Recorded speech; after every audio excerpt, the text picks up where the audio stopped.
In the vast expanse of Huaxia culture, the realm of treasure appraisal conceals myriad storms. The protagonist, Chen, suffered the tragedy of his parents' murder in his youth, rendering him estranged from the joys of school life. Fortunately, he was mentored by a stunningly beautiful master, who imparted her wisdom to him. After a decade of rigorous training, he cultivated his ghost eye for identifying treasures, mastered the Buddha's hand to break through obstacles, and acquired divine skills. Burdened with deep-seated enmity, Chen ventured into the antique world of Jinling, navigating from the clever unraveling of the thousand-eyed Bodhi Scam in the bustling streets. The core of the martial world where the enigmatic Buddha sky pearl resides, overcoming countless challenges along the way. During his journey, he forged a bond with the valiant and righteous Fatty Xiao, who offered his unwavering support under the meticulous guidance of his decisive master, Sister Jiao. He embarked on the path of divine appraisal, and he engaged in a battle of wits and valor against ruthless adversaries like the cunning brother Pei, skillfully executing his STR. Adages.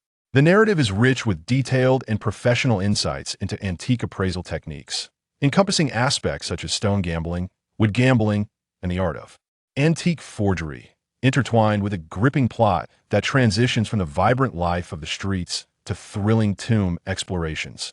This tale is not merely a personal odyssey of Chen's growth, but also an exhilarating quest to safeguard the lifeblood of Huaxia culture, inviting readers to experience a brutal, why captivating yet infinitely alluring world of treasure appraisal. Chapter 1. I am called the Immortal Sister. My parents were antique enthusiasts. In the late 1980s, my family resided in a villa, drove luxury cars, and was accompanied by bodyguards when venturing out, with a housekeeper attending to our needs. By 1991, however, my parents dismissed the servants, sold the estate along with all valuable possessions, and set out for the western regions to procure the Buddha sky pearl, intrigues. Take me to Uncle Tang. Yet, I waited an entire year with no word from my parents. Moreover, Uncle Tang suddenly fell gravely ill and took to his bed.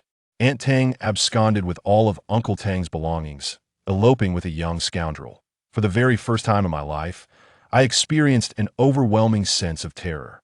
At the tender age of 8, to sustain both myself and my gravely ill Uncle Tang, I found myself entangled in the notorious pants-pulling gang. At the entrance of the train station, I would fixate on the departing travelers, tugging at their trousers, peddling counterfeit yuan coins. Those who refused to comply were not permitted to leave. Our motley crew of pants-pullers comprised a dozen children, all around 8 or 9 years old, under the dominion of an 18-year-old known as Brother Khan. Each day, we were tasked with procuring 20 yuan, of which a meager sum of 1 yuan and 2 jiao was allotted to us for sustenance in the form of steamed buns. Failure to meet the monetary quota resulted in Brother Tsong resorting to violence. As the youngest member, I frequently fell short of expectations, enduring the brunt of his wrath.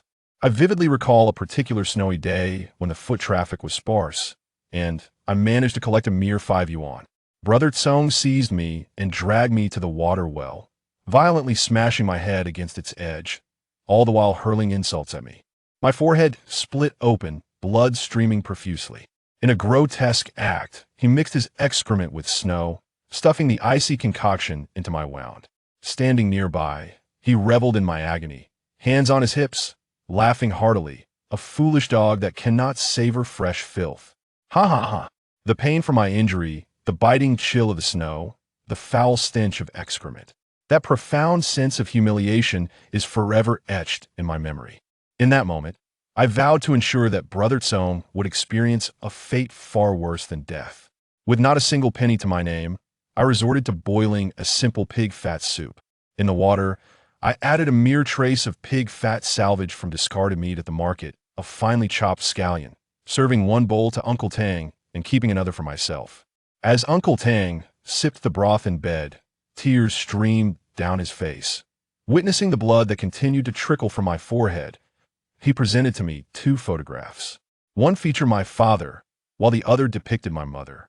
My father was grotesquely suspended upside down from a tree, and my mother lay on the ground like a frog. In the realm of antiquities, your father is known as Ghost Eye, and your mother as Buddha's Hand. 6 months ago, they were tragically slain. They forbade you from entering this merciless industry. Yet you are far too young and pitiful. I cannot bear to witness your suffering. 3 days hence, someone will seek you out.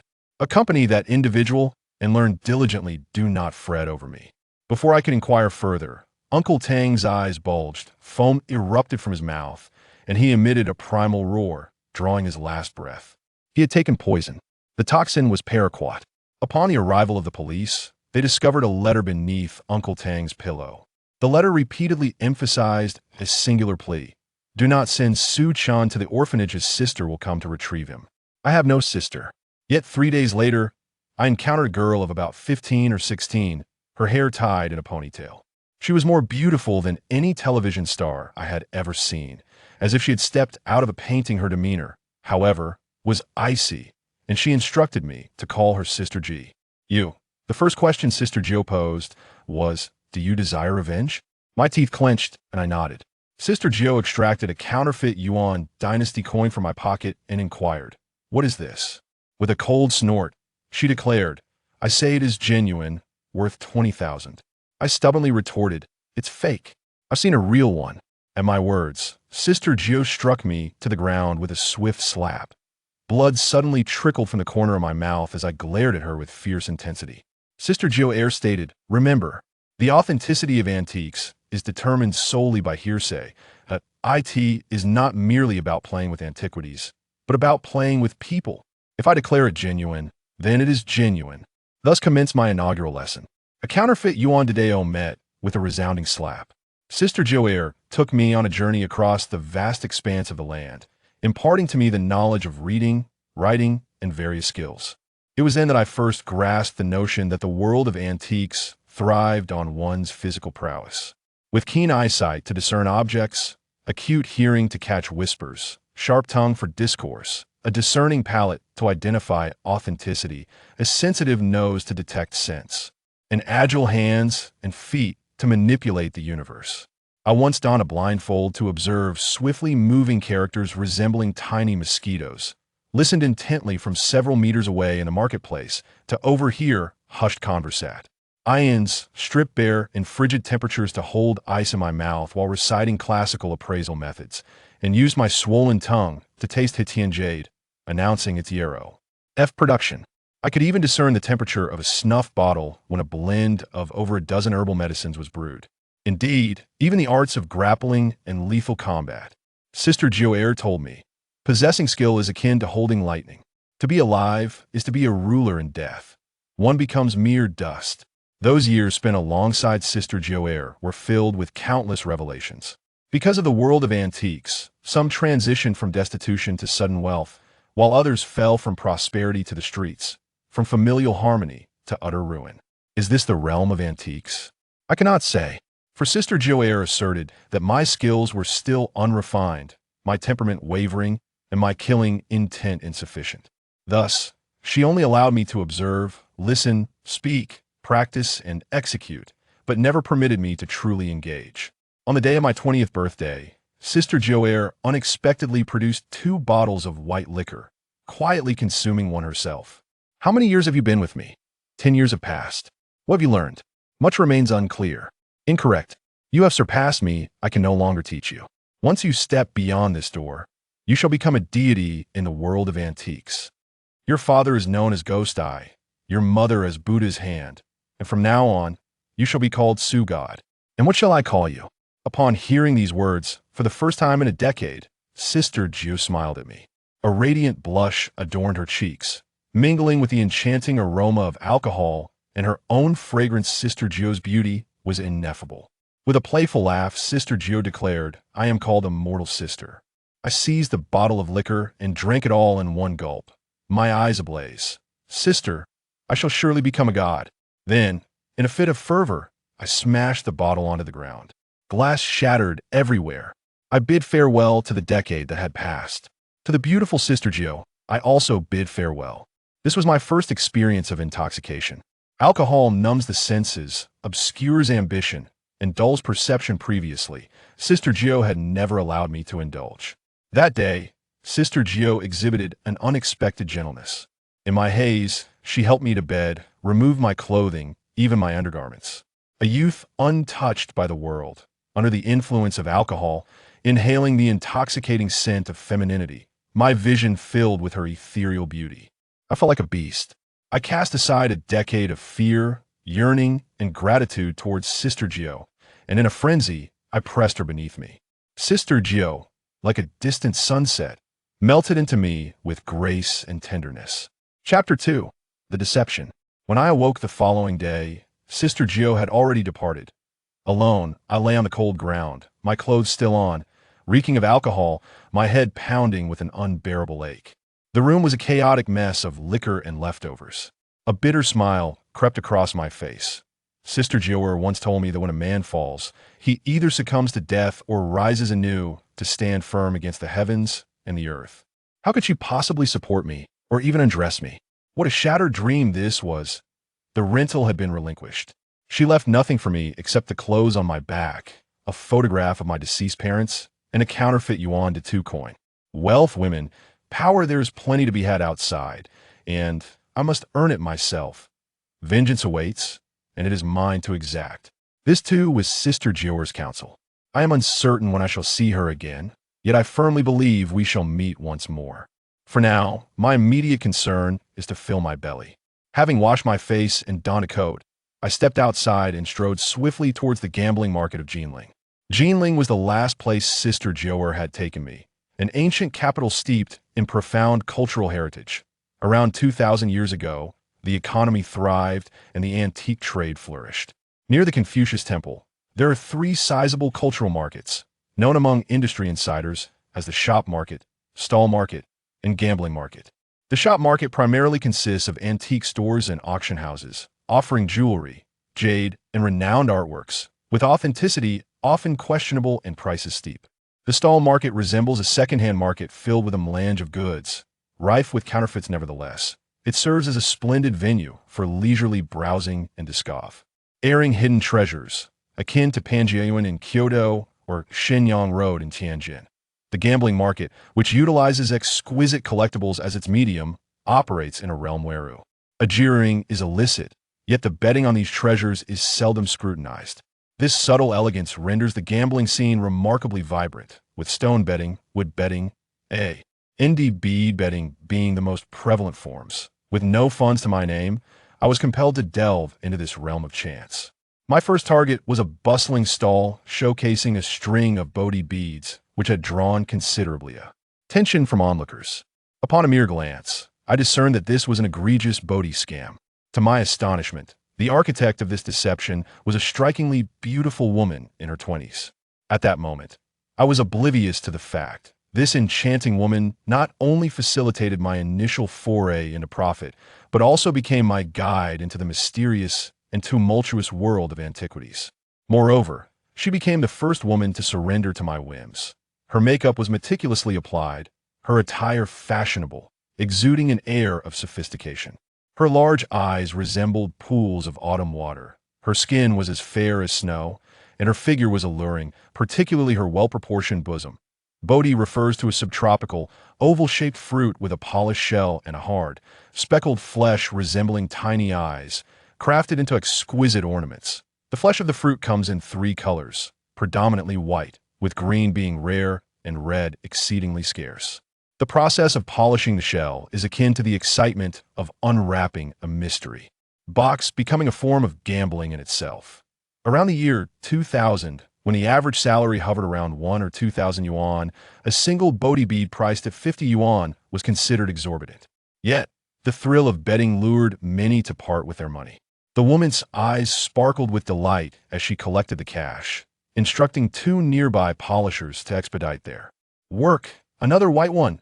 Never mind, make me a heart knot, I shall gift it to my husband. I have already spent 500 yuan, all in white. Sir, surely you do not possess only white fruits? By the heavens, a red one, a burly man nearby exclaimed, clutching a freshly polished red Bodhi seed.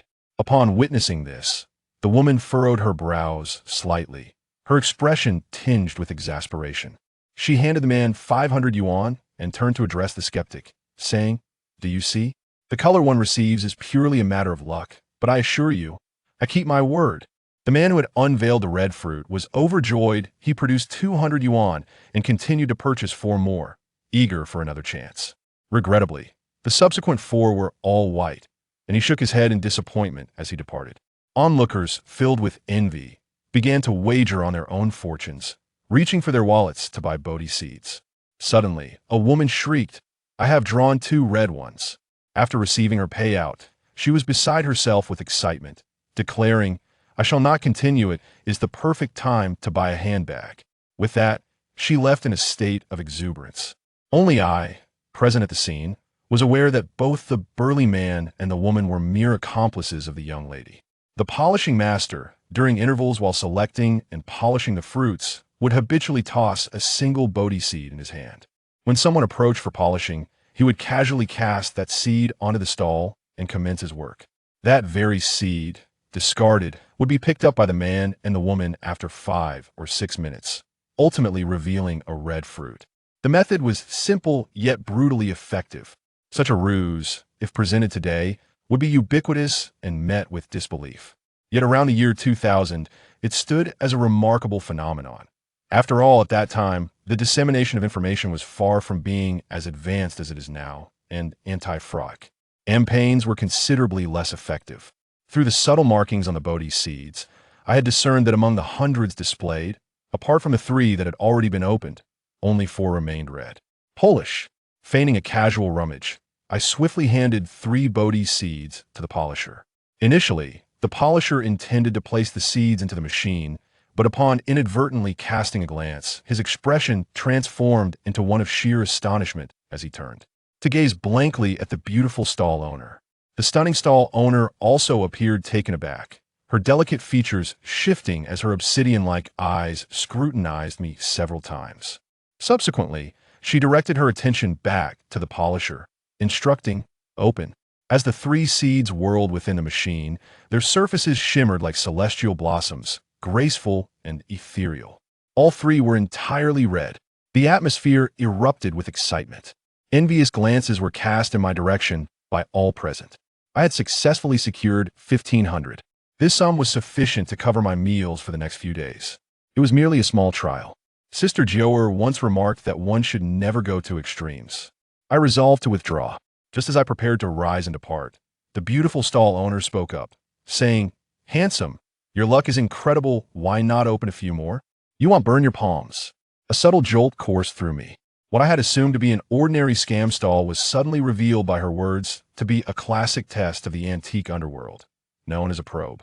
A probe is essentially a means to ascertain whether one is an astute observer intent on causing trouble.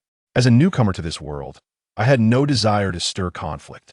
Feigning ignorance, I turned to leave. Yet, my hearing was simply too acute. A few steps away, I overheard the polisher muttering softly, "Miss, do not overthink it. He is merely a foolish dog that has stumbled upon fresh excrement." This remark specifically refers to someone utterly ignorant who has merely enjoyed a stroke of luck.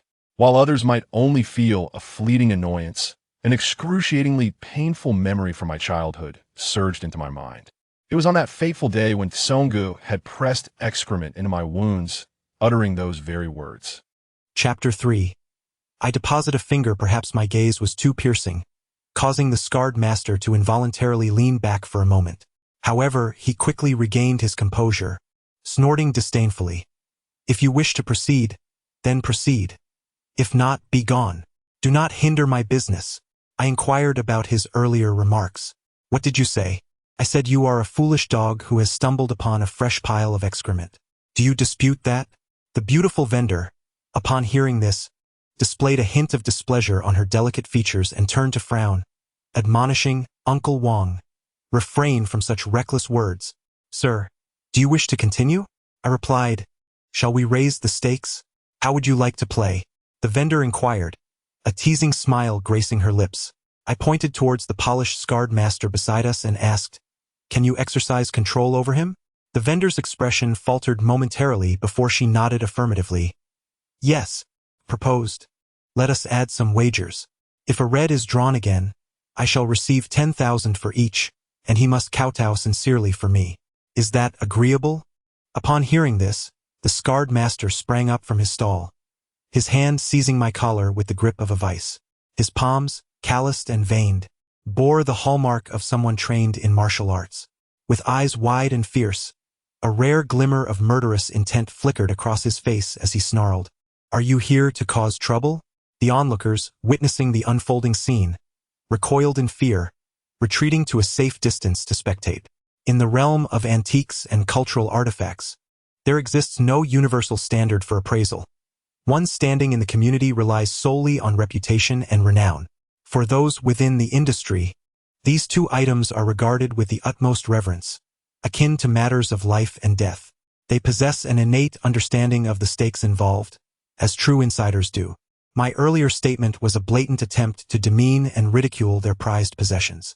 The scarred master was thoroughly incensed by this provocation. Reflecting on that moment now, I realize I was overly youthful and impetuous, perceiving past wounds as insurmountable chasms. The once amiable countenance of the beautiful vendor swiftly darkened. She raised her hand to halt the agitated scarred master and scrutinized me intently, her elegant brows furrowing as she inquired, "What do you wish to wager?" I extended my hand, declaring, should other colors be revealed, I shall forfeit a finger. Around the year 2000, influenced by the gritty gangster films from Hong Kong, societal security was rather precarious, a sentiment that permeated the antique trade even more profoundly. Yet, despite the prevailing lawlessness, they would never resort to severing my finger on the spot. The term forfeit implies a willingness to abide by the consequences of the gamble, akin to signing a contract. The finger could be retrieved at any moment. There is no fear of escape. As long as one draws breath, the finger would eternally belong to the house. Upon hearing this, the vendor's eyes, reminiscent of autumn waters, narrowed slightly, brimming with a blend of pity, disdain, and provocation. This expression evoked memories of Sister Jewar, who often wore a similar mocking demeanor whenever I faltered in my training. "Have you truly thought this through?" the beautiful vendor queried, her tone reflecting the superiority and nonchalance of an adult addressing a playful child, implying that she would not stoop to engage with me if I were to retract my statement. Yet I merely nodded in affirmation. The vendor, clearly agitated, turned to signal the two polishing artisans, instructing them to rotate the goods. Upon hearing the words, the two polishers snorted disdainfully. One of them tugged at a corner of the ground cloth, bare-chested, showcasing his remarkably muscular arms, and began to whirl the cloth with great vigor. Within the cloth lay several hundred Bodhi seeds, among which only one was red. They had previously made slight markings on it. The act of mixing the goods involved entangling all the seeds, creating a chaotic blend, allowing me to blindly select one. As long as the item remained within, they would not be deemed in violation. I was undermining their pride and reputation. The onlookers around us grew increasingly restless. When it comes to stone gambling, such high-stakes scenarios are occasionally witnessed, especially since jade is relatively precious. The adage goes, one cut can lead to poverty while another can bring wealth. A single slice through burlap can alter one's fortunes for a lifetime. However, when it comes to wood and string betting, the value of the items is not significant enough to warrant such extravagant wagers. Today, however, they were broadened in their understanding. I focused my mind, casting aside all distractions, my expression as tranquil as a still pond, my gaze fixed upon the Bodhi seed marked with the subtle indication. Among the hundreds of its companions, that seed danced like a joyous child, leaping, celebrating, moving, and rolling. My eyes became akin to a tracking device, my focus sharpening into a piercing beam of light that magnetically adhered to it. In the end, all other seeds blurred and faded into insignificance. On the vast expanse of the ground cloth, it seemed to be the sole entity reveling in its freedom. The bustling world around me faded into mere illusion. In my eyes, it was the only thing that captured my heart. This sensation had often emerged while I practiced my skills in capturing the intricate strokes of cursive script. And now, once more it has arrived. I lost track of how many minutes had passed when the polisher ceased its rotation. I noticed that due to their vigorous spinning, the minute markings on the red meat Bodhi seed had been dislodged. Consequently, the vendors were left in uncertainty as to which seed was the red meat Bodhi. A profound silence enveloped the scene, with everyone holding their breath in anticipation of the final outcome. "Is it ready?" I inquired, my focus unwavering as I stepped forward, poised to lean down. "Wait," The beautiful vendor suddenly raised her hand to halt me. I remained silent, gazing at her. She remarked, "Handsome, I believe it is unnecessary for you to proceed further. Let us cease here. Do not act impulsively." In her eyes, I discerned a glimmer of compassion. She was sympathizing with me, despite my earlier intent to undermine her reputation. A subtle stir arose within me. Yet, the scarred master derisively interjected, "Young lady, the lesson learned is merely to hasten the growth of fools. Do not pity him, you little rascal.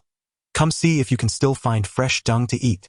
The beautiful vendor frowned and turned to scold, "Uncle Wong." My fleeting moment of tenderness was swiftly extinguished by the scarred master's crude remarks. Subsequently, I bent down and picked up the red meat Bodhi seed. The two polishing masters grinned widely at the sight. The beautiful vendor's brow furrowed slightly as she let out a soft sigh. Clearly, they remained unaware that the minute markings on the red meat Bodhi had been dislodged.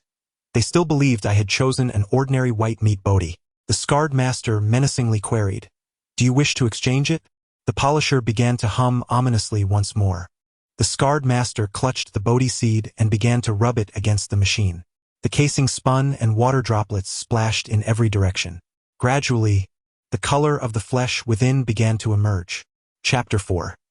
The four fairies celebrate a birthday as the machine relentlessly ground away at the hard shell, revealing the crimson flesh of the Bodhi seed. The expression on the scarred master's face transformed dramatically, from ferocity and arrogance to wide-eyed disbelief, culminating in a state of shock akin to being struck by lightning. Consequently, the hand he used to polish the Bodhi seed lost all precision, and the machine, with its razor-sharp edge, brutally sliced into the flesh of his fingertip. Blood splattered. The master emitted a wail akin to that of a slaughtered pig. Blood dripped onto the vibrant flesh of the Bodhi seed, swiftly soaking and spreading. The crimson flesh glowed as brilliantly as the setting sun on the horizon. The beautiful vendor stood frozen, her cherry lips slightly parted, her enchanting eyes filled with astonishment and confusion. The crowd, once silent, began to stir with excitement and awe. After a moment I remarked, "A bet is a bet." The beautiful vendor's face darkened like a deep well, and she swiftly transferred 10,000 yuan to me. Then, turning her head, she spoke coldly, "Uncle Wong." The scarred master, assisted by his companion in bandaging his finger, heard the vendor's command. His cheeks bulged, as if he were about to crush his teeth in rage. His eyes filled with venomous resentment and unwillingness, yet he made no move against me. "Uncle Wong." The beautiful vendor raised her voice again. I must admit, she adhered to the rules of the underworld with great diligence. Upon hearing her words, the scarred master leaned down, his nostrils flaring as he huffed in anger, his thick brows furrowed in indignation. This passage reflects the intense suppression of humiliation experienced by the scar-faced master. In that fleeting moment, a thought crossed my mind, contemplating whether to simply let it go. However, this notion was but a fleeting whisper, as I recalled the words of Sister Jiu, reminding me that the world of Jianghu is not a delicate realm of embroidered beauty, but rather a harsh arena devoid of gentility. The scar-faced master struck the ground with a heavy thud. "Impressive," someone in the crowd suddenly shouted, igniting a wave of applause and cheers from onlookers, some even clapping their hands in excitement. The emergence of a Bodhi seemed akin to unveiling a precious jadeite. I grasped the money and turned to leave once more. Out of the corner of my eye, I caught a glimpse of the vendor's face, darkened with displeasure, as she instructed her subordinates to pack up. Amidst the cacophony, her voice was but a whisper, yet I discerned her command to the nearby polisher. "Have Jabo swiftly investigate this individual's background. I suspect he has been sent by Brother Pei." 11,500. At that time, it equated to a year's savings for an ordinary laborer. With this sum as my foundation, I could hatch numerous ventures. The day was still young, and I intended to explore the gambling market, the stall market, and the shop market. Sister Jiu had brought me to these three markets countless times. Yet each visit merely allowed me to observe, memorize, and contemplate, never permitting me to try my hand.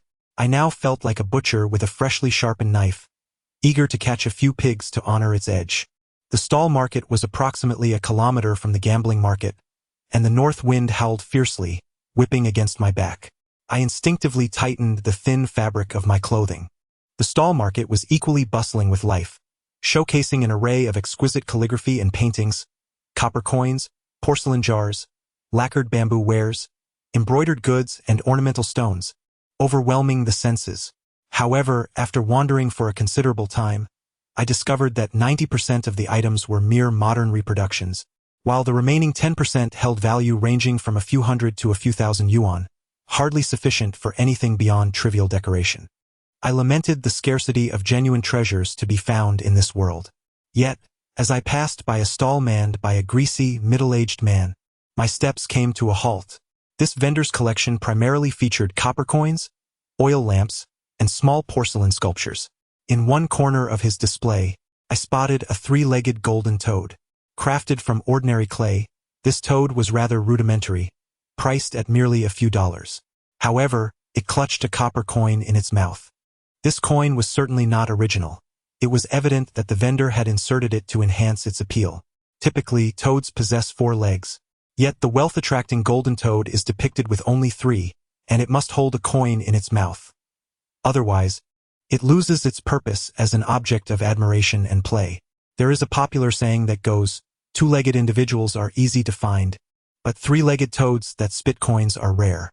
This specifically refers to the elusive 3-legged golden toad. The greasy vendor likely had no inkling that this copper coin, if sold in the market, could fetch no less than 50,000. This was indeed a hidden treasure. There are primarily 3 methods for uncovering such treasures in the marketplace. The second method is through bundling. If you desire one item, you might instead purchase another and feign having overpaid, thereby persuading the vendor to throw in a small trinket for free. You would pretend to casually select this trinket, which would be the hidden gem. The third method involves creating a diversion.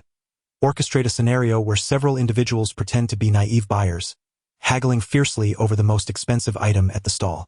Just as the vendor becomes flustered, a seemingly inconspicuous person can step in to inquire about the hidden treasure's price. The vendor, unwilling to let go of a naive customer, showed no interest in engaging further, casually naming a price, while the opportunist promptly paid and took the item away. However, Sister Joe declared that all these methods were utterly worthless. Young man, feel free to choose from any of these. They are all treasures, the rotund man chuckled. I casually picked up a porcelain jar, the Fusho vase, positioned beside the 3-legged toad, and inquired about its price. His fabrications were truly astounding. Tang Sankai is mostly counterfeit. How could it be handed down from an ancestor? Counterfeit goods are merely items excavated from graves. This trinket is worth at most 100 yuan. I feigned interest, touching it from various angles, and after a moment I remarked, my grandfather is celebrating his 80th birthday, and he has a fondness for porcelain. My mother sent me to purchase a piece for him. As long as the sentiment is there, that's all that matters. But yours is simply too expensive. Thank you, but alas, my grandfather has long since passed. With a deliberate flick of my hand, the porcelain vase slipped from my grasp, shattering upon impact. It collided perfectly with the 3-legged toad, creating a hole in its rear. The rotund man was momentarily taken aback, but his expression quickly shifted to one of fury. It wasn't my fault, I gasped in feigned horror. He glanced at the shattered porcelain shards on the ground and the damaged toad, and his flesh quivered with indignation. When did I touch it? You little brat smashed my property and dare to accuse me? With that, the corpulent man lunged forward, seizing my collar with unrestrained anger. Chapter 5. A fool's errand today. I found myself yanked by the collar twice. The first time was involuntary. This time, it was by choice. I feigned a state of anxious urgency as I grasped his hand, stammering incoherently, "What are you doing? Are you really intending to resort to violence? Let go of me." In that moment, I was undeniably akin to a frightened youth, terrorized by an oily, portly figure resembling a menacing brute. The scene quickly attracted the attention of nearby vendors, who gathered to witness the unfolding drama. I turned to them, seeking assistance. However, it was evident that these individuals were familiar with one another, having established camaraderie through their daily dealings in this marketplace. Despite their lack of clarity regarding who had actually shattered the ceramic vase, one of them admonished, "Young man, you have damaged someone's property. You cannot falsely accuse others. We are all in business, and if everyone behaved like you, we would all be left to starve." They lamented the loss of the Tang Sankai vase and the 3-legged toad, both genuine artifacts, expressing that it was indeed a lamentable tragedy to see them destroyed. You must compensate for the damage. Otherwise, we shall have no choice but to notify the authorities. I protested, my voice tinged with desperation. He knocked the vase over with his own finger. It is truly not my fault. How can you blame me? The greasy man, incensed by my retorts, declared, so you wish to be obstinate, do you? Today, I shall teach you a lesson before calling the police to have you arrested. With that, he raised his fist, ready to strike. In feigned terror, I collapsed to the ground, trembling uncontrollably. At that moment, bystanders began to intervene, restraining the oily man and urging him to refrain from violence, suggesting he settle for a monetary compensation instead. Reluctantly, he released me, stating, the Tang Sankai fortune and longevity figurine is worth 5,003, while the three-legged toad is valued at 1,008. You can make it an even 7,000, or this matter is far from over. Why doesn't he consider robbing a bank instead? Amidst the cacophony of the marketplace, the corpulent man bellowed in indignation, demanding an exorbitant sum of 7,000 for a mere handful of trinkets valued at just over 100. How much do you possess? He queried, his voice dripping with disdain. I raised a solitary finger, stammering 1,000. A fleeting glimmer of delight flickered across his visage, only to be swiftly replaced by a facade of fury as he roared. What did you say? In a fit of rage, he seized a nearby stool. The surrounding vendors, feigning concern, attempted to dissuade him, suggesting that this seemingly impoverished youth might genuinely lack the means, and perhaps it would be wiser to consider it a loss or a charitable act. In truth, the rotund man brandished the stool merely to test whether I was spinning a yarn about my financial capabilities. Yet, when I mentioned summoning my mother to bring the funds, he would surely relent, for the implications of involving the authorities would weigh heavily upon him, whether it would be deemed extortion or property damage. He was acutely aware of the precariousness of his position. He feigned outrage, hurling curses at my parents for an interminable duration, insisting that I produce the money and depart. Trembling, I extracted 1,000 yuan and left the stall, his demeanor exuding palpable frustration as he tossed a plastic bag at me. Barking, "Take it and scram. What a stroke of bad luck." I gathered the shards of porcelain and the three-legged golden toad with care, wiping my brow as I exited the market. This maneuver is aptly termed taking chestnuts from the fire, emphasizing the need for precision and decisiveness in the act of destruction. The shattered items had concealed their true nature, creating an illusion that disoriented even the most astute. In such a marketplace, success is nearly guaranteed. However, employing the well-worn tactics could very well awaken a dormant beast. Antiquities are not merely relics of the past. They are a game played among people. And in this instance, I had deftly outmaneuvered the corpulent man. Approaching a refuse bin, I retrieved a coin of gold and discarded the shards of porcelain. With the coin in hand, I made my way to the marketplace, my first destination being the esteemed Sifangshai. This establishment is a venerable name in the Nanjing market, renowned for its integrity and the high expertise of its appraisers. Sir, may I inquire if you are here to acquire or to part with something? The courteous attendant, clad in professional attire, inquired politely. Such language reflects true professionalism, unlike the boorish vendors at street stalls who casually toss around terms like buy and sell. Acquiring antiques is not akin to purchasing vegetables. The age of these relics surpasses that of your great-grandfather. Antiques possess a certain aura, with those of the earthly realm radiating yang energy and the others, found in the realms beyond, imbued with yin energy. To express a desire to acquire is to show respect, while the act of selling is best referred to as parting with one's treasure. In the presence of professionals, one ought to employ the appropriate vernacular. I replied, I possess a delightful item in my pocket and seek your esteemed opinion. Should it be deemed suitable, I would appreciate a fair offer. Typically, in an ordinary antique shop, the attendants possess only a rudimentary understanding of appraisal. To ascertain true value, one must summon the proprietor. However, at a century-old establishment like Sifangshai, the attendants are well-versed. Unless one encounters an extraordinary artifact, there is no need to involve the proprietor. Noticing my courteous demeanor, the attendant promptly laid out a white appraisal cloth on the counter. Adopting a gesture of invitation, I produced the coin and placed it upon the cloth. The attendant, observing my offering, opened a nearby wooden box containing the 3 essential tools for appraisal: gloves, a magnifying glass, and a powerful flashlight. Once equipped, he lifted the coin for examination. The term inconclusive was a euphemism suggesting that my coin might be a counterfeit. Disappointment engulfed me instantly. It is not the lack of monetary gain that brings disappointment, but rather the disillusionment with the entire antique market of Jinling. I had anticipated that stepping into this realm would entail enduring some trials and tribulations. However, the reality was starkly different. The gambling market shattered like tofu under a knife, while the flea market resembled a child's play. The antique shops were rife with so-called experts, their discerning eyes scattered all around. To borrow a contemporary phrase, the desire for low-key existence has proven to be an arduous endeavor. I offered no defense and prepared to depart. At that moment, a figure suddenly burst through the entrance. Unbeknownst to them, I happened to be right in their path. In an attempt to evade me, they inadvertently tripped on the steps, letting out a startled gasp as they lurched forward. Ahead lay a glass-topped coffee table, and at that velocity, a collision would surely lead to grievous injury. Reacting swiftly, I reached out to grab them. In their panic, they lost balance and inadvertently seized hold of me.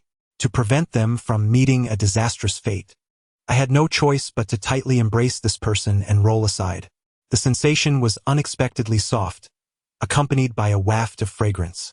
When I raised my gaze, I found myself pinning a young woman, no more than 18 or 19, to the ground. Her cheeks flushed crimson, as if blood might spill forth. My hands, having grasped her back in the heat of the moment, seemed to have inadvertently loosened a garment. The sheer fabric was slightly translucent. My eyesight, regrettably acute, revealed more than I wished to behold. Amidst the awkwardness, surprise coursed through me. The woman beneath me was none other than the enchanting proprietress of the Chapter 6. The scent that belongs to you for a fleeting moment. My mind struggled to comprehend the situation, failing to respond appropriately. She writhed beneath me, her face aflame, attempting to push me away. When her efforts proved futile, she retaliated with a sharp knee thrust, inflicting a searing pain. I let out a cry of despair and quickly curled up on the ground, the coin in my hand slipping from my grasp. The audacity of that ruffian! She rose from the ground. At that moment, the shop assistant rushed out, her voice laced with concern. "Miss, are you all right?" She swiftly straightened her clothing and ponytail, casting a look of utter disdain in my direction before addressing the assistant. Where did this brat come from? However, something was amiss. The enchanting vendor did not sport a ponytail. Her hair had soft waves, and she appeared several years older than the girl before me. Moreover, their voices were distinctly different. I couldn't help but gaze at her, realizing that while they bore a general resemblance, there were subtle differences. The most notable was her figure, lacking the allure of the captivating vendor. Could it be that they are sisters? But would the heiress of the Four Directions Tavern stoop so low as to run a gambling stall? A vendor of counterfeit goods had just been exposed by me. The term vendor of counterfeit goods implies selling fakes, and exposed means being unmasked. Upon hearing this, she regarded me with palpable disdain, her expression rife with contempt. To dare to deceive at the Four Directions Tavern. This trash must find the rice too fragrant. Huh! Don't you dare linger. I had just saved her, yet not a word of gratitude was uttered. Her attitude irked me, but I could not discern her connection to the alluring stall owner. If they were indeed linked to the Four Directions Tavern, a formidable establishment that straddles both the legitimate and the illicit, it would spell trouble. Avoiding conflict was paramount. I picked up the coin from the ground, dusted off my clothes, and turned to leave. It felt as though I had been gored by a pig. I had no desire to continue my exploration of the market. With around 10,000 yuan in my possession, my immediate priority was to find a secure place to settle. After perusing the housing rental market, I found that the available properties were either too remote or exorbitantly priced. The residence previously rented by Sister Joe was a villa, with the owner residing abroad, demanding a monthly rent of 4,000 to 5,000. Additionally, she only procured high-end items for her daily needs. I had previously struggled to comprehend how such a young woman could possess such wealth. However, after today's events, I believe I have come to a full understanding. Fortuitously, I discovered a quaint two-story building in the suburban area, adorned with a rental notice. The voice on the other end of the phone was that of a woman, soft and alluring, likely in her 30s. Upon entering the premises, I found the space modest yet impeccably tidy, complete with a small television. I promptly decided to rent it. After making slight adjustments to the bedding, I took a seat and lit a cigarette. After a couple of puffs, I addressed the doorway. "You've followed me for a day. Come inside." A figure entered, donning a beret, sunglasses, and a mask. Upon removing her sunglasses and mask, her curious expression revealed her intrigue. "How did you discover me?" She was the beautiful proprietress of the gambling stall. Upon hearing my reply, her brows furrowed in concern. "The scent?" I explained, "with the onset of the north wind today. It has been blowing against my back. Ever since I departed from the gambling stall, the fragrance has lingered in my nostrils. It is the scent that clings to you."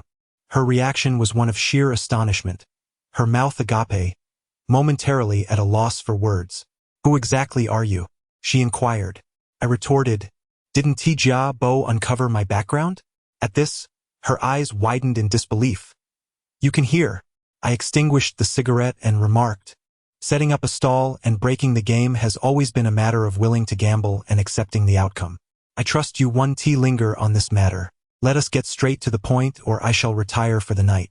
To my surprise, a flicker of unusual delight crossed her face as she pointed to the nearby stool. "May I take a seat?" I nodded in affirmation. She settled herself gracefully, legs crossed in a manner that exuded politeness, which only accentuated the elegance of her long, fair legs. Furrowing my brow, I inquired, "Are we discussing a betting scheme?" She shook her head. "The betting stall was merely a ruse orchestrated by my Uncle Wong for amusement. I came here today out of sheer boredom. With your abilities, you could achieve great things alongside me, and you need not doubt my prowess. A salary of 300,000 a year, what do you say?" In this context, refers to a watcher of valuable items. In the bygone era, if one coveted a particular treasure but circumstances rendered immediate trade impractical, a person would be dispatched to monitor the item's whereabouts, waiting for the opportune moment to acquire it. The methods of acquisition were manifold: purchasing, stealing, deceiving, even resorting to murder and plunder. Lu Tsanin spoke with remarkable candor, openly revealing Uncle Wong's intentions regarding the gambling stall, and she boldly proposed an annual salary of 300,000. Generally, collectors of antiques can be categorized into 3 types. The first type is the shopkeeper, akin to establishments like Sifangs, who buy and sell within a fixed location, requiring substantial capital and strong connections, often with seasoned experts stationed in the shop. The second type comprises itinerant collectors, who traverse the streets in search of others' antique possessions, necessitating a discerning eye and modest capital. The third type is the baggage army, who clutch a bundle under their arm, meandering through street stalls, acquiring various items that are visually appealing yet practically worthless, resorting to deceit and trickery to make ends meet. The baggage army possesses the least skill, minimal resources, and questionable character. In the eyes of the refined, they are regarded as nothing more than despicable refuse. Upon hearing this, Lu Tsanin furrowed her delicate brows, pointed to my pocket, and remarked, "That coin featuring the Chunhua Buddha." After Emperor Taizong of Song's northern expedition, a decree was issued to mint these coins, which were dedicated to Mount Wutai, becoming all the rage at the time, leading many artisans to replicate them. If it is a Song imitation made of copper, its worth is estimated between 40 to 60,000. If it is a Song imitation in gold, could fetch 5 to 6 times that amount. And if it is the original from Mount Wutai, it could be equivalent to a lavish apartment. "You are certainly not a member of the baggage army." I was inwardly astonished. This was indeed a Chunhua Buddha coin. However, mine was merely a Song imitation made of copper.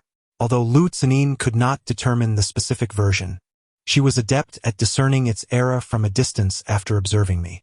After a moment of contemplation, she declared, "A salary of 400,000. For someone as inexperienced as I, that salary seemed extraordinarily high.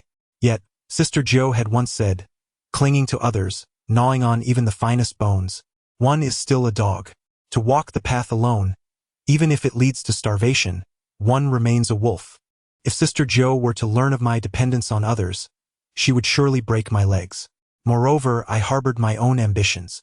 I aspired to attain divinity and exact vengeance. I shook my head and replied, I am truly uninterested. Upon hearing this, Lu Xinin's lips parted slightly, her fair face adorned with disbelief, momentarily pausing in astonishment. Her expression resembled that of a treasure hunter unwilling to part with their newfound prize. Finally, she posed a rather self-deprecating question, what must I do to pique your interest? I gazed at her expression and couldn't help but chuckle. In that instant, my mind wandered to the young lady who had so forcefully pushed me in the Sifang studio, though they were not the same person, and I remained oblivious to their connection. I had, at that moment, in a bid to compel her to cease her entanglement, with a hint of malicious amusement, gestured towards the freshly made bed, saying, if you spend the night here with me, I might just find it intriguing. Chapter 7.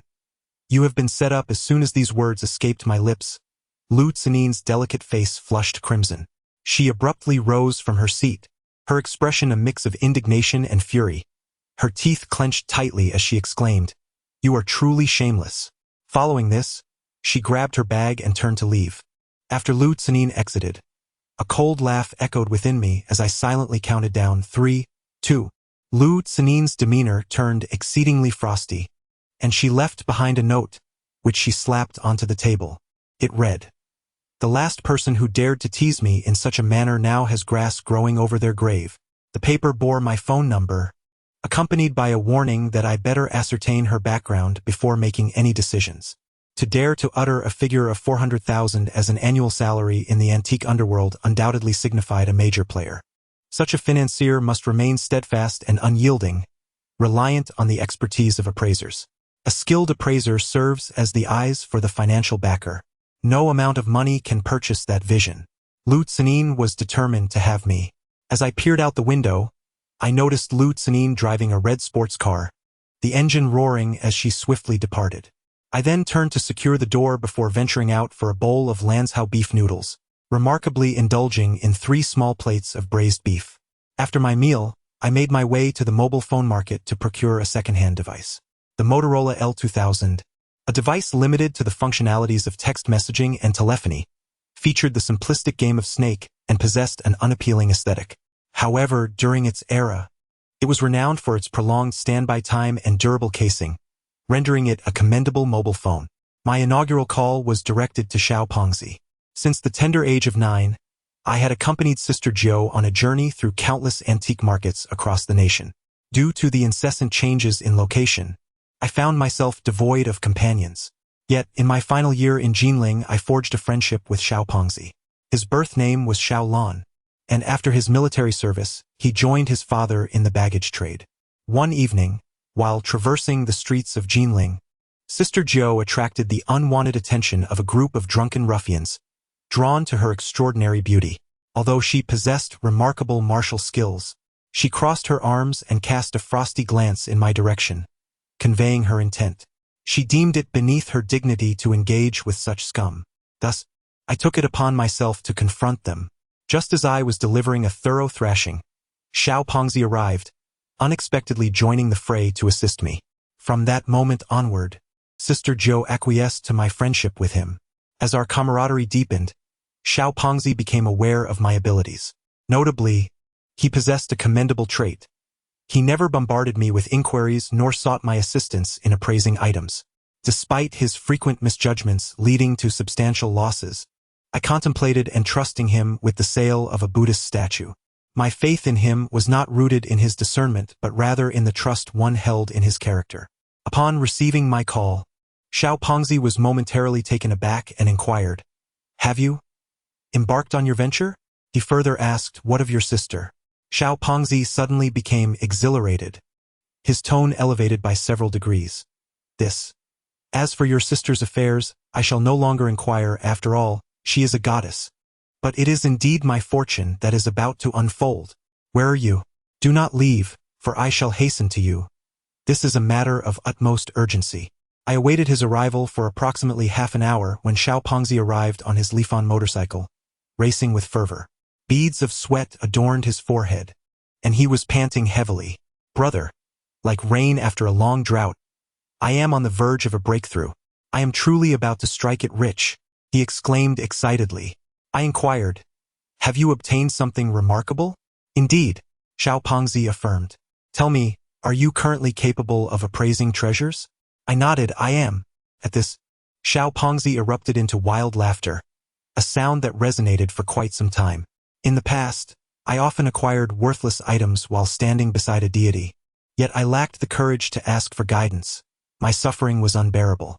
Now, having procured a genuine treasure, and with you emerging from your seclusion, it seems fortune is indeed smiling upon us. No malevolent spirits shall be able to obstruct our path. He then swiftly unwrapped the parcel. Inside, the first layer was shockproof film, the second was plastic foam, the third was old newspapers, and the fourth was soft cloth. The meticulous packaging reflected Xiao Pengzi's reverence for the object within. As he unfurled the soft cloth, he carefully brushed away the debris from the ground and gently placed a porcelain vase down. Hurry, take a look. He then handed me gloves, a bright flashlight, and a magnifying glass. Observing this, I shook my head and replied, there is no need for those. I crouched down to closely examine the porcelain vase. The bottle features a flared mouth, a slender neck, a rounded belly, and a circular foot, adorned with delicate and smooth blue floral patterns. The body of the bottle exudes elegance and fluidity, embodying the romantic artistry of the Northern Song dynasty. I inquired about its origin, to which the plump Xiao, with a hint of pride, replied, from Dan City. My father's old friend there, who has known him for decades, connected us. A relative was digging a cellar and unearthed this treasure. His son intends to study abroad and wishes to sell it for money, asking for 500,000. My father's friend, as the intermediary, takes a cut of 50,000. After my father examined it, he immediately paid a deposit. Just a few days ago, I accompanied him to see it. The soil from the cellar excavation was still not cleared away. The relative wore a pained expression, lamenting that this might be a significant treasure, yet he had no choice but to part with it for his son's future. Upon my careful inspection, the bottle was flawless. Look at the earthworm tracks on its surface. Aren't they exquisite? This is undoubtedly a Juneware jade spring vase from the Song dynasty. If we manage to sell it, it will fetch an astronomical price. My grandfather and I have been deceived throughout our lives, but now we shall finally sing the songs of liberated serfs. There is a saying in the antique porcelain business: even with immense wealth, it cannot compare to a piece of June porcelain. If this truly is a Juneware jade spring vase from the Song dynasty, it is indeed priceless. I further asked, where did you acquire the funds? Xiao scratched his head awkwardly and confessed, neither my grandfather nor I have any money. We borrowed from loan sharks. Take a gamble and a bicycle turns into a motorcycle. With such impeccable quality, at an auction, after deducting various fees for authentication and publicity, it could multiply tenfold or even 20 times effortlessly. A sudden buzz filled my mind as I inquired, is it just the two of you who have seen it? Fat Xiao nodded affirmatively. This is a significant artifact. How could we dare to show it to anyone else? At that point, it's not just about someone snatching it away. Our very lives could be at stake. We believe in swift resolution. I frowned and asked, what about your old man's friend who facilitated this? I said coldly, you've been set up. Chapter 8. The earthen fish trap. To set a trap means to deliberately craft a snare, enticing someone to leap into it. There are numerous schemes involved. Let us first discuss the one encountered by Fat Xiao. This particular scheme is known as the earthen fish trap, a rather sophisticated tactic within the realm of deception. The schemer purchases or constructs a house in a rural area, residing there for several years, even a decade, without drawing attention. Upon the arrival of a suitable, unsuspecting fool, the occupants begin to dig a cellar or dismantle the old residence, feigning the discovery of an ancient artifact to lure them into a purchase. Coupled with the high-quality forgery of the item, most individuals would scarcely doubt its authenticity. Once the item is sold to the gullible buyer, the occupants swiftly dismantle the trap and vanish, leaving the buyer bereft of recourse. Upon hearing this, Fat Xiao stood frozen in disbelief, his eyes wide as saucers. After a prolonged silence, he replied with a distressed expression, "This is impossible. The house truly belongs to my relative, and the person who facilitated this is a trustworthy friend. Brother, you cannot frighten me with mere conjecture. Please, do check again with your tools." Firstly, the jade whose spring vases of the Song dynasty are predominantly characterized by their elongated form, gently sloping shoulders, and straight bodies. In contrast, the vessel you possess is round and resembles a landmine, with a fully retracted neck, which distinctly reflects the traits typical of the Jin and Yuan dynasties. The forger has evidently failed to accurately distinguish between the eras. Secondly, June kiln wares are known for their robust porcelain body and uniform glaze that appears naturally occurring. However, this particular piece exhibits a thickness that varies from top to bottom, suggesting an intentional mimicry of ancient glazing techniques, but it is ultimately a testament to the forger's lack of skill. Thirdly, the earthworm pattern is characterized by a light-colored glaze that appears to float on the surface, beneath which lies a darker layer, resembling the trails left by earthworms traversing muddy terrain. Yet, in your piece, the pattern appears to be imprinted on the bottom of the glaze, as if the earthworms were burrowing rather than crawling, thereby completely losing their dynamic essence. In truth, the forger's craftsmanship is not without merit, nearly achieving the illusion of authenticity. Under the immense allure of the earth fish basket and the allure of such significant relics as the Song June kiln jade whose spring vase, even seasoned connoisseurs, let alone the likes of Xiao Fatty and his companion, can easily be deceived. Upon hearing these observations, Xiao Fatty immediately grasped a high-powered flashlight and scrutinized the vase meticulously several more times. After his examination, his complexion turned ghostly pale, as though struck by a thunderbolt, and he collapsed onto the ground. I found myself at a loss for words, offering no comfort as silence enveloped the moment. Just then, Xiao Fatty's phone rang. The mobile device, dating back to around 2000 years, had a notably loud speaker. Yet, even if it were less audible, my keen hearing allowed me to discern the words clearly. Lon, come quickly to save me. I've been attacked. It was the voice of Xiao Bo. At this, Xiao Fatty's expression shifted dramatically, and he shouted, "Dad, where are you?" Xiao Bo mumbled a few words on the other end.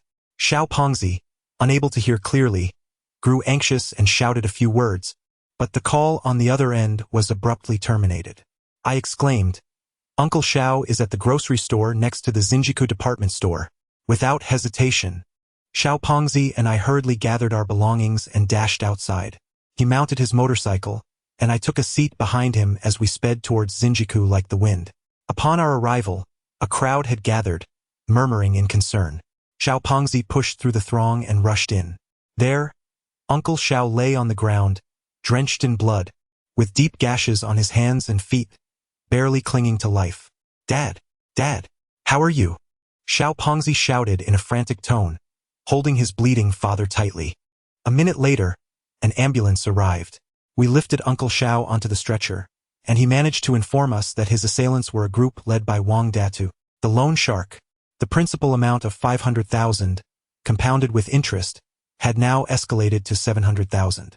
Wang Datu threatened that if the debt were not repaid within 3 days, both father and son would be rendered incapacitated. As Uncle Xiao lay in the hospital, he urged Xiao Pongzi to sell the precious Song June kiln jade vase without delay, for the stakes were far too high. On the steps outside the hospital, Xiao Pongzi, with eyes ablaze, smoked a cigarette while watching the bustling traffic. "Brother, do you have any money? Should we pay Wang Datu or the hospital?" "To the hospital." I took out a gold statue of Buddha from my pocket and tossed it to him. It was a fortunate find, worth at least 50,000, sufficient to cover Uncle Xiao's medical expenses. Xiao Pongzi examined the gold statue briefly before returning it to me. "Do me a favor. Exchange this for money to treat my father, and then arrange for him to be taken to the countryside.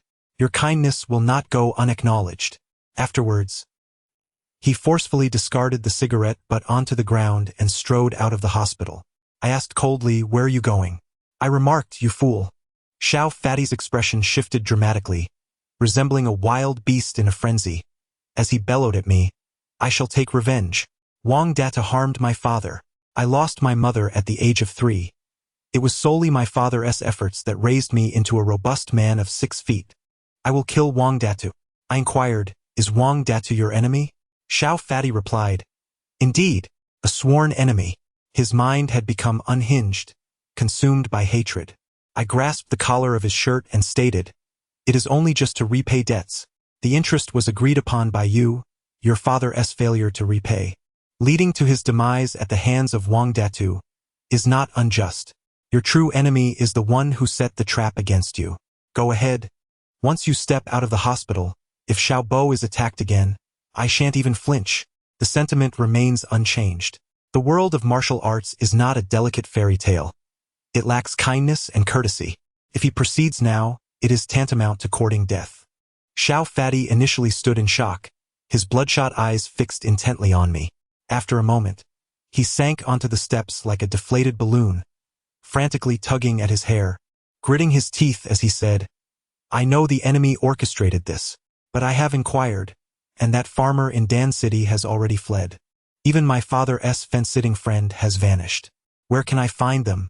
I replied, in Jinling, any powerful antique dealer has embedded numerous local informants in the countryside, remaining dormant until they encounter naive patrons. Only then do they reveal their bait.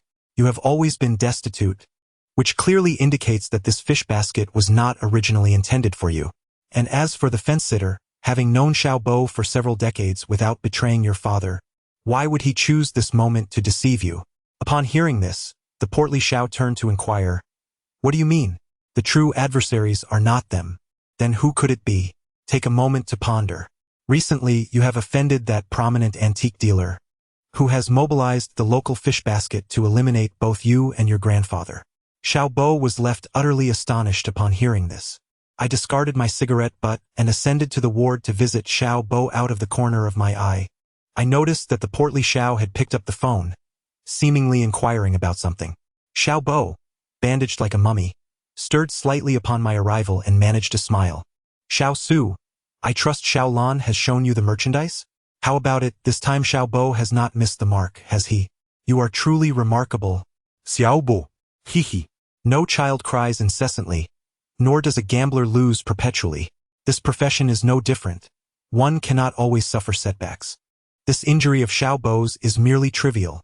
As we were conversing, the portly Xiao beckoned me from outside the ward. Once I stepped out, he remarked, I think I have an inkling of who it is. Who? Brother Pei. Upon hearing the name Brother Pei, my heart skipped a beat. When I previously attended the gambling gathering hosted by Lu Tsanin, she had instructed her subordinates to investigate my background to ascertain whether I was sent by Brother Pei. If the Brother Pei mentioned by Lu Tsanin and the portly Xiao is indeed the same individual. From this perspective, it is clear that Lu Tsanin and Brother Pei are adversaries. At the very least, they cannot be considered friends. I shook my head, for I knew nothing of the prominent figures within the antique realm of Jinling. I interjected, Sifang Zhai. In years past, Sifang Zhai conducted its business with integrity, but under the management of the second daughter, Lu Xiaoxin, it has descended into the depths of forgery and deceit, producing fakes of inferior quality, and even disregarding the unwritten rules of the trade, plundering and harming others, thus poisoning the entire antique market of Jinling. Moreover, Brother Pei serves as the most crucial henchman of the second daughter, Lu Xiaoxin. All these nefarious deeds are orchestrated by Brother Pei himself. Upon hearing this, I felt a profound sense of honor. I had experienced rather intriguing encounters with both of these illustrious young ladies. Fat Xiao then continued, on one occasion, a subordinate of Brother Pei approached me, requesting a Western-style watch made by an old craftsman from another region. I surmised that Brother Pei was on the lookout for a Western product to ensnare the gullible.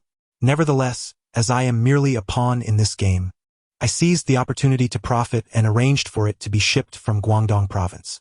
I delivered the Western watch to Brother Pei's subordinate, but that rascal was not present at the time. He instructed me to leave it in his room, which was left unlocked. I placed it there. And you won't believe what I encountered, I inquired, and then, after I exited, I called Brother Pei's subordinate, feigning ignorance about his whereabouts and suggesting he come to retrieve it the following day. The next day, that rascal arrived with 5 or 6 accomplices. They did not come to collect the item but were armed with machetes, inquiring if I knew what trouble I had caused. It was evident to me that Brother Pei was intent on intimidating me. I claimed ignorance regarding my transgressions, asserting that even if I were guilty and apprehended, I would remain silent. This, I thought, signified a certain stance, perhaps an admission of defeat. Yet, the scoundrel responded that someone had instructed him and his father to vacate Jinling forthwith. Compliance would spare them, while defiance would lead to their demise. I furrowed my brow and inquired whether they had resorted to violence. Before departing, They had bled and declared that I was doomed, destined for annihilation. However, nearly a month had elapsed without any news from Brother Pei. Was that wretch waiting for me? After some contemplation, I remarked that such evidence alone was insufficient to conclude that Brother Pei was orchestrating this scheme. Fat Xiao shook his head in dissent, asserting with certainty, "It must be him." I pressed for clarity, asking why he believed so. With gritted teeth, Fat Xiao revealed, "I just called a friend and discovered that the one who assaulted my father, the loan shark Wang Datu, is indeed affiliated with Brother Pei, who clandestinely manages the usury enterprise." My heart tightened with apprehension. This was a multi-layered trap. Fat Xiao had incurred Brother Pei's wrath, and now Pei sought his ruin. Consequently, Brother Pei activated his pawn in Danyang, luring the father and son into a snare. They foolishly invested 500,000 in a worthless item, unwittingly lining Brother Pei's pockets. Meanwhile, they still owed Wang Datu 500,000, plus interest totaling 700,000. Should Wang Datu come to collect, that sum would also enrich Brother Pei. It was a scheme to extort money and eliminate adversaries. I recalled Sister Jura's words. Antiques are not merely relics.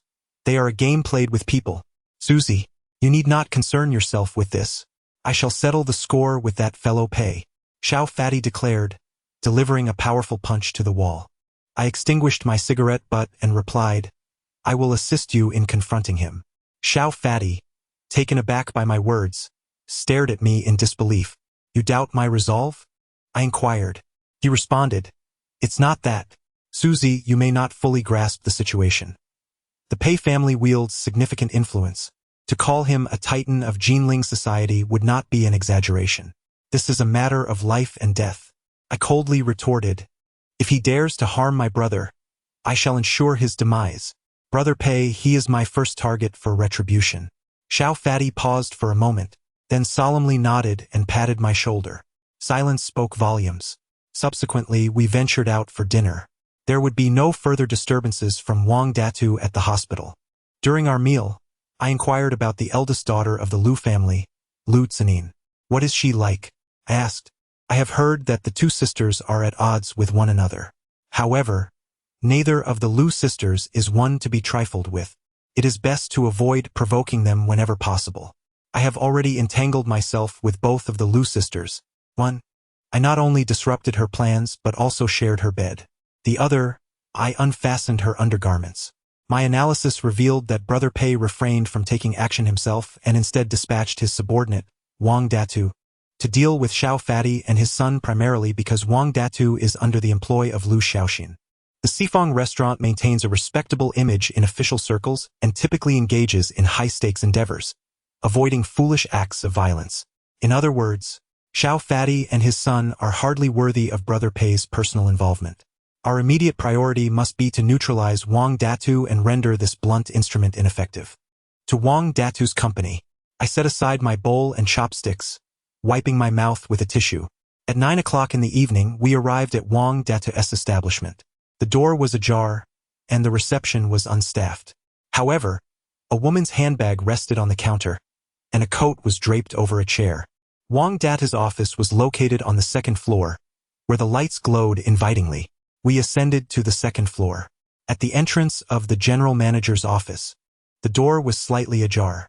Inside, the sounds of a woman's murmurs intertwined with a man's deep, throaty breaths could be heard. A hesitant female voice remarked, "Mr. Wang, please, don't do this. I have a husband." Chapter 10. May I inquire your esteemed name? In the spirit of humanity, we lingered at the doorway for a moment, casually activating the recording function on our phones. Before long, perhaps within 2 minutes, the sounds ceased. The man audaciously questioned the woman if he was a superhero. Shortly after, a woman exited the office, her face flushed, adjusting her attire.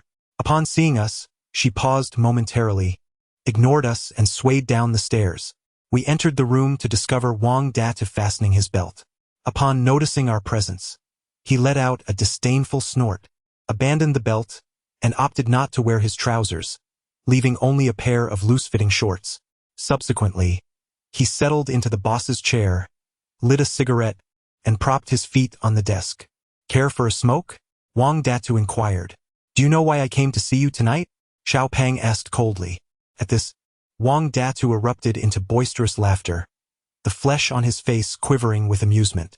Once his laughter subsided, he flicked the ash from his cigarette, and his expression turned grave. Are you here to demand repayment, seek revenge, or to bow and plead for mercy? His laughter still echoing. He abruptly seized the ashtray from the table and hurled it at Xiao Pengzi's head. With swift reflexes, Xiao Pengzi dodged, causing the ashtray to shatter against the wall, scattering ashes and debris throughout the room. Xiao Pengzi's face turned ashen, his fists clenched, and a murderous glint ignited in his eyes. That's not right, Wang Datu exclaimed. Then did you fellows come here to watch me put on a live show? Enough with the nonsense.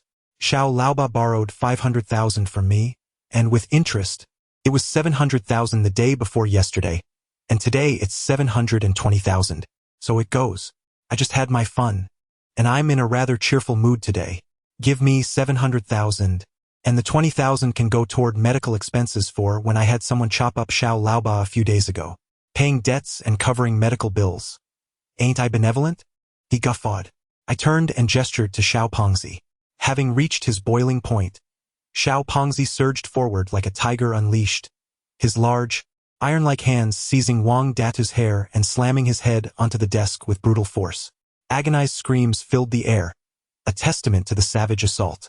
Don't kill him, cautioned. Subsequently, I turned and exited the room, where I encountered the female receptionist hurrying up the stairs, drawn by the commotion. Upon seeing me, her face drained of color, and she attempted to flee. Hey, I called out. Just the person I was looking for.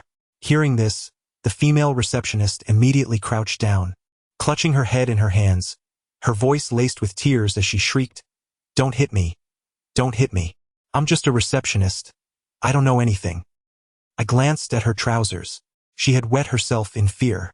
I crouched down, retrieved the recording from my phone, and held it to her ear for a moment.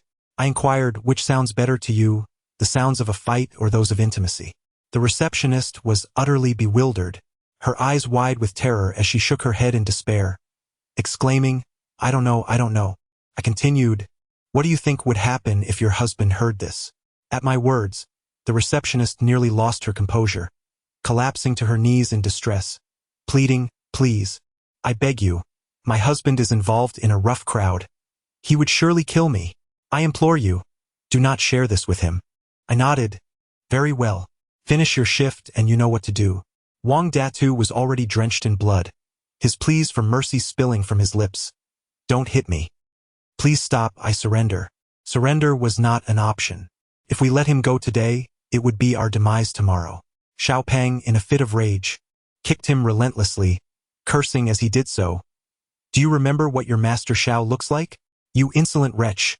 How dare you conspire with someone surnamed Pei against me? Damn it! Blood sprayed from Wang Datu's mouth, his eyes rolling back as he stammered. I remember. I pulled Xiao Peng back, still eager for more, and approached Wang Datu saying, let me share something with you today. The person surnamed Pei set a trap to ensnare my brother, and you are well aware of the details. However, my brother is merely a penniless burden. Do you not find it perplexing why Pei would want to go to such lengths to harm him? Wang Datu huddled in the corner, blood trickling from the corner of his mouth, panting heavily. Brother, I truly do not comprehend this matter. Surely, the one surnamed Pei must have instructed you to set a trap and extort money. After my brother and son were frightened and wounded, they would either flee and never return to Jinling, or be discreetly tormented to death by you. Am I mistaken? Upon hearing this, Wang Datu's expression transformed into one of utter astonishment, laced with profound terror. However, having navigated the underworld for many years, his wits remained sharp. With a feeble tone, he inquired, Brother, what do you mean by this? I produced a slip of paper from my chest and said, Recite this. The moment Wang Datu glimpsed the contents of the note, his countenance shifted dramatically. He clasped his hands together and trembled as he pleaded, Brother, please spare me. I shall relinquish the money. I will personally pay 700,000 to Brother Pei, and I will cover all of Xiao Bo's medical and nutritional expenses. Just let me go. I turned to gesture for Xiao Pengzi to continue. Xiao Pengzi hoisted Wang Datu once more, treating him as if in a martial arts training session, repeatedly administering his lesson. After a few minutes, Wang Datu lay motionless. I inquired, "Is he dead?" We awaited 2 hours in the office until Wang Datu regained consciousness.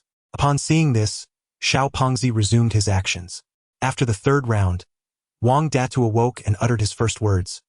"Brother, please stop hitting me. If you strike me again, I shall perish. I will recite." I placed the note before Wang Datu, urging him to control his emotions and recite with conviction. Meanwhile, Xiao Pengzi activated the recording device. His voice was resonant, his presence commanding, and his emotions perfectly conveyed. He delivered it flawlessly. He is certainly capable of pursuing a career in voice acting. I gave Wang Datu a thumbs up and remarked, "Possessing such knowledge is a burden. The secret of Pei Xinghai is known only to the 3 of us in this world. We are now like grasshoppers on the same string." I nodded and added, "By the way, arrange for someone to settle Xiao Bo's medical and nutritional expenses tomorrow. Furthermore, how we should address the matter concerning Pei Xinghai is likely clearer to you than to us." Suddenly, Wang Datu broke into tears. Surely, he was filled with regret. Regret for not having withstood the beating earlier, leaving behind evidence of this secret in the form of a recorded confession. As we exited the door, Wang Datu inquired, "May I ask your esteemed name, brother?" Chapter 11. Plucking flowers and playing the Chen, we ignored him and departed from Wang Datu's company. The streetlights stretched our shadows long. We walked in silence. The exhilaration of having confronted Wang Datu had faded entirely. We all understood that at this juncture, we were no longer innocent youths enamored with antiques. We had officially stepped into this tumultuous and enigmatic world. Xiao Peng suddenly spoke. "Brother, I've come to a realization." I asked, "What have you realized?"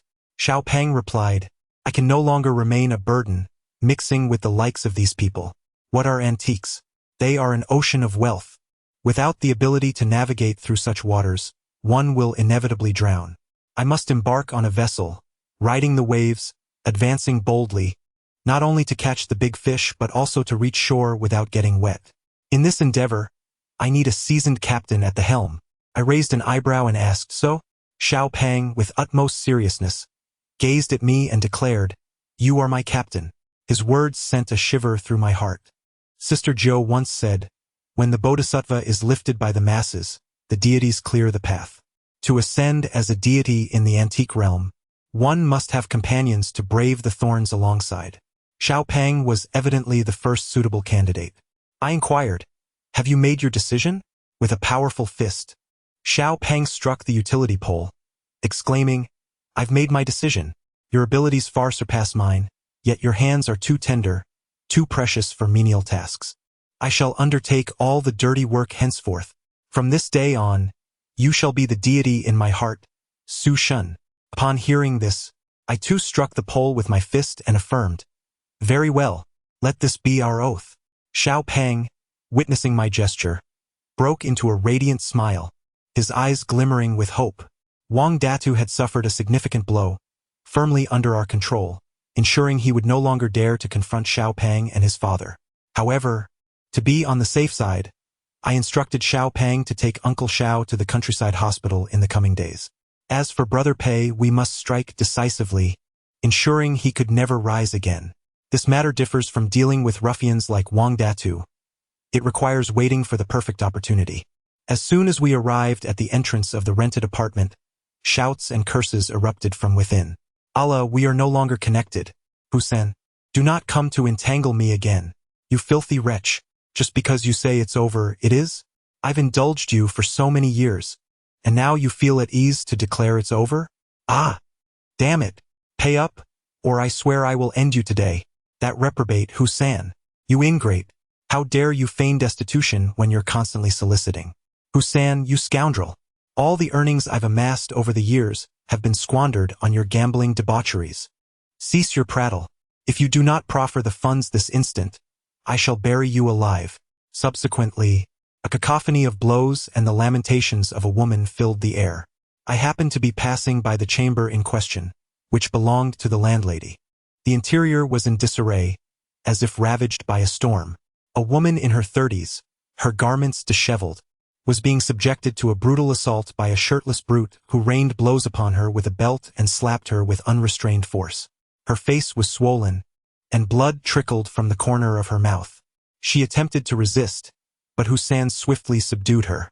The assailant berated her between blows, demanding, "Will you relinquish the funds? Will you relinquish the funds?" I was profoundly disheartened. To secure lodging only to be confronted with such depravity was disheartening. I contemplated seeking more suitable accommodations anon and relocating. I am no paragon of virtue, and acute auditory perception was hardly a boon at this juncture. I had intended to seek solace in slumber, but the commotion emanating from the chamber diagonally opposite persisted unabated. "Is that scoundrel leasing a room from you? Go forth and demand the rent from him. That rent constitutes my sustenance for the entire month. Do not entertain such notions." A sharp crack resounded, followed by a piercing shriek. "You vixen, will you comply or not?" The woman's agonizing cries filled the air. However, after a few minutes, silence descended. I surmised that Hussein had departed after exhausting himself in his assault. But unexpectedly, a series of violent thuds reverberated against the door, accompanied by crude and insistent knocking. In a moment of desperation, I rose to my feet and opened the door. Hussein stood at the threshold, reeking of alcohol and drenched in sweat. "Kid, this room is rented by you, isn't it? What's wrong? This landlord is my woman, and the rent is $800 a month, paid annually with a half-year deposit, totaling $14,004. Hand over the money." I was devoid of such funds. Initially, I had agreed with the landlady to pay 3 months' rent with a 1-month deposit, $3,002. Upon hearing this, Hussein's eyes widened in disbelief, surveying me as though I were an extraterrestrial.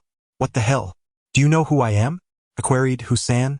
At this, he chuckled. "Since you know my name, dare you refuse me? Have you never inquired about the significance of Hussein?" Then, shockingly, he extended his hand as if to strike my face. I leaned back slightly to evade him. Hussein, taken aback, froze, his facial muscles twitching. He ostentatiously examined his empty palm and even blew gently into it. "So, will you pay the $14,004 or not? Let the landlord speak to me directly." I prepared to shut the door. Hussein's expression shifted dramatically as he swiftly grasped my collar, exclaiming, "Are you looking to die? Why do trashy people always grab others by the collar?" I replied coolly, "I'll give you a chance. Let go and scram." Upon hearing this, Hussein erupted into maniacal laughter, raising his fist. "You little punk, die!" With a resounding thud, I had already kicked Hussein more than 2 meters away. I distinctly heard a faint crack. Of course, such a sound. Only I can hear and discern the unfolding events. His right patella has sustained a fracture. Hussein, unable to utter a cry of anguish, clings desperately to his leg, contorted in agony as he curls and rolls along the corridor. The charming landlady, adorned with bruises, stands bewildered and terrified at her doorway. The words "damn you, you pathetic wretch" ignited a flame of fury within me. Having lost my parents at a young age, I can hardly tolerate any disparagement aimed at them. I contemplated confronting Hussein, but upon witnessing his pitiable visage, I restrained myself. Sister Jur once advised me, "Your hands are too exquisite. They should caress flowers and play the zither, lest they become soiled." I refrained from laying a hand on Wang Datu, let alone this pitiful Hussein. Suppressing my ire, I closed the door. Half an hour later, I heard Hussein's anguished moans as he painfully dragged his injured leg along the wall, struggling to move outside. Finally, he managed to rise. "You scoundrel. Just wait. How dare you keep a pretty boy to beat me? You're all doomed." Hussein's voice was low, threatening the landlady, yet he was careful not to let me overhear. The following day, I awoke around 10, refreshed and ready to wash up. The bathroom in this house is shared. After completing my morning routine, I found the landlady waiting at my door. She had applied makeup to conceal her injuries. I must admit she was quite attractive. Though she could not rival the renowned actresses of the Liu family, she bore a striking resemblance to the Hong Kong star Chen Baolian. Around the year 2000, how many had spent the night watching Chen Baolian in The Lantern Monk at private video halls? "Good morning, little brother," she greeted with a smile, her demeanor suggesting a hint of cordiality. Chapter 12. The shadowy affair I decided to rent the place for 3 months. Yesterday, I contemplated searching for another residence, but after Hussein's crude remark, I changed my mind. The woman, noticing my hesitation, hurriedly waved her hand and said, No, that's not what I meant. The rent isn't urgent. I inquired, Then what do you mean? Her appearance was refined, typical of women from the metropolis. Yet her manner of speaking was rather forthright as she replied, About yesterday. Thank you. I wanted to warn you, Hussein 1T let you off easily, so be very careful. Despite her own precarious situation, she still felt compelled to caution me. She took the money without counting it, simply stuffing it into the back pocket of her jeans, declaring, All right, once I've earned some money, I'll treat you to a drink. She was making an effort to converse in Mandarin. I chose to remain silent, yet she lingered. I asked, Is there anything else? She replied, My name is Su Qing. What's yours? In her eyes, I sensed a flicker of fear. Although her demeanor appeared carefree, she was acutely aware that women are often no match for men. Hussein's parting words from the previous night had clearly unsettled her, leaving her apprehensive about being alone at home. I said, Let me give you my phone number. I wrote it down for her, and then I donned my jacket and stepped outside. Xiao Pang informed me that he had taken Xiao Bo to a relative's house in the countryside late last night. This relative happened to be a barefoot doctor. Early this morning, Wang Datu transferred Xiao Bo's medical and nutritional expenses to his account. That was not the crux of the matter, however. Xiao Pang had conveyed a piece of news of great significance. This evening, in the hills behind a village in Zhenjiang, a clandestine banquet is to be held.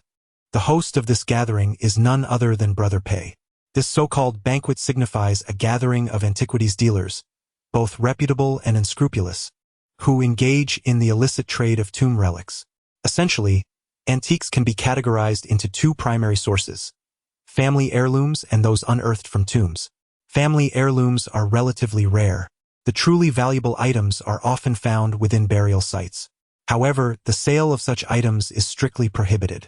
If a valuable artifact is unearthed and subsequently reported by a vigilant antiquities dealer, the grave robbers face dire consequences, imprisonment or even worse. The real challenge for grave robbers lies not in the act of excavation itself but in the swift and secure disposal of stolen goods. The optimal approach for selling these ill-gotten treasures is to invite antiquities dealers willing to purchase such items directly at the excavation site. This arrangement allows for a seamless transaction, binding the grave robbers and the buyers in a mutual understanding to avoid betrayal, as they are all complicit in their illicit activities. However, this scenario is fraught with peril, as disputes over treasures or financial matters can lead to treachery between the grave robbers and the buyers. Consequently, it is customary for grave robbers to invite a powerful figure within their circle to act as the host, ensuring both parties remain civil and the proceedings unfold without incident. The grave robbers are referred to as chefs, while the buyers are known as diners, and the host is called the proprietor. One might wonder if the proprietor engages in this arrangement without compensation. Certainly not. The proprietor is entitled to select one item from the treasures unearthed, which he may take without charge, and this item is often the most valuable artifact among the lot. Ordinarily, a reputable establishment like Sifang's Hai, renowned throughout Jiangsu province, would not engage in such clandestine activities. However, under the stewardship of the younger Miss Lu Xiaoxin, it appears that Brother Pei is indeed a purveyor of spectral feasts. Upon encountering Fatty Xiao at the Shaxian Snacks Eatery, I inquired, Is the information reliable? I further pressed, What is the source of this intelligence? Fatty Xiao glanced furtively around before whispering, A comrade of mine recently intercepted word that a chef in a rural Zhenjiang village exhumed a cooking pot and has been hesitant to utilize it. The chef has now connected with Brother Pei, who will host the banquet. My comrade has requested that I attend as a guest. I expressed a degree of skepticism. Fatty Xiao frowned, retorting, You doubt the veracity of my comrade's information? I responded, That depends on the nature of your relationship. Upon hearing this, Fatty Xiao raised his garment, revealing a ghastly scar upon his chest. Pointing to it, he declared, During our military service, I incurred a debt to him that can only be repaid with my life. I promptly interjected, Enough, say no more. I believe you. Fatty Xiao typically refers to others as friends, but his designation for this individual mirrors my own, brother. This matter is credible. I inquired, were you issued an invitation? Fatty Xiao produced a bovine horn from his person. Upon beholding the horn, my brow arched in surprise. Is it from a Ming dynasty tomb? Fatty Xiao chuckled. Indeed, you possess remarkable insight. Such spectral banquets are not to be trifled with. Merchants participating in the acquisition of ancient artifacts must be trusted members of the fraternity, to whom the host extends invitations in the form of unique objects rather than mere paper. In this instance, a bovine horn. Generally, it signifies the Ming tomb. According to legend, Zhu Yuanzhang is the reincarnation of the great blue ox. I have tucked away the ox horn and consumed all of the soup from the earthen jar. Xiao Fatty lit a cigarette, gazing vacantly through the smoke at me, and inquired, Susie, aren't you curious about how I obtained the invitation? Xiao Fatty continued, while your statement holds truth, don't you find it peculiar? Before he could elaborate, his expression suddenly shifted dramatically. He swiftly covered my mouth and glanced around, ensuring no one was in sight. He then whispered, your mind has been illuminated, but please lower your voice. It is not that my mind has been illuminated. Rather, the situation is too straightforward to analyze. Dining at a clandestine banquet is typically discreet. The guests who receive invitations are all formidable antique buyers. Individuals like Xiao Fatty, who are mere packers, would not be regarded by the host at all. Furthermore, this host is Pei Gu. The invitation was given to Xiao Fatty by his brother. When Xiao Fatty described the situation, he used the phrase my brother recently received some information, which is a typical expression in intelligence circles. Moreover, Xiao Fatty mentioned that he owed this brother a life during his time in the military. Judging from the usual identities of Xiao Fatty's comrades after their service, it is easy to deduce that this brother he speaks of is likely a government official. The reason this brother provided Xiao Fatty with an invitation must be to allow him to infiltrate as an insider. The intention seems to be a coordinated effort to catch the culprits red-handed and dismantle this clandestine banquet entirely. We are not chivalrous heroes, merely striving to realize our dreams within the antique trade. Our feelings towards such clandestine affairs are rather neutral. However, this time we are up against Pei Gu, and we are quite eager to collaborate. Have you had your fill? I inquired. Two individuals rented a van and set off directly towards Zhenjiang. Around the year 2000, transportation was not as developed as it is today. Upon our arrival in Zhenjiang, twilight was fast approaching. We reached the village, indulged in a few biscuits, and quaffed a couple of cans of Jianlibo. As night fell at 11, we commenced our ascent towards the rear mountain.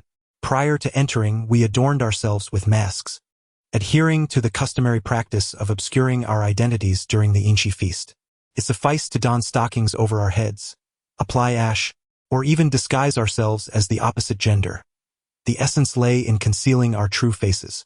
We sought simplicity. Xiao Fatty donned a mask of Guangong, while I wore a pig mask. Upon reaching the foot of the mountain, we encountered two individuals clad in the whimsical garb of clown makeup seated on the ground. As we approached, they rose to obstruct our path. Gentlemen, do you possess an invitation? I produced a horn. Chapter 13. Stewed double yolk eggs. I conferred with Xiao Fatty in hushed tones.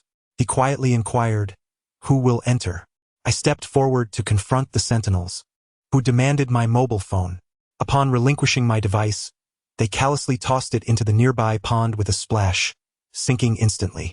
A pang of regret washed over me. Had I known, I would have opted for a simpler phone. One of the sentinels guided me up the mountain.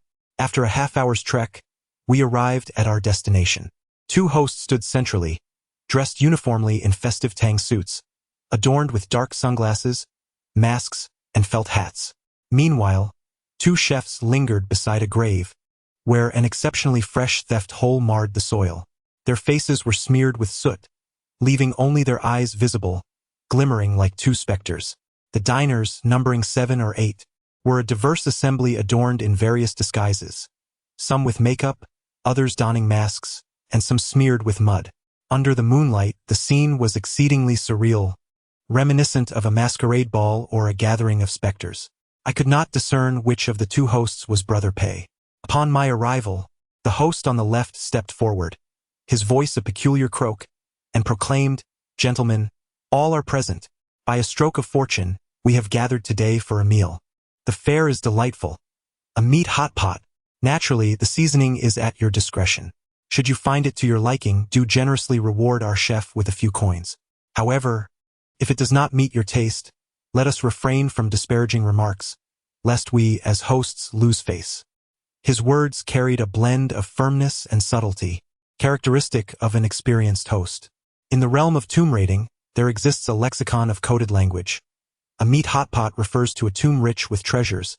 A dry pot signifies a tomb from which nothing has been retrieved, and a leaky pot indicates a tomb that has been plundered by peers.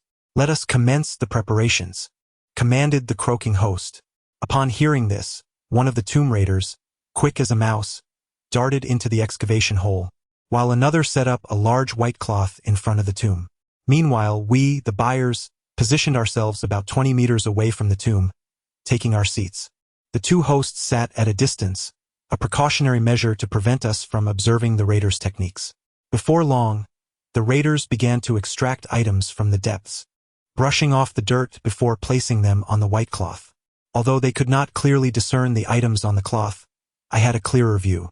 The exquisite imperial hand pillow from the Ming dynasty, the jade-inlaid mouthpiece from Hatian, the wax-blown snuff bottle, the jade bracelet, and the porcelain jade stool. All are remarkable artifacts from the mid-Ming era. Indeed, this is a veritable treasure trove, although the items are still encrusted with earth. Their sheen under the moonlight unmistakably suggests their authenticity as genuine relics unearthed from a burial site. The valuation, however, remains uncertain. The worth of antiquities is determined by two primary factors: the condition and the provenance. Given the considerable distance from the period, the items are obscured by dirt and their condition is not readily discernible. As for provenance, this grave does not seem to harbor any notable tales or illustrious figures that could significantly enhance the value of the antiques. For instance, while a jade piece found in the mouth of an ordinary corpse may fetch a price corresponding to ancient jade, if it were to be discovered in the mouth of a revered empress, it would command an astronomical sum. The grave robbers toiled diligently for almost half an hour, laying out a dozen or so items, still coated in fresh mud, upon a white canvas cloth. At this juncture, the proprietor with a distinct voice addressed them. "Esteemed chefs, you have labored well. Please take a moment to smoke and rest." Subsequently, he handed each of the grave robbers a cigarette. With cigarettes clamped between their lips, they retreated to a distance, choosing to avoid involvement in the bargaining process of this clandestine exchange. They need not fret over whether the items are fairly valued. Once the buyers express interest, they will naturally propose an appropriate price. Those with invitations are all insiders, and their offers will not be outrageously unreasonable, for they wish to partake in similar dealings in the future. Even if an initial offer is low, others will likely counter with higher bids, leading to the highest bidder ultimately securing the acquisition. After everyone has concluded their clandestine feast, the proprietor will dispense the payment along with the remaining treasures to the grave robbers. "Gentlemen, please, allow me to make the first move." The proprietor with the voice of a drake spoke up, and at that moment, the previously silent master joined him, both of them gathering around to select from the white felt cloth. After a brief deliberation, they chose a palm-sized porcelain jade stool. The formerly reticent master approached us, holding the jade stool in his hands. He waved it in front of our eyes, signaling that this was his reward as the host, prompting glances from the diners. However, I suddenly became aware of three alarming developments. Firstly, faint snoring could be heard from a distance, emanating from the two chefs who were resting beneath a tree, their mouths still clenching unextinguished cigarettes. Secondly, as the host showcased the palm-sized porcelain jade stool, I caught a peculiar fishy scent wafting towards me, reminiscent of the earthy odor of burial goods. Yet, my years of training urged me to dismiss this association. I quickly held my breath. A sidelong glance revealed that the diners, upon catching the scent of the jade stool, appeared dazed and bewildered. Lastly, while we were all fixated on the jade stool, the proprietor with the drake-like voice skillfully substituted the array of burial items on the white felt cloth. Astonishingly, the replacement items were also caked in fresh mud. The host was engaging in a duplicitous scheme, obscuring the chefs with smoke, bewildering the diners with the fishy jade stool, and replacing authentic burial goods with deceptive replicas covered in mud. In due course, all the diners would naively select those counterfeit items. After all, the diners were utterly oblivious to the true nature of the dishes being served, despite the mere few meters of distance. Under the influence of the intoxicating substance, they would undoubtedly mistake the counterfeit for the genuine article, eagerly parting with their money for the host. Upon receiving their payments, the host would ultimately hand over a substantial sum to the chef, perhaps $1 million, and even if just 100,000 were allocated to the chef, their minds would be so befuddled that they would raise no objections. The chefs, lacking the expertise of a professional appraiser, had no clear understanding of the market value of the funerary items. They would indulge in this illicit banquet without remorse. By the next day, as everyone regained their senses, they would remain completely unaware of the preceding events. The diners would attribute their confusion to the darkness, while the chefs would grumble about the dilapidated kitchen or curse the diners for their lack of discernment. Such a significant and silent loss could only be swallowed in silence. A chill crept over me as I considered the depths of Pega's shamelessness. Hosting a ghostly feast, he was brazen enough to serve double yolk eggs, indulging on both ends. At that moment, I suddenly noticed a petite diner nearby, donning a pleasant goat mask, yet her gaze was strikingly clear. Remarkably, she appeared unaffected by the poison. As I observed her, she too was watching me. Could she be a sibling of Fat Shao? No, that was impossible. She lacked an Adam's apple. She was disguised as a man. Furthermore, her eyes seemed hauntingly familiar. Upon closer inspection of her figure, it became evident that she was tightly bound in a corset and wearing an oversized vest. Suddenly, everything clicked into place. Intriguingly, she was Lu Tsanin. It wasn't that I was particularly adept at recognizing people. Rather, the few women I had encountered since my debut were limited. Yet, Lu Tsanin's gaze had left a profound impression on me, especially considering that her sister, Lu Xiaoxin's subordinate, Pega, was preparing double yolk eggs tonight. Lu Tsanin, however, approached and pretended to be a customer. What could this possibly mean? I swiftly pondered in my mind. The two sisters were at odds with each other. The enemy of my enemy is my friend. It shouldn't pose much of a problem. With a sense of understanding, I turned away and ceased to regard her. At this moment, the porcelain jade had already made its rounds before the crowd. The hoarse-voiced host stood elevated and proclaimed, "Esteemed guests, the feast has begun." Upon hearing this, the patrons rose from their seats and made their way towards the expansive white felt cloth. Chapter 14. A gesture of respect. These patrons resembled a throng of mere shadows. As they approached the felt cloth, they began to crouch down, their eyes clouded with an almost intoxicated daze as they began to evaluate the goods. Their demeanor resembled that of inebriated souls who were striving to regain clarity. What struck me as particularly peculiar was that although the host had bewitched their vision with some unknown substance, their mouths remained unenchanted. They commenced selecting dishes and offering bids. Porcelain wheat ears from the reign of Emperor Ming, though not from an official kiln, are of quite commendable quality. I am willing to offer 30,000. The intricately crafted imperial glass paperweight emanates elegance and grandeur. It is likely a reward for a civil official, perhaps buried alongside a scholar or his descendants. I shall bid 100,000. The jade belt paired with Hetian seed material is of modest origin, yet I shall offer 80,000. Their expressions were a blend of confusion, yet their lips moved in a comical chant. Observing that everyone had selected their desired items, the hoarse-voiced host declared, "Now that you have chosen your dishes, it is time to reward the chef. Let us proceed step by step. Is there anyone willing to offer a reward exceeding 30,000 for the Ming Renzong porcelain wheat ear? Yes. I shall offer 35,000. I shall raise the reward to 40,000. 50,000. A counterfeit Ming Renzong porcelain wheat ear has been sold for the price of 50,000. This cycle continued. Dozens of forgeries were selected, with the highest price reaching 200,000 and the lowest being 5,000. The vendor with a distinctive voice collected 10 trays, instructing the buyers to place their money on them. For every item there was an accompanying tray. All of them were armed with cash. Only I and Lu Tsanin refrained from selecting any items. The vendor, noticing this, was somewhat puzzled and turned to inquire, "Gentlemen, is it that the items do not suit your taste?" Upon hearing this, I realized the moment had arrived.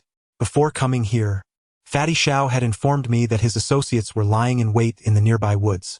ready to act at the moment payment was to be made. A loud argument would serve as their signal, the more intense the better. Upon hearing the commotion, they would rush in to seize both the money and the individuals involved.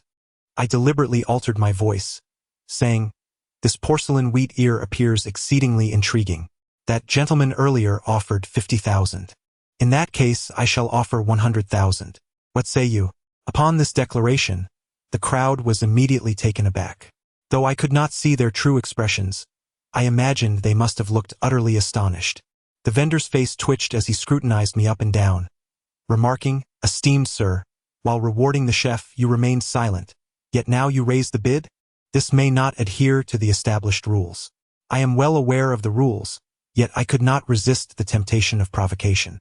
The nearby buyers began to murmur amongst themselves, expressing their disbelief at the presence of someone from the northeast who seemed utterly unaware of the most basic etiquette surrounding the banquet. The two hosts felt a flush of embarrassment. One of the hosts, with a voice reminiscent of a duck's quack, stepped forward and said, "If you truly appreciate it, you may purchase it after the banquet concludes, but not during the event." I retorted, "You are quite amusing. What difference does it make whether I buy it here or outside? In my hometown, we refer to that as pulling down your pants to fart." In truth, I was genuinely concerned that the individual who had procured the counterfeit porcelain wheat ear would immediately acquiesce. After all, my package contained nothing but bricks, not cash. At that moment, the previously quiet host spoke up, his voice stern. "If you utter another word, you will be disrespecting our host. Are you intent on causing a scene?" I feigned anger, declaring, "What is the matter? Are you raising your voice to provoke a fight? Try laying a hand on me." The two hosts exchanged glances and simultaneously stepped forward, their hands moving towards their waists, presumably to grasp their weapons. Without hesitation, I swung my hand with great force towards the duck-voiced host, exclaiming, "I've shown you enough respect." The speed of my action was akin to a flash of lightning. The duck-voiced host was caught off guard, letting out a cry as he fell to the ground. His hat flew off, revealing a bald head. His sunglasses were knocked away, and his mask was half removed, leaving one side of his face grotesquely swollen. I was uncertain if this was indeed Pegu. The sudden turn of events left everyone in the room in shock. The other host bellowed, "What a bold fellow!" He launched an aggressive assault, reaching behind his back. I glimpsed what appeared to be a firearm. Whether genuine or a replica, it was undoubtedly lethal. As I braced myself to subdue him, a thunderous bellow shattered the air. "Freeze! Everyone down!" The surrounding woods rustled as a dozen figures descended like tigers. I yelled, "It's a setup! Scatter!" I turned and fled. A well-timed shout, coupled with a headlong flight, was a calculated diversion. Otherwise, my actions would have aroused suspicion of being an accomplice. If the organization behind the proprietor suspected me after the raid, they would leave no stone unturned in discovering my identity. Panic seized everyone, and they scattered in disarray. I noticed out of the corner of my eye that the two cooks, now roused, were also making a hasty retreat, only to be apprehended by another squad of officers moving to intercept them. The bald proprietor attempted to rise, but the force of my previous blow had clearly induced a mild concussion. He managed to prop himself up halfway before collapsing back to the ground, where he was also subdued. The buyers scattered in all directions, most of whom were captured, with a few disappearing into the woods. The taciturn proprietor, however, displayed remarkable cunning. While others fled downhill, he ascended the slope, indicating a determined escape. I decided to follow him. Two officers gave chase. Enraged by my persistent pursuit, the proprietor, gasping for breath, cursed vehemently, "Idiot! Why are you following me?" Upon hearing this, I bent down to pick up a stone and exclaimed, "What are you cursing me for?" I hurled the stone at his back. A startled yelp escaped his lips as he staggered and fell to the ground, attempting to rise but quickly being subdued by two approaching police officers. Without a moment's hesitation, I took off running into the woods on the mountainside. To my astonishment, I heard an urgent, labored breathing not far behind me. Turning around, I saw that, in her panic, Lutsanine was inexplicably fleeing towards me. Not far behind her, someone shouted, "Don't run. If you keep running, I'll shoot." I contemplated changing direction to shake off Lutsanine, But at that moment, I heard her cry out in pain. She had twisted her ankle. Cursing under my breath, I felt a wave of concern wash over me. I desperately did not want her to be caught. Even though Lu Tsanin had not participated in any transactions, thus minimizing her culpability, the thought of her being apprehended was unbearable. It was evident that she was bewildered by my identity and my reasons for rescuing her. Nonetheless, she displayed remarkable composure, stifling her cries of pain. The footsteps of our pursuers drew ever closer. Chapter 15. Who are you? Really? Had I been alone, I could have stopped and revealed my true identity. However, with Lu Tsanin present, I could not afford to do so. My mind was preoccupied with one persistent thought. I did not want Lu Tsanin to discover that I was an undercover agent.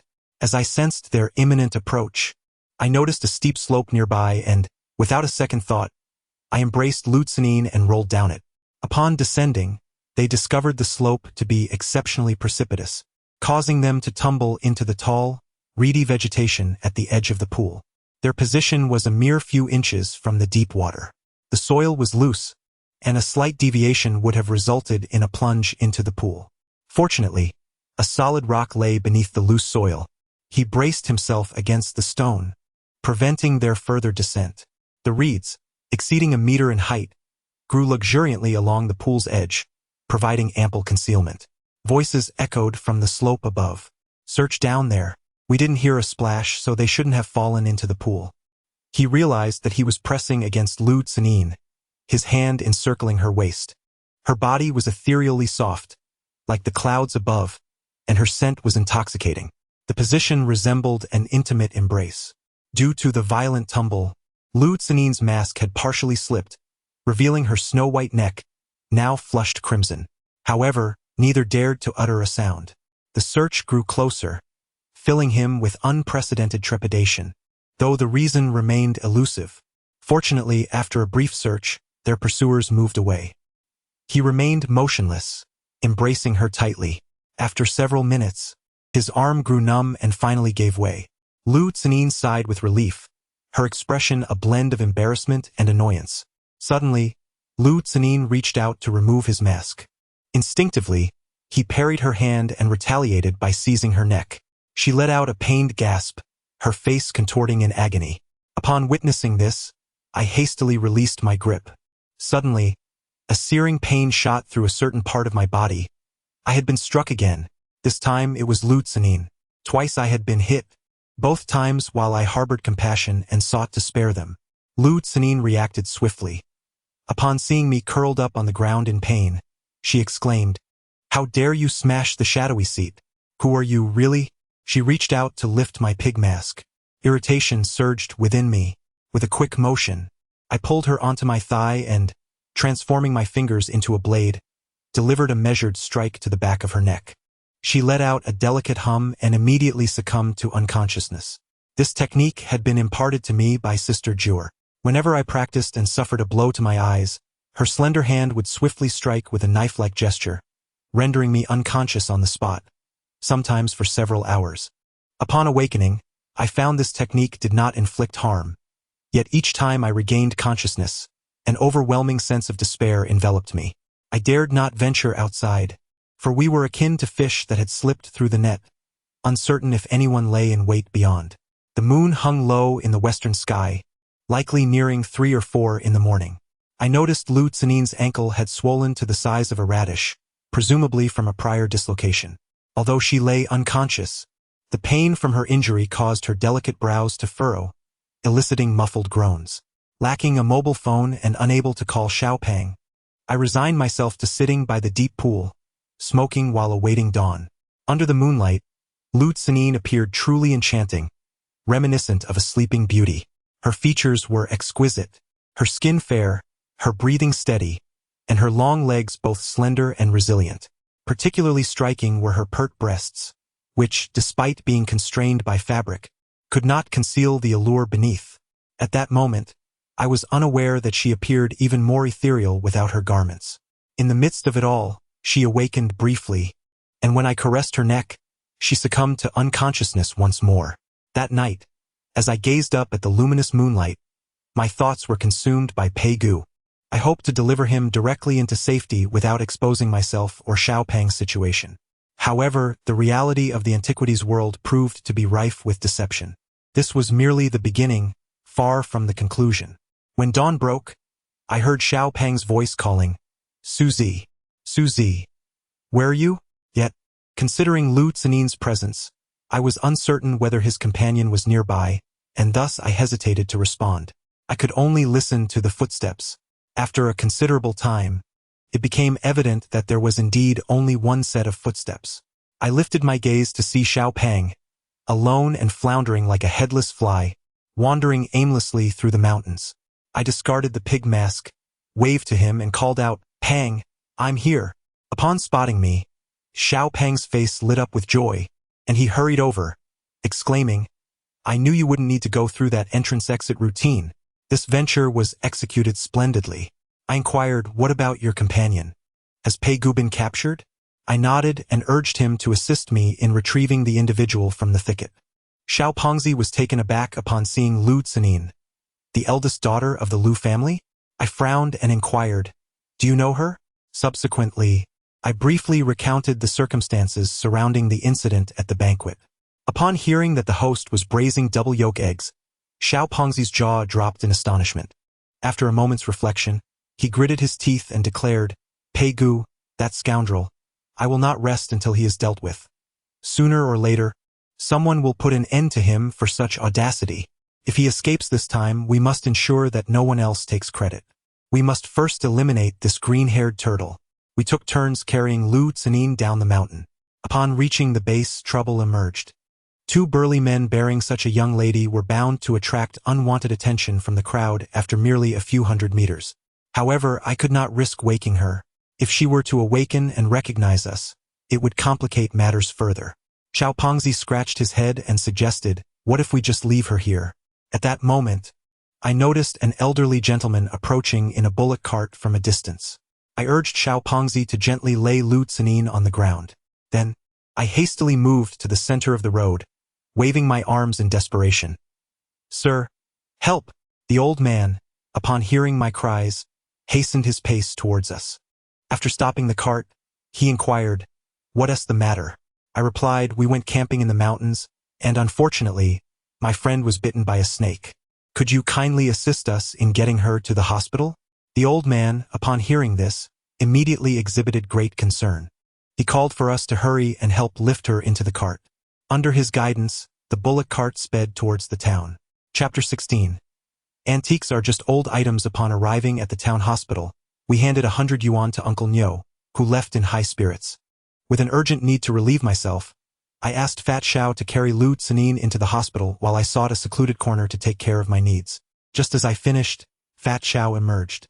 I inquired, "Why are you out so quickly? What did you tell the hospital?" Lu Zinin was in good health and not short on funds. Upon reaching the home of Fat Xiao's barefoot doctor relative, Uncle Xiao was reclining on the bed, munching on corn while listening to a comedic radio show, seemingly recovering quite well. "Where have you been? You didn't answer your phone," Uncle Xiao exclaimed, spitting out corn kernels. Fat Xiao chuckled. "I've been busy these past few days. How are you feeling now, old man?" Uncle Xiao snorted in response. "Not dead yet. What have you been busy with?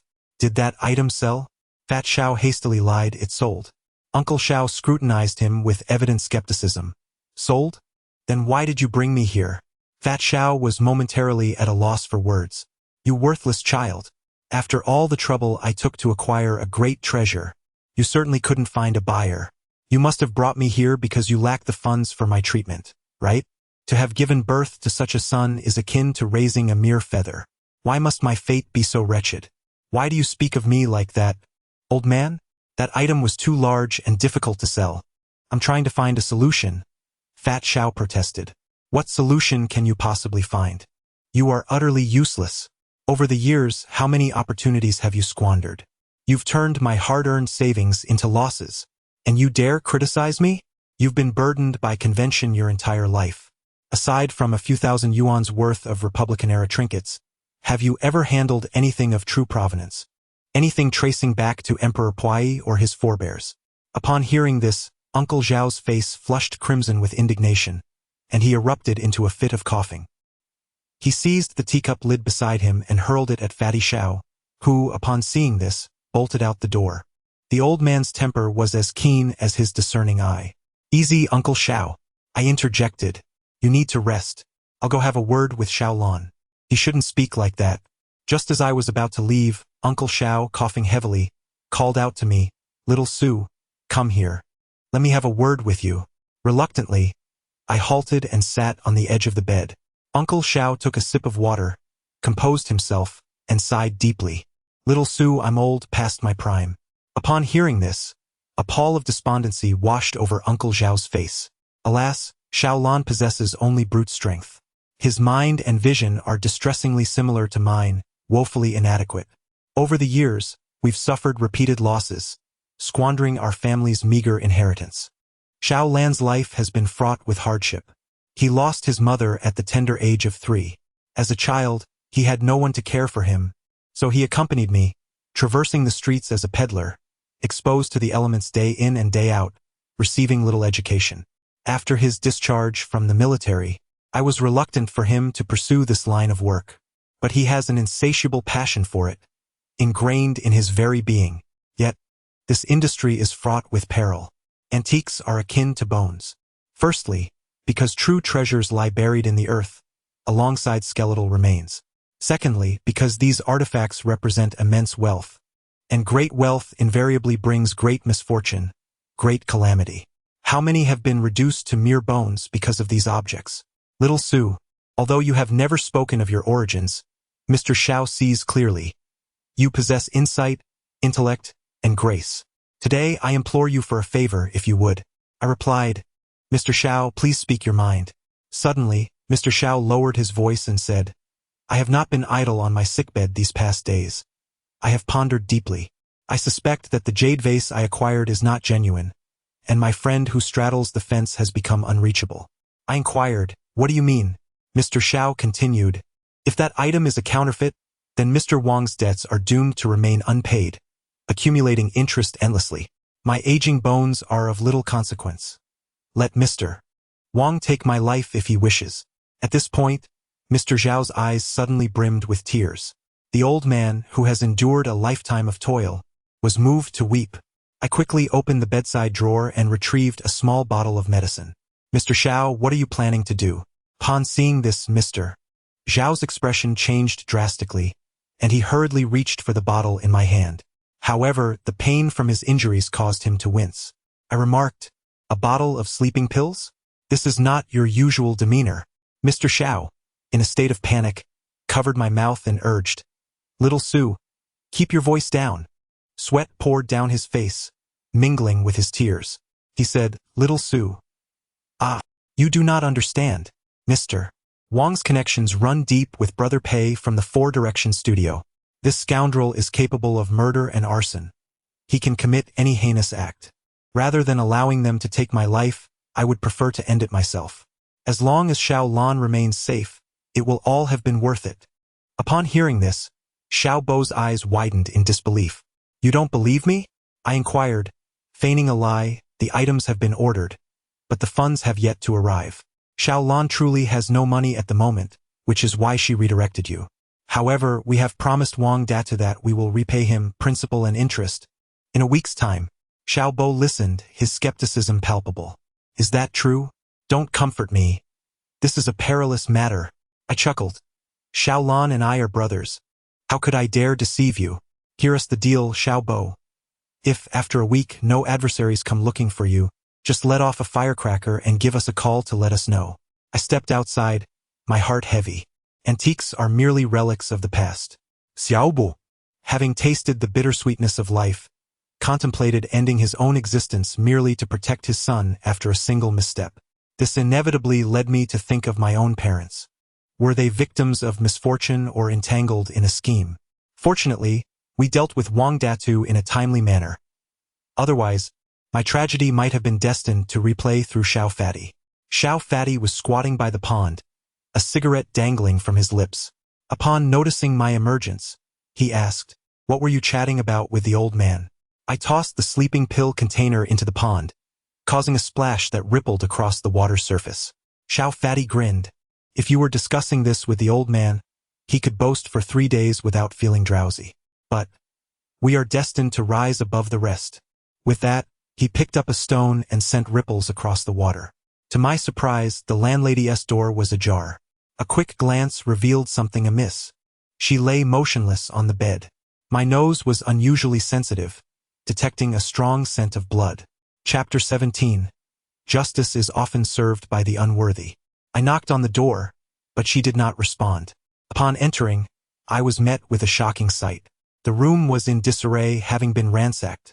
Her arm was grievously wounded, the incision deep and bleeding profusely, staining the sheets a vivid red. As she lay face down, it was entirely concealed from outside view. I checked for her breath. It was faint. This was most likely the work of Husang. Without hesitation, I lifted her onto my back and hurried outside, hailing a taxi to take us to the nearest hospital. The doctor informed me that too much time had elapsed since the injury, and she had lost considerable blood. Had we arrived any later, her life would have been in jeopardy. Immediate suturing and a blood transfusion were imperative. Soon, she was whisked away to the operating room. The nurse requested payment, 5,000 yuan. Previously, I had given her 3,002 for rent and purchased 2 mobile phones, leaving me with just around 6,000. After paying, I was left with merely 1,000. I waited outside the operating room. The nurse emerged and inquired, "Are you her husband or boyfriend?" When I replied otherwise, she frowned and stated, "The paperwork requires a family member's signature. Can you reach her relatives?" I shook my head. The nurse continued, "As her tenant and friend, can you sign? However, I must warn you that if any issues arise during the surgery, it may lead to disputes with her family." After signing, I waited for half an hour, and the operation was complete. I asked the doctor about her condition, to which he nodded. I then left the hospital. Upon returning home, I took a shower and had a bowl of instant noodles. I turned on the television and watched the Asian Cup semifinal.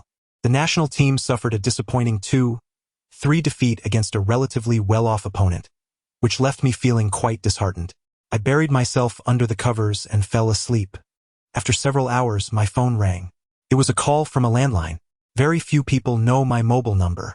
Who could it be? Upon answering, the voice on the other end said, "Hello? Su Qing has awakened, but she hasn't eaten all day and needs nutritional support. Please come quickly." The caller inquired, "You are Su Chun, correct? I am calling from Jinjiku Hospital." Suddenly, it clicked. The landlady had previously informed me that her name was Su Qing. I had given her my number.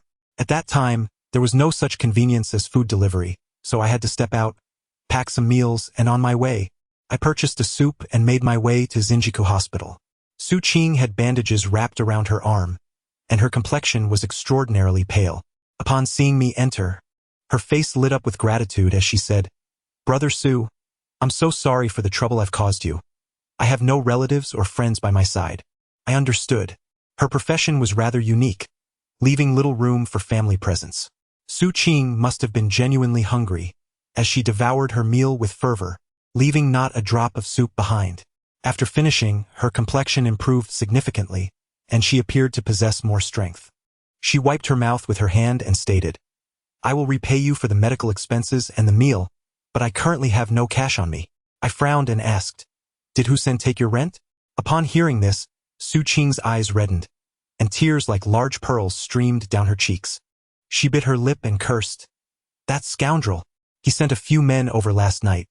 They not only robbed me of all my money but also stabbed me." I inquired, "He must have sent someone to seek me out, correct?" Su Qing paused for a moment before nodding. "Indeed. Nevertheless, the situation has arisen because of me.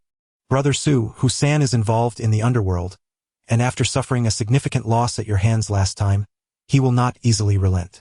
Although you possess formidable skills, you cannot withstand the multitude he commands. Brother Su, you should hastily consider relocating. I will forgo your rent for the next few days." Immediately, Su Qing turned and retrieved a token from the compartment of her small bag, presenting it to me. This was a keepsake given to me by my grandmother, said to have been blessed by a master. I had worn it since childhood, as it was believed to bring tranquility and peace. 5 years ago, someone offered 10,000 for it, yet I did not sell. Its value has certainly increased several times since then. Please do me a favor and sell it. After deducting your medical expenses, you may keep whatever remains as a token of gratitude for saving me twice. You may be aware of my profession. Once I recover, I can earn easily. To be candid, upon first seeing you, I felt an uncanny resemblance to my deceased brother. There seems to be a certain affinity. I would not feel remorse for parting with this cherished item, as I believe my grandmother would understand. Although my life may be tainted, my heart remains unblemished. I detest being in debt to others. A stirring of emotion coursed through me. Su Qing delicately concealed the token within her wallet, undoubtedly a cherished possession. Yet, in her moment of dire need, she chose to part with it as a gesture of goodwill. True loyalty is often found amongst those who have little to lose. Based solely on this, Su Qing is worthy of my friendship. I picked up the token and examined it, astonished to discover it was a bronze bird emblem from the Yuan dynasty. The birchi bird is one of the 12 divine beasts that devour nightmares. In ancient feudal society, when a child would cry incessantly at night, adults believed that the child was besieged by a nightmare spirit. They would often create a birchi bird talisman to hang around the child's neck, intended to soothe and silence their cries. Few copper artifacts from the Yuan dynasty have survived to this day. Even the copper coins used for transactions are scarce due to limited minting, making them quite rare in the marketplace. A single Yuan dynasty copper coin commands a high value, let alone a copper birchi bird talisman, which is both unique in craftsmanship and rich in symbolism. If placed on the market, the talisman's worth alone would exceed 200,000. Moreover, the reverse side of this talisman bears the inscription of Zhonghui Mansion. Zhonghui refers to Liu Bingzong, the designer of the Yuan dynasty's capital, Dadu, and a master of feng shui. While the talisman may not have been crafted by his own hands, it was indeed produced within his residence. Items consecrated by Zhonghui Mansion are considered artifacts, and their efficacy in calming the spirit and settling the mind is undoubtedly reliable. Should one encounter a buyer with a keen interest, the price could easily multiply several times over. I also gifted it to her. Upon seeing this, Su Qing was momentarily taken aback. Subsequently, her exquisite and enchanting face bore a hint of displeasure. "Little Su, are you dismissing my possessions?" I replied, "Not at all. You owe me nothing." Su Qing inquired, "What do you mean?" At my words, she stared at me with wide eyes, as if gazing at a peculiar creature. After a moment, she asked, "Can you appraise treasures?" I neither affirmed nor denied, rising to leave. As I reached the doorway, I turned back and asked, "Sister Su, with whom is Hu-san associated?" I inquired, "Pei-gu? It seems fate has brought us together again." Before departing the hospital, I slipped 500 yuan into the hands of the nurse tending to the bed. She has been tasked to assist Su Qing with meals for the next few days, using 400 yuan, with the remaining 100 yuan as a token of appreciation for her efforts. The nurse expressed her delight and assured me that she would take good care of Su Qing. Subsequently, I made a phone call to Wang Dado. Upon hearing my voice, he spoke with a tremor, inquiring about my plans. I informed him that there were none, but that one of his subordinates, Hu-san, had assaulted my friend. After leaving, I received a call from Xiao Peng, who asked where I was. He stated, "I am at your residence and have matters to discuss." Xiao Peng's demeanor was quite displeased. Upon entering, he plopped down heavily into a chair. I asked, "What is the matter?" Xiao Peng replied, "Regarding Pei-gu, I have good news and bad news. Which would you prefer to hear first?" I chose the bad news.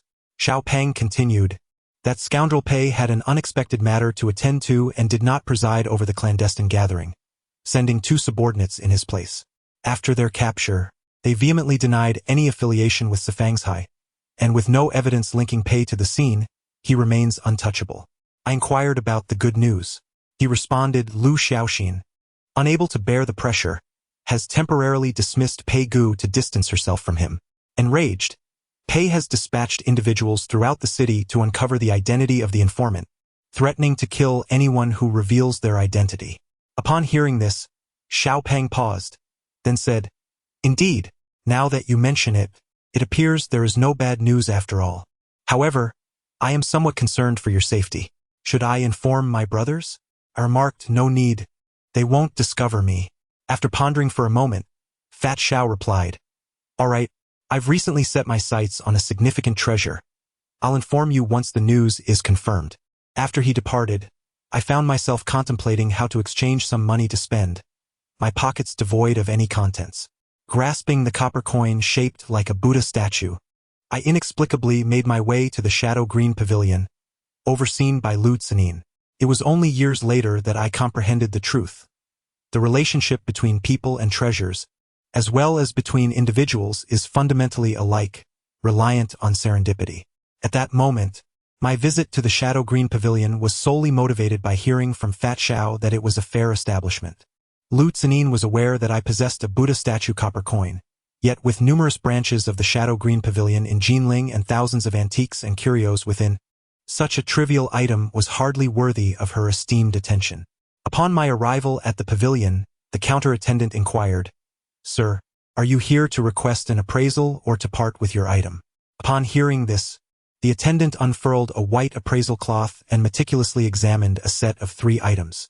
After several minutes, he addressed me, "Please hold on. This requires the shopkeeper's attention."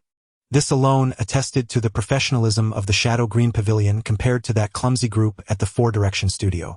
Shortly thereafter, an elderly scholar emerged from the back, sporting glasses with lenses as thick as a wine bottle's bottom.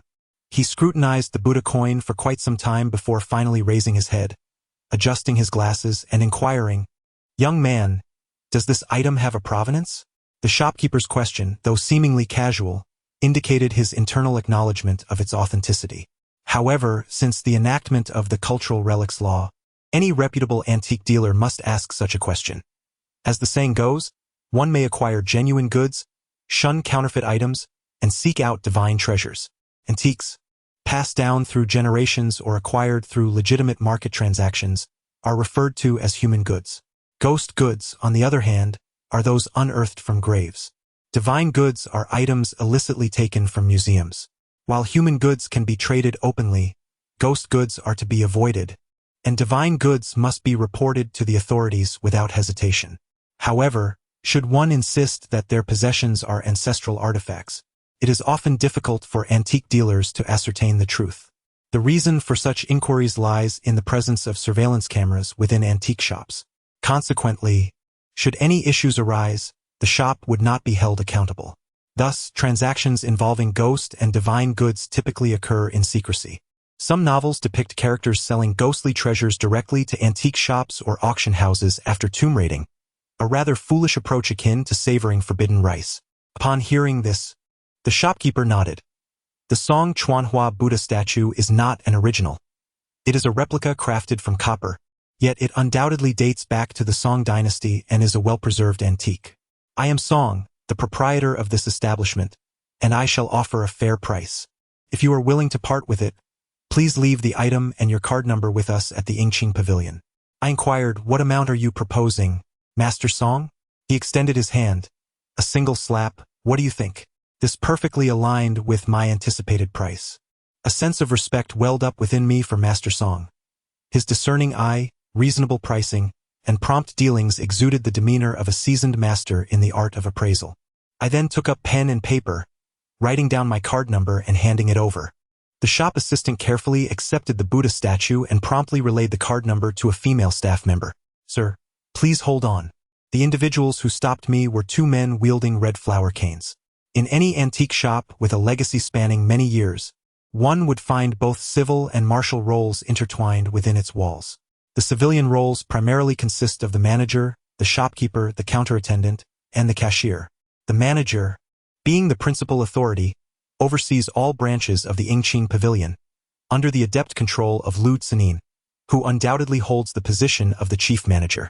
The shopkeeper serves as the specific responsible party beneath the manager. The counter-attendant acts as the initial verifier, tasked with preliminary assessments and must consult the shopkeeper when significant matters arise. The cashier, akin to the female clerk, handles transactions, issuing receipts and collecting payments. In contrast, the martial roles are relatively straightforward, referred to as the red flower stick bearers. In the past, antique merchants traversed the world with valuable treasures, necessitating the hiring of skilled fighters for protection. Such individuals typically wielded a stick adorned with vibrant red floral patterns, using it to probe for treasures and, when confronted by bandits or robbers, would draw the red flower stick to fiercely defend their possessions and their master. They carried a baton, resembling a length akin to an electric baton, entirely crimson in color, unmistakably identifying them as red flower stick bearers. One of the red flower stick bearers remarked, "There is an old friend of yours upstairs who wishes to meet you." It was truly astonishing. The only person capable of commanding a red flower stick bearer to obstruct my path, aside from Lu Tsenin, was inconceivable to me. The coincidence was too remarkable. How could such a prominent young lady from the Lu family suddenly appear in this establishment today? The red flower stick bearer continued, "She mentioned you would certainly want to see her." I inquired, why? At that moment, my head buzzed with confusion. How could Lu Tsenin know that I was the one who saved her and subsequently knocked her unconscious that day? This shouldn't be possible. I had donned a pig mask throughout the event, rendering my features unrecognizable. My sister Jur had once brought me to the Northeast, where the locals possess an extraordinary ability to correct the accents of outsiders. When I had caused a ruckus, I employed the purest Northeastern dialect, almost indistinguishable from authenticity, ensuring my voice could not be easily identified. Later, amidst the thicket of reeds, I inadvertently rendered her unconscious. Could it be that the medical personnel described this upon her arrival at the hospital? However, due to my urgent need to relieve myself, I did not even enter the hospital. Even if the medical staff had painted a portrait of the one who brought her in, they would have been describing Fat Xiao, whom Lu Tsenin had never encountered. Nevertheless, these details are not the crux of the matter. The pivotal issue lies in the fact that Brother Pei is currently scouring the entire city of Jinling for the individual who disrupted the banquet that day. Among the diners, apart from myself and Lu Tsenin, no one else managed to escape. Lu Tsenin has every reason to believe that I was responsible for the ruckus at the banquet. So, what does she intend to do next? It seems unavoidable that we must meet today.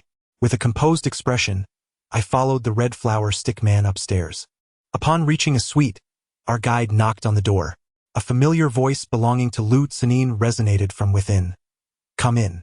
The red flower stick man opened the door, ushering me inside. The office was remarkably spacious, adorned with an antique charm, furnished entirely with Wangwali wood tables and chairs. On the walls hung paintings by Zheng Banxiao, and an array of celadone and bronze vessels graced the shelves. The curtains were drawn halfway, allowing sunlight to cascade into the room, casting an ethereal glow upon the elegant decor. Lu Tsenin stood by the window, her back to me, a glass of red wine delicately held in her hand. Her shadow danced gracefully upon the floor, long and fluid. Her shoulder-length dark hair fell softly, and a gentle breeze from outside playfully lifted a few strands, accentuating her profile's radiance and allure. Lu Tsenin turned to face me, playfully winking, her smile brimming with warmth. "I was just about to look for you, yet here you are at the Ingqing Pavilion." I took a seat in silence. This was her first time seeking me out, embodying the earnestness of a major benefactor in need of talent, showcasing the poise and elegance of a formidable woman. This time, however, she resembled a snake charmer who had seized the serpent's vulnerable point, her expression betraying a hint of triumphant fortune. Lu Tsenin gracefully approached, procured a glass, and with delicately arched brows, inquired, "Care to share a drink with me?" Chapter 19. Confrontation, I queried. "And what follows the drink?" Lu Tsenin, evidently taken aback by my directness, paused momentarily, then responded, "Afterward, we shall engage in conversation." Upon hearing this, a fleeting expression of disdain and indignation crossed Lu Tsenin's fair countenance, but it vanished as quickly as it appeared. Composed as she was, she instead began to scrutinize me with a newfound interest. After a moment, Lu Tsenin asked with a gentle smile, "Do you typically employ such flirtatious tactics with women?" Lu Tsenin giggled. "My interest in you grows ever stronger." I responded, "The sentiment is mutual. I find you quite intriguing," deliberately emphasizing the word intriguing. Lu Tsenin took a small sip of red wine from her cherry lips, inquiring, "Su Chen, are you cognizant of the reason for my seeking you out?" I replied, "On that fateful evening, I mended your dislocated ankle. Have you come to express your gratitude?" Lu Tsenin nodded slightly, the corners of her mouth lifting in a subtle smile. "I must confess your technique was remarkable." "Thank you." Lu Tsenin drew her head closer to my ear, her voice suddenly turning exceptionally tender. her breath as fragrant as orchids, carrying the sweet aroma of red wine. I not only wish to express my gratitude, but also harbor a desire to protect you. Do you comprehend? Lu Zinin raised an eyebrow. Astute. Please, do not attempt to convince me that you were not the one who disrupted the ceremony. Lu Zinin questioned, since you possess such comprehensive understanding, why did you dare to tease me in such a manner earlier, unafraid that I might transform into a man-eating tigress? Because you are incapable of such an act, I asserted. Upon hearing this, Lu Zinin seated herself across from me, her slender, fair legs crossed, and inquired why. Lu Zinin chuckled melodically at my words, her chest subtly quivering as she laughed, rendering her exceedingly captivating. After a brief interlude, Lu Zinin gracefully finished her glass of red wine, exclaiming, Su Chen, I am genuinely enamored with your vigor. It resembles this exquisite red wine, dry, mellow, stimulating, and imbued with a hint of fervor, compelling one to conquer it. I responded with silence, abruptly altering her countenance. She declared with an air of resolute severity, let us dispense with pretenses and speak candidly. Irrespective of your identity or motive for disrupting the banquet, I desire your willing allegiance to me from this day forward. Within the entirety of Jinling, I alone can assure your safety. Conversely, I possess the means to render you exceedingly vulnerable, a display of both benevolence and coercion, coupled with decisive ruthlessness. I retorted icily, are you issuing a threat? Lu Zinin swept a stray lock of hair from her temple and responded, what other recourse remains? Lu Zinin, upon hearing my words, appeared somewhat surprised and questioned me. I affirmed with a nod. Firstly, during the banquet, all diners were transformed into the innkeeper's well-done double yolk eggs, yet we alone refrained from making a purchase. Now, the chef, innkeeper, and diners have all been apprehended, leaving only the two of us to evade capture.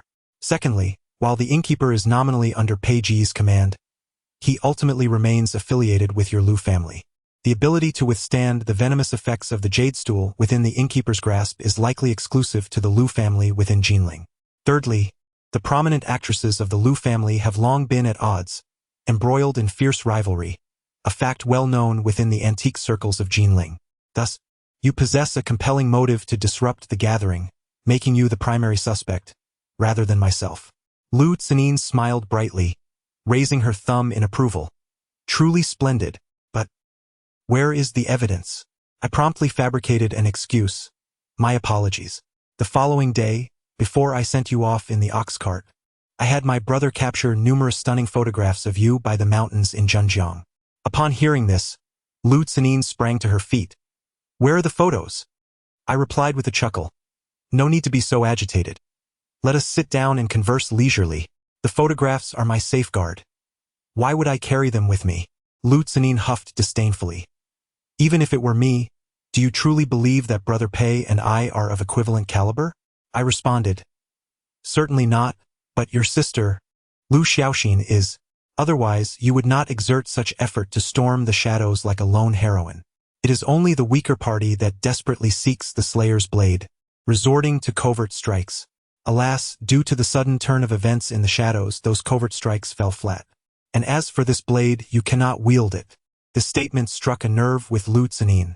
I surmised that a significant showdown among the prominent actresses of the Lu family was imminent. She stood there, coldly fixing her gaze upon me. I inquired, may I take my leave now? I remarked, you are reluctant to let me go. Subsequently, I rose to depart. Lu Zinin retorted, do you truly think I am reluctant? Just then, a bell chimed softly. Suddenly, 7 or 8 burly men burst through the door, forming a row, their fierce eyes glaring, blocking my path. Each of them bore a striking red flower stick at their waist. Lu Zinin was genuinely enraged this time, completely discarding her previous poise, elegance, and composure. From a sincere invitation at the rental apartment to coercion and temptation, she now resolutely chose to fight. Individuals like myself and Fatty Xiao, deemed insignificant, were not even spared from Wang Datu's threats, let alone the esteemed young lady of the Lu family. As long as Lu Zinin willed it, even if I possessed the strength of 3 men, I would merely be a piece of meat on her chopping board, completely obscuring her assumptions about my identity, my ultimate trump card. No matter how formidable the Liu family may be, they would not dare to contend with the authorities. As expected, my words had an effect. Liu Xinin's delicate face shifted between expressions, her obsidian-like eyes reflecting doubt, reluctance, and indignation. She was so furious that her teeth were almost grinding. Liu Xinin was astute. After a brief pause, she waved her hand, commanding, "Let him go." The men with red flower sticks parted to allow a passage. I exited the premises. As I passed through the hall on the first floor, Manager Song and others gazed at me in astonishment. In this confrontation, she did not emerge victorious, nor did I face defeat. Once outside, I realized cold sweat had formed on my back. I was incensed that Liu Xinin dared to intimidate me. However, I still could not fathom how she deduced that I was the one wearing the pig mask that night, just as she surely could not comprehend why I chose to rescue her from her predicament. The 50,000 yuan from Ingqing Pavilion had arrived. I withdrew 30,000 and called Fatty Xiao, inviting him to dinner. Upon his arrival, I handed him 20,000. "Suzy, what do you mean by this?" Xiao Pengzi, clutching the money, wore an expression of astonishment. I remarked, "The statue of Buddha from Chunhua has been sold for 50,000. Take 30,000, give 20,000 to Jiabo, and set aside 10,000 for daily expenses. The old gentleman still yearns for the jade pot spring vase. We must ensure this deception remains intact." Xiao Pengzi inquired, "Why?" He scrutinized me for a moment, then glanced at the money, raised his glass, and downed it in one gulp, declaring, "All right, I will heed your counsel." I then asked, "A few days ago, you mentioned you were keeping an eye on a valuable item. Could you elaborate?" Chapter 20. The Buddha bestows a child. I recall that when Liu Xinin sought me out at the rental apartment, she revealed that the gambling stall was merely a ruse set up by Uncle Wang, and she had merely gone there for amusement. This was evident. At that time, Uncle Wang's gambling stall was a facade, while the pursuit of treasure was genuine. I inquired, "What treasure?" Xiao Pengzi responded, "The gilded doll from Shisha Temple." I frowned and asked, "An item from a temple?" After Xiao Pengzi's explanation, I grasped the underlying significance. Historically, Jinling has had a custom of tying dolls. Couples who struggle to conceive believe they are fated to be childless in this life. At such times, they choose an auspicious day, cleanse themselves, and visit the temple to light incense. Beneath the offering table in the temple, there are dolls donated by others, made of clay, bronze, wood, and gold. After lighting the incense, the couple donates a sum for merit and begins to select a doll from beneath the offering table using a red string. Once a child is born, the doll is hung around the child's neck to bless them with health and growth. Shisha Temple is a millennium-old sanctuary. Noble aristocrats, wealthy merchants, and common folk alike often donate dolls to temples, engaging in acts of charity to accumulate merit. Many couples yearning for children visit Shisha Temple to tie dolls in hopes of receiving blessings. 9 years ago, Mr. Hu of the Dingyuan family and his wife, unable to conceive after marriage, sought the counsel of a master to uncover the reason for their plight. They subsequently tied a doll at Shisha Temple, which was covered in a layer of incense ash and dust. The golden doll, a relic from the Ming dynasty, held considerable value, particularly because its base was inscribed with the characters denoting a donation from the Yingtian prefecture, the residence of Emperor Zhu Di during his reign in Nanjing before he moved the capital.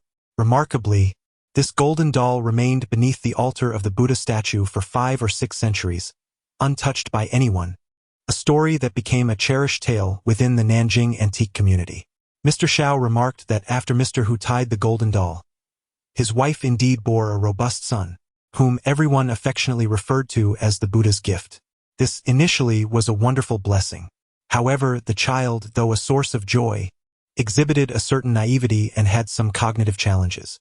Mr. Hu and his wife, having achieved parenthood in their middle years, cherished him dearly, treating him as their precious treasure, often adorning him with the gilded doll around his neck. Recently, however, the child's health deteriorated significantly. He became excessively drowsy and, during his slumber, exhibited signs of sleepwalking. On one occasion, he nearly leapt from the 3rd floor of their villa, and on another, he sleepwalked while wielding a kitchen knife against his own neck. Terrified, Mr.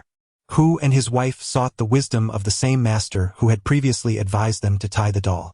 The master revealed that their son, now 9 years old, was undergoing a significant astrological phase and must part with the gilded doll, bestowing it upon someone fated to inherit its energies. Otherwise, he warned, the child's life would be at grave risk. I inquired, is it free? Fat Xiao replied, initially it was intended to be free.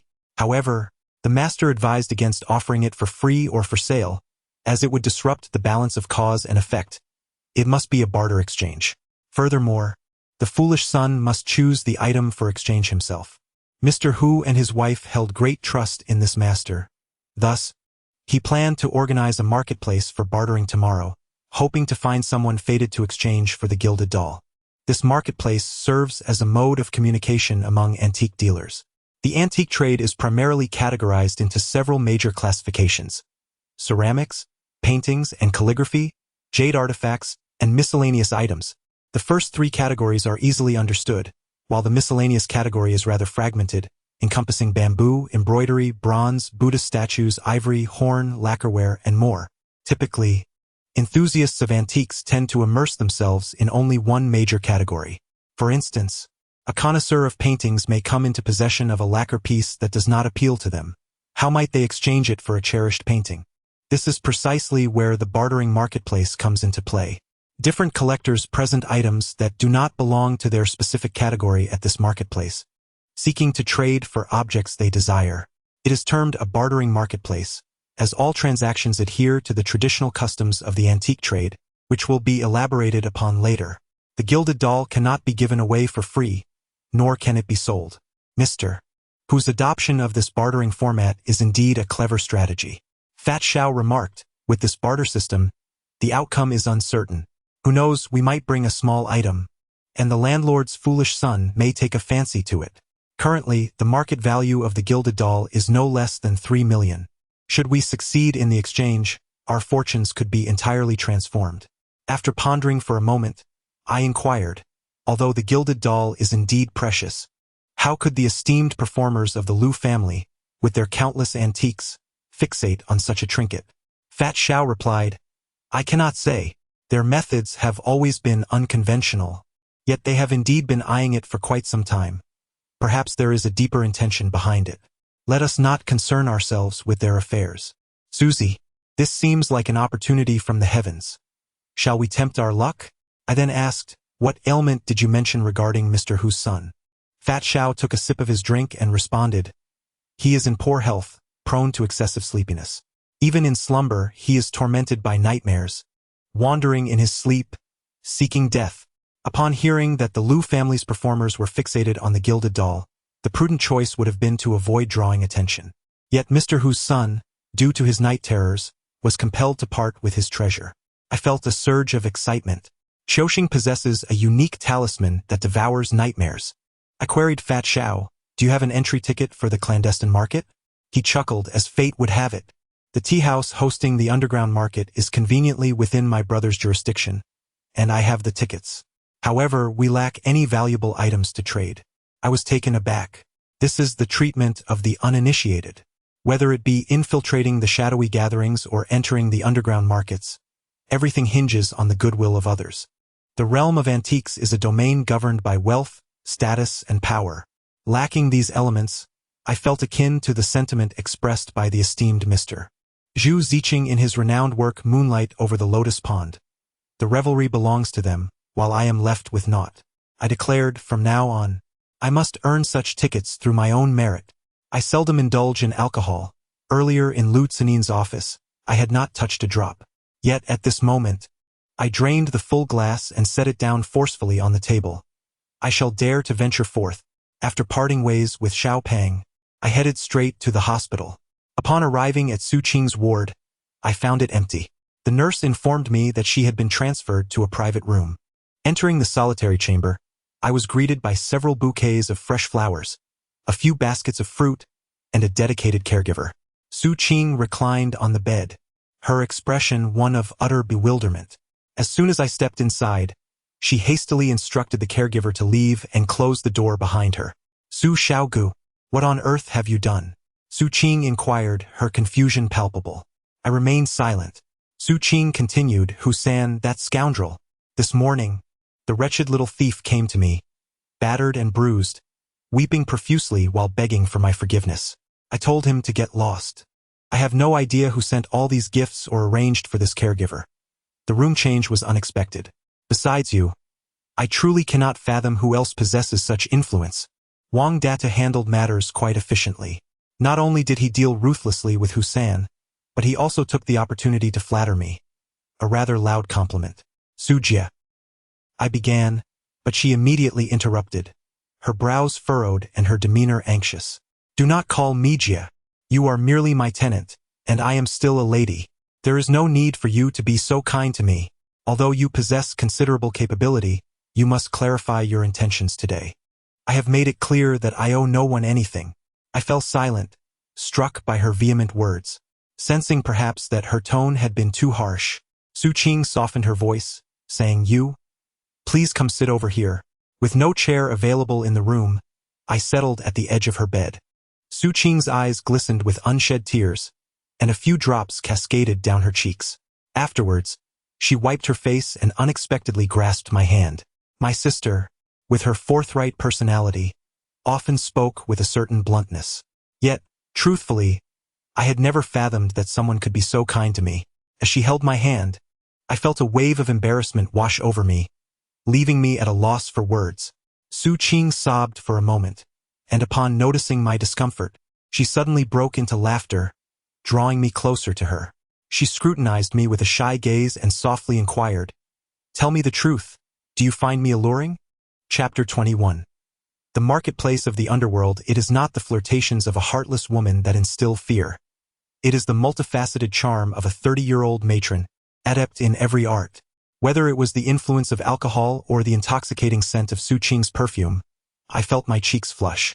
I had encountered women more beautiful than Su Qing, yet in the presence of Sister Jiao, I dared not harbor any thoughts. With Lu Tsanin, I could engage in a playful conquest, but what perplexed me was the unexpected twinge of shame I felt towards the straightforward yet captivating Su Qing. Could it be that her profession lent her an allure? Or perhaps she bore a striking resemblance to Chen Baolian from the video halls.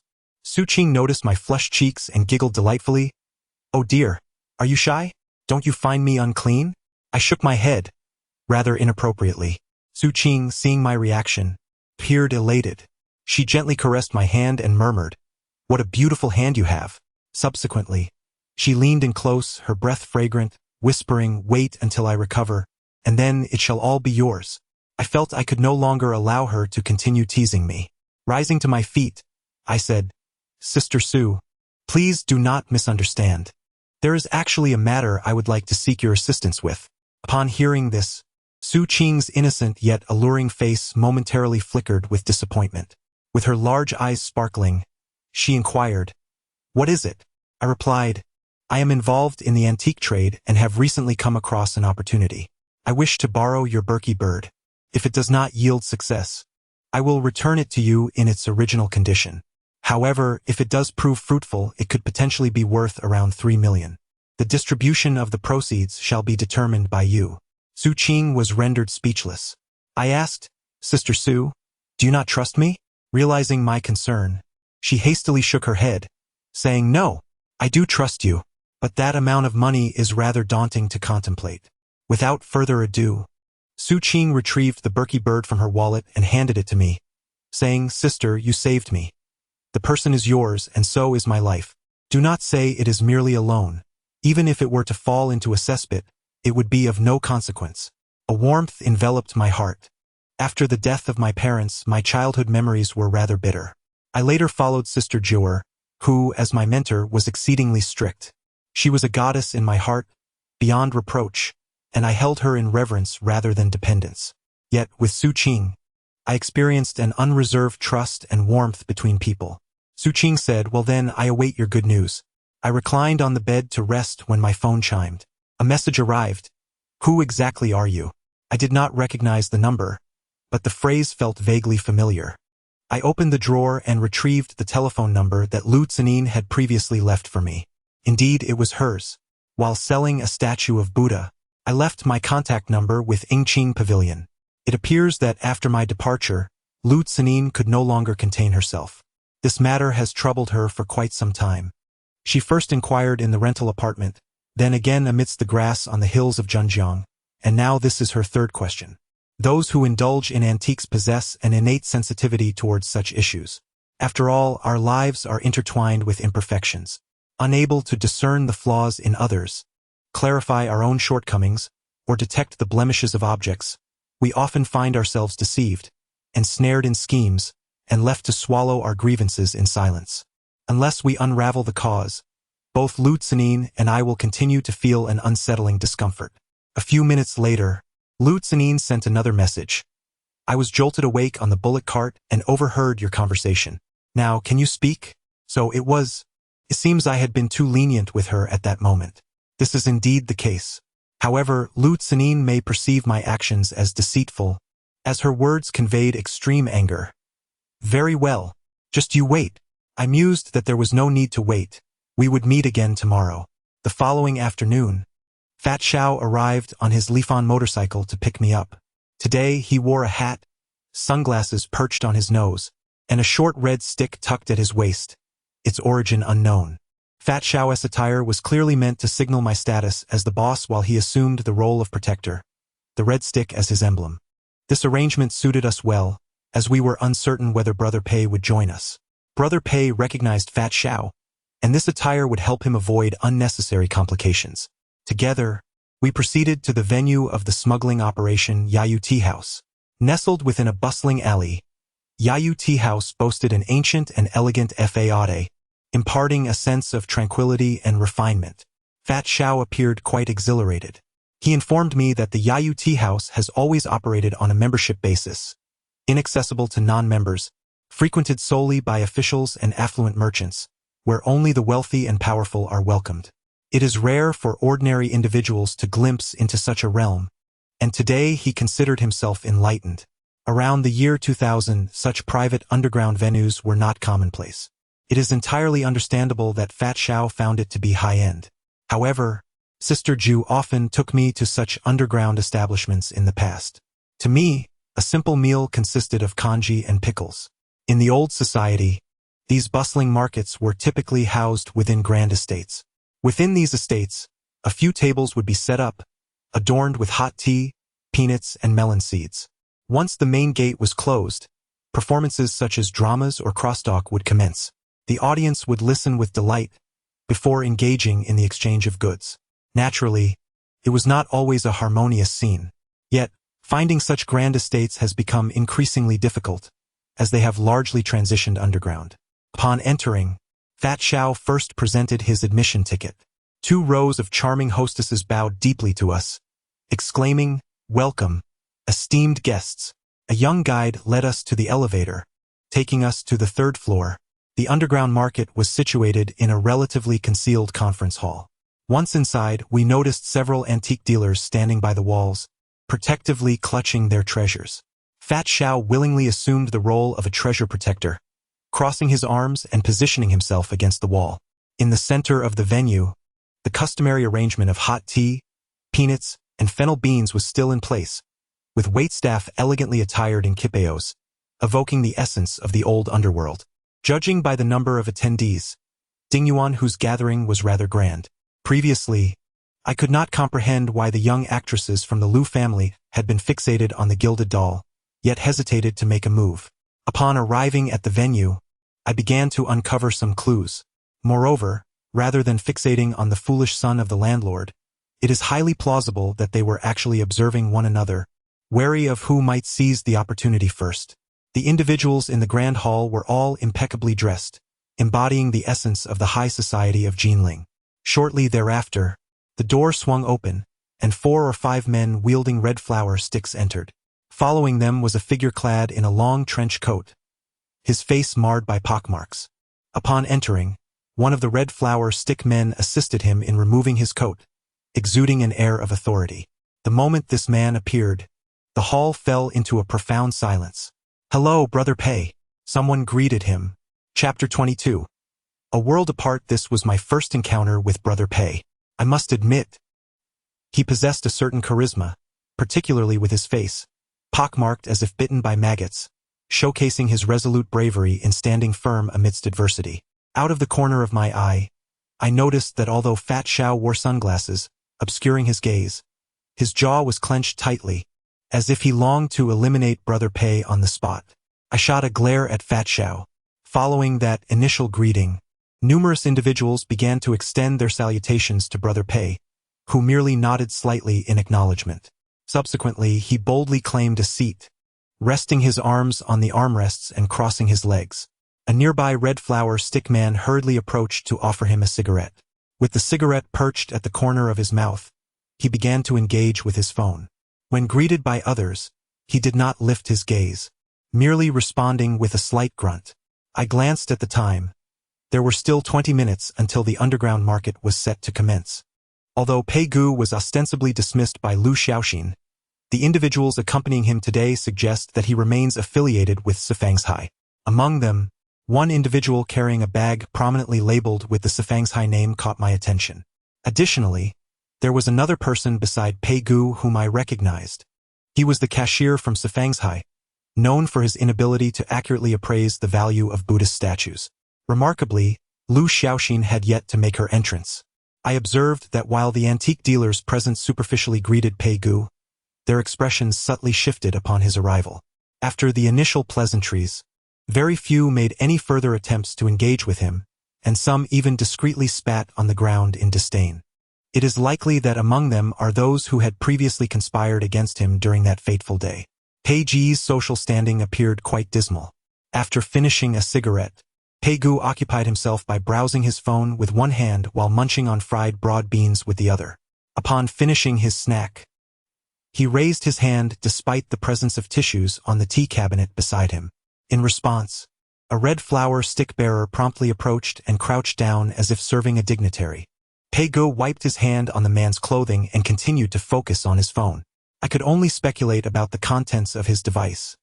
Around the year 2000, mobile phones were limited to simple games like Snake, with the more advanced models featuring Tetris.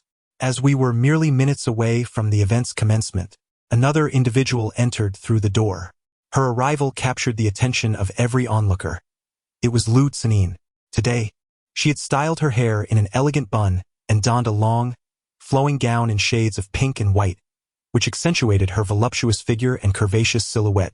Her face adorned with a delicate touch of powder, her expressive eyes sparkling, her skin fair as porcelain, and a gentle smile gracing her lips.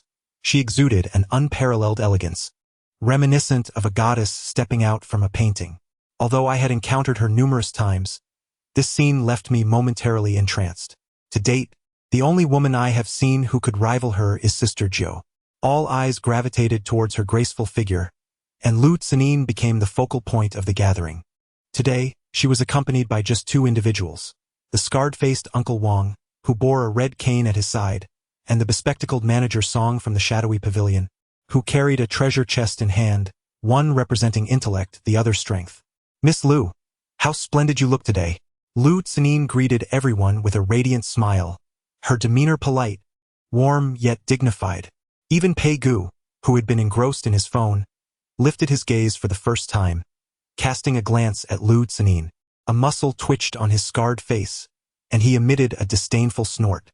Uncle Wang, standing beside Lu Tsanin, caught sight of Pei Gu, and a flicker of murderous intent flashed in his eyes, a sentiment I had previously witnessed when he had faced challenges at the gambling table against the shadowy pavilion's reputation.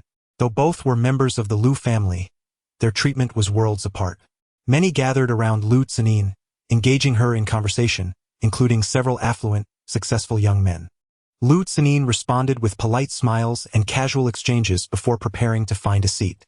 By sheer coincidence, the spot she chose was right next to me, prompting me to feel the need to exhibit a touch more courtesy. "Good day, Miss Lu," I greeted. Upon hearing my words, Lu Tsanin's enchanting eyes momentarily widened in surprise, her delicate visage reflecting a mix of astonishment and confusion. Subsequently, an inexplicable tension flickered within her gaze. Uncle Scar, who had also noticed my presence, took 2 decisive steps forward, fixing me with a piercing stare. Lu Tsanin shot him a glare, prompting him to resentfully retreat behind her. Meanwhile, The bespectacled manager Song acknowledged me with a subtle nod. After taking her seat, Lu Tsanin leaned in and whispered, "What brings you here?" Her tone hinted at irritation. "What treasure do you intend to exchange?" Upon hearing this, her elegant brows furrowed slightly. "I warn you, this matter is not trivial. If you dare to act as recklessly as last time." I regarded her coldly, tilting my chin towards Brother Pei, seated across the way. The gathering was rife with onlookers. Realizing her misstep, she fell silent. Lu Tsanin huffed softly, reclining against her chair and turning her gaze away from me. Previously, she had exuded an air of confidence, but for reasons unknown, her demeanor shifted to one of anxiety and concern upon my arrival. Was it solely due to the incident where I had disrupted the auction?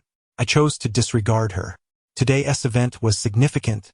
Figures from the antique world of Jinling, all the notable players had gathered.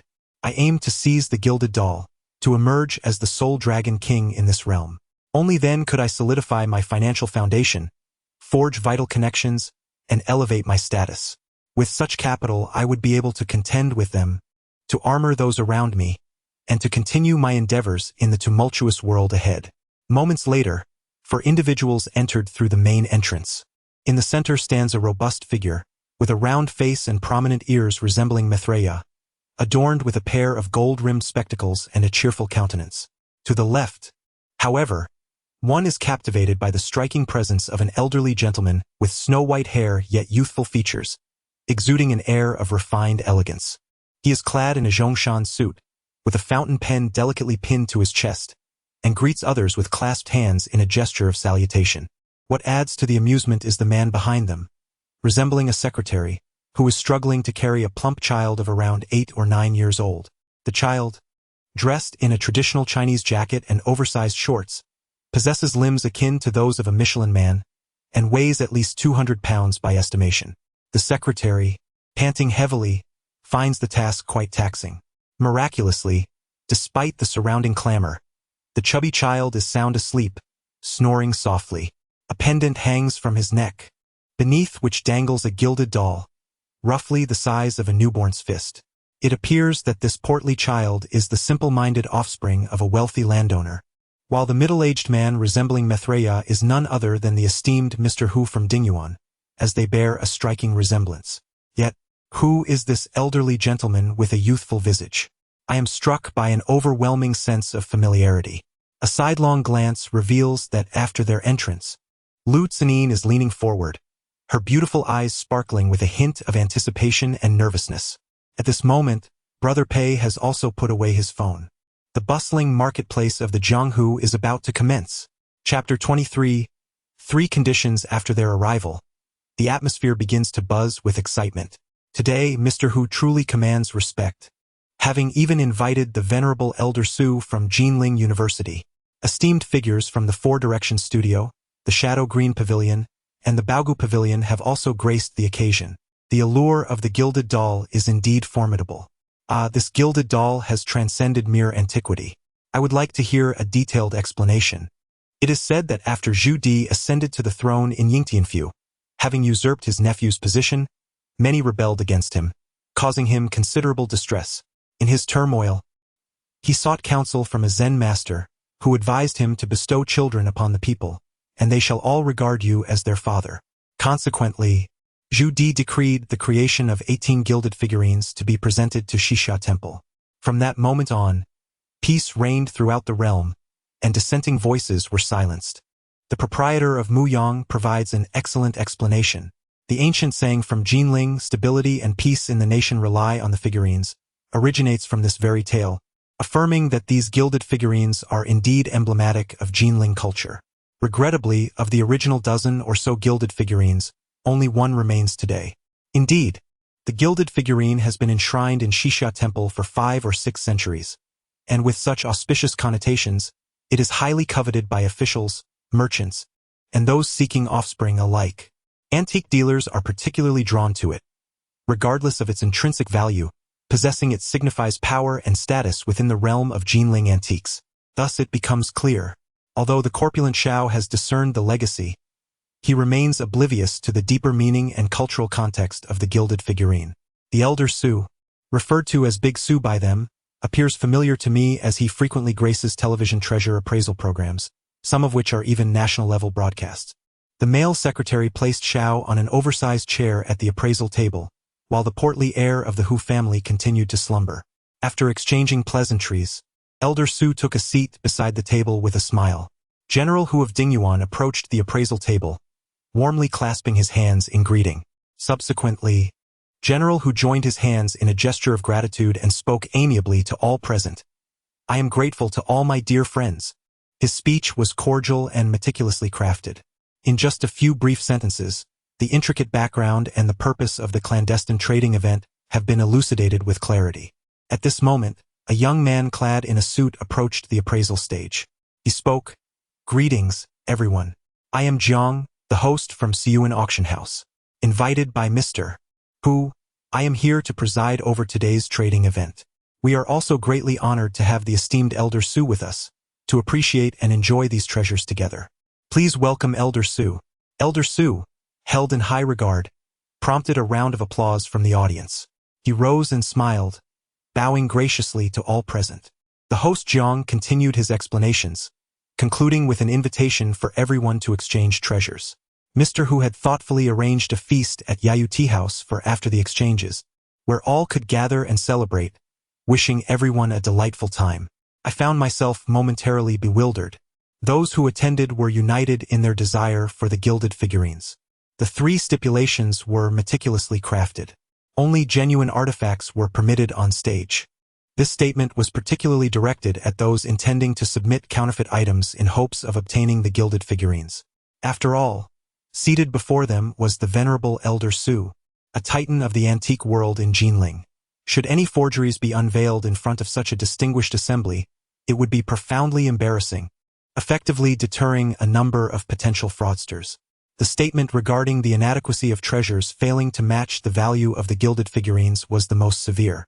With a minimum valuation exceeding 3 million, how many in attendance could possibly present artifacts of equivalent worth for exchange? Likely only the grand establishments such as Sifangshai Yinking and Baogu Xian possessed such capability. Mr. Hu, the astute businessman, truly embodied shrewdness. On the surface, he wore a benevolent smile, graciously asserting that he dared not monopolize the magnificent treasures of Jinling. In truth, he organized this clandestine marketplace, resolving his son's issue of acquiring treasures, and the items exchanged would not incur any loss. The precious artifacts were reluctant to replace the gilded doll. The piece I held, a birch bird token, was valued at approximately 200,000. Even if I encountered something I fancied, a mere doubling of that value would be the utmost, rendering it starkly distant from 3 million. Once the conditions set forth by Jiang were announced, I caught a sidelong glance from Lu Tsanin, who beamed with self-satisfaction, her lips curving upward and a slight snort escaping her nose. Her meaning was unmistakable. In such a high-caliber marketplace, someone of my ilk, residing in modest accommodations, could never produce a treasure worth 3 million to exchange for a gilded doll. I was the first to be dismissed. Lu Tsanin was no longer worried about me disrupting the proceedings. Fat Xiao, upon hearing the 3 rules, appeared visibly anxious. He approached and whispered in my ear, "Susie, what shall we do?" Sister Joe often remarked, "Those who possess thunder in their hearts yet maintain a serene demeanor shall ascend to greatness." The situation remained uncertain. Anyone could emerge as a dark horse. Many attendees began to murmur amongst themselves. Their voices were hushed and numerous, yet I could glean the essence of their exchanges. Jiang, an experienced host, conducted the proceedings with remarkable efficiency. I was eager to see what treasures Pei and Lu Tsanin would present. Chapter 24. What a nonsense! However, Pei remained stoic, a cigarette dangling from his lips as he exhaled rings of smoke, exuding an air of arrogance. Lu Tsanin also remained composed, her beautiful eyes cool and collected, observing with poise. The best was likely saved for last. They were expected to serve as the grand finale. Others began to stir. The first to approach the appraisal table was a bald man, who held a folding fan in his hand. This fan, categorized as a miscellaneous item among the 4 major antiques, is a traditional handicraft from Jinling. Typically, the fan's frame is crafted from bamboo, wood, or animal bone. while its surface is made from tough paper or silk, which, when unfurled, expands into a semicircular shape, tapering at the ends. However, the fan in the bald man's possession was no ordinary bamboo or wooden frame. It was a golden fan. He presented the golden fan at the appraisal table, saying, "Please examine it, Mr. Su." Mr. Su, smiling and nodding, donned white gloves, opened the fan, and illuminated it with a high-powered flashlight. Instantly, the entire hall shimmered with brilliance. "Can you discern what it is?" Lu Tsenin suddenly whispered to the bespectacled Mr. Song beside her. Although Mr. Song was nearsighted, his vision was indeed keen. The bald man's fan was confirmed to be from the Ming dynasty, yet it did not belong to the category of Jinling folding fans. As Mr. Su opened the fan, the central rib remained stationary while the fan's surface unfolded on either side, creating layers and folds. This distinctive feature marked a significant deviation from the simple folding fans typical of Jinling. It was, in fact, a Japanese fan. This indicated that it was a fan brought over from a nation that had enjoyed a prosperous existence. Since its introduction to China via the Tang envoys during the Tang dynasty, the Japanese fan had been a coveted luxury among the upper echelons of society. However, a golden Japanese fan such as this was indeed a rarity. Mr. Su's face illuminated with a hint of delight as he examined it repeatedly, yet he refrained from revealing his conclusion, keeping everyone on tenterhooks. The atmosphere became lively with hushed whispers, as aficionados of fine antiques found it utterly irresistible. Unexpectedly, the somewhat naive Mr. Song could no longer contain his curiosity and audaciously inquired, "Mr. Su, what do you think this is?" It was evident that Lu Tsenin had previously introduced me to shopkeeper Song. Lu Tsenin remained silent beside us, not interfering with our conversation, perhaps eager to hear my perspective. Yet, this girl seemed hesitant, caught between her pride and uncertainty, reluctant to pose any questions. This was a poem from the Ming dynasty, titled Ode to the Japanese Fan. Shopkeeper Song instantly grasped the reference, his expression shifting to one of astonishment as he inquired, "Are you suggesting that this is a gold Japanese fan from the Ming era?" I nodded in affirmation. Upon hearing this, Lu Tsenin scoffed lightly and interjected, "Since it has been definitively dated to the Ming period, it has been established that all Japanese fans unearthed to date are of domestic manufacture, with none genuinely originating from the land of Fusang. Moreover, what he possesses is a gold fan." I chose to disregard her comments. Noticing my indifference, Lu Tsenin appeared somewhat irked, yet she refrained from expressing her frustration. At that moment, Baldy, having overheard, grinned broadly and clasped his fists in gratitude, saying, "Thank you, old Su." The sound of a slap in the face resonated within Lu Tsenin's mind, undoubtedly echoing loudly. Her delicate face oscillated between shades of green and red. In truth, she was well aware of my capabilities. Otherwise, she would not have sought my company on numerous occasions. Yet, despite my insights, she seemed intent on opposing me. Lu Tsenin displayed a sense of internal conflict. Subsequently, the appearance of the antiquities expert occurred. A middle-aged man clad in traditional Tang attire entered, holding a square inkstone. The inkstone exhibited exquisite veining, resembling a block of ink clouds, its surface smooth and gleaming with an icy brilliance, adorned with plum blossoms, exuding an air of calm and robust elegance. Upon seeing it, shopkeeper Song exclaimed in admiration, "This is a genuine product from Shi County, a Shi inkstone. It stands alongside Zhaoqing's Duan inkstone, Jiang County's Qingni inkstone, and Taozhou's Taohe inkstone, forming the four great inkstones of Huaxia. The Bao Gu Xian indeed possesses remarkable artifacts, yet the lineage remains uncertain."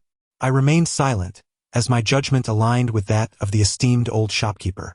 No matter how keen my eyesight, I am not a deity capable of discerning the subtle marks upon a black inkstone. The assessment of its heritage relies entirely on the impressions left upon the stone. Noticing my silence, Lu Tsenin revealed a hint of satisfaction. Her expression seemed to challenge me, questioning why, with my reputed acuity, I had not voiced my thoughts on the inheritance. I wondered what grievance she harbored. If I could not ascertain the lineage, could she truly do so? "Old Su, Bao Gu Xian presents you with an inkstone. We seek your guidance," a middle-aged gentleman in a Tang suit said courteously. Old Su continued his appraisal of the treasures. After a while, He instructed someone to fetch a bottle of mineral water. He unscrewed the cap and poured the water onto the cap itself, subsequently pouring the entire contents back into the inkstone. Old Su examined the inkstone closely, shaking it gently. Astonishingly, the cap remained full, not a drop spilled. He then took a tissue, wiped the inkstone, and displayed the tissue to the crowd, which bore not a single drop of moisture. Completely dry, the atmosphere filled with murmurs of admiration. This is indeed an exceptional inkstone. Old Su's method of not allowing a single drop to leak confirmed its superb quality, though the question of its heritage lingered. The treasures of Bao Guxian should be of high caliber. Old Su held one end of the inkstone while gently tapping it with his finger. Upon hearing the sound, his face brightened. A renowned inkstone nurtures countless talents. This is the Xian stone used by the esteemed scholar from Jinling, Mr. Zhishan. Boss Sua is indeed a true connoisseur. The Bao Guxian arrived well prepared, not only with exquisite treasures but also rich in symbolism. Upon hearing this, Mr. Hu's smile widened, his hands pressed together in gratitude. Thank you, Mr. Zhua. Undoubtedly, the inkstone was retained. Subsequently, a series of treasures were presented. However, apart from a painting of the renowned Jinling figure Zhu Jifan, brought forth by a person with crossed eyes, the rest either fell short in value or lacked quality, failing to make it to the appraisal table. Observing that no one else was stepping forward, Lu Tsanin glanced at me, her eyes glimmering with mischief. She raised her hand to beckon the old shopkeeper, preparing to introduce another treasure. Brother Pei presents a treasure.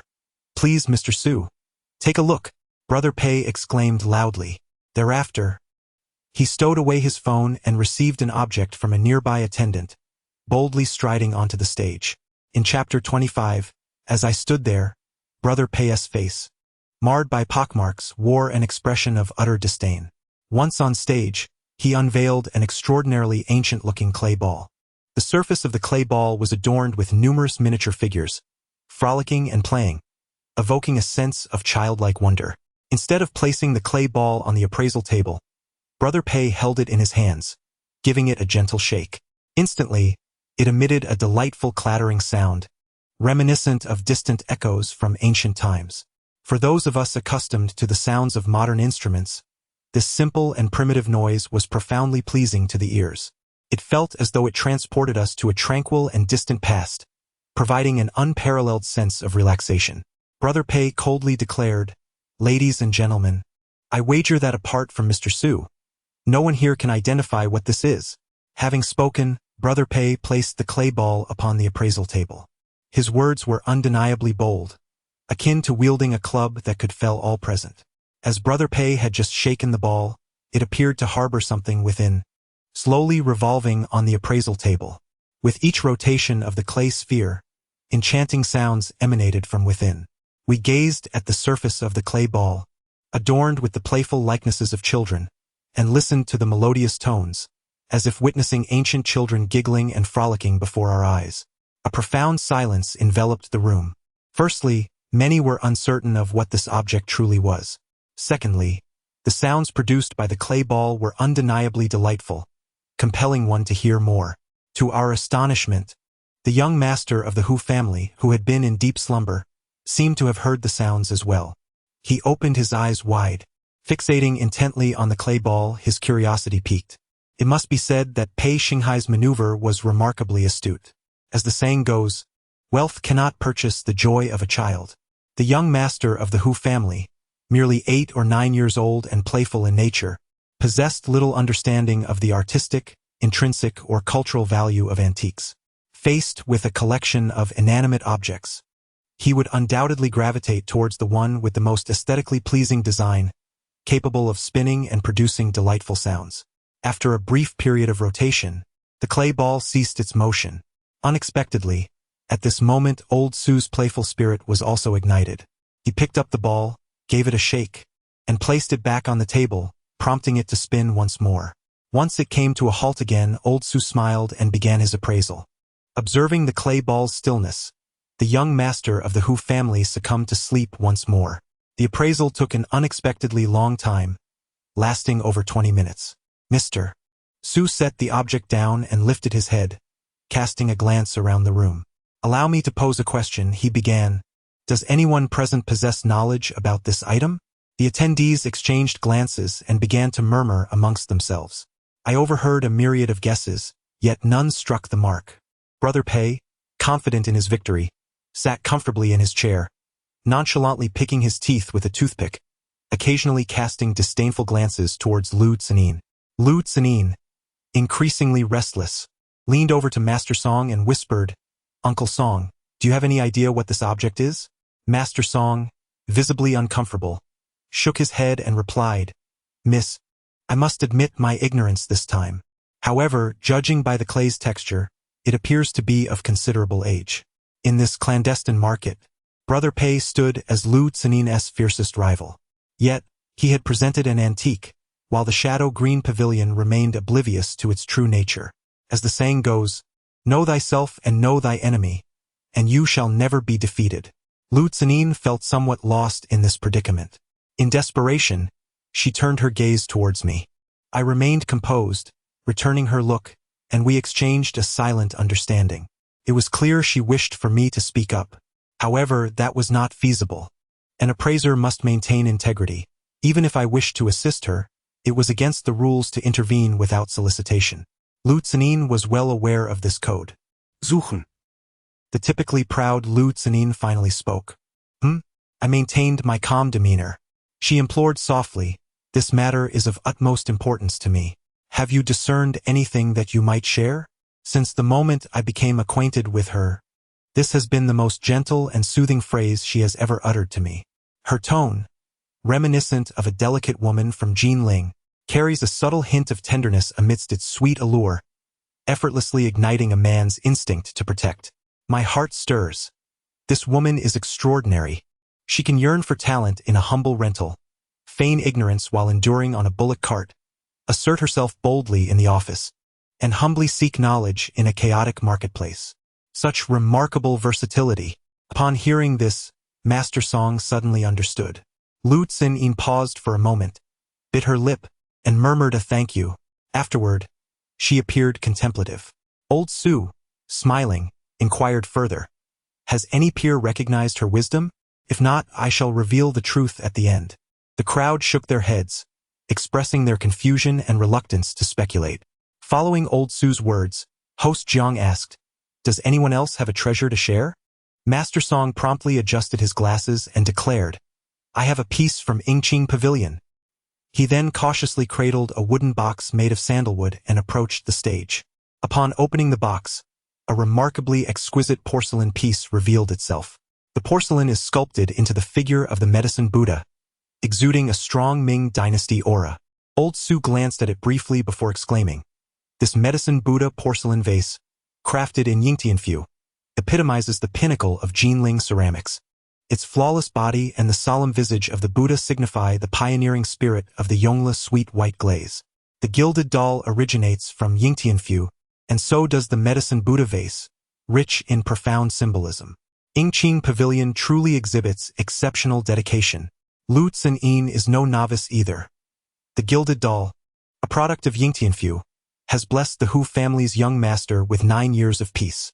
Currently, the foolish lad, due to his poor health, has taken his own life in a dream and now seeks to forge connections through exchange. Lu Tsenin has not only selected a piece of porcelain from the Yingtianfu but has specifically chosen a statue of the medicine Buddha, known for its health benefits. I surmise that had Ding Yuan Hu been given the choice, he would undoubtedly have selected this very medicine Buddha porcelain vessel. The Sifang Zhai is focused on the foolish lad, while the Intrigue Pavilion is targeting his parents. However, given the current circumstances, it is evident that the Sifang Zhai holds a significant advantage. After all, the one making the selection is the young master of the Hu family. Conversations have already begun to circulate in private, with most betting on the Sifang Zhai to secure the gilded doll, while a minority favors the Intrigue Pavilion. Lu Tsenin has clearly recognized this reality. Her expression has darkened, and she bites her lip. I reassured her, saying, rest assured, Pega will not prevail against you today. Upon hearing this, her beautiful eyes gleamed with curiosity, and she inquired, why? I replied, because I am here. She might have thought me deranged, dismissing my words with a curl of her lips, then closed her eyes to gather her composure. At that moment, Jiang, the host, posed another question. Does anyone else wish to present a treasure? A profound silence enveloped the room. After all, prominent antique establishments such as Sifangzhai, Yingqing Pavilion, and Baoyuxian had already made their appearances. Even if they had more items to present, it would be futile. It would be better to withdraw entirely. All eyes began to shift towards me. Chapter 26. The Smash. My words elicited astonishment among the crowd. Who is this person? Unfamiliar. He seems somewhat like a land speculator. Don't be absurd. A land speculator could not possibly enter this prestigious venue. Is he out of his mind? What treasures does he possess that could challenge Sifangzhai and Yingqing Pavilion? So far, I possess no confidence in successfully exchanging the gilded doll. After all, the item in my possession pales in comparison to those displayed at the appraisal table. However, even if I cannot achieve success, I shall ensure that Brother Pei does not succeed. Last time, I made quite a scene and disrupted his exhibition. This time, I intend to do so once more, to render the scoundrel utterly humiliated and stripped of his dignity. Simultaneously, I aim to shatter the ice within the antique realm of Jinling. Upon taking the stage, I presented the Berkey bird token. Old Su, please take a look. Old Su accepted the Berkey bird token, initially expressing surprise. Subsequently, his brow furrowed as he scrutinized it repeatedly. Old Su found it perplexing, which was entirely reasonable. The Berkey bird token is indeed exceedingly rare. After careful examination, he lifted his gaze and, with a smile, remarked, "Young man, this item of yours is quite intriguing. The Berkey copper bird token crafted in the Yuan dynasty is indeed a fine artifact blessed by a master. Copper coins from the Yuan dynasty are scarce, and tokens engraved with the nightmarish beast are even more uncommon. Regrettably, while the item is genuine, its value lies between 200,000 to 400,000. Upon hearing this, the audience erupted into laughter.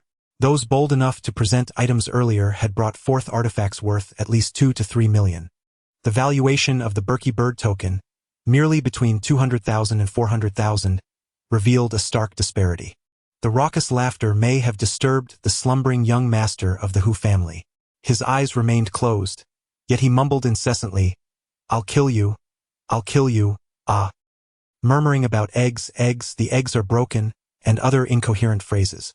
The young scion of the Hu family occasionally spat, sometimes abruptly rose to his feet, and at other times squinted with an expression of palpable agitation. Nonetheless, Mr. Hu, the head of Dingyuan, merely furrowed his brow, seemingly unperturbed. He may have grown accustomed to witnessing his son's nocturnal tribulations. Lu Tsanin did not smile, her beautiful eyes gazing at me with curiosity. Brother Pei continued to peruse his phone, not even lifting his eyelids. Host Jiang remarked, "Esteemed guest, your item does not meet the criteria for presentation. Please converse with your peers below the stage." I inquired, "Which criterion does it not fulfill?" I continued, "Could you kindly reiterate the second condition?" Upon hearing this, Host Jiang appeared momentarily taken aback. From the look in his eyes, it was evident that he deemed me a fool. However, as a professional host, he composed himself and stated, "The second condition is that the treasure cannot match the value of the gilded doll for presentation." I nodded. "Indeed. You mention value, not price. May I ask, is the value of an antique always equivalent to its price? The price of an antique does not equate to its value. This is a well-known truth. There can be a price without a market and a market without a price with varying market values. It is a commonplace scenario. An item may be a treasure in your eyes, yet in the eyes of someone who does not appreciate it, it may be considered worthless." Upon hearing this, Host Jiang's expression changed dramatically. "You intend to challenge the appraisal?" Challenging the appraisal, originally a term from the realm of crosstalk, refers to a performer pointing out flaws, teasing, and mocking their counterpart. However, in the antique world, challenging the appraisal is far less jovial. In the past, when an antique shop sought a chief manager, they would often present an item of dubious authenticity, inviting candidates to authenticate it. This was known as presenting the appraisal. The candidates venture into the antique shop, where if they can accurately identify the correct era, price, and origin of an item, they are granted a hammer to smash it. The act of destruction serves as proof of the candidate's discerning eye, thereby securing them a lucrative position. Should they choose not to accept the job, they may take away another precious item displayed in the shop. The program hosted by Wang Gang, A Hammer's Verdict, is essentially an evolution of the antique trade's smashing tradition. Over time, the practice of destruction has diversified. It is no longer limited to objects but extends to rules and even individuals, with the central theme being to critique the exhibitor's stance. Today, I aim to challenge the established norms. The underground market has 3 main rules, and I am here to expose them, clearly intent on dismantling the status quo. I inquired, is it forbidden to critique in an old-school market?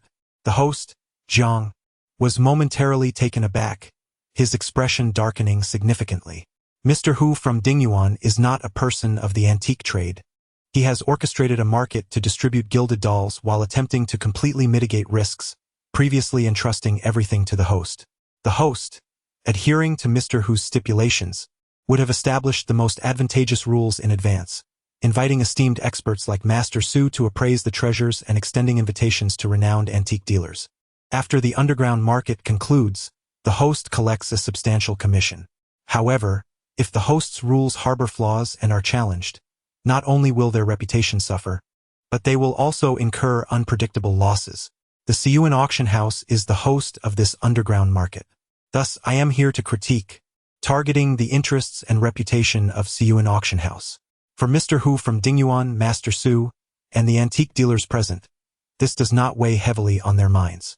In truth, among those antique dealers in attendance, a few may have detected the apparent flaws in these rules, yet none dare to challenge them. Firstly, we are all individuals within the same circle. The Jinling Siyuan auction house possesses considerable renown, and many here have vested interests intertwined with it. To disrupt their reputation would be akin to striking a blow to their face, and such actions are typically reserved for moments of utmost necessity. Secondly, even if one were to strike accurately and present their own items for appraisal, juxtaposing them against treasures from esteemed establishments like Sifanghai Yinking and Baoguxuan would render any attempt futile, devoid of meaning. However, my situation is distinct. As a novice in this domain, I am unencumbered by conflicts of interest. To break the ice and step beyond my current confines, making a bold statement could indeed serve as a viable strategy. The atmosphere in the room was palpably odd, with most attendees merely eager to witness the unfolding drama. Elder Su, arms crossed and leaning slightly back, remarked, "In this seasoned arena, according to tradition, disruptions can occur, contingent upon whether Master Zhang is willing to accept them. Truly, he embodies the essence of an antiquities veteran. Such customs are held in high regard. The credibility of an auction house is paramount, and he would undoubtedly acquiesce. Otherwise, it would not only reflect poorly on his character but also cast doubts on the integrity of the company." Master Zhang's expression fluctuated, and then, with a grim demeanor, he stated, "Esteemed guests, this indeed highlights a significant oversight on the part of the Siyuan auction house. This gentleman's accuracy in his boldness is commendable, and the lesson learned is profound, offering us a vivid illustration." After the gathering dispersed, he requested that this gentleman provide his contact information to discuss the potential for collaboration with the Siyuan auction house. The notion of collaboration could involve monetary gain, material goods, or positions, none of which pique my interest. My true objective lies with Brother Pei. However, due to my unexpected outburst, Master Zhang remains oblivious to my intentions, likely perceiving me as a mere rogue attempting to extort a hefty sum from the antiquities realm. Elder Su, with a smile, added, "Since Master Zhang is willing to entertain this disruption, let us invite the young gentleman to place his treasures upon the appraisal platform." I placed the birch bird brand upon the table. Zhang, the host, was no novice. Since the second rule had already been broken, he became rather generous. "Ladies and gentlemen, if anyone wishes to challenge the regulations established by the Siyuan auction house, please come forth." No one responded. The remaining 2 rules had no loopholes to exploit. Noticing the silence, Zhang inquired, "Does this gentleman wish to challenge?" I replied, "But I wish to engage in a wager."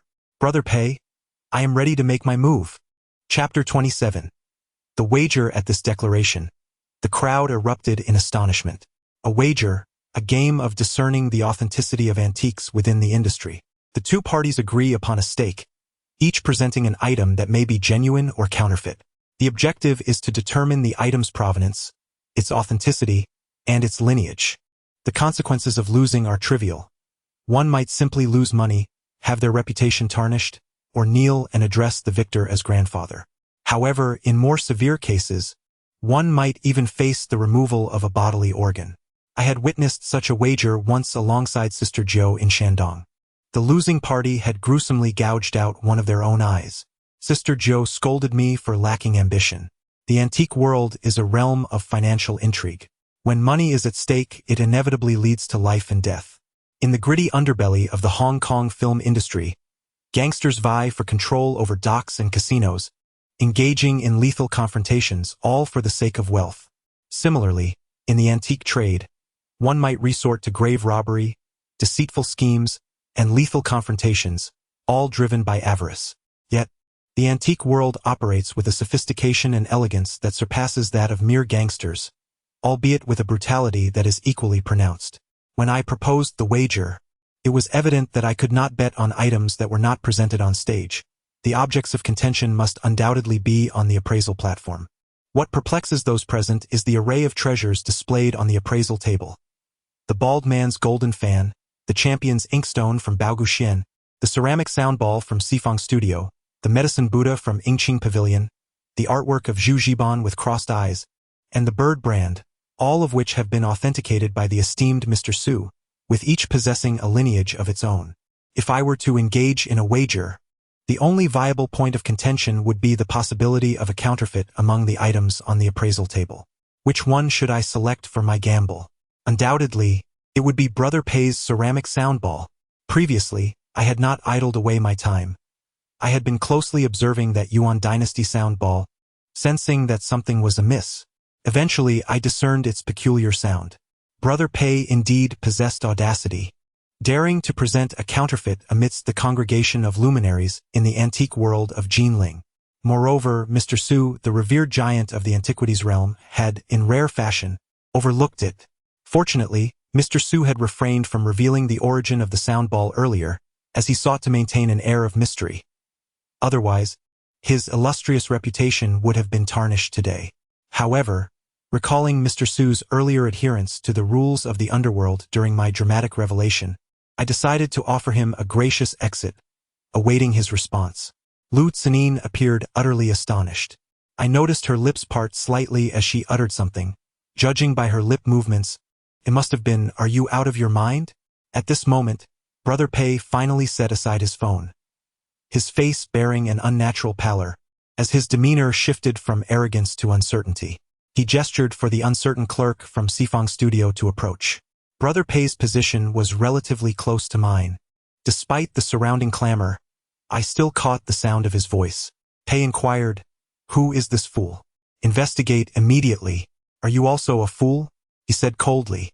Soon after, noticing the cashier pick up their phone, they stepped outside to make a call. Su's expression shifted dramatically. All the treasures had just passed through his appraisal. My current stance undoubtedly suggested that I was prepared to wager on the presence of forgeries among them. If I were to win this gamble, although the counterfeit items were not of Su's making, his lifelong reputation and status would be rendered to ashes. Yet, as a titan in the antique world, Su's fleeting change in demeanor was barely perceptible. Instead, he revealed a smile of admiration for the younger generation, reclining slightly in his chair, observing me with keen interest. Zhang, the host, promptly stepped forward and declared, "Wait, my friend, are you certain you wish to challenge this? Such matters can lead to ridicule. Do not lift a stone only to drop it on your own foot." Everyone believed Su could not possibly be mistaken. Zhang, not wishing for the situation to escalate, began to sound the alarm. I nodded, responding, "Zhang, you are too kind. Life and death are fated, and wealth and nobility are decreed by the heavens. If I dare to wager, I can afford to lose." Zhang's face darkened, filled with a chilling intensity, and he said solemnly, "What a man! I hope you are indeed as perceptive as the legendary Ma Wangyi." Ma Wangyi, known for his 3 eyes, was someone Zhang doubted I could rival in sight. Some might argue that one should conceal their skills as one would treasure. It is unwise to flaunt them too freely. However, why should I, a newcomer, adopt such a low profile? Concealing one's abilities is indeed prudent, but it depends on the audience. One cannot expect a famished wolf to close its eyes and pretend to be a timid dog in the jungle. As a person burdened by animosity, when confronted by ferocious adversaries, one must unsheathe their blade. The gleam of the sword must catch the eye of the enemy, compelling them to take notice and contemplate one's elimination. Only then can one discern clues and vulnerabilities, ultimately leading to the individual one has long sought.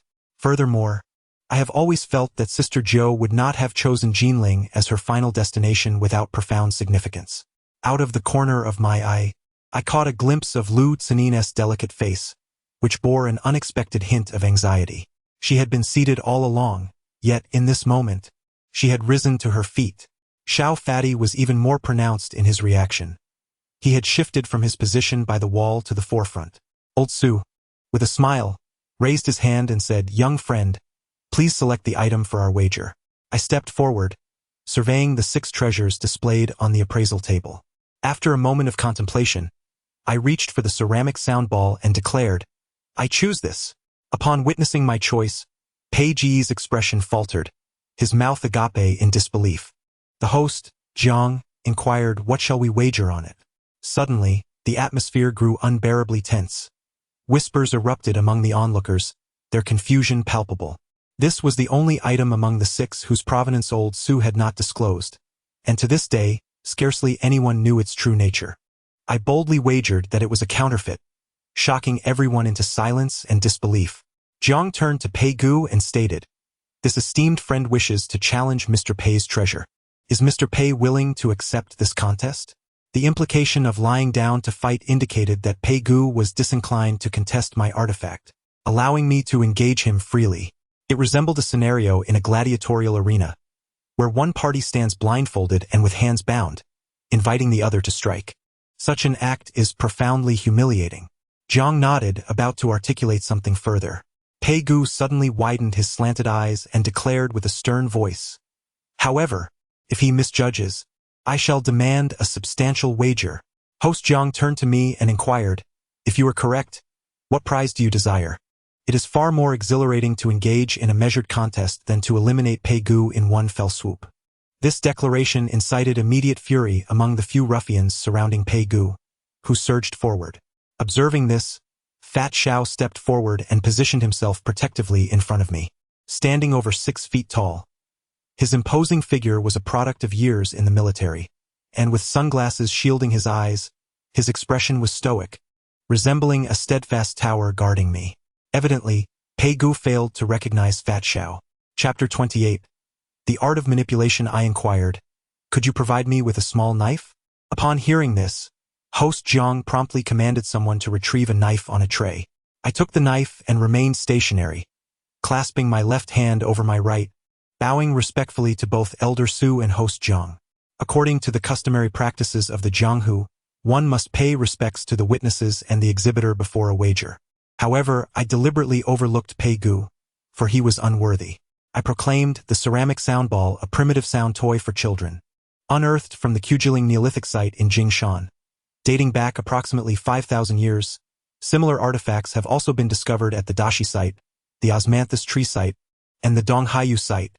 The civilization of Huaxia is profound and enduring. The ceramic sound ball embodies the wisdom of our ancestors and nurtures the light of culture. Should this item be authentic, it would pair splendidly with the gilded doll, surpassing it in merit.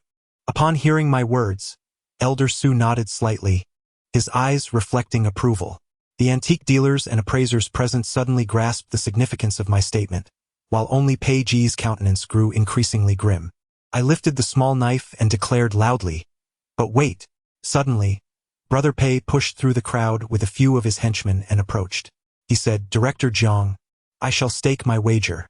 Not only do I desire the eyes of the Horse King, but also the 1,000 hands of Guanyin." He was threatening me. This indicated that the scoundrel was beginning to feel a sense of panic. If I miscalculated, I would not only lose my eyes but also my limbs, becoming a mere puppet, living in a fate worse than death. Brother Pei had numerous ways to ruin me: poisoning, explosives, car accidents, hiring assassins.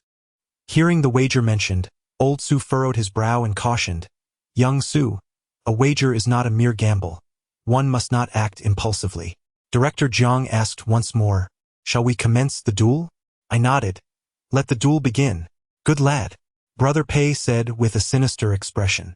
I seized the ceramic sound ball and immediately tossed it into the air. A gasp swept through the crowd. This was worth 3 to 4 million. If it were genuine, the clay would shatter easily.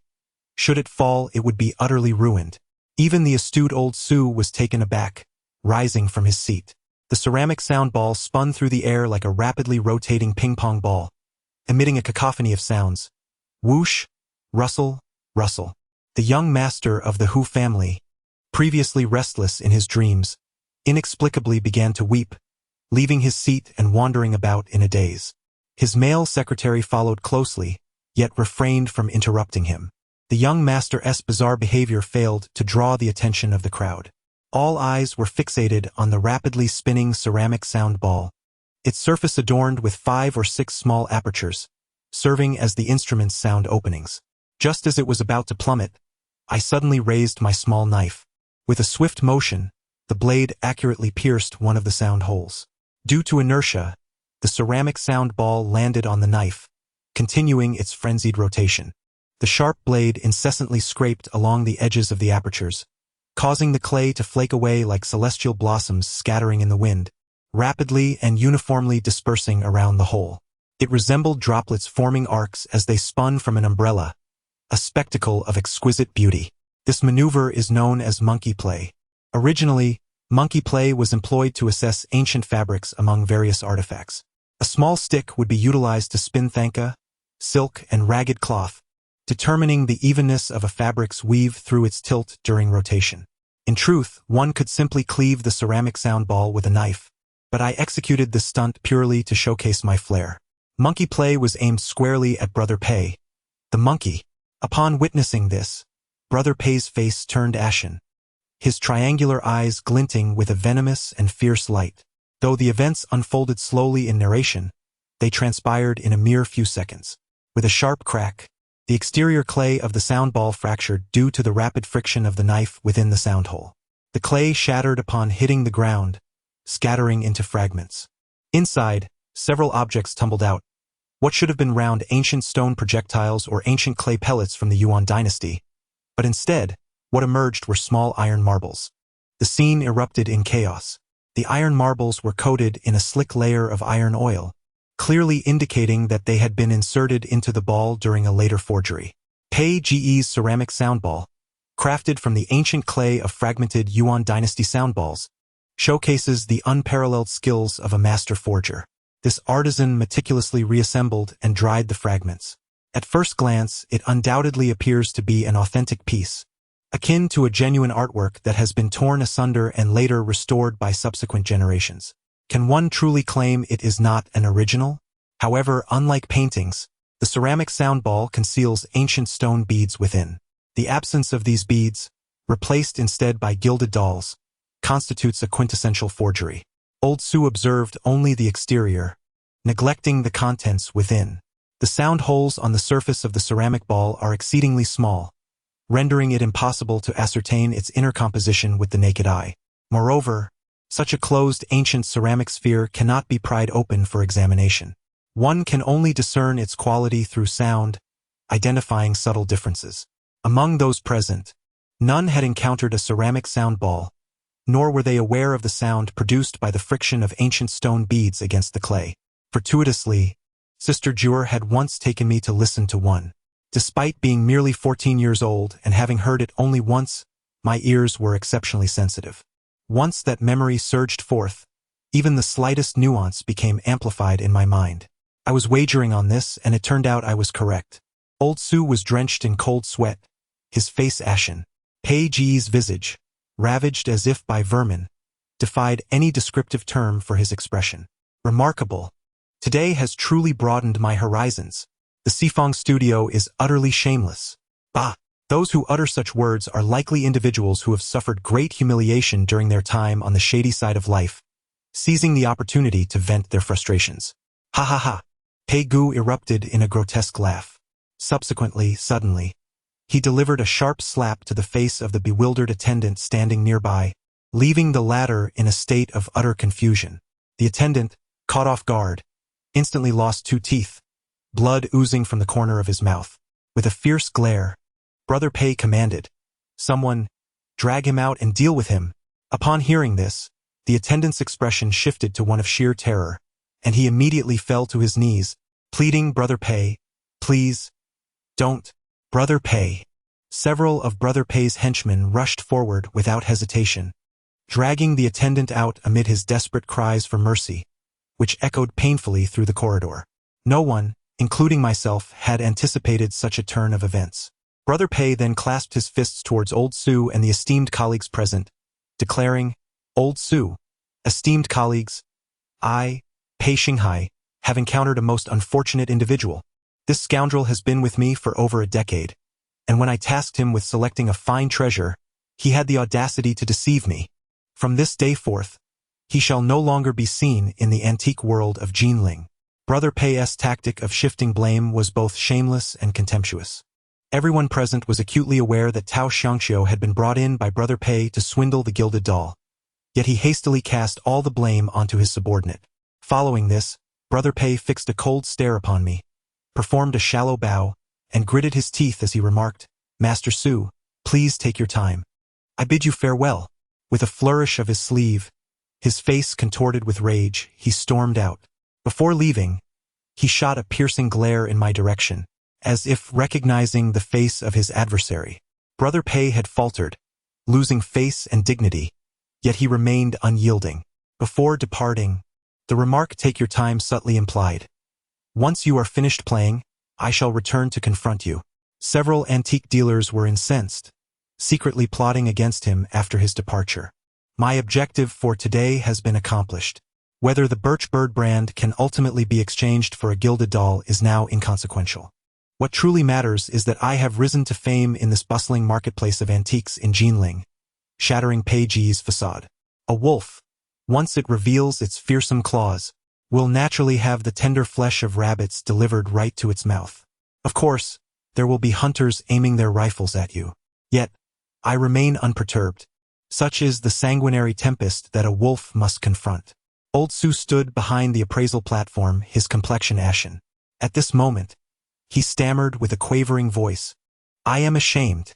However, Pei Xinghai, utterly shameless, remained entirely unfazed.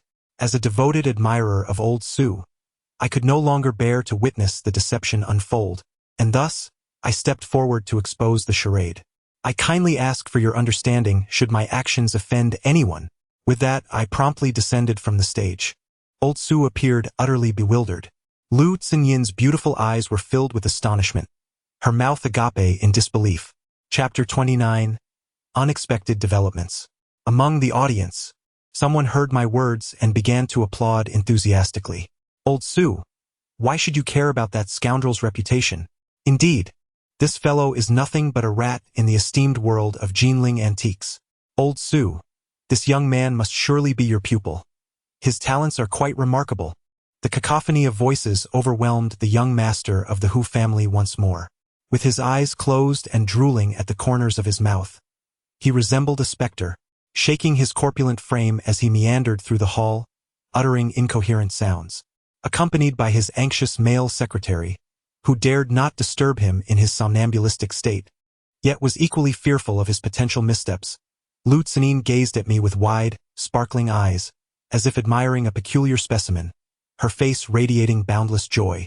Following the incident with the shattered porcelain ball, the appraisal table was left with the golden Japanese fan, the medicine Buddha, the top scholar's inkstone, calligraphy, and the Borky bird plaque. Statistically speaking, the medicine Buddha seemed destined for victory.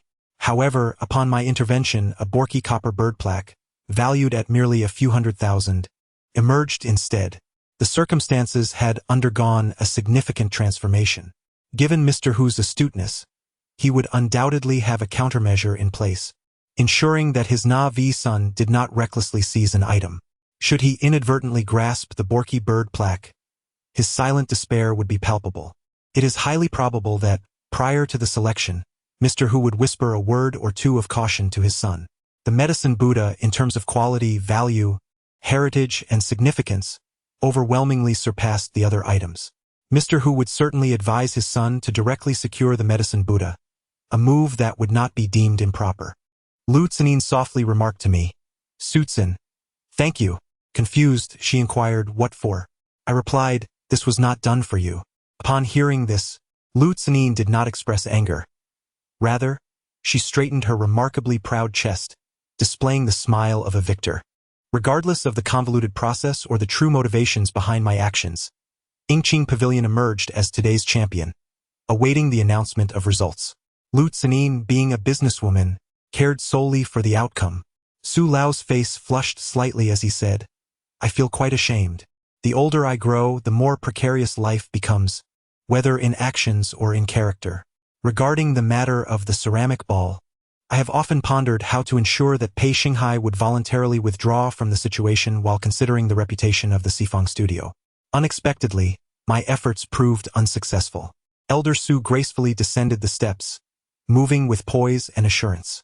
Host Jiang expressed gratitude, saying, "Thank you, Elder Su. Now we invite young Master Hu to select his treasure." Indeed, young Master Hu promptly approached his somnolent son and whispered a few words into his ear. Although the words were inaudible to others, I caught a faint hint of them. Upon hearing, the young scion of the Hu family suddenly opened his eyes. He had awakened. At this moment, the onlookers seemed indifferent, preoccupied with strategizing for the next round of treasure exchanges. The Hu family's young master, wobbling with his plump frame, made his way to the appraisal stage. However, in an unfortunate mishap, he stumbled and fell, bursting into tears on the floor. The surrounding crowd hastily assisted him to his feet. Yet the little one appeared profoundly distressed, crying inconsolably despite their attempts to comfort him. This scene elicited a mix of amusement and exasperation from the spectators. Host Jiang had no choice but to declare, "Let us proceed directly to the third round of exchanges. Everyone will be able to see what treasure young Master Hu selects." The atmosphere began to enliven, as antique dealers eagerly presented their wares, engaging in trading amongst themselves. Naturally, many approached me to strike up conversations, offering business cards in hopes of making a deal. The owner of Baoguxian even directly inquired if I would be interested in becoming a chief steward at his establishment, promising negotiable remuneration. Lacking my own business cards, I relied on the diligent Fat Xiao, who collected them on my behalf and informed the dealers, "Our Master Su has his own establishment.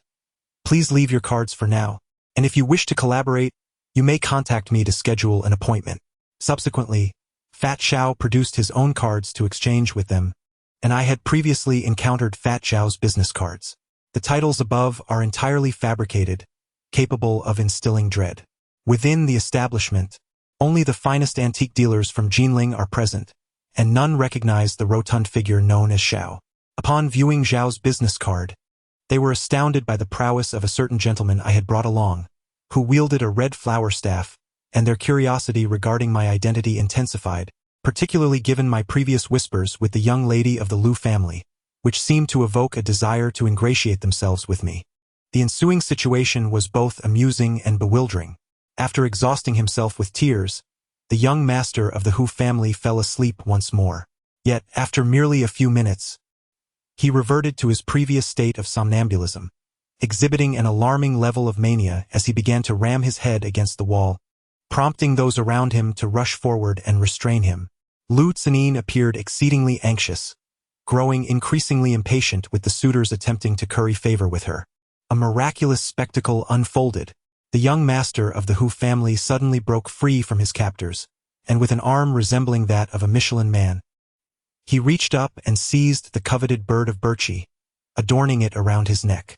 Subsequently, his body began to convulse, his head tilted, and he slumped back into his chair, fast asleep and snoring loudly. This unforeseen turn of events left everyone momentarily stunned, myself included. Chairman Hu and his subordinates hurriedly attempted to rouse the young master, shaking him vigorously for a good 4 or 5 minutes. However, regardless of their efforts, he remained unresponsive, lost in a deeper slumber, his snoring growing ever more pronounced, seemingly in the throes of a most delightful dream. Chairman Hu turned to Su Lao, seeking insight with his gaze. Su Lao chuckled softly and remarked, "Chairman Hu, Your young master has made his choice. Upon hearing this, Chairman whose eyes widened in disbelief. Su Lao elaborated. The bird of Birchi is one of the ancient 12 demon beasts, known to devour nightmares. This exquisite birch copper bird talisman is a treasured artifact from the esteemed residence of Yuan Zhonghui, a master of feng shui renowned for his pivotal role in the establishment of the Yuan dynasty's capital. It is no exaggeration to assert that the current form of Kyoto owes much to his meticulous planning. The talismans crafted under Mr. Zhonghui's guidance are said to be sacred instruments passed down through millennia. Initially, Mr. Hu received the Master's counsel, which led him to secure a gilded doll, ultimately granting him a cherished son. Now, as his beloved child is beset by nightmares, the Master once again advises Mr. Hu to visit the marketplace for a barter. Serendipitously, a consecrated birch bird talisman has surfaced, presenting an unparalleled opportunity for the young gentleman. The profound wisdom imparted by the Master is truly commendable. Old Su is merely returning a favor. Mr. Hu, being quite superstitious, would not have orchestrated such a marketplace without the Master's influence. After Su's astute explanation, one could hardly blame Mr. Hu. Even I felt as though I was destined to deliver the birch bird talisman to the Hu family's son today. Old Su truly embodies the cunning of a seasoned veteran of the realm. With just a few poignant words, he struck a chord with Mr. Hu. Upon hearing this, Mr. Hu glanced at his peacefully slumbering son, his expression a mixture of astonishment and joy. He turned and exclaimed, "Bring Mr. Su here at once." I was utterly bewildered. Could it be that the gilded doll, valued at 3 million and fervently sought after in the ancient antique circles of Jinling, was to fall into my hands? Was my first fortune arriving in such a manner? Chapter 30. The bargain with red flowers. Xiao Fatty and I arrived at the marketplace, initially intending to procure the gilded doll that seemed like a stroke of luck. However, upon arrival, I discovered that the situation was far more intricate than I had anticipated. Thus, I promptly adjusted my strategy. The clash of egos and the thrill of gambling were all orchestrated to create an imposing presence within the antiquities circle of Jinling, while simultaneously undermining the plans of the wasteful Pega. In a twist of fate, I had extended a favor to Elder Su, only for him to reciprocate with an unexpected gift of considerable value. Noticing my momentary stupor, the rotund Xiao quickly urged me, "Susie, you must go up." Meanwhile, Lu Tsinin's expression shifted dramatically, a blend of anger and frustration resurfacing on her delicate features. Elder Su, having detached a gilded doll from the young master of the Hu family, jovially presented it to me, saying, "Young Su, congratulations on this fortuitous connection." This outcome took everyone by surprise, resulting in a cacophony of voices around us. As I descended from the stage, clutching the gilded doll, envious glances were cast in my direction. An object worth several 100,000 was exchanged for an antique representative of Jinling's rich culture. It was impossible not to be envious. Many approached, inquiring if I would consider parting with it, but I paid them no heed and handed the item to Xiao, who carefully placed the gilded doll into an old satchel. "Let's go," I declared, leading Xiao directly out of the bustling market. Upon reaching the entrance, darkness had enveloped the outside world. Unable to contain his excitement, Xiao exclaimed, "Susie, this is truly a windfall. Tomorrow? No, today. We must dine, indulge in a spa, sing, and experience all that we have never tried." I replied coldly, "Do not celebrate prematurely. Trouble is on the horizon." After walking 500 or 600 meters, I halted. Lu Tsinin, accompanied by the scarred-faced Uncle Wang and Manager Song, stood ominously behind us, their approach menacing. Xiao furrowed his brow, questioning, "What is the meaning of this?" Lu Tsinin disregarded the plump Xiao and approached me, her voice cold as she stated, "Su-chun, I shall exchange the golden figurine with you for the medicine Buddha." Lu Tsinin continued, "Very well. Name your price, and I shall purchase it." Upon hearing this, her chest heaved with anger as she exclaimed, "Do you truly believe that you can take the golden figurine from us?" Manager Song quickly interjected, "Mr. Su, our young lady is genuinely looking out for your best interests. You must understand."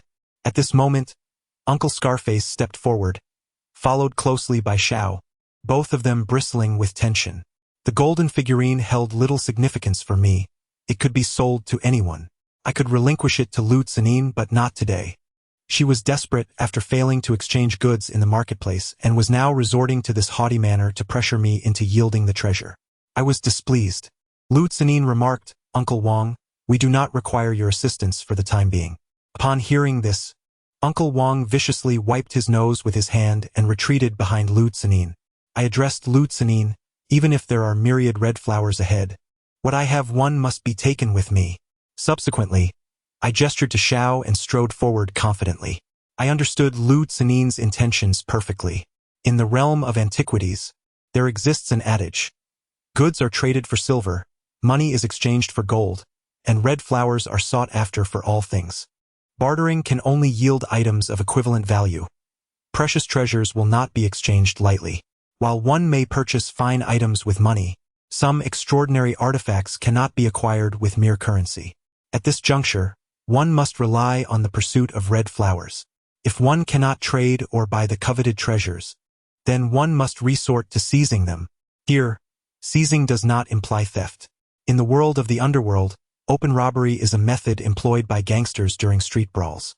In the antique realm, it is referred to as red flower kicking the treasure, which carries an undertone of dueling in the martial arts sense, embodying both brutality and a hint of elegance. Typically, both parties would agree in advance on the number of red flower stick fighters they would each bring to the confrontation, adhering to a one-on-one combat format. Victory would bring prestige and treasures, while defeat would mean the loss of valuables, yet not of honor. However, should your team be outnumbered and the opposing side unexpectedly invade your territory to challenge you, even if you are outmatched 10-1, you must engage. If you emerge victorious, the stature of the winning fighter will undoubtedly soar, making them a coveted asset among antique dealers throughout the city. In the bygone era, the absence of legal ramifications rendered the death of a protector of treasures a common occurrence. Therefore, the significance of these red flower stick fighters cannot be overstated, whether in relation to wandering merchants or established antique families. Today, I invoked the ancient rules of the underworld to dismantle their banner and gamble on their duel. They, in turn, adhered to the age-old practices of red flower combat to confront us, and indeed it was no error. After traversing approximately a kilometer, we arrived at an abandoned construction site. A dozen motorcycles, their headlights flickering, awaited our arrival. Brother Pei had suddenly initiated a red flower challenge. Had I exchanged treasures with Lu Tsenin earlier, we could have avoided this confrontation. She was aware that others awaited us ahead. Fat Xiao was unfazed. However, as a mere follower, he grasped the essence of the red flower contest but remained indifferent to its intricate undercurrents. Should I place a call to my brother? No, we adhere to the rules. The cadre of red flower stick fighters from Sifangshai had arrived, each adorned with identical short sticks at their waists. At the forefront stood a bald man, adorned with a small dragon tattoo that slithered like a maggot, winding its way to the corner of his eye. Pega was not present. In his eyes, we were not worthy of his personal attention. The bald man discarded the cigarette butt from his hand, shook his neck, producing a series of cracking sounds, and inhaled deeply. Hiss. If you wish to breathe fresh air, make way, lest my brothers draw blood. Xiao Fatty shielded me behind him, his expression grim. Get the hell away from me. My fists have no eyes. Upon hearing this, the bald man tilted his head skyward, a menacing grin contorting his face. Now that as someone who truly fears nothing. Before his words could fully escape, Xiao Fatty unleashed a punch. The bald man, caught off guard, let out a pained cry as blood erupted from the corner of his eye, collapsing to the ground. The fist struck the tail of the dragon tattoo on his forehead, blood gushing forth like a burst of maggots. Xiao Fatty's sudden strike conveyed a singular message to the onlooking gang of red flower stickmen. Today, we intended not only to confront the red flower kick gang but also to challenge their numbers with just the two of us. This was a profound humiliation for those who relied on brute strength for their livelihood. As the bald man lay on the ground, another red flower stickman brandished his club, pointing it at Xiao Fatty's head, likely to ascertain whether we truly meant to confront them with only two. In response, Xiao Fatty swiftly seized the weapon from his grasp, striking him down with a decisive blow, causing the man to grunt and collapse. Nearby, someone shouted, "Well done, lad." Beneath the moonlight, the red sticks swung wildly in a frenzy. A group of fiercely enraged red flower stick warriors charged towards us, their menacing presence palpable. Xiao Fatty drew the crimson staff from his waist and tossed it to me. Grasping the stick, I cast a cold, steely gaze. After 10 years of braving the frost and drinking the snow, let us see how I can transform this staff into a sword that cleaves through the red flowers. In Chapter 31, the Salute, they were seasoned red flower warriors, a stark contrast to the likes of Wang Datu and Husan. In terms of strength, I could easily overthrow 4 or 5 of them without a hint of blood on my attire, while Xiao Fatty was somewhat less formidable. At this moment, confronted by a dozen or so immensely powerful red flower warriors intent on a brawl, we had no choice but to fight for our lives. We swung our sticks with ferocity and charged forward, plunging into the chaos of battle under the eerie glow of motorcycle headlights, a spectacle both surreal and heart-stopping. Upon contact, we toppled 5 or 6 adversaries with ease. However, the red flower warriors relied on their brute strength. A loss here would shatter their livelihoods. Despite their astonishment at our combat prowess, they fought tenaciously, rising after each fall, only to be knocked down again. The onslaught continued, relentless and unyielding. Xiao Fatty roared with fervor, his staff soaring through the air as his fists and feet struck like a tempest. My vision was tinged with crimson, and I felled them one after another with brutal precision. We, too, endured numerous blows, blood streaming from our heads, faces, and bodies. Gradually, my entire being was drenched in blood.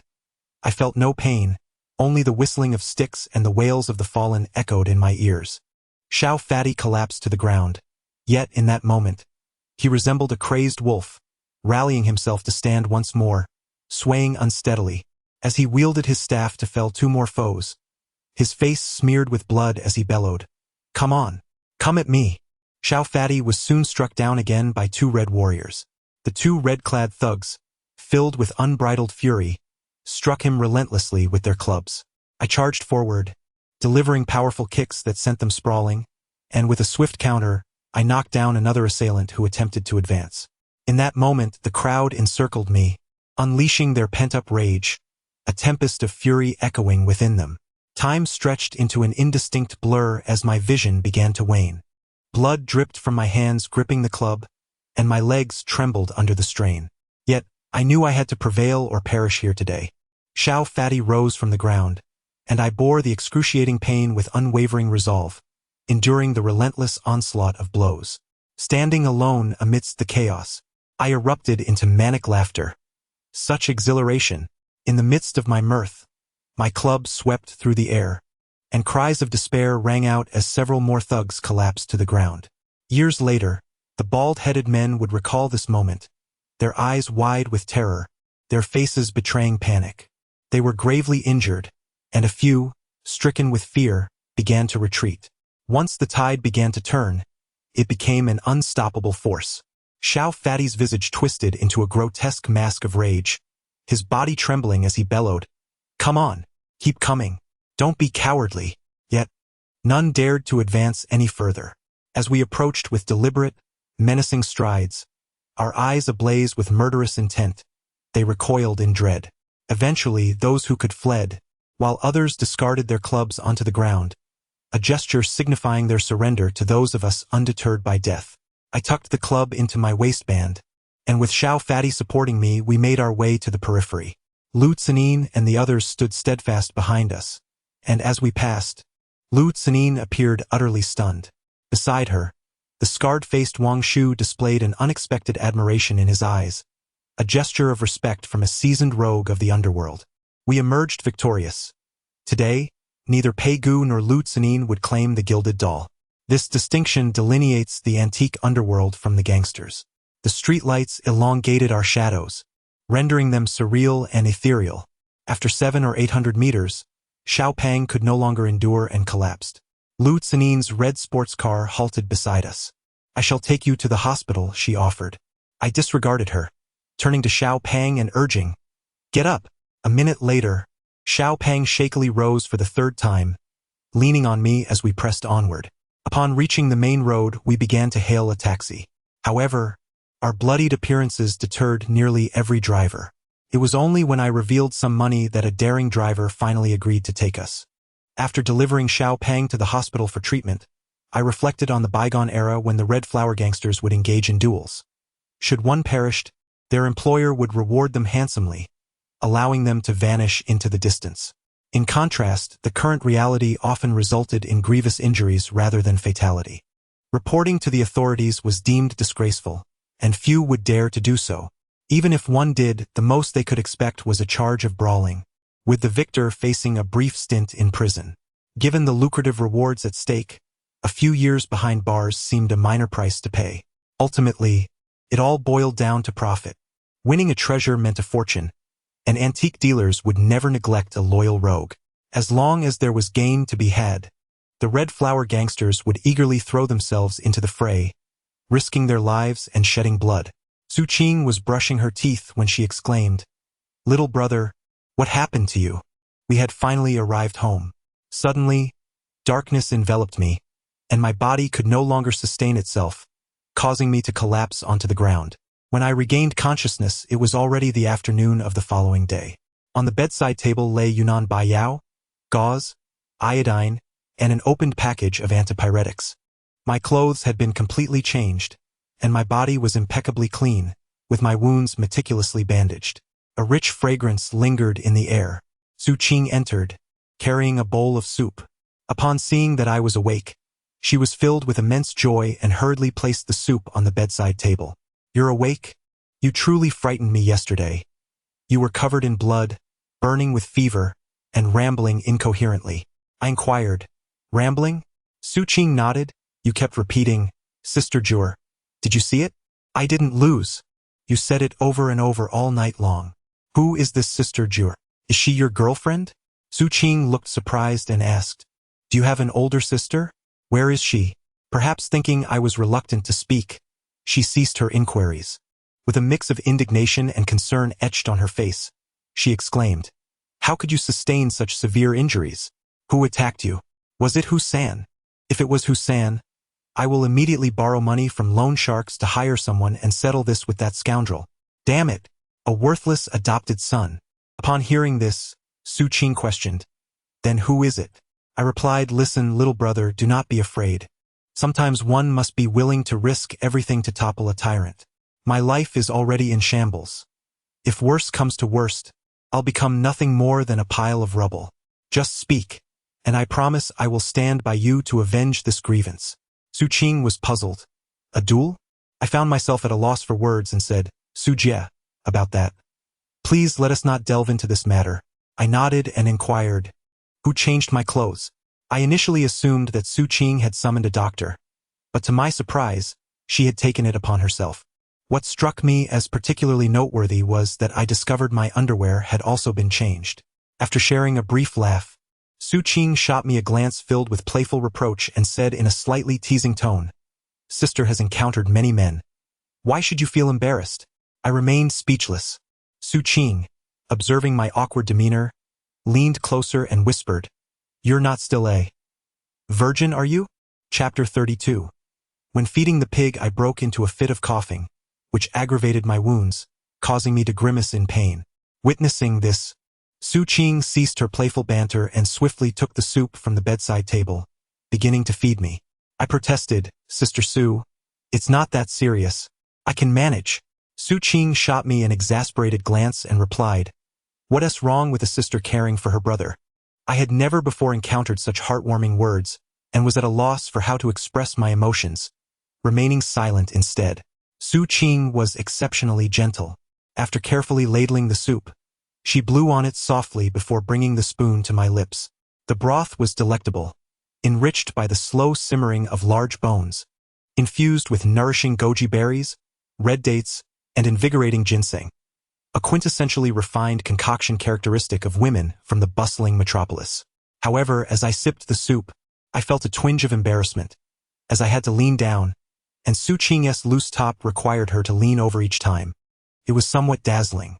Su Qing, perceptive as she was, noticed my discomfort and, with a hint of playful mischief in her smile, deliberately leaned in further, embracing the moment with a generous and slightly teasing spirit.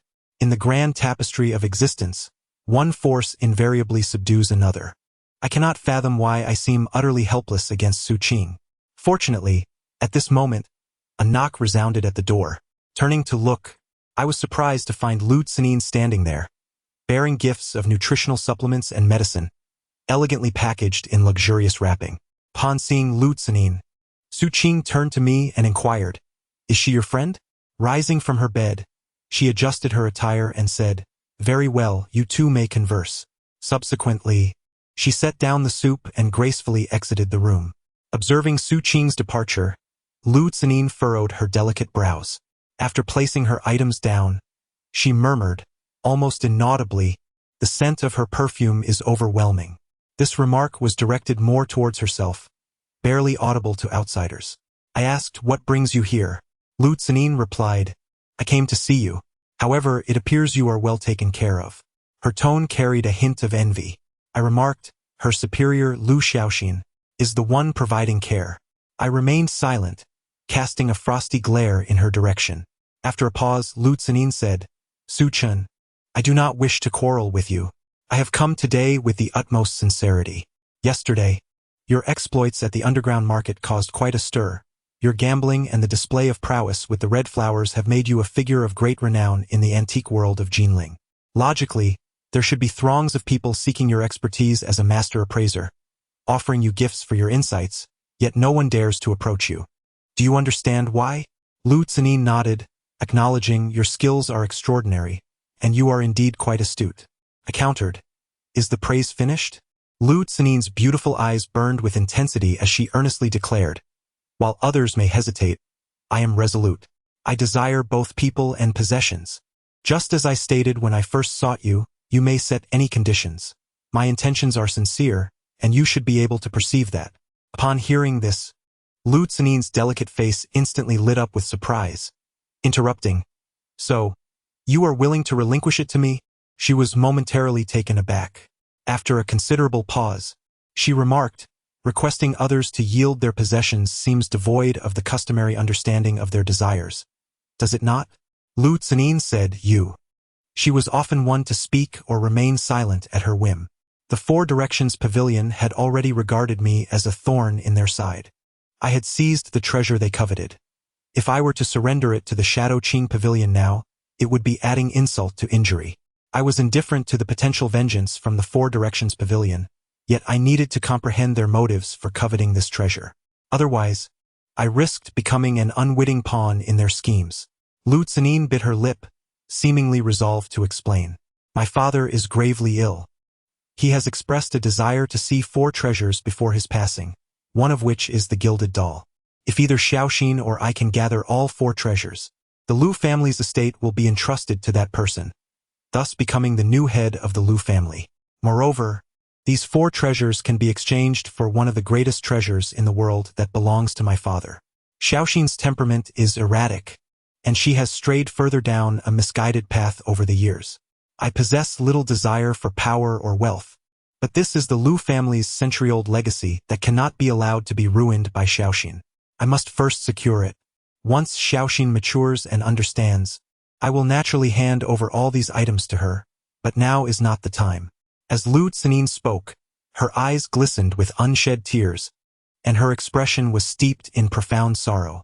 Upon hearing my words, she gazed at me in astonishment. "You won't raise it higher?" I shook my head gently. "There is no need." Subsequently, I presented her with the gilded doll, and a flicker of appreciation illuminated her gaze, a sentiment I had never witnessed from her before. Previously, when she looked at me, it was merely the admiration of a hero for a treasured blade. This time, however, it was the admiration of a woman for a man. Lu Tsanin accepted the gilded doll and, retrieving a check from her bag, swiftly wrote it out and signed her name, handing it to me in one fluid motion. I took the check and tucked it away. Lu Tsanin bit her lip. "By the way, what is your annual salary?" I replied with a smile, "I only promised to let the treasure go, not the person." Lu Tsanin inquired with curiosity, "Why not?" I responded, "Because you have not agreed to my terms." "What terms?" she asked, and upon hearing this, she sprang up from her chair, her cheeks flushed with indignation. "You are truly shameless."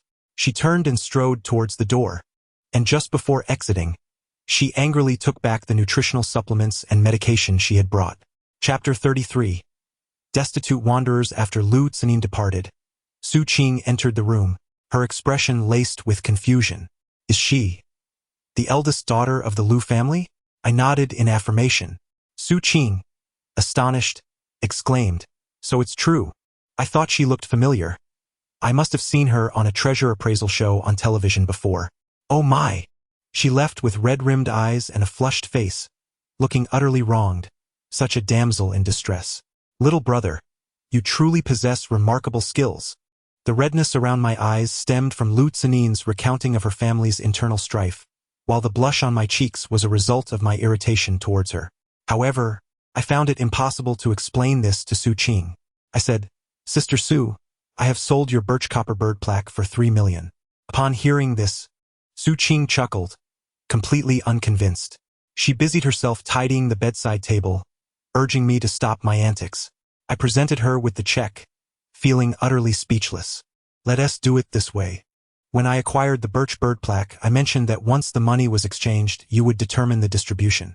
Take this check, visit the bank at your convenience, and decide how to proceed. Noticing my earnestness, Su Qing hesitated, then tucked the check away with a smile, saying, all right, I'll check to see if you're deceiving me when I go grocery shopping. Currently, the entire antique community in Jinling is aware of my clash with Brother Pei, having bested him in a contest involving numerous red flower sticks. During the period of recuperation for both myself and Fatty Xiao, it is highly unlikely he will attempt to retaliate against us. If he disregards even this basic code of conduct, he would essentially bid farewell to the antique circle. Nonetheless, Brother Pei is undoubtedly plotting something grand to bring us to ruin. Regardless of the circumstances, these few days allow both Fatty Xiao and me to recuperate in peace. My constitution is robust and my recovery is swift. By nightfall, I will be able to move freely. I made a phone call to Fatty Xiao, who also seemed to be recovering quite well. Su Qing, having devoted her time to caring for me, has not engaged in any business these past few days. Perhaps due to the lack of income, she occasionally receives calls during the day and steps out. Yet, whenever she leaves, there is a hint of reluctance, as if she fears my judgment. I remain perplexed as to why she has not yet taken the check to the bank. Perhaps she simply does not believe it. As dusk approached, I found myself seated on the bed, engaging in a moment of reflection. I inquired, what is it? Su Qing asked in astonishment, is the check genuine? She was momentarily taken aback. After a brief silence, she implored, little brother, you must assure me this isn't a dream. I affirmed, it is not a dream. Su Qing was left speechless. Subsequently, she retrieved her small handbag, unzipped it, and emptied its contents onto the floor with a forceful motion, exclaiming tremulously, I quit. I truly quit. The items scattered included lipsticks, stockings, contact lenses, and more. Su Qing found herself at a loss for words to articulate her overwhelming emotions. Eventually, she sank to the ground, covering her face as she wept softly for an extended period. Once her emotions settled, she rose, wiped away the tears from her cheeks, and announced, I'm going grocery shopping. Tonight we shall celebrate grandly. No, wait, we shall dine at a restaurant and indulge in the finest cuisine. Oh dear, what am I thinking? You're still recovering and shouldn't venture too far. Just wait for me at home. With that, she dashed out with lively enthusiasm, saying, hang on a moment. I shall be quick. Soon after, she hummed a nostalgic tune from Old Modu while bustling about in the kitchen, washing and chopping vegetables. I gazed at her silhouette, pondering whether this might be what one calls a sense of home. In truth, Jeju is a remarkable cook, yet she never prepares meals herself, always opting instead to take me out to dine. She often asserts that our hands are meant for a legacy spanning millennia, capable of crafting treasures beyond measure, and thus should not engage in such mundane tasks. With a buoyant spirit, Su Qing busied herself while cheerfully conversing with me. My dear brother, what noble deed must I have accomplished in my past life to be graced with your presence? As the ancient saying goes, one should not judge by appearances, nor measure the ocean by mere pails. You appear to be refined and cultured, yet possess both literary and martial prowess. Those unfamiliar with you may mistakenly believe they are elevating themselves by associating with you, when in truth, It is the discerning eye of the young lady from the Liu family that has chosen to align with you.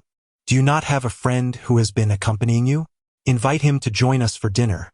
Such splendid occasions are best shared among the three of us. I am quite adept at preparing meals. Indeed, Su Qing speaks wisely. In gatherings like this, one cannot afford to overlook the presence of the portly Xiao. I shall call him to inquire if he is able to join. If he can make it, he should come to our rental abode to celebrate. Upon hearing my words, Xiao chuckled and said, Susie, what nonsense are you spouting? Even if I must crawl, I shall make my way over today for a hearty drink.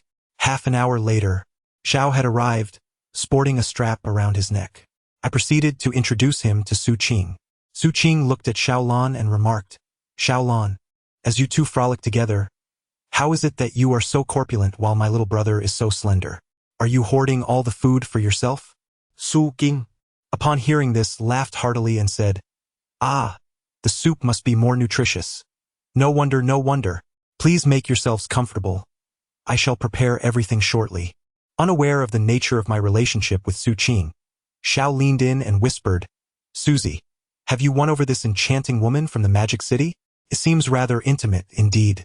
In no time, just as we had set the dining table, the dishes were served. Braised beef, osmanthus-flavored pork knuckle, salted duck, honeyed lotus root, Jinling's famed stinky tofu, along with several plates of seasonal vegetables and 2 bottles of wine. Upon seeing Xiao Fatty, his eyes immediately sparkled with delight, and he reached out to pinch. Su Qing swiftly swatted his hand away and shot him a disapproving glance, exclaiming, You gluttonous visage, use chopsticks. Xiao Fatty chuckled.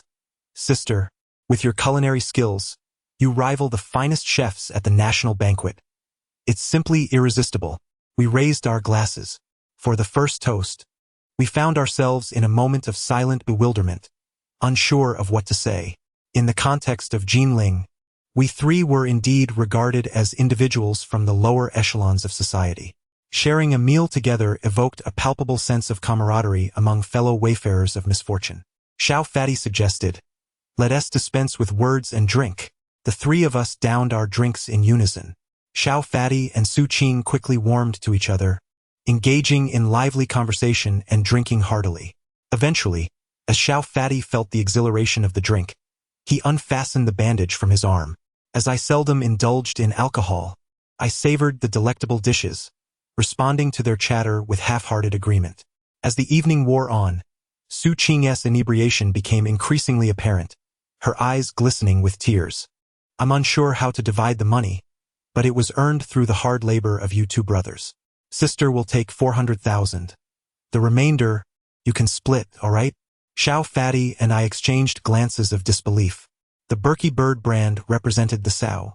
Without the sow, even the finest feed and caretakers could not yield piglets. Xiao Fatty inquired, Sister, why do you only take 400,000? Chapter 34. Sister's bed is a bit larger. Su Qing drained her glass and sighed deeply. You may find it amusing, but back in my hometown, I have a father who is a notorious drunkard. He is a compulsive gambler, and when he loses, he resorts to violence. Once, I was beaten to the point of lying in bed for half a month, unable to rise. On another occasion, he forced my head into a water bucket, nearly drowning me.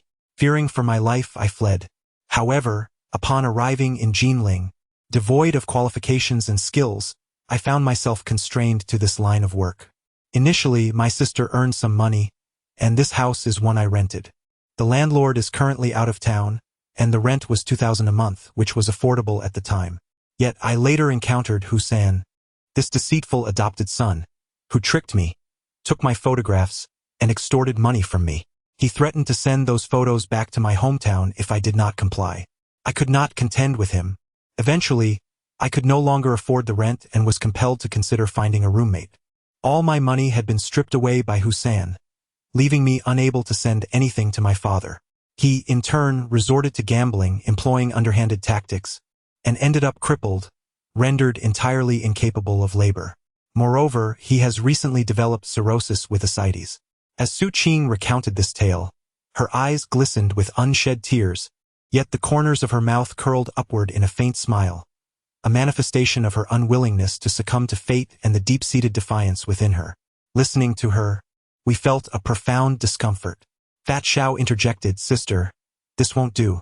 You take the lion's share, and we will take the smaller portion." I concurred with this sentiment. It is not easy for Su Qing to earn money, and that little she possesses would soon be depleted. Deep down, I wished for her to cease this endeavor. After a night of turmoil with no resolution, Su Qing finally proposed, "How about we each contribute 300,000 and use the remaining funds to purchase a house?" This idea had not crossed our minds before. At that point, we realized we did not need an exorbitant amount of money. I anticipate that property prices will inevitably rise. Whoever among you decides to marry first, we shall sell this house. Even a third of the proceeds could yield significant benefits. Women possess a sensitivity towards real estate that men completely lack. Su Qing's decision at that moment was remarkably astute. With no better alternatives, we acquiesced and permitted Su Qing to proceed with the arrangements. That evening, Xiao Pang, thoroughly inebriated, lay sprawled on my bed, unwashed and snoring thunderously. After her bath, Su Qing emerged in a delightfully breezy nightgown. She first entered her own room but soon reappeared, standing gracefully at her doorway. "Sister, what is it?" I dared not gaze directly at her alluring, peach-like figure. Su Qing's cheeks were tinged with a faint blush as she bit her lip, seemingly resolved, and softly inquired, "Is it comfortable for you to sleep like this?" "Huh?" Su Qing gestured toward her room, saying, "My bed is a bit larger."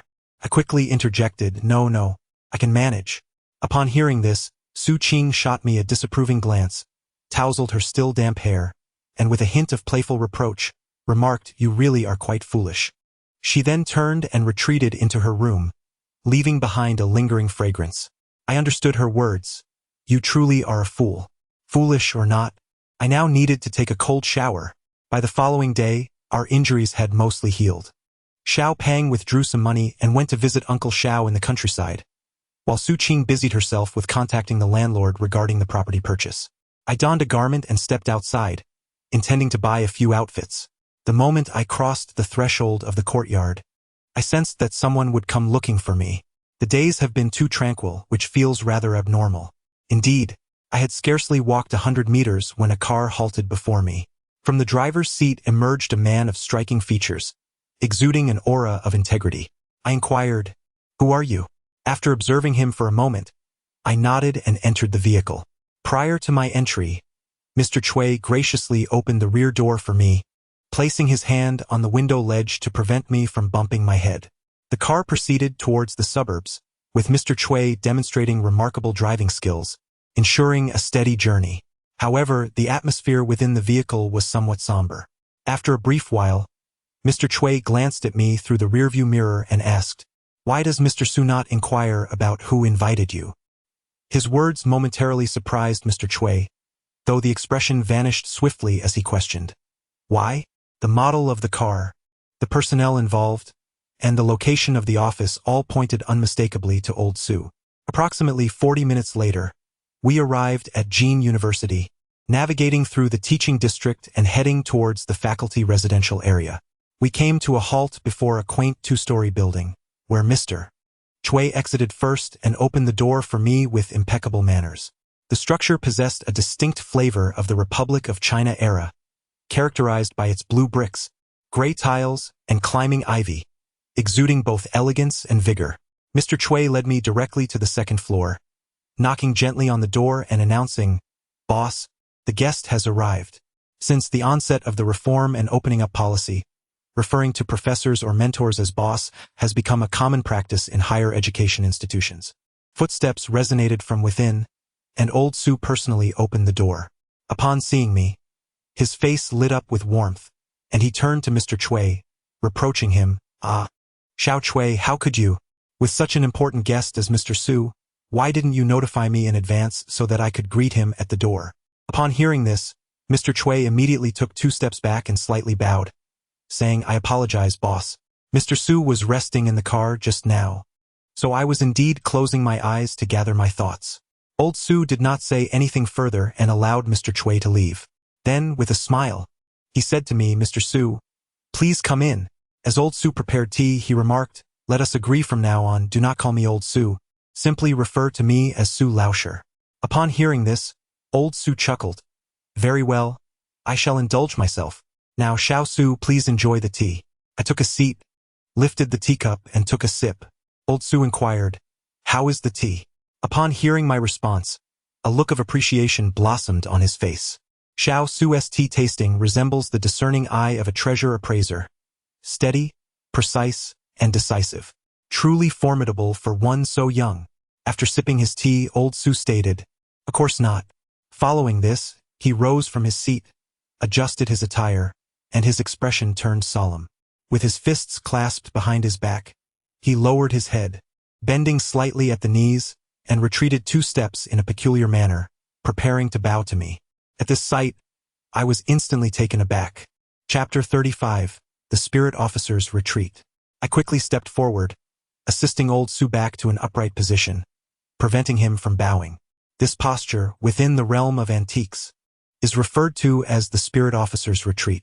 As previously mentioned, treasure appraisal is fundamentally rooted in the physical body, emphasizing the senses, sight, touch, and intuition, to perceive and evaluate treasures.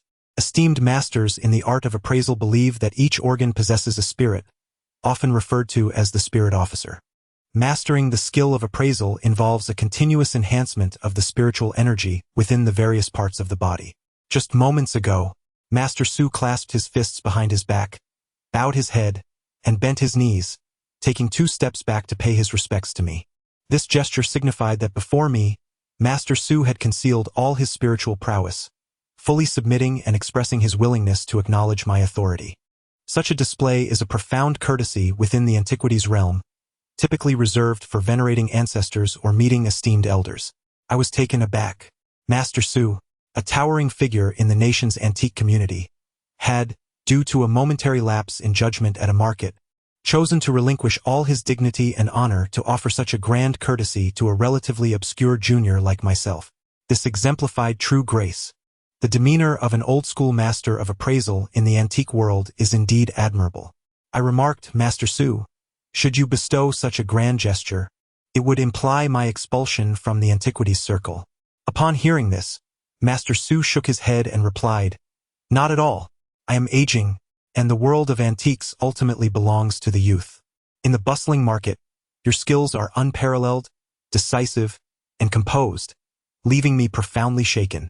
His gratitude stemmed from my intervention in a delicate situation, while his acknowledgement of error arose from an internal conflict regarding his initial reluctance to admit his oversight publicly. I urged Master Su to take a seat and poured him a cup of tea, saying, Master Su, there is no need for such formality. Regarding the ceramic ball, I had the privilege of witnessing it during my apprenticeship, which enabled my identification. It does not imply superior insight on my part. Furthermore, should you openly admit your oversight, it would belittle your esteemed position as a mentor.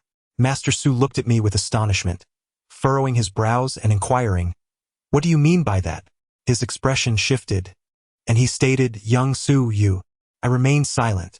In this world, bloodshed and violence are reserved for adversaries. However, to become friends with someone, one must possess an understanding of human relationships. Mr. Su appeared somewhat agitated and remarked, at such a young age, you possess such insight. You are truly a dragon among men, destined to soar high in the future. Little Su, I, Su Zhongmao, am willing to be your friend across generations. Should you require assistance, I would gladly serve as your steed's saddle. What are your thoughts on this? Upon hearing this, Mr. Su was exceedingly pleased and poured me a cup of tea, a toast to our alliance. We clinked our cups and drank heartily. As the saying goes, the bodhisattva lifts the masses, and the immortal opens the path. I aspire to attain divinity and seek vengeance. Thus, I require a robust network of connections. Mr. Su is a luminary in the domestic antique community, possessing noble character, profound knowledge, and extensive connections. Whether as a mentor or a friend, forming a bond with him is a significant delight in life. Given my complete severance from the Four Directions studio, should I wish to avoid subjugation to Lu Tsanin and ensure my own safety, Mr. Su is undoubtedly an excellent choice. More importantly, this is a mutual support among friends, rather than the hierarchical relationship proposed by Lu Tsanin between a major financier and an appraiser. Mr. Su continued, Little Su, I have another request to make of you today. He elaborated, I have a good friend who is a gong player. He has recently acquired a treasure and wishes for me to authenticate it. However, I have an imminent flight to Kyoto for work and cannot attend. This matter is quite urgent and needs to be resolved today. Therefore, I would like to ask for your assistance. I have already arranged for the authentication fee, so you need not worry about that. The key point is, since you are engaged in this field, forging more friendships can open many doors. It would be beneficial for you to meet him. I hope you understand my intent. The gong player, after all, is someone who is well-versed in the ways of society. There are numerous similar appellations. For instance, in regions such as Sichuan, individuals are also referred to as Pao Gu. At that moment, enlightenment dawned upon me. Master Su then presented me with another gift. Alone in the bustling marketplace of the underworld, I engaged in fierce competition, gambling, and the exchange of red flowers. Those who harbored a desire to consume me, apart from the Sifangs, included the Siyuan auction house. Master Su mentioned that he had a flight to Kyoto, which may indeed be true. However, his acquaintances in the antique realm, even those who were merely his students, would far surpass my reputation. Why then would he go to the trouble of summoning Mr. Chui to pick me up and enlist my assistance? The outcome of my skirmish in the underground marketplace has borne fruit today. I expressed my understanding. In the future, should Master Su require my services, do not hesitate to call upon me. I rose to bid farewell to Master Su, who escorted me to the entrance. Once I entered the vehicle, Mr. Chui drove us out of Jinda. His demeanor was notably cold, and he spoke very little. However, upon nearing the Confucius Temple, he inquired, Mr. Su, would you care for a meal first? As noon approached, I indeed felt hunger pangs. The two of us sought out a renowned duck blood vermicelli shop nearby. We ordered a serving of duck blood vermicelli, a plate of duck liver, and 2 portions of marinated chicken feet. While we were enjoying our meal, I sensed something amiss. The establishment was quite crowded, and the owner, unable to deliver the dishes promptly, instructed patrons to retrieve their own orders after the noodles were prepared. Amidst this, I noticed a rather gaunt individual resembling a lean monkey. After he fetched his vermicelli and took a few bites, he returned to the counter for more tofu puffs, and then for additional duck blood. Each time he passed by our table, his eyes would discreetly dart towards me, exhibiting a hint of a squint. I observed that his index and middle fingers were slender, akin to 2 elongated chopsticks, with extraordinarily long nails. This is a thief. I remained silent, ready to teach him a lesson should the lean monkey dare to make a move. However, upon reflection, I realized something was amiss. Thieves typically target wallets and mobile phones, yet the lean monkey had his sights set on the Yuan Shirkai coin nestled in my shirt pocket. This coin was a counterfeit, a remnant from my childhood when I was swindled by Tsonggu. I had carried it ever since as an indelible memento. While ordinary yuan coins hold little value, ranging from several hundred to a few thousand, certain rare editions, such as those with the opening shell, English signatures, aji, coarse hair, and the Gansu inscription, are worth a significant sum. The counterfeit in my pocket bore the Gansu inscription. Around the year 2000, if it had been genuine, it would have fetched over 100,000 later. With the hype surrounding the yuan coin, the value of the Gansu version skyrocketed to millions. I had initially donned a jacket, but feeling warm in the shop, I removed it and draped it over a chair, revealing my somewhat sheer shirt beneath. From the outside, the 2 characters for Gansu on the counterfeit yuan were strikingly clear. Did this thief possess an eye for treasures? Yet, when he approached for the 3rd time to add foie gras, it dawned on me. The lean monkey carried a distinct earthy odor. He was a grave robber. Chapter 36. The Half-Child of Heaven. Grave robbers, also known as earth gentlemen, naturally exude a scent reminiscent of decay due to their years spent delving into burial sites. Although not professional appraisers, these earth gentlemen are well versed in the nuances of antiquities like the yuan coin, possessing a keen understanding of which pieces hold value. Having robbed the dead, was he now preparing to plunder the living? I feigned ignorance and buried myself in my meal. The slender figure, having retrieved the duck liver from the counter, approached us while exclaiming, "Excuse me, excuse me." As he passed by me, he suddenly stumbled, feigning contact with the person beside him. With a loud crash, a portion of duck liver fell to the floor. He let out a yelp, leaning into me amidst the chaos. Seizing the opportunity, his fingers, as slender as chopsticks, swiftly targeted my shirt pocket. I remained composed, planning to seize his hand the moment he extracted the counterfeit yuan from my pocket, ensuring a complete capture. Of course, timing was crucial, and the action needed to be swift. I was eager to test my observational skills and adaptability. Just then, an unforeseen event transpired. His hand was suddenly ensnared by another individual. Raising my gaze, I was astonished to discover it was Mr. Chui. His eyes glinted with intensity, and with remarkable speed, he flipped his other hand, drenching the slender figure's head with a bowl of duck blood vermicelli, broth and all. The figure cried out in agony, his head now covered in noodles. Yet, he was not one to be trifled with. In an attempt to compel Mr. Chui to release him, he quickly thrust his long fingers towards Mr. Chui's neck. Mr. Chui, perceiving the threat, swiftly blocked the attack and retaliated with a forceful kick. The cry of pain echoed, and astonishingly, the slender figure was sent sprawling across the floor. He slid several meters, propelled by the slippery broth beneath him. I stood there momentarily dazed. Previously, I had deduced Mr. Chui's military background and speculated on his impressive skills, given his association with Mr. Su. However, these recent actions genuinely astonished me. I was uncertain if I could contend with him. However, it is certain that the stout man would not be his match. Mr. Chui's expression was grim as he remarked, "One ought to be mindful of the guardian at the entrance when engaging in thievery." Although the lean monkey was kicked, he reacted with remarkable swiftness, retorting, "Are you out of your mind? Which pair of dog eyes witnessed me stealing anything? What was your hand doing in my friend's pocket just now?" Mr. Chui questioned sternly. Upon hearing this, the lean monkey became even more incensed, exclaiming, "Caught in the act, apprehending a thief red-handed. You foolish imbecile, spouting baseless accusations and striking me. Mark my words, I will not let this go." Subsequently, the lean monkey refused to rise from the ground and swiftly crawled over, his movement reminiscent of a frenzied rat. It reminded me of the scene where the cook burrowed into the ground during a meal. The lean monkey seized Mr. Chui's pant leg, shouting, "Someone, please help me call the police. This lunatic is assaulting me. Without 5,000 yuan, he shall not escape today." At this moment, the duck blood vermicelli shop became quite lively. The patrons were oblivious to the preceding events. They merely observed Mr. Chui suddenly attacking the lean monkey.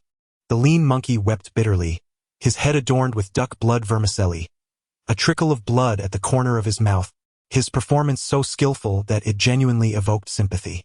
The onlookers were eager for the spectacle, chattering amongst themselves. The consensus seemed to be that if theft had indeed occurred, a search should be conducted followed by a police report. If no theft had taken place, then compensation for the assault was warranted. The proprietor hastily emerged from the kitchen, inquiring, "Is there any evidence?" Mr. Chui's earlier actions had been somewhat hasty.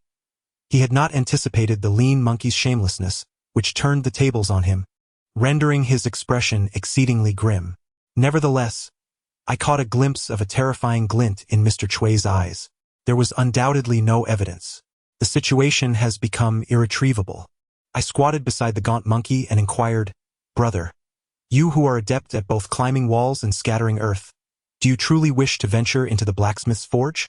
This is a colloquial expression from the underworld.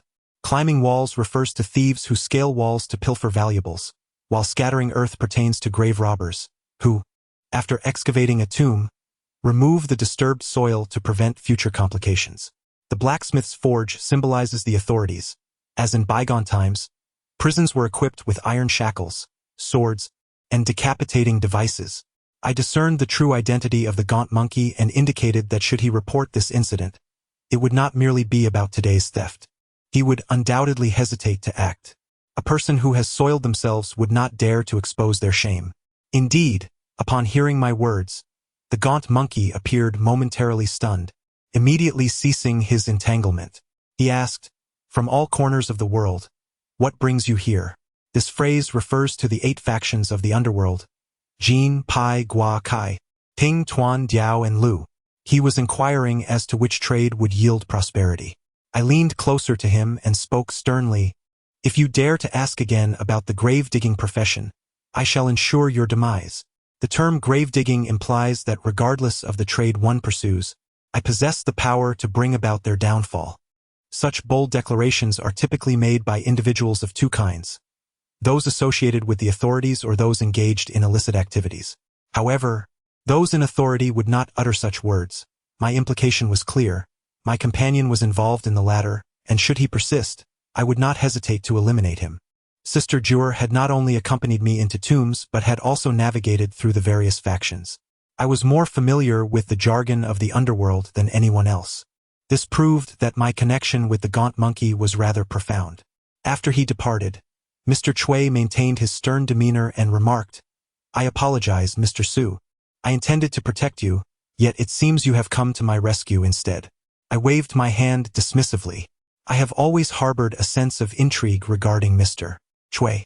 After settling the bill, we entered the vehicle and continued our journey. Over an hour later, we arrived at a farm located on the outskirts. The security guard glanced at the license plate and inquired about the guest's origin. Mr. Chui remained silent, producing a VIP card to show him. The guard immediately granted us passage. The farm was adorned with a plethora of flowers and fruit trees. As we drove further in, we reached a uniquely decorated three-story farmhouse, parking in front of a modest garage. Although the garage was not large, accommodating around 20 vehicles, it was entirely filled with luxury cars. Upon disembarking, Mr. Chui once again presented his card to the guard at the entrance of the courtyard.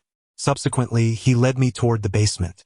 We traversed several doors and unexpectedly found ourselves in a vast basement filled with dozens of individuals, both men and women, amid a haze of smoke. To the right, there was a gaming table, and a cursory glance revealed various games: mahjong, poker, dice, and more.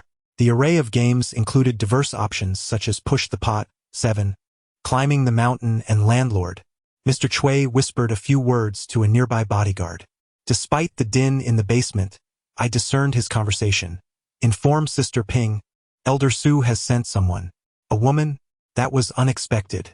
I had previously assumed that Elder Su would introduce me to a male performer. Minutes later, a strikingly elegant woman approached us. She was clad in a form-fitting black leather outfit, her figure accentuated, and a slender cigarette perched at the corner of her mouth, with a burly man trailing behind her, carrying her bag. Upon reaching us, she inquired of Mr. Chui, "Where is Elder Su?" Sister Ping inquired again, "What about the person he recommended?" Mr. Chui gestured towards me. Sister Ping turned her head, scrutinizing me for a few moments before flicking away the cigarette butt from her lips. Her brow furrowed immediately as she exclaimed, "Damn, Mr. Chui, what does old Su mean by this?" The higher-ups invited him to appraise a precious artifact, and he not only declined but also recommended someone else?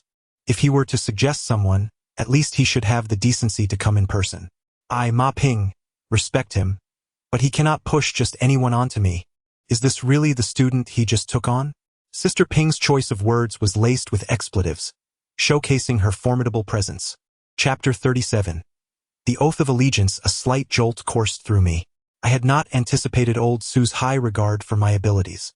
I remained oblivious to the nature of the relationship between Su Lao and Ma Ping. The term recommendation specifically refers to introducing a formidable character whom one can either recruit for personal gain or cultivate a mutual friendship for support and collaboration. Judging by Ma Ping's earlier remarks, it was evident that the individual who could overshadow both Su Lao and Ma Ping had initially invited Su Lao to appraise a significant treasure. Since Su Lao himself did not attend, he opportunistically put me forward instead. The intention behind Su Lao's actions was unmistakable. He aimed for me to impress Ma Ping by showcasing my appraisal skills, thereby establishing a connection with her. A seasoned veteran operates with pragmatism and poise. Upon hearing Mr. Chui's words, Ma Ping's demeanor shifted slightly as she appraised me from head to toe, inquiring, "Which category do you specialize in?" In the realm of antiques, there are 4 main categories: calligraphy and painting, ceramics, jade, and miscellaneous items. Generally, individuals tend to focus on one major category, or even a specific type within that category. Some may devote their entire lives yet still fail to penetrate the depths of even a minor segment within a major category. For instance, in the realm of miscellaneous pursuits, he specializes in lacquerware. While he possesses knowledge of other areas, he does not claim to be particularly proficient in them. Therefore, when others inquire about his expertise, he modestly asserts that he has a cursory understanding of lacquerware. If one were to claim familiarity with all four major categories, they would either be deluded or possess truly extraordinary talent. I belong to neither category. My confidence is grounded solely in my own capabilities, which are magnified by the contrasting mediocrity of my contemporaries in Jinling. Especially following the skirmish in the marketplace, I have come to realize that establishments such as the Jinling Antique Emporium, Sifang Studio, Inqing Pavilion, and Baogu Pavilion are merely average. Of course, the true prowess of Master Su remains to be fully assessed. My victory over him was accompanied by a slight stroke of luck. Nevertheless, if I were unable to appraise correctly, the entirety of the Jinling antique community would face ruin. Thus, I dare to utter the statement in front of Ma Ping. Upon hearing my words, her eyes widened in astonishment, and she exclaimed, "What the hell? Is this akin to a little cow doing a handstand, soaring to the heavens?" I remained silent, which piqued her interest further, prompting her to ask, "Are you preparing to enter the fray?" To enter the fray signifies aligning myself with Ma Ping, beginning to associate with her. If Sister Jior were to learn of my intentions, she would undoubtedly obliterate me, leaving no trace behind. As for Ma Ping, she is the type who, at most, would forge a friendship utilizing me for her purposes. Upon hearing this, Ma Ping erupted into a hearty laugh, her chest quivering with mirth. Once she composed herself, she remarked, "You certainly have a bold attitude. Now, let us see if you possess the ability to back it up." She retrieved her mobile phone and made a call, instructing, "Prepare the venue." Upon hearing this, Mr. Chui offered me an apologetic smile, to which I remained indifferent. Before one showcases true prowess, Ma Ping's demeanor could be considered a considerable courtesy towards Mr. Su. I found myself somewhat bored. As I surveyed the establishment, it was my first encounter with such an underground gambling den, and curiosity inevitably piqued my interest. I observed that the stakes were exceptionally high. Substantial sums of money vanished within mere minutes as the dice were cast. However, the sheer nature of gambling, a mere dalliance with wealth, failed to captivate me. I prefer the intricacies of human interaction. After a brief interval, having completed a round of mahjong, Ma Ping answered a phone call and approached us. Upon reaching our side, she signaled, saying, "Come with me." A group of us began ascending. Remarkably, the three-story building was equipped with an elevator. Upon reaching the third floor, Ma Ping led us up the stairs towards the rooftop terrace. Mr. Chui, however, halted his steps, stating, "Mr. Su, I will wait here. Call me if you need anything." I nodded in acknowledgement and continued following Ma Ping to the expansive rooftop terrace. Once there, I felt a slight twitch in my temple.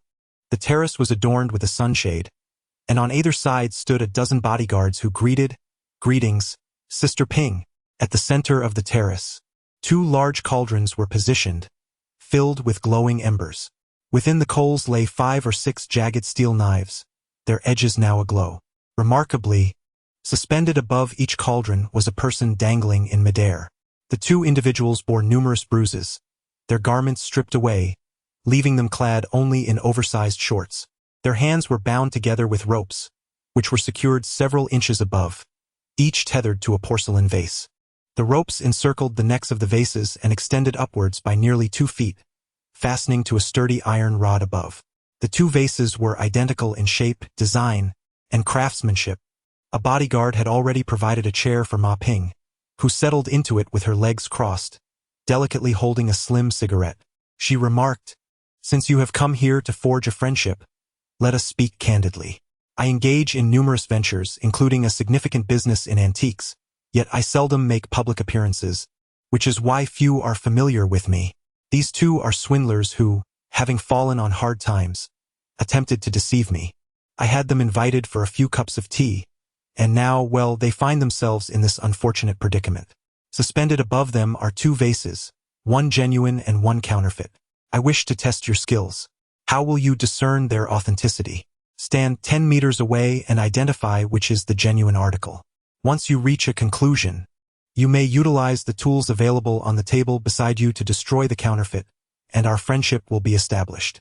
The individual beneath the authentic vase, who has managed not to drop the hot pot, will live to see another day. Of course, should you choose to decline, you may simply turn and leave. Normally, one is expected to leave behind something of value, but as you are introduced by Old Sue, that requirement is waived. I turned to glance at the table nearby, which displayed 3 items: shotgun, axe, hammer. Ma Ping's intent was clear: to discern the authenticity of 2 identical porcelain vases from a distance of 10 meters, utilizing those 3 formidable tools to obliterate them. With the vases destroyed, they would inevitably drop the large hot pot, resulting in either death or severe injury. Witness my ruthlessness. The Bagu army, having deceived her, faced such a fate, and as her friend, I too would meet a similar end should I betray her trust. Behold my fortitude. Cruel and brutal. I coldly inquired, in friendship, there should be reciprocity. You may test me, but should I succeed, what then? At my words, Ma Ping burst into laughter, exhaling a puff of smoke. Damn, this is intriguing. If you succeed, I, Ma Ping, am a woman of my word. If you need something, I shall not hesitate to face any peril. I nodded in agreement and asked, is everything on the table usable? Regardless of which tool I employed, the porcelain vase could be shattered in an instant, inevitably resulting in grave harm to an individual. Ma Ping seemed to imply that I should commit to her cause, yet that was not my desire. I stepped forward, saying, Sister Ping, do not blink. Chapter 38. The Passageway. The tools were set upon an old wooden table from the 1960s or 70s. Perhaps it had been hastily brought in from storage for the occasion, as it was covered in dust and scattered debris. As an expert in finding leaks, demolishing FA aids, and setting traps, I would not heed Ma Ping's directives. Though she urged me to utilize the 3 items on the old wooden table, I resolutely refused. The 2 Bagu soldiers suspended above me gazed intently, their eyes filled with despair. They were painfully aware of the dire situation they faced. Among them, today one must inevitably perish, and I am to be the harbinger of that fate. I slowly picked up a stone from the old wooden table, its size reminiscent of a small bean. Upon witnessing this, Ma Ping's face contorted with disbelief. However, her expression soon regained composure, and with a cold demeanor, she remarked, Damn, this has become rather interesting. Let us see just how formidable you truly are. I had scarcely traversed 10 meters when I found myself retreating a few steps instead. I concentrated my energy, focusing on my wrist, aiming at the 2 porcelain vases above their heads. With a swift flick of my hand, I propelled the stones forward. A sharp crack resonated twice. Small holes, akin to bullet wounds, appeared on the bellies of the vases. The stones pierced through, propelled by residual force, soaring into the distance before landing on the ground, bouncing and dancing. Indeed, both porcelain vases were mere fakes. Ma Ping had ensnared me in a trap. She had no intention of sparing any member of the baggage brigade. The challenge presented was laced with mockery and disdain. To possess skill is to wield thunder. Living is to be a king, while death leads to mere dust.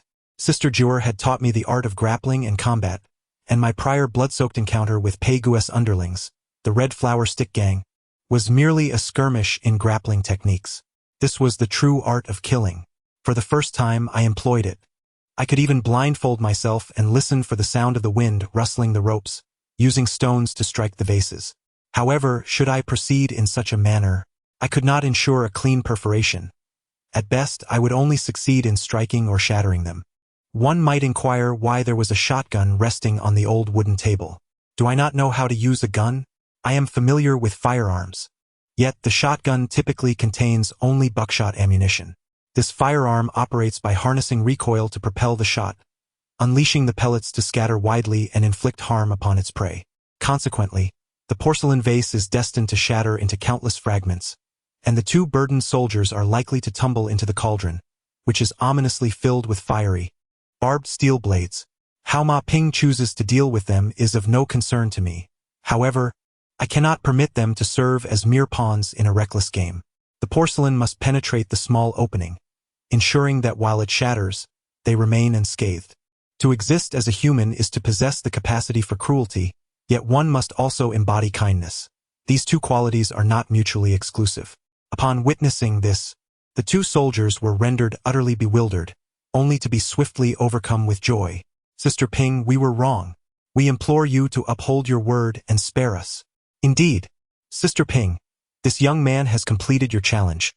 We beseech you to honor your promise. The stoic bodyguards, who had remained expressionless until now, were taken aback, their mouths agape in astonishment.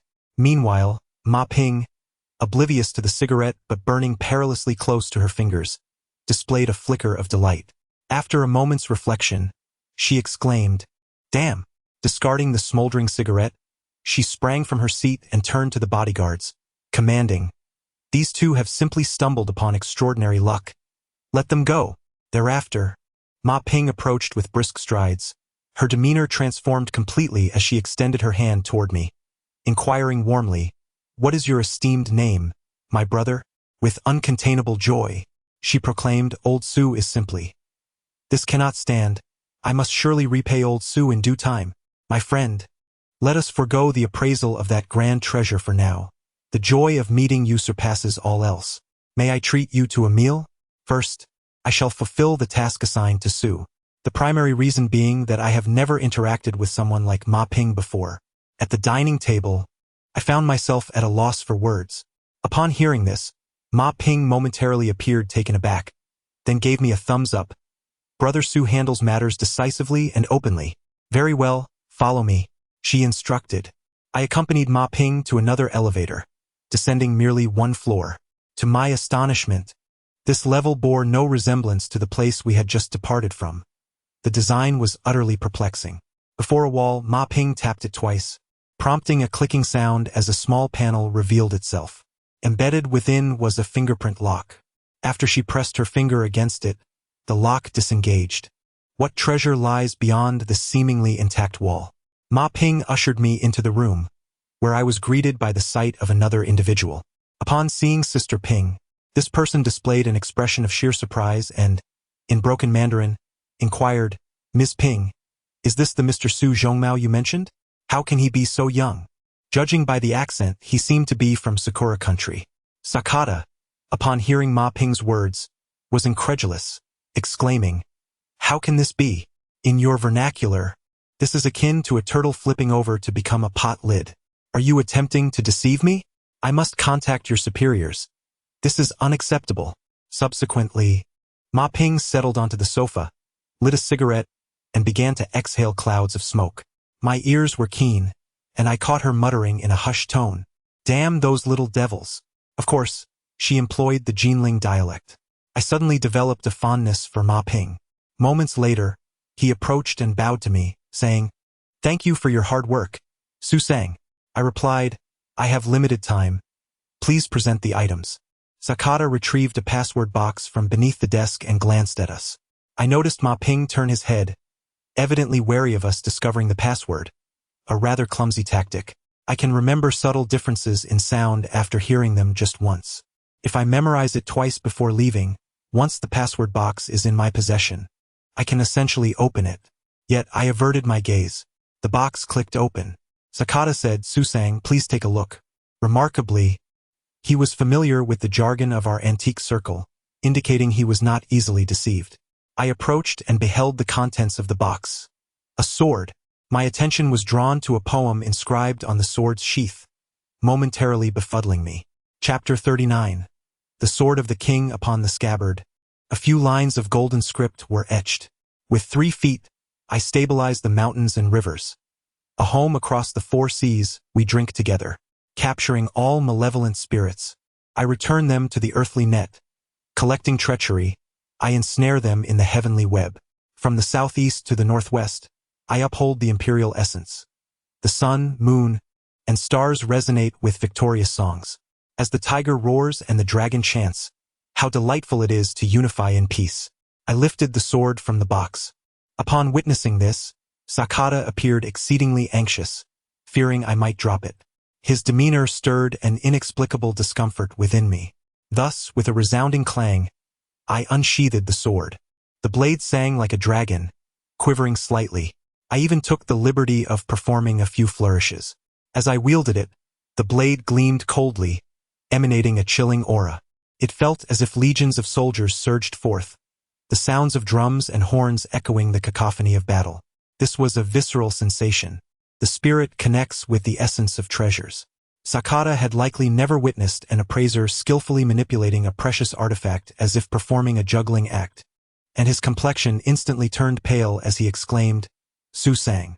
I cast a cold glance in his direction, halting my swordplay, with the blade now held horizontally across my chest. I began to examine the sword meticulously. The scabbard was inscribed with poetry, subtly radiating light, adorned with intricate patterns resembling dragon scales, and it exuded a weighty, substantial feel, crafted from exquisite golden silk Nanmu wood. The blade was embellished with a dragon, its four claws depicted in a remarkably majestic posture, the dragon's head poised in a fierce roar towards the sword's tip. The entire sword, in terms of materials and craftsmanship, exemplified the distinctive characteristics of late Qing dynasty forging. More importantly, on the hilt, for characters were faintly discernible. He Nai, X, Wang. The third character had suffered such significant wear that it was utterly illegible. I sheathed the blade and declared, "This is the sword of heavenly King Hong Shouchuan." Upon hearing this, Sakata's expression revealed both joy and perplexity. "Su-sang, why do you say that?" I turned my gaze towards Ma Ping, for I needed to glance at her since I had already articulated my appraisal conclusion. Yet Sakata insisted on an explanation. Ma Ping interjected, "Brother Su, please elaborate." With these words, I understood. Prior to this moment, they had likely deduced that this was indeed Hong Shouchuan's sword. Otherwise, such stringent security measures would not be in place. Yet, they had been unable to substantiate this sword with relevant evidence, which was why they had summoned Su Lao for his expertise. In the realm of treasure appraisal, this is referred to as lifting the red veil. In ancient times, on the day of the wedding, the groom would not see the bride until they entered the bridal chamber. It implies that I know this woman's name, her family background, and her age, and she is determined to marry me. However, the red veil remains unlifted, and her most significant appearance remains unknown. Today, I am summoned to unveil this red cover and provide them with the most compelling evidence. I explained. The poem Ode to the Sword, composed by Hong Shouchuan, was likely researched by Mr. Sakata previously. The third character that has been worn away from the hilt is Ren.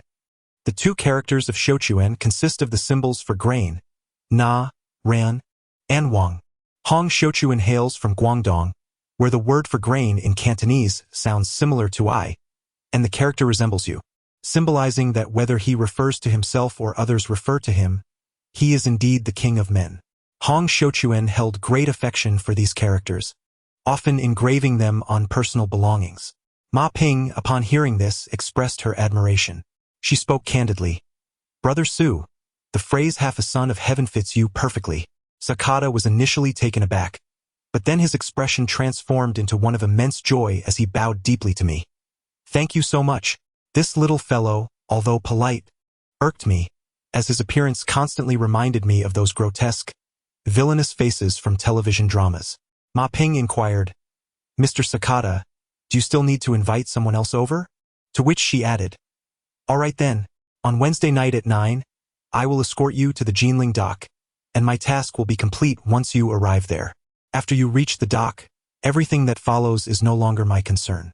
For some reason, when Ma Ping uttered this last sentence, her voice was notably loud, as if fearing we might not hear. Sakata bowed to Ma Ping once more. "I appreciate your assistance." After Ma Ping led me out, once the concealed door closed behind us, she no longer held back and exclaimed, "Damn that little rascal! The two burdens have been lifted." Ma Ping inquired, "Brother Su, are you truly not staying for a meal?" I nodded. "Until we meet again." Ma Ping escorted me downstairs. Mr. Chui, upon witnessing Ma Ping personally seeing me off, exhibited a slight surprise. However, his composure was impeccable, and he refrained from uttering a word, following us down. Ma Ping remained exceedingly courteous, accompanying me to the car. Moreover, I noticed that ever since I revealed my capabilities and disclosed my name, Ma Ping had not once uttered that vulgar catchphrase in my presence. Had she changed her manner of speaking? Not at all. Such polished decorum and etiquette are invariably reserved for occasions where mutual benefit is anticipated. Upon returning, I found Su Qing waiting for me, a table laden with dishes untouched. She appeared somewhat drowsy. I said, "Sister Su," gesturing toward the food, "why haven't you eaten yet?" Su Qing replied, "I was waiting for you. You can't keep dining out every day. From now on, I shall prepare meals for you." Hearing this, Su Qing's brows slightly furrowed. "You are destined for greater endeavors, and surely have significant matters to attend to outside. I did not dare to call you." I responded, "Let us eat then."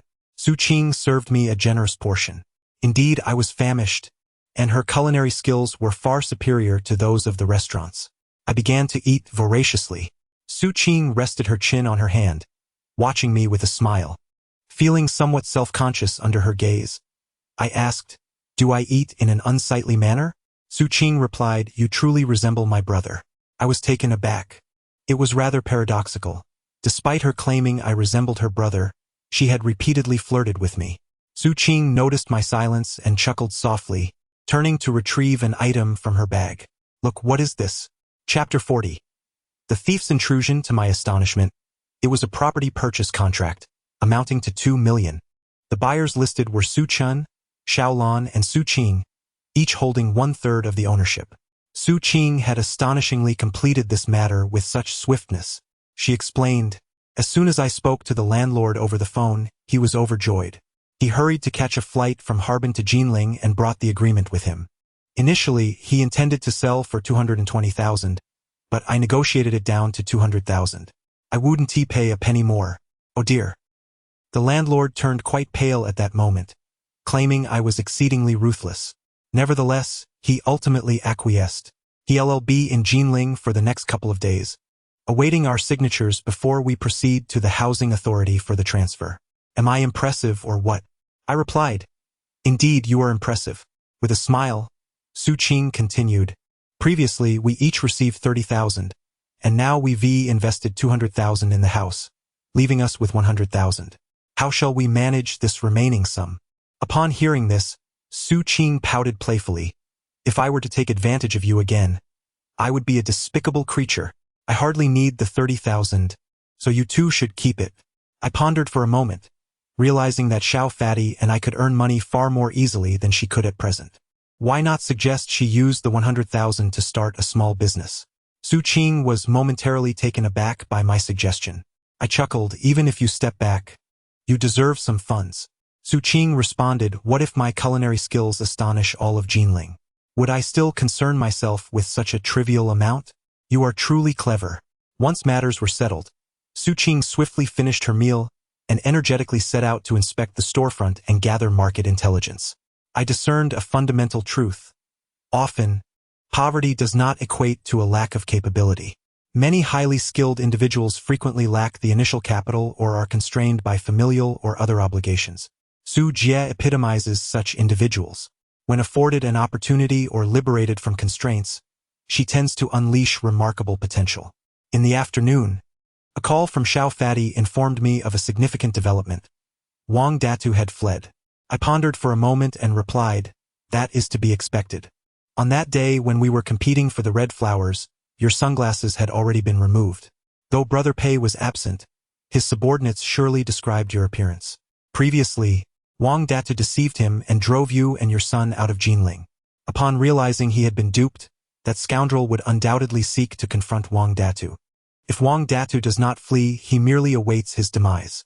Xiao Fatty inquired, "Why hasn't that wretched fellow come looking for us?" "I am eagerly awaiting him." He then asked, "And what about you, Suzy?" I replied, "I am currently unoccupied." This confidence, in truth, emanated from Lu Tsanin.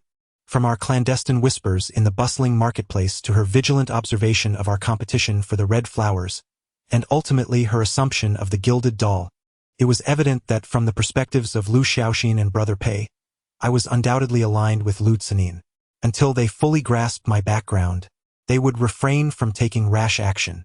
Furthermore, with the winds of change blowing and the drums of war beating, I felt prepared to engage in a contest of strength with them. That very evening, Su Qing, exhausted from a day of market endeavors, retired to bed early without attempting to entice me. In the dead of night, she unexpectedly leapt onto my bed, her form resembling that of a small wildcat as she burrowed beneath the covers. More audaciously, She swiftly wrapped her arms around me and abruptly shrouded our heads with the blanket. Su Qing was clad in silk pajamas. The sensation was utterly intoxicating. My mind was flooded with fervor. A sudden ambush. Was she truly engaging in this playful act? Just as I was about to speak, she pressed her hand firmly over my mouth. But something was amiss. Her entire body trembled uncontrollably. Such quivering could not simply be attributed to excitement at being close to me. After all, she had witnessed far more intense situations. Su Qing was frightened. I whispered, "What's wrong?" In the aftermath of 1949, the existence of ghosts seemed implausible. Yet, the terror etched on Su Qing's face in the darkness appeared all too genuine. I pulled the blanket over her head, quietly peeking out from beneath the covers. The light remained off, and I discerned faint sounds, soft patters, akin to water dripping in the bathroom, or the delicate footfalls of someone tiptoeing. This was no ghost. Someone was indeed approaching.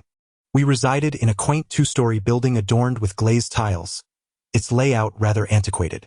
The first floor housed a hall with 2 rooms, one cluttered with miscellaneous items, the other serving as a kitchen. Su Qing and I occupied the second floor, our doors facing one another, separated by a modest communal lounge.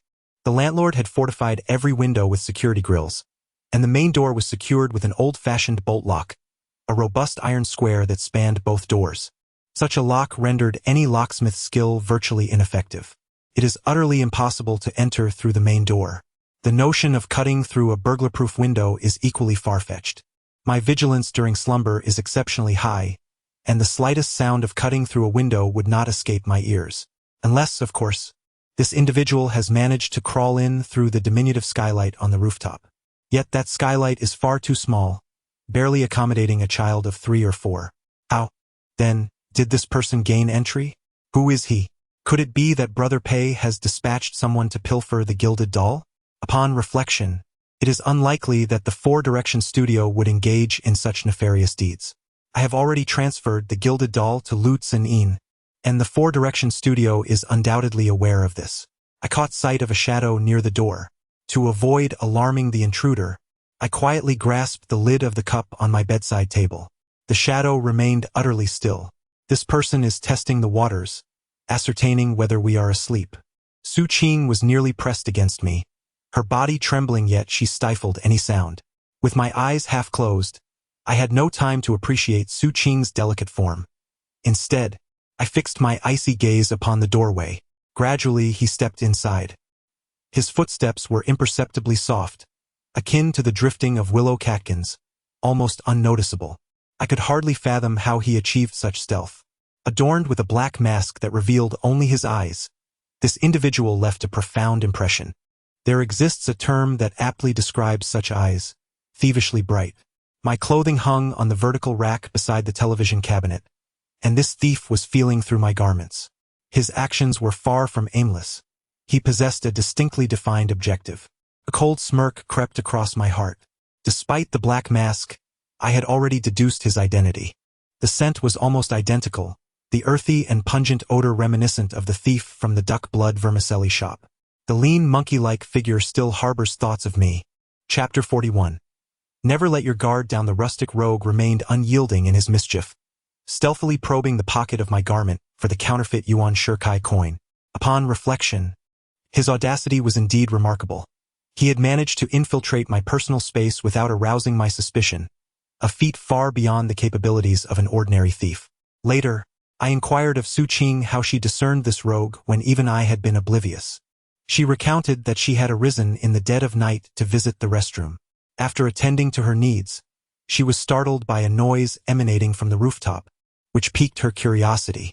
Peering cautiously over the stairwell, she was taken aback to glimpse a shadowy creature, akin to a raccoon, squeezing through the attic window.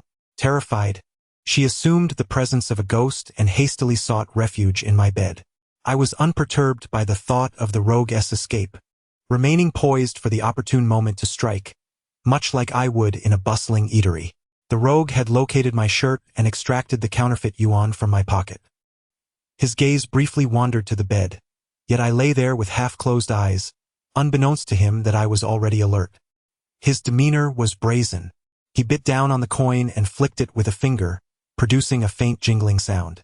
Upon confirming its authenticity, he turned to exit, his form resembling that of a shadowy raccoon in the night. Suddenly, I launched the cap of my water cup. It sliced through the darkness, striking his hand that clutched the counterfeit yuan with a resounding thud. A cry of pain escaped his lips, followed by the clatter of the coin as it tumbled to the floor.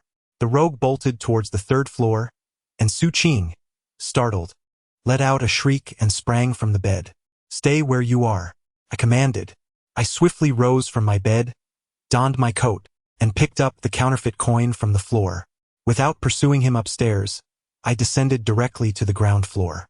I opened the main entrance and the gate to the courtyard, and under the cover of night, I dashed outside. The reason the man did not choose to escape through the first floor was that it required unlocking both the heavy iron bolt on the door and the locked iron gate of the courtyard. Attempting to unlock them would significantly delay him, and if he attempted to climb over the iron railing, he would risk being captured by me. Instead, he opted to exit through the skylight on the roof, allowing him to leap onto the rooftop, descend to the adjacent courtyard wall, and flee along its length. A typical person's instinct would be to chase him upstairs. However, once there, they would find it impossible to exit through the skylight, left only to watch him escape, thus missing the optimal moment to apprehend him. This was a remarkably clever counter-tracking maneuver. In this critical moment, the man utilized his greatest advantage, the art of contortion. Indeed, I had underestimated him. Alas, I do not belong to the category of individuals he presumed to be normal. According to my deductions, our house's courtyard wall extends outward, intersecting with the old street wall, forming a T-shaped structure. Both the courtyard wall and the old street wall stand over 10 meters high. The man had previously managed to bypass the courtyard gate and the main entrance, most likely by scaling an opening in the old street wall and then traversing the wall until reaching the skylight of our roof. Without the pressure of being pursued, I swiftly arrived at the opening in the old street wall, approximately 200 meters away. Indeed, at the opening I discovered a grappling hook. I detached the hook and concealed myself behind a large tree. After a brief 10 seconds, I heard the sound of heavy breathing. When he reached the edge of the opening, he was utterly bewildered to find the rope missing. "Damn! Which fool did this?" the thin monkey cursed. However, he did not linger, immediately sprinting along the old wall lining the street. Taking advantage of the dense trees that shielded the wall, I crouched and dashed forward. The trees along the street were all broadleaf, their foliage exceedingly lush. Perched atop the wall, more than 10 meters high, the thin monkey could not see me, and he was no match for my speed. I had already arrived at the end of the wall, which opened into a narrow alley, slightly lower than the street wall, about 8 or 9 meters high. I leaned against the corner, awaiting his arrival. This thin monkey, after I had been relatively lenient with him at the duck blood vermicelli shop, dared to return to steal. Firstly, this indicated his audacity.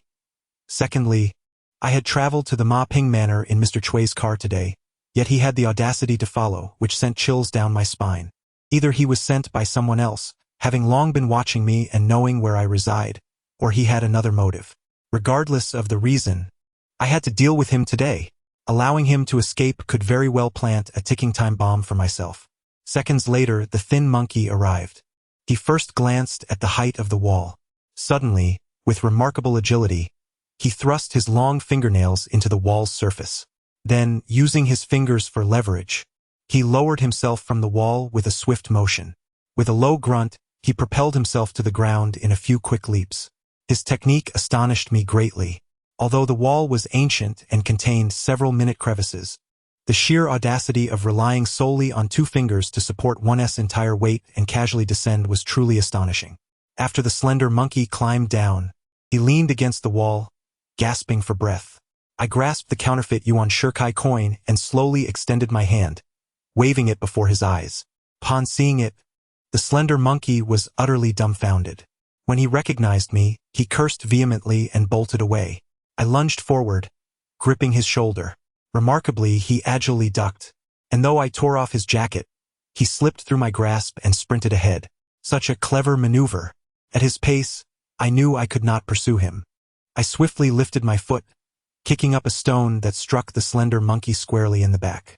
He yelped and tumbled clumsily to the ground. I dashed forward, ready to strike, but to my surprise, He wriggled like an eel on the floor, managing to evade my grasp.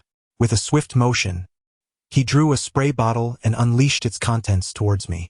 Reluctantly, I retreated a couple of steps to avoid being incapacitated. Seeing that he had momentarily escaped, the slender monkey sprinted several meters ahead. Yet, he found himself in a dead-end alley. Just as I prepared to ensnare him, an astonishing sight unfolded before my eyes. The slender monkey suddenly began to scale the wall with the agility of a gecko. Instantly, I drew the tiger claw I had previously acquired and hurled it at him, ensnaring his leg and yanking him down. To my astonishment, I pulled the slender monkey down from the wall, and he crashed onto the ground. The spray canister he possessed tumbled several meters away. I forcefully grasped the tiger claw and yanked the lean monkey towards me, pulling him closer before violently shaking my hand, leveraging the motion to hoist him up. My hand swiftly clamped around his throat. "Brave man, I concede," the lean monkey gasped. I abruptly tore off his mask and demanded, "Who are you really?" The phrase is a Sichuan dialect expression. The original wording implies that once someone has fallen, they submit without protest, regardless of how they are treated, not even furrowing their brow. This has often been quoted by those who navigate the underworld. He certainly resembled a true man. I released him. The lean monkey clutched his throat, coughing incessantly. Once his coughing subsided, I sternly inquired, "Why have you been fixated on me?" Chapter 42. Breach of trust. Upon hearing my question, the lean monkey displayed an expression as if he had just consumed excrement, saying, "Cough. I merely stole something. There's no elaborate reason behind it. We are all people of the underworld, and today there's nothing more to discuss. As per the old custom, it's your turn." Among the 8 factions of the underworld, few thieves adhere to such principles. In the past, seasoned thieves, if captured due to their lack of skill, would endure severing of hands, feet, or even blinding without yielding, begging for mercy or confessing. If they could uphold these principles, even if maimed, their companions would regard them as a true man, supporting them until death. It seems the lean monkey was merely a thief. Upon hearing this, the lean monkey's eyes widened in disbelief. "No, brother, you can't just leave me like this. Are you attempting to humiliate me?" His words amused me greatly. "Let him go," I said, for he seemed to believe I was belittling him. "That was not my intention. Your skills are exceptional, and your demeanor is commendable. I have nothing to lose. It is futile to linger here." With that, I returned the tiger's claw to him. The lean fellow stood there, momentarily stunned, before exclaiming, "Wait a moment." He raised his thumb in approval, saying, "You are quite something. I am Bien Wu, known in the underworld as the burrowing monkey. It would be an honor to befriend you. Today you honor me with a measure, and in the future, I shall repay you tenfold. Should any brother require my assistance, do not hesitate to call." I genuinely wished to make acquaintances among the thieves' circle, for Bien Wu was a man of principle and honor. However, upon patting myself down, I realized my phone, which I had left in my coat, was missing. Bien Wu, noticing my dismay, scratched his head awkwardly and said, "My apologies, it is a habit of mine." He then promptly produced my phone, wallet, and keys from his pocket. Aside from the counterfeit yuan that I had clutched tightly, all my other valuables had been stripped away during our brief skirmish. I was utterly speechless. Bien Wu was not lacking in skill. Rather, he had simply encountered someone like me, whose keen senses could detect even the faintest of movements. I accepted my belongings and exchanged phone numbers with him. "Brother Su," Bien Wu remarked, "this is the first misstep in your journey. I am impressed." At this, Bien Wu burst into laughter. "Likewise, my return tonight is solely due to the embarrassment I felt after my earlier misfortune. Wealth matters little. My pride, however, compels me to confront this challenge once more." Bien Wuchong offered me a respectful fist salute before turning and vanishing into the shadows of the night. I noticed Su Qing, draped in a coat, anxiously pacing at the doorway, her hands repeatedly smoothing her arms in a display of palpable worry as she awaited my return. I inquired, "Do you not believe in my abilities?" Upon hearing my words, Su Qing shot me a sidelong glance, replying, "I do believe, but no matter how skilled you are, you cannot contend with ghosts." I clarified, "Sister Su, that was not a ghost. It was merely a thief whom I managed to scare off. Su Qing's eyes widened in surprise as she murmured, "A thief? That is impossible. How could a thief fit through such a small window?" A while later, Su Qing ascended to my room. She stood at the threshold, appearing torn between the desire to enter and the hesitation to do so. I asked, "What is it?" She confessed, "Little brother, I am truly frightened and cannot bear to sleep alone. May I stay in your room tonight? I assure you, I shall not tease you." Her expression was earnest, almost as if she were about to raise her hand in a solemn vow. It was evident that her fear was genuine.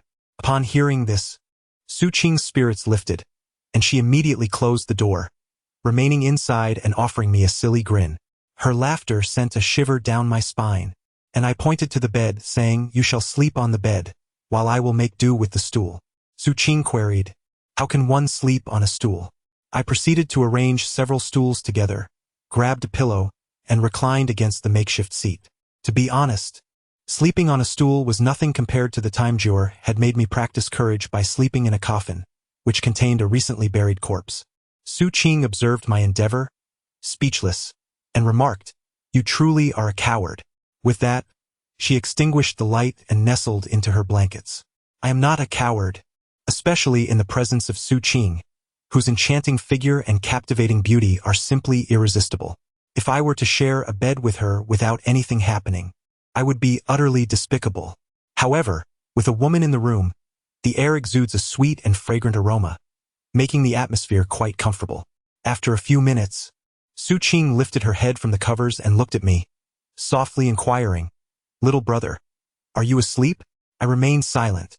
Moments later, Su Qing began to break her promise of silence. My phone screen lit up. Su Qing had sent a message. "Stop pretending to sleep. If you don't want to talk to me, let us at least chat through messages. Whatever, I just can't fall asleep. You know?" "I know. What do you know?" "Then you tell me." "Did I really say that?" Sister. Desires you." Upon reading her message, my blood surged, and my breathing quickened. In that fleeting moment, I desperately wanted to turn over in bed. Yet, a persistent thought lingered in my mind. I should not engage in a romantic relationship with Su Qing. Despite her continual advances, I felt that if I acquiesced, I would be taking advantage of her. A strong individual preying upon a weak one, who trusts and relies on me wholeheartedly. This notion seemed absurd, yet it remained deeply rooted in my heart, refusing to dissipate. The night passed without incident. Early the next morning, a sudden banging echoed from the front door below, awakening both Su Qing and me. With sleepy eyes, she asked, "Who is it?" I shook my head, got out of bed, and drew back the curtains. Lu Tsanin was in the yard, next to that red sports car, gazing up at my window. The situation was dire. Su Qing, in her typical absent-minded fashion, approached and stood beside me, peering down together. Upon noticing us both clad in pajamas, with bleary eyes in the same room, Lu Tsanin's face instantly flushed, and she turned away, feigning ignorance. I found myself at a loss, and so I retreated to the bathroom for a brief wash and changed my attire before descending the stairs. Approaching Lu Tsanin, I observed her visibly displeased demeanor as she remarked, "You seem to be quite carefree." I replied, "Indeed, I have been working all night." Upon hearing this, Lu Tsanin's irritation was palpable. "What does that have to do with me?" I inquired. "You must have other matters to attend to here, right?" She responded, "Of course. There is something urgent. Get in the car with me. It's a matter of utmost importance." This marked my inaugural ride in her crimson sports car. The interior was imbued with a subtle fragrance, reminiscent of her own scent. Adorning the dashboard were a few bobblehead SpongeBob figures. To my astonishment, the seemingly poised and decisive young lady from the Lu family harbored such a delicate side. She transported me to a tea house, leading me straight into a private room. Standing at the entrance was Uncle Wang, his scarred visage unmistakable. Although the animosity he once held towards me had dissipated, his gaze remained icy. Once we entered the room, Lu Tsanin inquired, "What did you seek Ma Ping for yesterday?" Chapter 43, Crossed Paths. At the sound of this question, my expression darkened. "Were you following me?" After a moment's contemplation, I realized that, aside from the emaciated monkey Bianwu, no one had successfully tracked me thus far.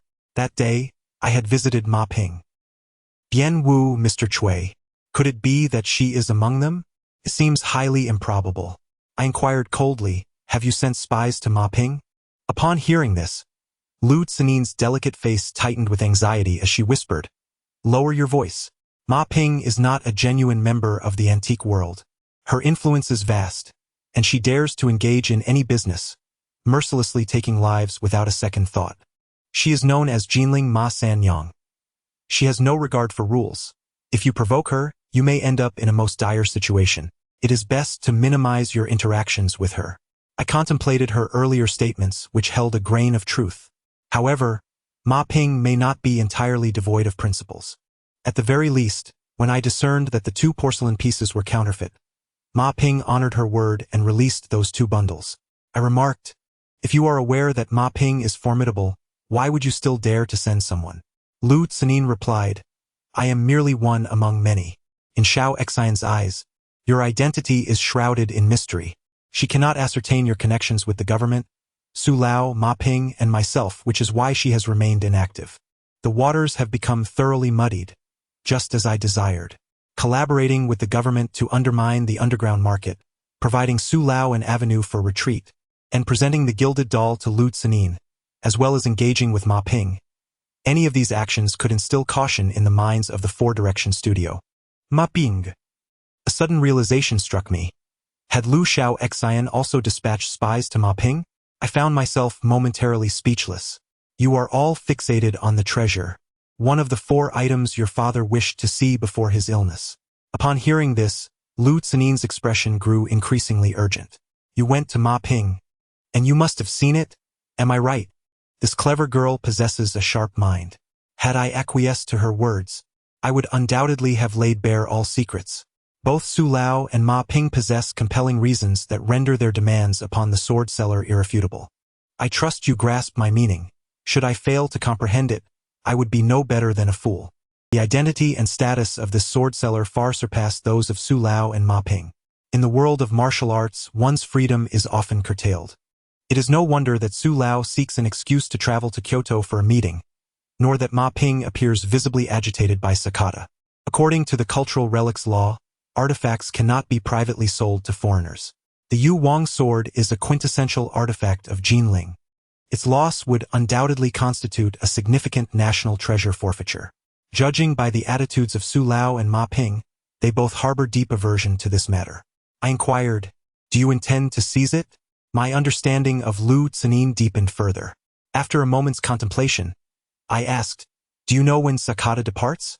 Suddenly, I recalled Ma Ping's words to Sakata that day. On Wednesday night at 9 o'clock, I will send you to the Jinling dock. Once you are there, my task will be complete. After you reach the dock, all matters will no longer concern me. Logically, this should have been a confidential affair, yet Ma Ping emphasized it as if fearing I might be oblivious. I pressed further. Tell me honestly, who divulged Sakata's departure to you? Upon hearing this, Lu Cinin poured a small amount of tea onto the table and inscribed a character with her finger, Su. My heart jolted at once. I pointed to the character and asked, is he aware of the Lu family's intentions regarding this venture? Lu Cinin nodded. Suddenly, enlightenment dawned upon me. This old fox. He plays a double game with the sword. As for Ma Ping, who is reputedly known as the 3rd daughter of Jinling, her emphatic words spoken in the secret chamber seemed deliberately intended to convey that her responsibility ends with escorting Sakata to the dock. Beyond that point, she would take no further interest. Perhaps she wishes to communicate through me to those in the antiquities circle of Jinling, who seek to seize treasures that as long as they do not complicate her affairs, she will not hinder their endeavors either. If this is indeed the case, Ma San Yang exhibits remarkable loyalty. In this intricate web of circumstances, I inquired, what is it that troubles you? I refrained from providing a direct answer. Surely, you must have noticed my camaraderie with Ma Ping. Are you not concerned that I have allied myself with her? I pressed on, why is that? Lu Cinin shot me a glance filled with exasperation. With your foul temperament, even I. At this juncture, Lu Cinin bit her lip and fell silent. I chuckled and said, allow me to share something with you. Ma Ping is not as you perceive her. Her task is merely to deliver Sakata to the Jinling dock. What transpires thereafter is of no concern to her. Your optimal moment to act should be once Sakata has arrived at the Jinling dock. Lu Tsanin gasped in astonishment. Is that accurate? I nodded affirmatively. She rose from her seat, her expression tinged with excitement, murmuring, "This information is exceedingly vital." Subsequently, she settled back down, her beautiful eyes brimming with fervor.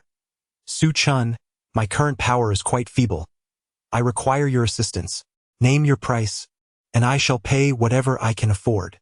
I remained silent. Observing her reaction, Lu Tsanin seemingly contemplated something, her lovely face abruptly shifting to one of irritation. "Do you truly expect me to spend the night with you?" I gazed at her slightly trembling chest and replied candidly, "Indeed." Upon hearing this, Lu Tsanin became infuriated and disdainfully declared, "I do not require your assistance." She seized her bag and turned to leave. I grasped her hand gently and replied, "Allow me to finish." Lu Tsanin struggled to free herself, exclaiming loudly, "Let go of me. What is there to discuss?" Upon hearing my words, she ceased her resistance, her beautiful eyes widening in astonishment. "Why?"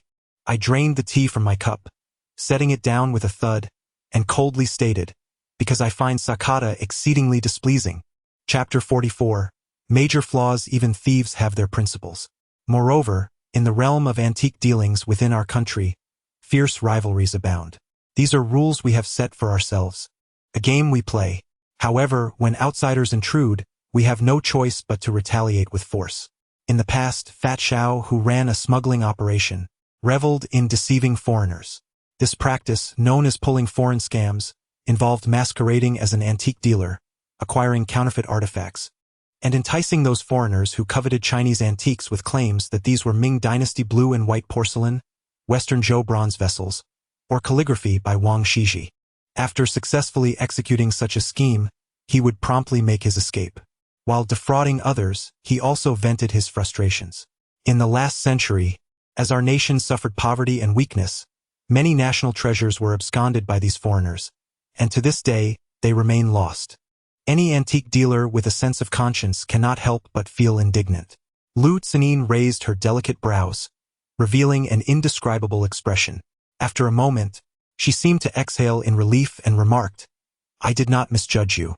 Upon hearing this, Lu Tsanin's charming face flushed with embarrassment, and she angrily retorted, "Enough. Do not speak further." As the art of teasing became a habitual pastime, it became increasingly difficult to refrain. It was akin to how Su Qing would jest with me. Lu Tsanin settled back down, casting a disapproving glance in my direction, exclaiming, "You monster." I inquired, "Who is the monster?" Lu Tsanin retorted, "You are the monster. Are you aware of the impression you leave in my mind?" Growing somewhat irate, I responded, "Do not speak carelessly. Su Qing is my friend." Perhaps noticing my displeasure, Lu Tsanin chose not to pursue the matter further. I then urged, "Let us discuss something of substance. What was your plan of action?" Upon hearing this, Lu Tsanin elucidated. "Sakata intends to depart from the Ma Ping Manor towards the Jinling dock on Wednesday night, where he will undoubtedly be met by someone. Once Sakata boards the vessel, it will set sail for the Magic City and then to the land of cherry blossoms. The individuals awaiting Sakata's arrival are likely to be from the land of cherry blossoms, and should any disturbances arise, they could be quite significant. Therefore, if we are to act, it must be before Sakata reaches the Jinling dock." My initial plan was to employ a point-blank cannon tactic, seizing his belongings while he traveled to the dock. However, this approach risks exposure, and should we be discovered, it would lead to a direct confrontation with Ma Ping. Thus, I seek your assistance. Yet, after you revealed this information today, we must alter our strategy. I have yet to devise a concrete plan. The point-blank cannon strategy entails orchestrating a deliberate conflict with the bearer of the treasure, seizing the opportunity amidst the ensuing chaos. In the past, there were myriad methods available. The procession for the deceased obstructed vehicles, masquerading as villagers to extract protection fees, digging pits and setting traps, and even resorting to ghostly theatrics at night. These instances are numerous. Among the most renowned in history was the point-blank cannon tactic to seize treasures, reminiscent of the cunning strategies in Water Margin, where Wu Yong orchestrated the sale of poisoned wine to abscond with the valuables of the birthday tribute. Lu Tsanin is indeed a rare and formidable female strategist, daring enough to conceive such a plan. I remarked, Ma Ping is the one who beats the gong. No matter how covertly you execute this plan, she will inevitably uncover it. Even if you successfully seize the treasures, Ma Ping will still be tasked with finding you, and the deity who sold the treasures will also seek retribution. The Lu family will never find peace again. Upon hearing this, Lu Tsanin frowned, inquiring, "What then shall we do?" She pressed further, "Do you have any good ideas?" I pondered briefly before asking, "What does your sister Lu Xiaoxin intend to do?" At this, Lu Tsanin's expression turned somber. At this moment, Xiaoxin and I should have united. I have tried to gauge her intentions, but she regards me with enmity. I am uncertain of her actions. As we stepped outside, Uncle Scarface Wong was stationed at the entrance. Once the three of us emerged, Lu Tsanin intended to drive. Just then, a young man with an extravagant hairstyle sped by on a motorcycle, moving at an alarming pace. He failed to notice Lu Tsanin, and it was too late for him to brake. Lu Tsanin let out a startled cry, and I forcefully pulled her down behind me, contemplating that the red sports car would surely be wrecked by the motorcycle. To my surprise, a deafening crash echoed, followed by a harrowing scream. Turning my head, I noticed that Uncle Scarface had almost simultaneously launched his attack. However, he astonishingly kicked over the motorcycle, causing the punk youth to collapse onto the ground, his head and face smeared with blood. I was utterly astonished. Firstly, I was taken aback by Uncle Scarface's formidable strength. No wonder that day at the underground market, Lu Tsanin had brought along a skilled red flower stick master. Uncle Scarface was indeed formidable.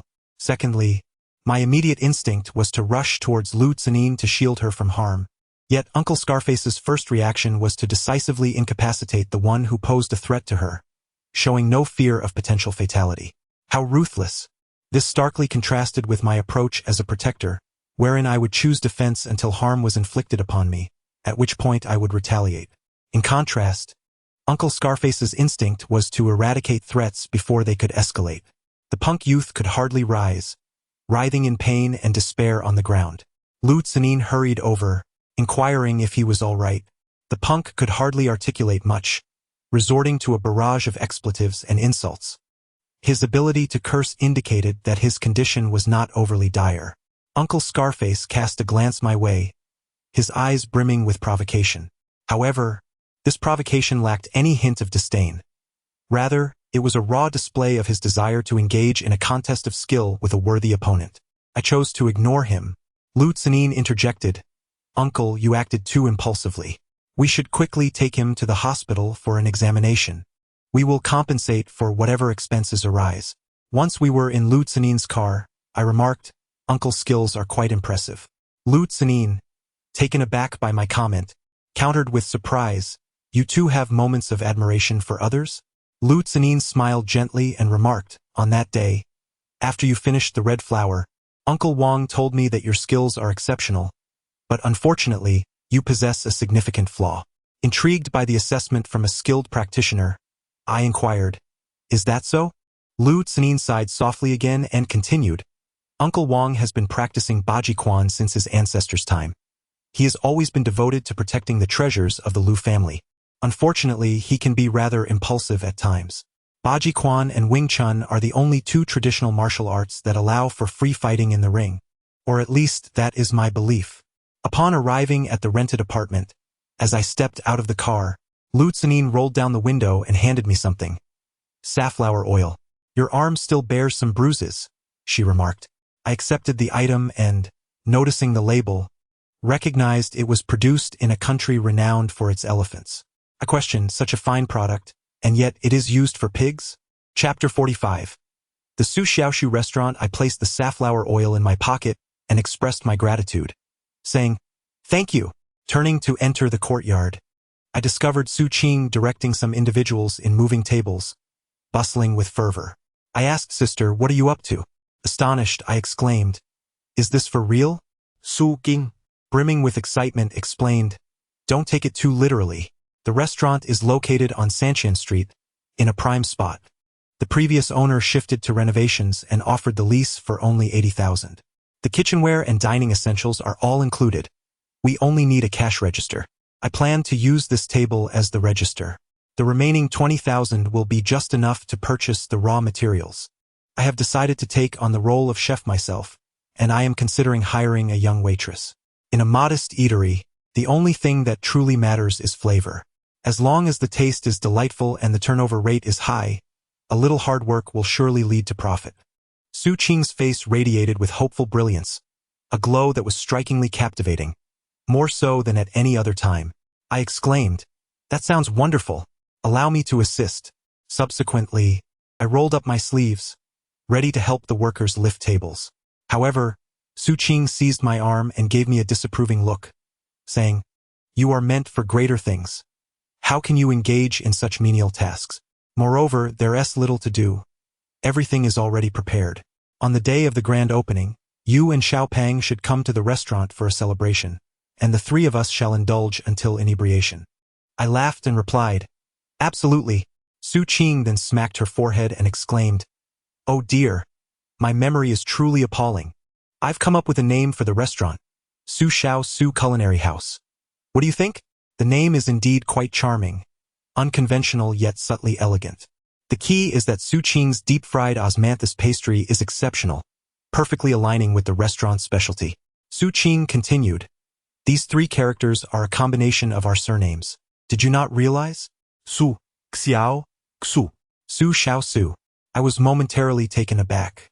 Noticing my silence, Su Qing swallowed nervously and asked, "Is it unappealing? If you dislike it, I can change it immediately."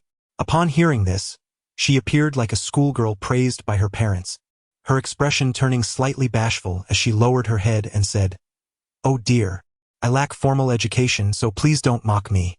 I can easily envision Su Qing tirelessly racking her brain for the name of her restaurant. The challenge lies in the fact that she must incorporate both my surname and that of Xiaopangzi, and she deliberately places our surnames at the forefront. Su Qing previously worked as a courtesan, yet I genuinely believe she possesses a purity and innocence that surpasses that of anyone else. I said, "Sister, you may proceed with your tasks. On the day of the grand opening, both Xiaolan and I will certainly come to our establishment to lend our support." "All right then," Su Qing replied with a smile. She turned and resumed directing the workers. "Come on, move the tables onto the tricycle by the entrance." "Oh dear, must you be so heavy-handed? I have a statue of the god of wealth inside. If it gets damaged, it would be disastrous." While waiting for Xiaopangzi, I meticulously reviewed the entire situation. Given the stringent security measures observed at the manor that day, it is certain that Ma Ping, while escorting Sakata, would have established a remarkably tight protective detail along the way. Before reaching the Jinling dock, it would be ill-advised to take action. Even if successful, the aftermath would be fraught with complications. After all, the esteemed individual overseeing the treasure's safety has guaranteed Sakata security only until he arrives at the Jinling dock. The opportune moment for a surprise attack must occur after Sakata has disembarked. Logically, the handover is the most suitable time for such an action. As if Sakata boards the ship with his accomplice constantly by his side, the door will close, and the opportunity will be entirely lost. However, during the handover, both the protective and receiving parties will be exceedingly vigilant, making the act of seizing the treasure exceptionally challenging. A slight headache began to form as I stood in the room, gazing out the window, repeatedly rubbing the counterfeit yuan de deo in my hand. I am uncertain when this habit was cultivated. In the past, whenever I find myself subjected to the punishments of Sister Jiu feeling a swell of frustration within, or when I am confronted with a formidable challenge, I take to rubbing this counterfeit yuan dai tu, as if it possesses the power to invigorate me. A counterfeit yuan dai tu. Suddenly, I recalled the elusive master of the thieving arts, Bian Wu. If we are to ignite a firecracker, why settle for a mere single shot? Why not opt for a double bang? With this thought in mind, I promptly retrieved my phone and dialed Bian Wu. Upon connection, it seemed he might still be ensconced in slumber, his voice a tad groggy. Yet, it was evident that upon receiving my call, he endeavored to suppress his drowsiness, revealing a hint of excitement. "Brother Su, what is your command?" he inquired. "I hesitate to impose, but I seek your counsel on a matter. Do not be formal. Speak your mind." Under the premise that an individual is safeguarded by bodyguards, How confident are you in exchanging a safe for one from their possession? It depends on the circumstances. What circumstances? If it were someone of your caliber, even 5 bien wus would find it impossible. For an ordinary person, however, my heart leaped with joy as I pressed on. What conditions do you require? Bien Wu responded, firstly, create chaos at the scene. The more disarray, the better. Secondly, the safe must be identical in style, condition, and weight. Thirdly, I need someone to cover my safe retreat. His thoughts aligned perfectly with my own plan. Yet, suddenly, Bien Wu's tone shifted. I'm not doing it. And with that, he abruptly hung up. His voice revealed a tinge of irritation. The last remark was unjust. You underestimate me. In my life as Bien Wu, profit takes a back seat, while righteousness stands at the forefront. Twice have I found myself exposed under your hand, and on both occasions you have spared me. According to the rules of the underworld, Bien Wu owes you 2 knife wounds. Once I have rectified these 2 transgressions, we may discuss financial matters. Upon hearing this, I rubbed my temples, saying, my brother, you are mistaken. Please do not take offense. As for the first wound, it shall be addressed this Wednesday evening at 9 at the Jinling wharf. Bien Wu chuckled. That is fair. I promised to make it thorough. After hanging up the phone, I contemplated the misfortune of Sakata. The celestial hound had encountered the sky monkey. Chapter 46. You accompany me to the theater around 5 in the afternoon. Xiao Fatty arrived. I inquired, how is your father's health? Suddenly, I felt a pang of envy towards Xiao Fatty. How wonderful it would be if my own parents were present, sharing in both laughter and ire as a family. I remarked, do not constantly bicker with Uncle Xiao. He may be stubborn, yet he truly cares for you. Xiao Fatty waved his hand dismissively. Let us not speak of him. Did you summon me for literary or martial affairs? Subsequently, I recounted the entire saga of the King's sword and my plans to him. After listening, Xiao Fatty rolled his eyes. This plan to set off firecrackers, was it your idea? I asked, what do you mean? He replied, what I mean is, this is no mere treasure hunt. It resembles a spy thriller. You always say that antiques are not about the objects but about the people. This time I truly grasp what you mean. Queried, are you lacking confidence? I added, let us not act recklessly. Tonight, I will meet with Lu Tsinine to finalize our scheme. That day, with nothing else to do, the 2 of us decided to visit Su Xiaoshu's restaurant to sample the cuisine. Su Qing meticulously cleaned the restaurant, rendering it immaculate and refreshingly inviting.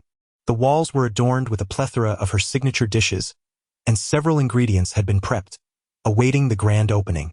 The establishment had hired a waitress named Xiao Jing, a diligent young woman. Su Qing instructed Xiao Jing to address me as the big boss, refer to Xiao Pang as the second boss, and herself as the little boss. Xiao Jing greeted us with a warm and unpretentious demeanor. However, when she called Xiao Pang the second boss, he took umbrage and remarked that title sounds derogatory. You can call me Xiao Boss or Lan Boss, but please refrain from calling me the second boss. His comment elicited laughter from everyone present. Suddenly, I recalled something and turned to Su Qing, saying, sister, we have matters to attend to on the opening day, Wednesday, and we may not return until quite late. Perhaps we should consider rescheduling the opening? Xiao Pang chimed in with a grin. That sounds splendid. That night, we should not only order a double firecracker but a triple one as well. I shot him a disapproving glance, prompting him to fall silent. Deep down, I preferred that Su Qing remain blissfully unaware of our intentions, allowing her to enjoy her role as a cheerful proprietress. After a simple meal at the restaurant, we adhered to Bien Wu's request and purchased 2 password boxes. Although the Sakata password boxes were relatively upscale, they could be procured at the Jinling Grand Mall. Moreover, they were brand new with the tags still intact. Having previously wielded the King's sword, I was aware of its weight and deliberately placed items of similar heft inside the newly acquired password boxes. Once these tasks were completed, we returned to the tea house, to the same private room as before. Upon entering, I found Lu Tsinine already waiting. Tomorrow marks Wednesday, and the young lady appears somewhat anxious. Upon our arrival, she eagerly inquired, have you devised any solutions? I had yet to formulate a plan, suggesting instead that we commence our analysis together. Glancing at the clock, I anticipated that Bien Wu would soon arrive. Just as the clock struck 9, the curtain of the private room was lifted, and Bien Wu entered. Upon seeing his sudden appearance, Lu Xinin's face registered a moment of bewilderment. I was puzzled by her strange expression. Could it be that Bien Wu possessed an unappealing appearance? Surely not. I remarked, please invite Uncle Wang in. Lu Xinin quickly regained her composure and summoned Uncle Wang. To our surprise, as soon as he entered the private room, his expression shifted dramatically, and he confronted Bien Wu with a loud inquiry. This is the tea house of Ingqing Pavilion. I previously cleared the area and stood by the entrance. How did you gain entry? At that moment, I understood Lu Xinin's earlier astonishment. She was marveling at Bien Wu's abilities. Bien Wu, unfazed, scoffed, such trivial tricks cannot hinder me. Uncle Wang furrowed his brow, on the verge of anger. I interjected coldly, we are on the same side. Let us focus on the matter at hand. Following Bien Wu's entrance, Lu Xinin must have surmised that I had a solution. As she eagerly urged, Su Chen, please share. I handed one password box to Uncle Wang and another to Bien Wu, subsequently explaining the entire plan. However, the journey would pose challenges, prompting us to select the latter 2 time points. We opted for the dual firing of a literary and martial cannon, with Uncle Wang responsible for the martial cannon, ensuring it remains as straightforward and forceful as possible. Given the actual terrain of the dock, Uncle Wang, accompanied by a dozen or so individuals, rode motorcycles towards Bantian. At this moment, Ma Ping had completed her handover duties and might not be involved further. The cannon was a ruse. Uncle Wang's intention was to compel those assisting Bantian to expedite his boarding, thereby creating maximum chaos on site and effectively detaining a portion of the rescuers. This shot was to be ignited by Bien Wu, a master of diversion, requiring a touch of cunning artistry. Bien Wu waited in advance at the boarding area, observing as Bantian anxiously navigated the ramp. Amidst the turmoil, he skillfully exchanged the genuine password case for a decoy, executing the swap unnoticed before making a swift exit. During his retreat, Fat Xiao served as the contact, quickly relocating Bien Wu and the authentic password case to safety. The diversion was indeed a pivotal act. Victory hinged upon this singular moment. Uncle Wang, impatient, inquired, what purpose does the false password case serve? I replied, do not forget, Lu Xiaoxin and Brother Pei are also on the lookout for the treasure. Yet, thus far, they have remained silent. What do you think their intentions are? Lu Xinin interjected, the mantis stalks the cicada, while the oriole waits in the shadows. Lu Xinin and Uncle Wang exchanged knowing glances. After a pause, Lu Xinin asked, what about me? With a furrowed brow, Lu Xinin pressed, what? Ignoring her evident astonishment, I extended my palm. Observing my gesture, the others rose, placing their hands upon the back of my hand. I proclaimed with clarity, I Su Chen, Lu Xinin, Xiaolan, Wang Tianfeng, Bien Wu. I stated coldly, ignite the cannon to seize the treasure. When the cannon fires, the treasure is ours. They solemnly echoed, when the cannon falls silent, lives are lost, yet we harbor no regrets. Chapter 47. The Jinling dock. This marks the oath-taking ceremony prior to the treasure-seeking endeavor of the old Jianghu. The simple words serve as a declaration to the heavens that, regardless of past grievances, once the decision to pursue the treasure is made, all must be cast aside. With life and death at stake, the challenge of the Red Flower Society is a mere game played among antique dealers. However, the quest for treasure has always been a matter of life and death. The distinction between the two approaches is stark. One is a gamble based on agreement, while the other involves armed robbery, differing in nature by a vast chasm. In Water Margin, after Wu Yong and his companions secured the birthday tribute, they found themselves pursued by the authorities, fearing for their lives, ultimately seeking refuge in Liangshan. A few individuals, originally unconnected, became entwined by the king's sword, bound together like grasshoppers on a single string. As we stepped out, Bien Wu bid us farewell in advance. He walked a few meters ahead and, in the briefest moment under a streetlight, vanished without a trace. I was left wondering how he achieved such an act. Lu Xinin gazed at Bien Wu's disappearing figure, appearing somewhat dazed. I inquired, do you not trust him? Lu Xinin shook her head, affirming I do. I pressed further, why? It suddenly struck me that Lu Xinin, besides her captivating beauty, possessed a rare demeanor of a commanding presence. Before departing, I specifically instructed Uncle Wang. If necessary, you may incapacitate the associates around Sakata, but unless absolutely unavoidable, try not to harm Ma Ping's people. Upon hearing this, Lu Tsanin furrowed her delicate brows, exclaiming, "Uncle Wang." Subsequently, I and the plump Xiao turned to leave. On the way, Xiao expressed his discontent, remarking, "That scar-faced fellow acts as if we are playing with his wife, strutting around with such arrogance. One day, I shall confront him, so that he may cease his impolite demeanor towards you." Upon hearing this, the rotund Xiao trembled slightly, his plump face quivering. "Susie, how can you look down upon me like that? At least I am younger than him. I could easily outlast him physically." I replied, "There are always stronger individuals among the strong. Just a few days ago, I encountered someone whom I believe I could not rival." Zhao's eyes widened in disbelief. "No way?" I nodded and recounted the tale of Mr. Chui. After hearing it, Xiao was utterly astonished. Incredible! To be able to train oneself to possess an eye as large as that, he must be akin to a sharpshooter in the military. I must certainly meet him someday. Zhao's expression twisted in disgust. What a scoundrel! He has been with Sister Xie and now desires to pursue Lu Tsanin, feasting from both pots. I retorted angrily, "Get lost." Xiao scampered away. The gate of the courtyard stood ajar. The first-floor door was slightly open, and the lights illuminated the staircase and corridor, a gesture left intentionally by Su Qing.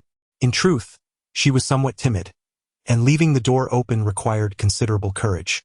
I endeavored to tread softly, yet as I passed by Su Qing's door, she stirred awake. She inquired, "Would you like me to prepare a late-night snack for you?" Su Qing, covering her mouth and yawning, added, "Well then, I shall retire for the night. It has been an exhausting day at the store." Leaving the door ajar and preparing a late-night meal. How foreign those words seemed. At 8:30 in the evening, at Jinling Wharf, a cruise ship rested in the distance.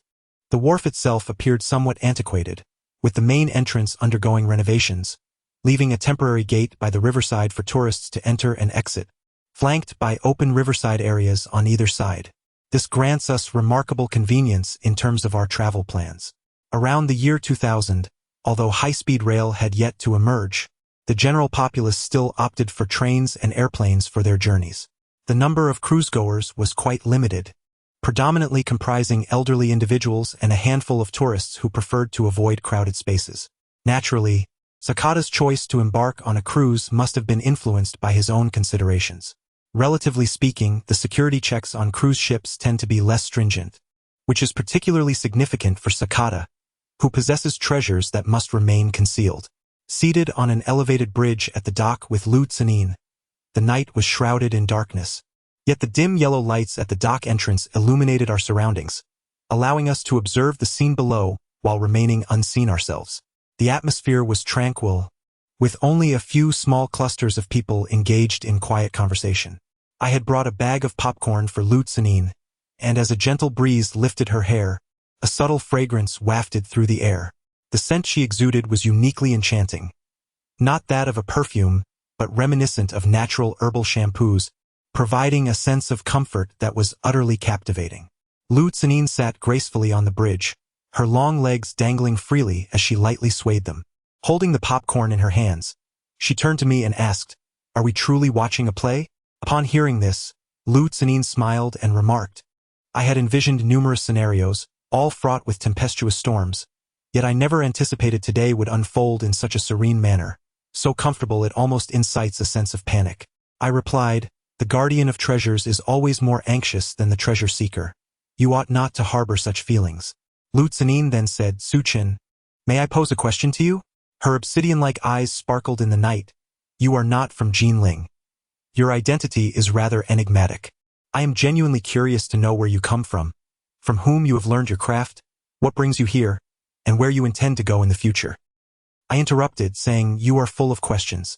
Lu Tsanin, munching on popcorn, replied, "All right, I won't ask anymore. Are we friends now?" Upon hearing this, Lu Tsanin's delicate face showed a hint of confusion. Why? It seemed she immediately realized something, her ears turning crimson, and she ceased to engage with me, biting down fiercely on the popcorn. Indeed, this time she had overthought. I held no ulterior motive, merely positing a hypothetical. Date 40. 5 sedans flanked a large SUV as they made their way to the dock. Once the vehicles came to a halt, approximately 20 bodyguards clad in Zhongshan suits disembarked from the sedans, forming 2 lines beside the SUV. 2 individuals emerged from the SUV. One was Ma Ping, and the other was Sakata. Ma Ping and Sakata exchanged a handshake, with Sakata bowing respectfully to Ma Ping. Suddenly, a dozen suited individuals surged forth at the entrance, led by a bald man, and promptly approached Sakata. Judging by their gait, it was evident they were trained in judo. Sakata, holding a briefcase, was escorted through the throng of suited men towards the entrance. Ma Ping wore a disdainful expression, feigning a cigarette as if oblivious to the scene. Noticing this, Lu Xinin's breathing became noticeably heavier, and she stood up on the overpass while I remained seated, wielding a high-powered laser pointer. The red dot from the laser pointer precisely illuminated the center of Sakata's entourage at that moment. Chapter 48. Shaving around the year 2000, laser pointers became widely popular in schools, concerts, sports arenas, and open-air cinemas. Children are often captivated by playing with such devices. However, due to their potential to harm one's eyesight, their use was ultimately prohibited. It must be acknowledged that the high-powered laser pointers produced during that era were truly remarkable tools for marking both individuals and objects. They possessed an impressive range, emitted a brilliant light, and showcased vibrant colors. Most notably, these powerful laser pointers emitted only a dot, devoid of any visible beam. When one shot from the shadows, the target remained blissfully unaware of the shooter's position. The reason for targeting the prominent mustache of the Sakata people, known as the hygienic mustache, stemmed from their penchant for its cultivation, which later morphed into a symbol of dignity, much to the annoyance of others. Today, the operation to seize treasure was codenamed Shaving, aimed at removing the hygienic mustache from Sakata. I communicated the mission to the concealed figures in the darkness, including Uncle Wong, clearly outlining our objective. Once the Sakata mustache was marked, his expression shifted dramatically. He reacted swiftly and immediately crouched over the password box. The suited men awaiting his arrival at the dock were thrown into disarray. Yet, as trained security personnel, they quickly rallied, shouting commands as they encircled both Sakata and the password box. Ma Ping, too, found herself momentarily bewildered. The group in Zhongshan suits rapidly enclosed her, retreating several steps back. All eyes on the dock darted around, searching for the source of the commotion. I abruptly extinguished the laser pointer. The surrounding tourists remained oblivious to the unfolding drama, mistakenly believing someone was merely playing a prank on Sakata, chuckling as they observed from the sidelines. Nevertheless, both Sakata and Ma Ping seemed to sense the encroaching threat. The bald man assisting Sakata began to bellow loudly, commanding his 2 subordinates to swiftly lift the flustered Sakata, attempting to advance towards the gate. The others formed a tight protective barrier around Sakata. Their prompt reaction was indeed beyond my expectations. To thwart Sakata, I decisively unleashed my laser pointer once more, striking one of Sakata's eyes with unerring precision. In his panic, having lost sight in one eye, Sakata staggered and inadvertently collided with the gate, crashing to the ground. The entire scene descended into chaos. Yet this group was far from inept. In the blink of an eye, several individuals from Sakata's side dispatched themselves, while a few from Ma Ping's faction also took off, frantically searching in all directions. Regrettably, none of them ascended to the overpass. The bald man assisting Sakata, resolute and decisive, shouted something akin to hurry up. Subsequently, he and a few others hoisted Sakata from the ground, clutching him tightly as they surged towards the gate. Upon witnessing this, Lu Xinin ignited firecrackers and hurled them downwards. The crackling sounds of the firecrackers resembled the staccato of a machine gun firing. This was the signal for the final offensive. In the antique underworld, the signal for a full-scale assault is often marked by firecrackers, gongs, and cymbals. Though archaic, it proves effective. In an instant, it maximally diverted the attention of the treasure holders. This prompted not only Sakata and his group to halt and drop to the ground, but also caused Ma Ping and her associates to swiftly crouch down, clutching their heads in fear. Upon realizing it was merely firecrackers, their expressions turned to one of utter frustration. Suddenly, On the left side, brilliant lights illuminated the scene. A dozen motorcycles, their horns blaring in unison like a mechanized battalion, surged forward with the furious roar of engines, racing towards Sakata and others who lay prone on the ground. Leading the charge was Uncle Wong, adorned with sunglasses and a felt hat, wielding a gleaming red baton. The exhaust fumes from the motorcycles, the dust kicked up by the gravel at the dock, and the dazzling red sticks significantly heightened the tension for Sakata and Ma Ping. It was an extraordinarily spectacular tableau of battle. The surrounding crowd was utterly terrified, shrieking loudly as they scrambled to the sides. Uncle Wong, fierce and relentless, was the first to charge, toppling several of the waiting individuals. Blood was already drawn. My utmost admiration was reserved for the bald man, who, even in such a perilous moment, managed to retain his composure. He bellowed a command to his subordinates, disregarding everyone else, and single-handedly cornered Sakata. With a savage kick, he violently knocked over the barrier at the entrance, dragging Sakata's body as he wildly surged forward, sending travelers who had entered the gate tumbling in chaos. The female ticket inspector at the entrance was rendered utterly paralyzed with fear, crouching on the ground and screaming loudly.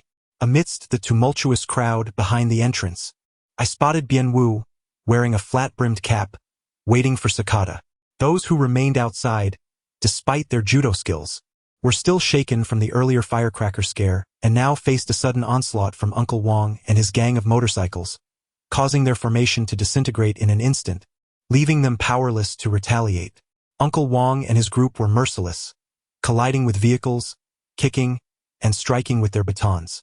Seeing this, Ma Ping and a few of his subordinates attempted to rush in to assist.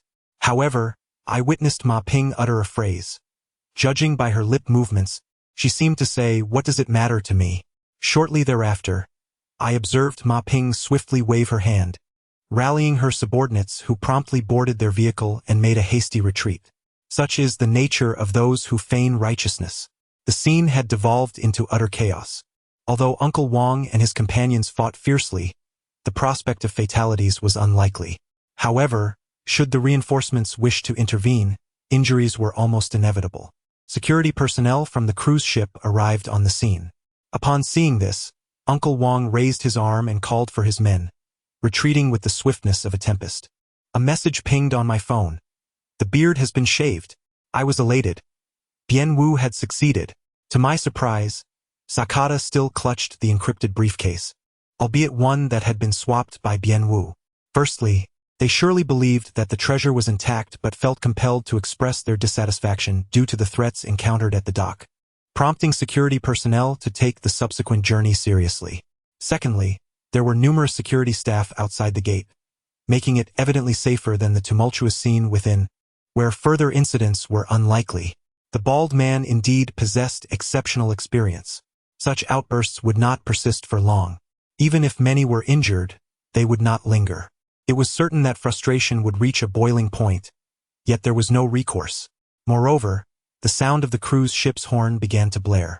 The startled crowd, under the guidance of the security personnel, began to orderly present their tickets. Sakata, incensed, turned pale, his finger trembling as he pointed at the security staff. Once again, the bald man demonstrated his keen sense of the larger picture. Glancing at his watch, he hastily pulled Sakata along and urged his subordinates to enter the gate. The cannon had fired, and fortune favored the bold. At that moment, Lu Zinin's phone rang abruptly. On the other end, Uncle Wong's voice came through, laden with urgency. "Miss, the second young lady has personally arrived. She brought someone with the surname Pei and has cornered us at the park in the city center. There are many people." Indeed, Lu Zinin was momentarily taken aback by this revelation, but quickly responded, "Don't contact Xiaoxin." I immediately seized the phone, insisting, "We must pretend to be overpowered and then flee with the briefcase. We cannot harm Xiaoxin."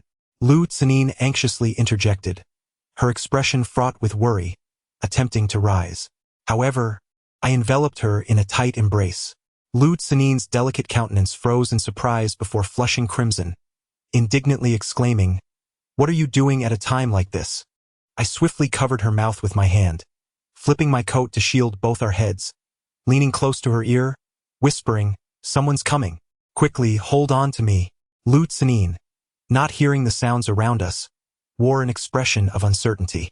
Yet, upon seeing the chilling seriousness on my face, she reacted swiftly, extending her arms to embrace me. Are our people on the ship? Came Su Lao's voice. Chapter 49. Have you had enough? Su Lao remarked. Holding on to Gu Xian and Yixiangxiu is of little concern. But who were those that attempted to seize the treasure just now? Was it Sifang Zhai or Ing Qinggu? Why? Although they wore felt hats and sunglasses, obscuring their features, the one leading the charge should be Uncle Wang from Ing Qinggu. I recognized his technique as Bagwazang. Is the item still in Sakata's possession? Yes. It has been confirmed. Once the ship departs from Modu, our people will take action against Sakata. Su, are you harboring doubts? I suspect that Su Chen and Lu Tsanin have conspired together. Su Chen's thoughts are rather elusive. By the way, where have the people from Sifangzhai gone? Lu Xiaoxin should not be silent. Currently, the situation remains unclear. Alas, regardless of who succeeds, it is a fortuitous event. The national treasure must not fall into the hands of the Easterners. If Su were to watch the king's sword slip away from Jinling, it would be a disgrace to my ancestors, a betrayal to my peers, and a dishonor to future generations. Su, do you not fear that the one above, the sword dealer, might learn of your actions? Ah, little Chui, I am but an old bone. What of it if he knows? Even someone like Ma Sanyang, the queen of the drum, knows to show restraint when Lu Tsanin lights the fuse, let alone me. Besides, he merely wishes to sell the treasure, and his promise of safety to Sakata involves escorting it to the Jinling dock. After the handover, should it be lost at sea, he would not pursue it. Otherwise, would he not be proclaiming himself a treasure thief to the world? Su's considerations are thorough. Once obtained, how shall we handle the king's sword? Understood. Who? I heard Mr. Chui's stern admonition. They must have discovered us. The footsteps draw nearer. I cannot discern whether Lu Tsanin is afraid of being discovered, or if it is due to my attempts to feign intimacy, as I begin to caress her waist and back. She is palpably tense, her body trembling incessantly. In truth, I am quite eager to touch the area just beneath her collarbone, yet I am apprehensive that her reaction may be too fervent, thus revealing our concealment. The footsteps behind us lingered for several seconds before gradually fading into the distance. The night was exceptionally dark. We draped our clothes over our heads. They remained oblivious to any irregularities. The fragrance emanating from her body enveloped me, while the softness of her delicate figure stirred my restless heart. Had I touched enough? Minutes passed, perhaps 10 or so, when Lu Tsanin finally spoke, her voice tinged with a hint of sobbing. Su Lao and Mr. Chui had long since departed. I lifted the garment covering my head and glanced at Lu Tsanin, only to find tears glistening in her beautiful eyes, reminiscent of a little girl who had been bullied. Was she truly so innocent? Was this the same Miss Lu, who, with a wine glass in hand, had coldly declared her intention to sever my dragon-slaying blade? Lu Tsanin fixed me with a gaze filled with complex emotions for a moment before she began to awkwardly adjust her attire. Once she had composed herself, she rose from the ground and turned to leave. I inquired, "Where are you going?" I followed her down the elevated bridge to a secluded spot where she started her red sports car. She did not invite me to join her. I stole a glance at her and turned to walk away, but just a few steps later, Lu Tsanin drove up next to me, rolled down the window without looking at me, her eyes coldly fixed ahead, and said, "Aren't you getting in?" Upon hearing this, I pulled open the car door and climbed in. Lu Tsanin's expression still conveyed the sense that I owed her a vast sum of money. As she pressed the accelerator with great urgency, I asked, "Have you suffered a tremendous grievance?" I could not be bothered to engage with her further.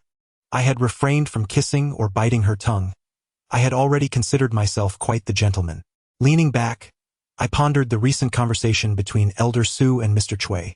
Experience speaks volumes. Elder Su feigned a business trip to Kyoto, skillfully distancing himself from today's events. Unexpectedly, he deliberately leaked information, prompting those in the antique scene of Jinling to rush for treasure. This not only muddied the waters but also effectively diverted the attention of Ma Ping and Sakata, depleting their vital resources.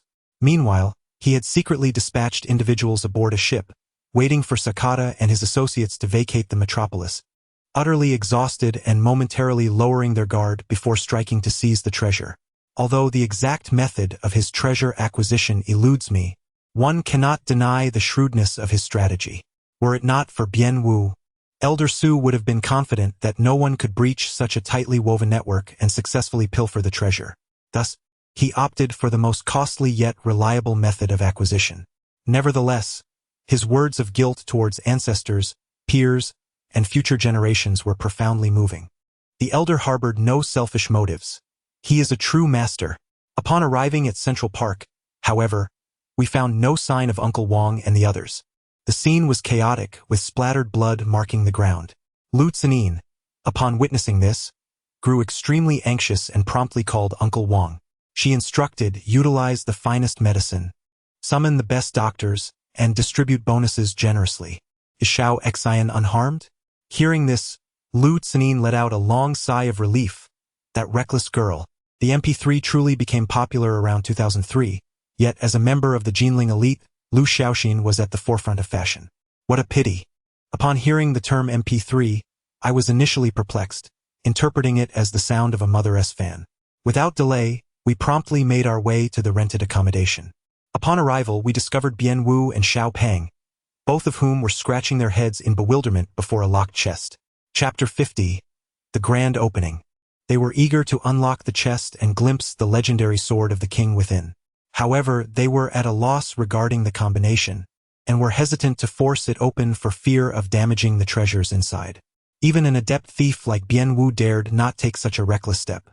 The two exchanged frustrated glances, and Xiao Peng urged, Suzy, hurry, I can barely contain the primal power within me. I leaned down and pressed a few buttons on the chest, which then clicked open. Bien Wu, witnessing this, was left dumbfounded and inquired, how did you know the code? I couldn't quite articulate why I remembered the sound. Perhaps it was merely an instinctive response honed through years of training under Sister Jiu. Bien Wu, upon hearing my explanation, gave me a thumbs up and exclaimed, Boss, I've never bowed to anyone in my life, but I truly respect you. Xiao Peng chuckled, saying, is that all? Suzy even set the same code for the two fake chests previously, and inside those decoys, he gifted Sakata and Brother Pei with equally special tokens. Lu Tsenin's beautiful eyes widened in astonishment. What did you place inside? She retrieved the sword of the king from within, her expression radiating the joy of a child with a cherished toy, as she admired it with unrelenting fascination. Hearing this, Bien Wu chuckled heartily. Though I may not be particularly talented, I must say, I have never felt this exhilarated in all my years. It's simply delightful. Lu Tsenin spoke these words, fully considering us as her own. Upon hearing this, Lu Tsenin nodded and declared, indeed, this safe cannot remain any longer. Subsequently, she retrieved her phone and called Uncle Wong. After the call, Lu Tsenin inquired, Su Chen, you have already stated that you do not want any money, but Xiao Lan and Bien Wu are the key contributors to this endeavor. I wish to offer them a token of appreciation. I remained silent. Lu Tsenin continued. With a smile, she said, very well. Moments later, Uncle Wong arrived in his car. Lu Tsenin left her red sports car in the yard, took the royal sword, and departed in Uncle Wong's vehicle. The three of us hastened our way to Su Xiaoshu's restaurant, where 2 rows of floral arrangements adorned the entrance. The sign was concealed by red fabric and had yet to be unveiled. A long string of firecrackers hung from a bamboo pole, yet remained unlit. The lights inside the restaurant were on, and the door was ajar. Upon entering, we realized that Su Qing and Xiao Jing were absent, but we could hear their voices coming from the kitchen. Sister Su, is the big boss and Boss Xiao actually coming today? The time is nearly upon us. If you're feeling tired, you should take a short nap. I'll prepare the dishes. If they don't show up, won't all this food go to waste? I have told you they will definitely come. How many more times must I say it? Suddenly, Fat Xiao burst into laughter. Sister, we have arrived. Rapid footsteps echoed from the kitchen as Su Qing and Xiao Jing emerged. Su Qing pointed at us and said to Xiao Jing, did you see that? I always keep my promises, I declared, playfully chiding the young girl for her impatience. Xiao Jing, feeling a touch of embarrassment, replied, I was merely concerned that you two might forget. Xiao Peng interjected, I'll light the firecrackers, and Susie and Sister Sue will unveil the sign. Xiaojing, you shall call out the countdown. Bianwu, intrigued, inquired, what about me, my friends? Xiao Pang scratched his head and responded, you can applaud. Laughter erupted among us, and our excitement bubbled over as we stepped outside. Xiaojing called out, 1, 2, 3, may the business flourish. As Su Qing and I unveiled the sign, the golden characters of Su Xiaoqi restaurant shimmered brilliantly under the lights. Xiao Pang ignited the firecrackers, which crackled and popped in jubilant celebration. Xiaojing and Bian Wu clapped enthusiastically beside us. The night was enchanting, with the firecrackers illuminating the darkness, dancing and echoing for what felt like an eternity. The glow cast a warm red hue on our faces, reflecting genuine joy, a blossoming flower within our hearts, radiant and captivating. Su Qing naturally linked her arm with mine, resting her head gently on my shoulder as we watched the fireworks. Her smile is sweet as the nectar of March blossoms. Yet, at times, such fleeting beauty can become an unspoken scar within the heart. Su Qing addressed us, you all go ahead and take a seat in the private room. I'll start cooking. Xiaojing, stop standing there grinning. Bring out the peanuts, sunflower seeds, and tea. We entered the private room, where Su Qing and Xiaojing busied themselves happily. A few minutes later, I heard Su Qing exclaiming from outside, oh, Miss Lu, you have arrived? Su Chun and the others are in the private room. Lu Tsenin responded, congratulations on the grand opening. Lu Tsenin had interacted with Su Qing on several occasions, yet it was difficult to discern any affection she harbored for Su. Nevertheless, her presence here, coupled with her act of presenting a red envelope, exuded an air of sophistication akin to that of a refined lady. As I stepped out of the private room, I caught sight of Su Qing, somewhat embarrassed, attempting to decline the red envelope. Lu Tsenin was accompanied by Uncle Wang. I turned to Su Qing and remarked, sister, this is a gift from a friend. You should accept it. She is treating us to dinner tonight. Upon hearing this, Su Qing scratched her head and said, then I shall thank Miss Lu first. Please, let us head inside quickly. Chapter 51. Fulfillment of the bet. Once Lu Tsenin and her companions entered the room, Xiao Jing brought forth a steaming array of home-style dishes. Since Lu Tsenin was treating us, I did not hold back and ordered the finest delicacies the restaurant had to offer. After everyone sampled a few dishes, they praised Su Qing's culinary skills. Lu Tsenin ate with remarkable grace, holding her chopsticks in one hand while resting the other elegantly beneath her chin. After a few bites, she nodded in approval, indeed delightful. It captures the authentic flavors of old Shanghai cuisine. Upon hearing this, Fat Xiao remarked, to receive praise from Miss Lu is indeed a rare honor. She set down her chopsticks, lifted her wine glass, and warmly addressed everyone. I would like to express my gratitude for your assistance today with this toast. With that, she drank it down in one go. I typically abstained from drinking, merely sampling a little to show my appreciation. However, Fat Xiao, Bian Wu, and Uncle Wang were all spirited figures from the Jianghu, and they readily downed their drinks. Lu Tsenin filled her glass once more and turned to me, saying, Su Chun, let me toast you as well, and she drank again. This gesture. Not only were we a bit taken aback, but Uncle Wang also appeared somewhat stunned. Why is everyone looking at me? I'm in high spirits today. Come, let us drink, Lu Tsenin said with a smile. Shortly after her words, she lifted her glass again. Xiaolan, this second cup is dedicated to you. She downed it in one gulp. Bian Wu, you are our great benefactor today. I toast to you. Uncle Wang interjected, Miss, you cannot drink like this. Nevertheless, she continued to consume the contents of her glass. Lu Tsenin chuckled. Today, I shall not refuse anyone. For the successful launch of our fireworks, I shall not return sober. Miss, you cannot drink too much. Allow me to take your place. Uncle Wang exclaimed anxiously from the side. Upon hearing this, Uncle Wang appeared exceedingly angry and snapped back. How about we have a duel later and see who falls first? Xiao Fatty burst into laughter. Now that's exciting. I quite like the boldness of our neighbor Old Wang. Xiao Fatty's tone was laced with disrespect. Uncle Wang, instantly incensed, sprang from his seat. With slightly parted lips, he took another gulp. Although the cup contained only a couple of ounces, Lu Tsenin had already reached her fifth glass, clearly struggling. Her delicate brows furrowed. She covered her mouth, her complexion visibly pale. She was in a rather peculiar mood. The eldest daughter of the Liu family was typically decisive. Yet today she was indulging in intoxication, suggesting she bore considerable pressure, likely 90% stemming from family matters. I cast a glance at him. Bien Wu, understanding the situation immediately, swiftly redirected his glass. Brother Xiao, let us have a drink. With that, Uncle Wang rose, intending to assist Lu Zinin. He opened his mouth as if to speak but ultimately refrained from voicing his thoughts. Lu Zinin added, Uncle Wang, as you enjoy drinking with everyone, do remember to settle the bill.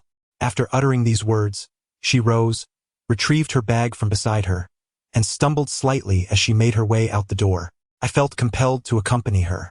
I inquired, are you troubled? At my question, Lu Zinin shook her head and smiled, responding as the eldest daughter of the Liu family. How could I have any worries?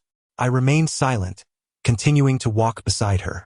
The night was tranquil in the early hours, with a gentle breeze caressing the air. Lu Zinin's hair danced softly in the wind, her charming face flushed, the mingling sense of alcohol and her perfume wafting into the air. A beauty shrouded in sorrow is eternally deserving of sympathy. Suddenly, a disheveled, filthy, and intoxicated vagrant approached us. He extended his hand towards Lu Zinin. She pulled out 200 yuan from her bag and handed it to him. The vagrant, examining the money under the streetlight, chuckled, how stingy, giving me only $2. Is this how you treat a beggar? Come on, a bit more. With a grin, he reached out his filthy hand. It appeared that Lu Zinin had no change left in her bag.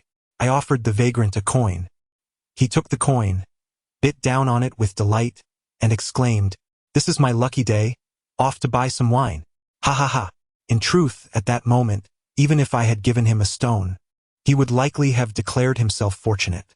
After walking another 50 or 60 meters, Lu Zinin suddenly proposed, Su-chan, shall we make a wager? I asked, what shall we bet on? Slightly swaying, she pointed at the streetlight, her brows slightly arched, and with a tipsy demeanor, she said, did you not always wish for me to keep you company for an entire night? Have you noticed that streetlight above? If it were to explode, I would spend the night with you, Lu Zinin remarked with a laugh. Oh, indeed. Are you afraid to wager, fearing defeat? She continued, her intoxication evident. I wished to refrain from engaging in her folly. With a giggle, Lu Zinin responded, you too have experienced loss. Before she could finish her sentence, a sudden explosion echoed above us. The streetlight erupted, scattering molten shards of glass in all directions. Lu Zinin's face paled with fright as she shrieked, nearly losing her balance. I swiftly caught her. A coin clinked to the ground, and upon glancing back, I noticed the drunken beggar from earlier, hurling insults at us. Fool! You heartless wretch! Deceiving me with a broken stone. Just wait. I'll smash you to pieces. I thought to myself, it's not that the madman's methods are exceptional. These high-temperature glass streetlights can spontaneously explode, sometimes triggered by a swift dragonfly. The drunken man's outburst was purely coincidental. Lu Zinin stood there, utterly bewildered, her lips slightly parted, at a loss for words. This has nothing to do with me, I stated. Seeing her still unresponsive, I prepared to dial a number, but Lu Zinin seized my phone, adopting a defiant stance, her chest heaving with indignation. What do you mean? You've won the bet yet refuse to honor it. Are you deliberately humiliating me? Is it because I am not as attractive as Su Qing? At the mention of Su Qing, irritation flickered within me. I reclaimed my phone, my tone icy as I replied, you are intoxicated. With that, I turned and walked away. The restaurant is no more than 500 or 600 meters away. Yet, Lu Zinin is behind me, her voice tinged with tears. Coward, you possess no real skill. All those previous occurrences were merely a stroke of luck. Have you forgotten what Uncle Wang said to you at the betting stall? His words likened you to a foolish dog that has stumbled upon fresh dung. I remain unaware of the intense provocation Lu Zinin has directed at me today. However, even in this state, she has maintained a modicum of decorum and a bottom line, refraining from uttering that phrase, merely inquiring if I had forgotten. This is, in essence, a rather neutral expression. Yet, despite this, I am already incensed. Lu Zinin lets out a delicate cry. I replied, so you wish to fulfill the wager? Come on. Just then, a taxi passes by. I wave it down. Upon entering, the driver, noticing the stunning beauty in my arms, wears a look of playful envy. Handsome guy, beautiful lady, which hotel to? Chapter 52. A closer approach. I provide the driver with the address of the rental apartment. At this, Lu Tsanin snorts disdainfully, letting out a cold huff, and declares, "Take me to my home, Xinyuan Manor." In her tipsy haze, she unexpectedly wraps her arms around my neck, her lips curling into a slight smirk, her expression betraying a hint of arrogance. Lu Tsanin's entire demeanor conveys one message: let us see if you dare to fulfill the wager tonight. In the early hours of the morning in Jinling, there are hardly any cars. The traffic lights have all been set to yellow. The taxi driver, perceptive to the atmosphere, speeds along. After a moment, Lu Tsanin had unexpectedly fallen asleep peacefully in my arms, her even breaths filled with a captivating essence that intoxicated the senses. She was undeniably exquisite. Her delicate, sculpted features, an immaculate physique, and skin that glowed with a rosy hue. In this intimate proximity, I could even discern the minuscule capillaries at her temples, a skin condition typically seen in infants. At the entrance of the Xinyuan Manor villa, I held her closely, one hand retrieving the key to the door from her bag. Instinctively, she extended a hand, retrieved the key, and handed it to me, her beautiful eyes half closed as she murmured, "The largest key." I unlocked the door and illuminated the living room. As the light flooded in, Lu Tsanin instinctively shielded her eyes, awakening from her slumber. Perhaps due to her earlier nap in the car, the effects of the alcohol had lessened considerably. Her cheeks flushed a deep crimson as she hastily descended from my embrace. I regarded her and inquired, "Shall we take a shower?" With her head bowed, her voice barely audible, she replied, "Yes. Shall I go first or will you?" We both queried almost simultaneously. "I'll go first," Lu Tsanin decided. Upon uttering this, she set down her bag and hurried toward the bedroom. Moments later, the sound of running water echoed from the master bathroom. I settled onto the sofa, beginning to survey the residence. It was spacious and exquisitely decorated, a luxury that transcended mere ostentation, revealing an exceptionally refined taste at every turn. A painting by Zhang Banxiao adorned the wall, indicating her apparent fondness for the artist. His works were also displayed in the Yingqing Pavilion office. On the bookshelf, alongside the elegantly shaped bronze porcelain vases, there were numerous bottles of foreign red wine. The vicissitudes of life are unpredictable. A month ago, the haughty beauty who ran the gambling stall seemed so assured. Yet now, I found myself in her home. Half an hour later, Lu Tsanin emerged from the bathroom. She wore a nightgown, her face flushed crimson, holding a set of unopened clothing. "This was originally intended for my father, but you can make do with it tonight." I gazed at her curvaceous figure beneath the nightgown, and the sight of her long, fair legs revealed just above the hem was akin to stepping into a breathtakingly beautiful landscape painting, causing my head to buzz slightly with a tinge of nervousness. It had been a long time since I felt this way. Even during past encounters with Sister Jo, when a knife was at my throat in gambling duels, I never experienced such a sensation. "Wait a moment," I said, taking the nightgown and entering the bathroom. Inside, I looked at my muscular physique in the mirror, feeling a swell of confidence. The strength of a man, capable of navigating the treacherous world by day and conquering delicate beauties by night. That is the essence of life. After finishing my shower, I stepped out to find Lu Tsanin perched on the sofa, her demeanor appearing anxious. At the sound of the bathroom door closing, she flinched slightly, betraying her unease. Lu Tsanin was nearly sober now. Despite her efforts to mask her turmoil, her eyes revealed everything. I settled onto the sofa, and an awkward atmosphere enveloped us. Lu Tsanin broke the silence, her voice trembling slightly. "I spoke thoughtlessly earlier and I apologize." She offered a somewhat awkward smile, a fade of calmness that felt forced. I had thought. The young lady from the Lu family, despite her status being far inferior to Su Qing's, has at least had the experience of being in a relationship. Yet, her current demeanor suggests she has never interacted with a man at all. It is rather an astonishing state of affairs, and I find myself stifling a laugh. Lu Tsanin proposed, "How about we indulge in a bit of red wine first?" Upon hearing this, Lu Tsanin nervously fiddled with her hair and continued, "Su Chen, I heard from a source close to Xiao Xian that after Xiao Xian managed to seize the fake safe, she became worried about damaging the treasures inside and couldn't unlock it. In her desperation, Pei Xinghai took a small pair of scissors and spent over an hour painstakingly cutting it open, inch by inch. However, to their utter shock, upon opening it, they found only a clock, which they initially mistook for explosives, leaving them utterly bewildered. After escaping for half a day without any signs of danger, Pei Xinghai instructed someone to pull out the clock, only for it to trigger a wire that unexpectedly detonated, nearly driving them to madness. Later, they discovered it was merely a child's toy with a fuse. How did you conceive such a prank? This was actually at the behest of Fatty Xiao, who at the time even suggested simply blowing Pei Xinghai up. I was concerned about harming others, so I declined. As for the safe belonging to Sakata, I had wrapped a lump of cow dung and inscribed the words Baka in bold letters on the wrapping paper. Surely Sakata, in his fury, could not fathom how the contents remained unchanged while the sword of the Beast King had been replaced by dung. A display of Chinese magic, asserting dominance over the East. Yet, it was evident that Lu Tsanin was merely struggling to fill the silence. I remarked, "It is already quite late." Upon hearing this, Lu Tsanin replied, "Is that so? I think it's quite all right. Just take a look at the painting on my wall. It is rather lovely, isn't it?" Realizing there was no escape from the situation tonight, her once rosy cheeks now bore a hint of pallor from anxiety. "It was late. Shall we retire for the night?"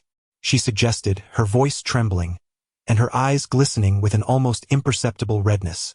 Lu Tsanin was reluctant, yet I had previously declared that those who emerged victorious must claim their prize. It was imperative that she shared my bed tonight. I entered the room first and lay down. Lu Tsanin followed, seemingly unaware of how she had crossed the threshold. I gestured to the space beside me. "Join me on the bed." After uttering those words, I turned off the light. Lu Tsanin stood by the bedside for a moment, lost in thought, but could not withstand my gaze in the darkness. Ultimately, she appeared to summon her resolve, biting her lip before climbing into bed. Once settled, she slightly lifted the covers and quietly nestled into the warmth, turning her back to me. Her body trembled ever so slightly. "Turn around," I commanded. Obediently, she complied, though with an air of resignation. "Come closer," I said coldly. In response, Lu Tsanin shifted a fraction, inching towards me, yet we still remained more than a fist's distance apart. "Not close enough," I remarked.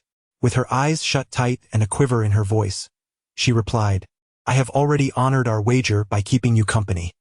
You can take the initiative yourself.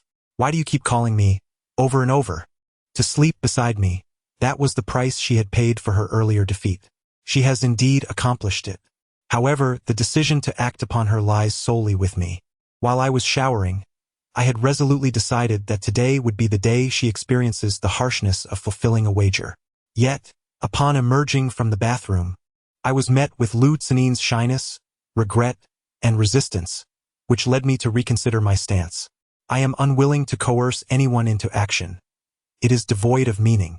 With that time, I could have long since found warmth in Su Qing's embrace. My woman must willingly submit to me. Although at this moment, I ardently desired for the ethereal Lu Tsanin to become mine, the lack of the right timing would render the endeavor bland and ultimately regrettable. I softly declared, "Let us sleep." Subsequently, I propped my hand under my head and closed my eyes. She must have been quite astonished. Yet I had no time to concern myself with her emotions, as I was truly fatigued. Moreover, the delightful fragrance emanating from Lu Tsanin, the bedding, and the room was sheer indulgence. Before long, I drifted into slumber.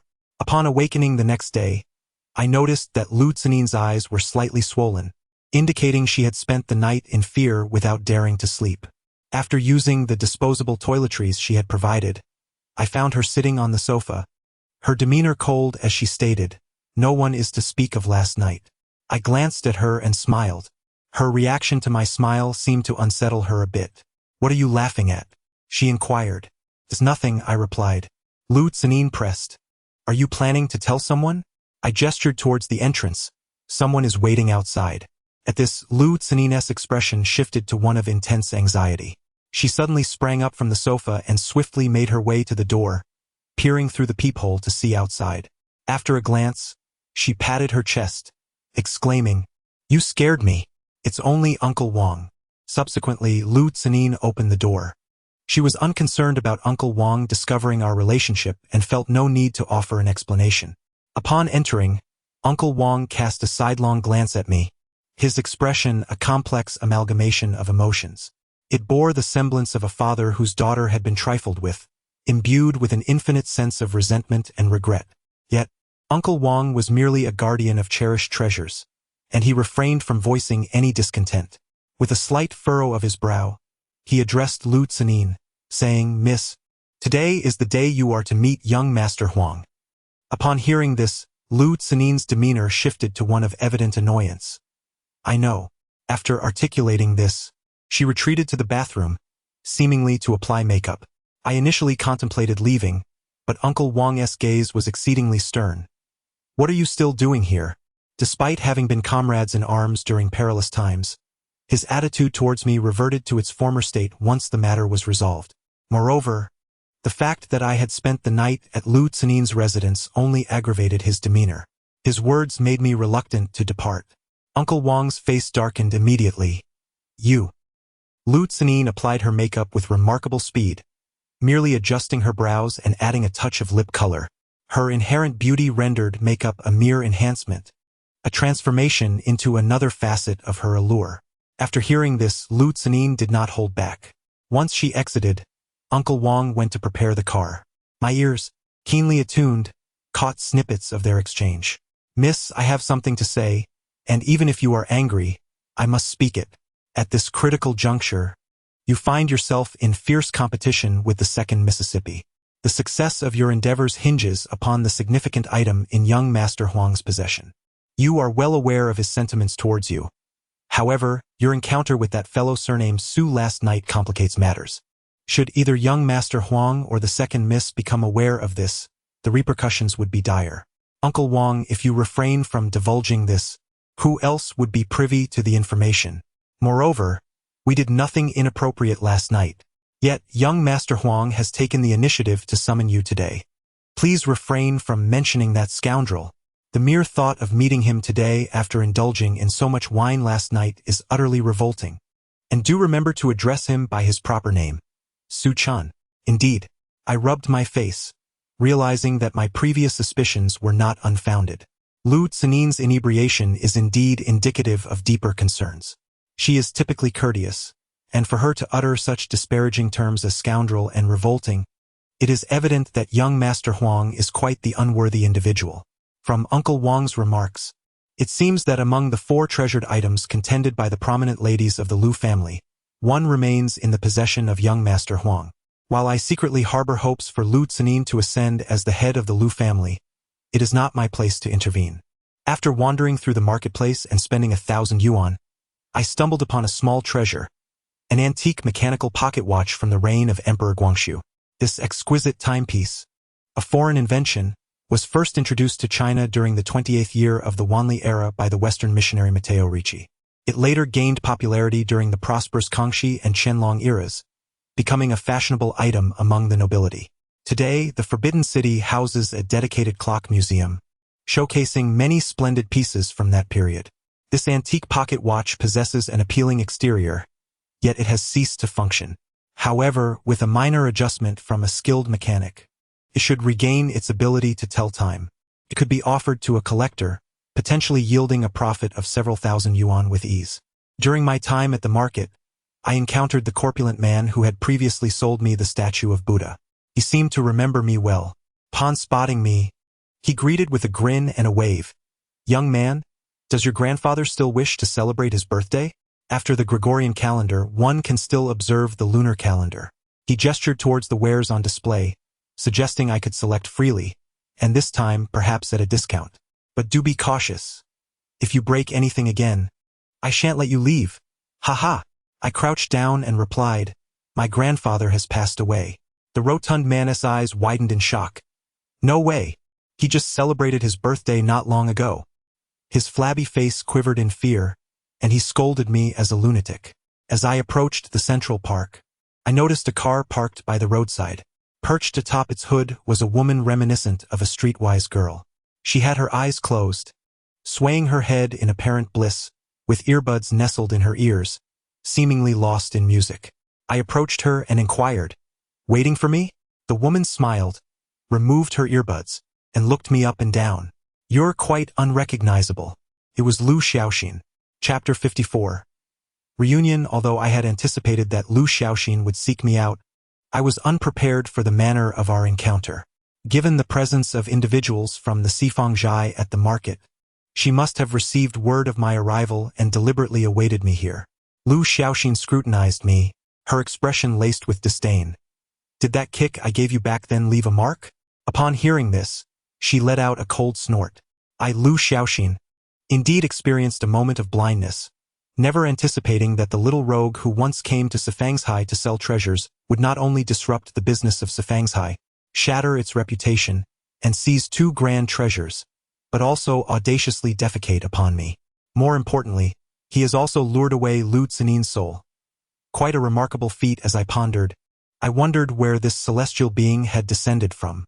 After much inquiry, I was unable to uncover the precise details. The masks he donned were numerous, seemingly designed to conceal his divine visage, which was rather intriguing. To disrupt business is akin to smashing the underworld's dealings. To tarnish a reputation is to expose counterfeit goods in the market. To seize treasures is to intercept gilded dolls and the sovereign's sword, and to defecate refers to the humiliation surrounding the matter of the password box. I acknowledge all these transgressions. However, I cannot accept the taking of Lu Zinin's soul. It is premature to declare such a thing. Although Lu Xiaoxin bears some resemblance to Lu Zinin, she is brash, arrogant, and her gaze is fierce, rendering her entirely different from her sister. With a cold demeanor, Lu Xiaoxin turned and spat out the chewing gum she had been chewing. I remarked, "I wish you success." Having said that, I disregarded her and began to leave. "Stop!" Lu Xiaoxin called out from behind. I inquired, "Is there something else?" She retrieved a bank card from her bag and tossed it at my feet. "There are 5 million within. Leave Jinling tonight." I stared at her coldly, remaining silent. Lu Xiaoxin continued, "If you agree, I shall cease pursuing the matters of the past, and you may thereafter live a tranquil life. Should you refuse, I will ensure that you wish you were never born." As she spoke, a palpable aura of murderous intent emanated from her eyes. In terms of coercion and temptation, the Lu family's leading actresses are indeed remarkably similar. However, regardless of the harsh words spoken by Lu Zinin, her eyes consistently convey a hint of kindness and elegance. In stark contrast, Lu Xiaoxian exudes an aura of extreme ferocity and brutality, evoking disdain in others. The 5 million she offers is not genuinely for my benefit. Her willingness to part with such a sum stems from her lingering apprehension towards the formidable forces behind me. Public entities, Ma Ping, Old Su, and Lu Zinin. She wishes to avoid a catastrophic fallout and believes that bribery is the most economical solution to send me away. When Lu Xiaoxian threatens that I would be better off dead, she implies that should I refuse to leave Jinling and continue to meddle in affairs beyond this point, she will no longer tolerate me and will resort to violence, regardless of who stands behind me. In her eyes, I am merely a fool, a dog to be discarded or silenced at her whim. I have no doubt that Lu Xiaoxian possesses the audacity to kill me, yet I remain unconvinced of her capability. Moreover, I am not a dog. I am a wolf. I bent down to retrieve the bank card, and as I did, a smirk of contempt crept across Lu Xiaoxian's face. Brushing off the dust from the card, I inquired, "How much?" Her gaze was icy, her expression disdainful as she replied, 5 million. Gripping the card with one hand, I swiftly snapped it in two, producing 5 equal fragments that, in my palm, resembled a sum of 5 million. While others may falter in this feat, I succeeded. Lu Xiaoxian's boorish demeanor momentarily gave way to astonishment. Beneath us lay a gridiron manhole cover, and faintly, the sound of flowing underground water could be heard. I opened my hands, and the fragmented card slipped through my fingers, falling piece by piece. Soon after, the shattered remnants were swept away by the murky groundwater, heading towards an unknown destination. She donned her headphones once more, swaying her head as she boarded the vehicle. With a press of the accelerator, the car emitted a piercing screech and surged forward with vigor. Pei Xinghai had been erased from the opponent's directory, replaced by Lu Xiaoxin. Many years later, as I reflect upon that day, I derive a profound understanding. Choices are devoid of right or wrong. There exists only that which has transpired and that which has not. A sense of discontent settled within me. Upon returning to my rented room, I found Fatty Xiao still deep in slumber. I lit a cigarette, repeatedly rolling the counterfeit yuan de 2 in my hand. The patina had thickened considerably over the years. What was once a shoddily made item from a small workshop, priced at 8 mao, now bore an aura of authenticity. Sensing the smoke, Fatty Xiao stirred, inhaling sharply a couple of times before waking. Once awake, he stretched his neck and remarked, "That scar-faced fool is all show and no substance." When I challenged him to a drinking contest, he settled his tab and left within 10 minutes. What a coward! Uncle Wang, however, was no coward. Shortly after I carried Lu Zinin into her home, I had actually heard commotion outside. Uncle Wang, unable to put his mind at ease regarding Lu Zinin, had followed closely behind. That night, he stood vigil at the entrance until dawn. By the way, Fatty Xiao interjected with a mischievous grin. "Where did you spend the night? Did you share a room with the young lady of the Lu family? Do you know what Sister Su quietly asked me after you escorted the young lady back?" I inquired. "What question?" I replied. Fatty Xiao continued, "Did you, have relations with her?" Upon hearing this, Xiao Pang's expression was one of utter disbelief. "What is the difference between you and son Wukong, who, after subduing the 7 fairies, goes off to steal peaches?" I chose not to pursue that line of conversation further and inquired, "Where did Bian Wu go last night?" I frowned and asked, "Was it in Jinling?" Xiao Pang nodded. "He was in Jiangning. In the afternoon, when we had some free time, we lent a hand at the Su Xiaoshu restaurant, which had just opened. Su Qing organized a promotional discount event, and there were quite a few customers. Su Qing was bustling about in the kitchen, too busy even to spare a moment to chat with us. When she saw me, she merely offered a mischievous smile, undoubtedly suspecting that I had engaged in something untoward with Lu Zinin the previous night. There was no way to clarify that matter. Even into the evening, customers continued to pour in. Suddenly, Bian Wu, covered in blood, staggered through the door. Upon seeing me, he immediately fell to his knees. "Boss, I beg you, help me save someone." Chapter 55. Take 3. Give 2. I was utterly astonished. Bian Wu was a master in his craft. Whether navigating the realm of the living or the dead, he moved with unparalleled ease. How could he find himself in such a dire predicament today? I quickly pulled him up, insisting, "Rise and let us speak." "Why do you underestimate me?" I queried. Upon hearing this, Bian Wu sprang to his feet, his face ashen. "I owe my brothers 2 debts of blood, having settled one but still owing another.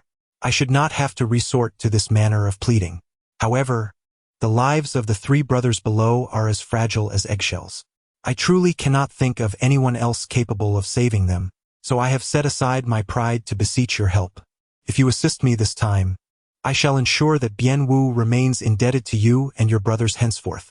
Bian Wu succinctly recounted the situation. There exists a Ming dynasty tomb in Jiangning, which Bian Wu and his companions had been observing for quite some time. Preliminary reconnaissance, site determination, and other preparatory work had been meticulously arranged a full 10 days prior. Last night marked the agreed-upon moment for their excavation. However, due to Bian Wu's commitment to accompany me to the Jinling dock for fireworks, their initial plan to enter the tomb at 11 o'clock was postponed until 3 in the morning. After the fireworks were set off, Bian Wu nonchalantly joined us at Su Xiaoshu restaurant for a late-night meal and drinks. Upon hearing this, I could not help but admire Bian Wu for his composure amidst significant undertakings. He truly is a man of substance. After leaving the restaurant, Bian Wu proceeded directly to the Ming tomb in Jiangning, where his 3 brothers had been waiting. Upon their entry, they discovered that this tomb belonged to a member of the Jinhui, the Imperial Secret Police, who held a high rank, and it contained numerous valuable artifacts.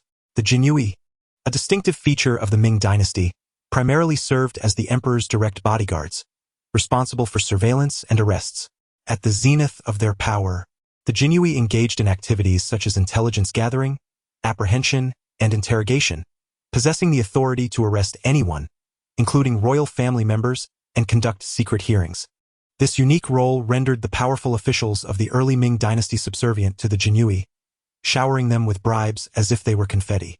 Consequently, within the Jinling tomb raiding community, there is a saying that one Jinhui tomb is equivalent to 8 concubine tombs. Bian Wu and his companions were exceedingly exhilarated.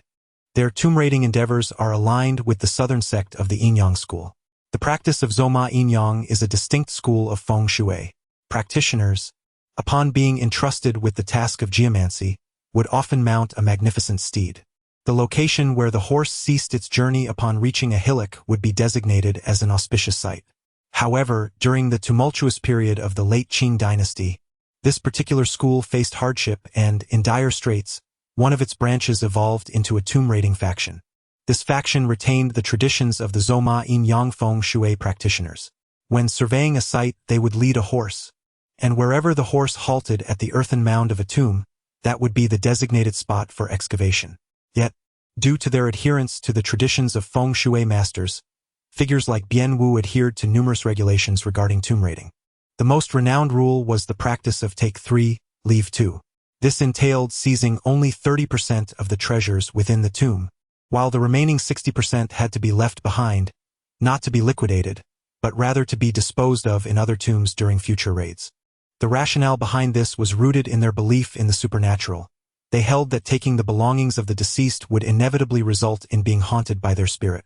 By leaving behind 2/3 of the plunder in other tombs, they sought to cast suspicion upon the spirits, thereby exonerating themselves. This cunning stratagem was a hallmark of the feng shui practitioners. However, Bian Wu and his companions encountered misfortune this time due to their adherence to the take 3, leave 2 rule. Ultimately, they could only seize 30% of the tomb owner's treasures, which naturally led them to select the most valuable items. Consequently, they found themselves lingering in the tomb for nearly a day while they meticulously chose their treasures. When night fell and they had finalized their selections and prepared to exit, they were suddenly confronted with an alarming discovery.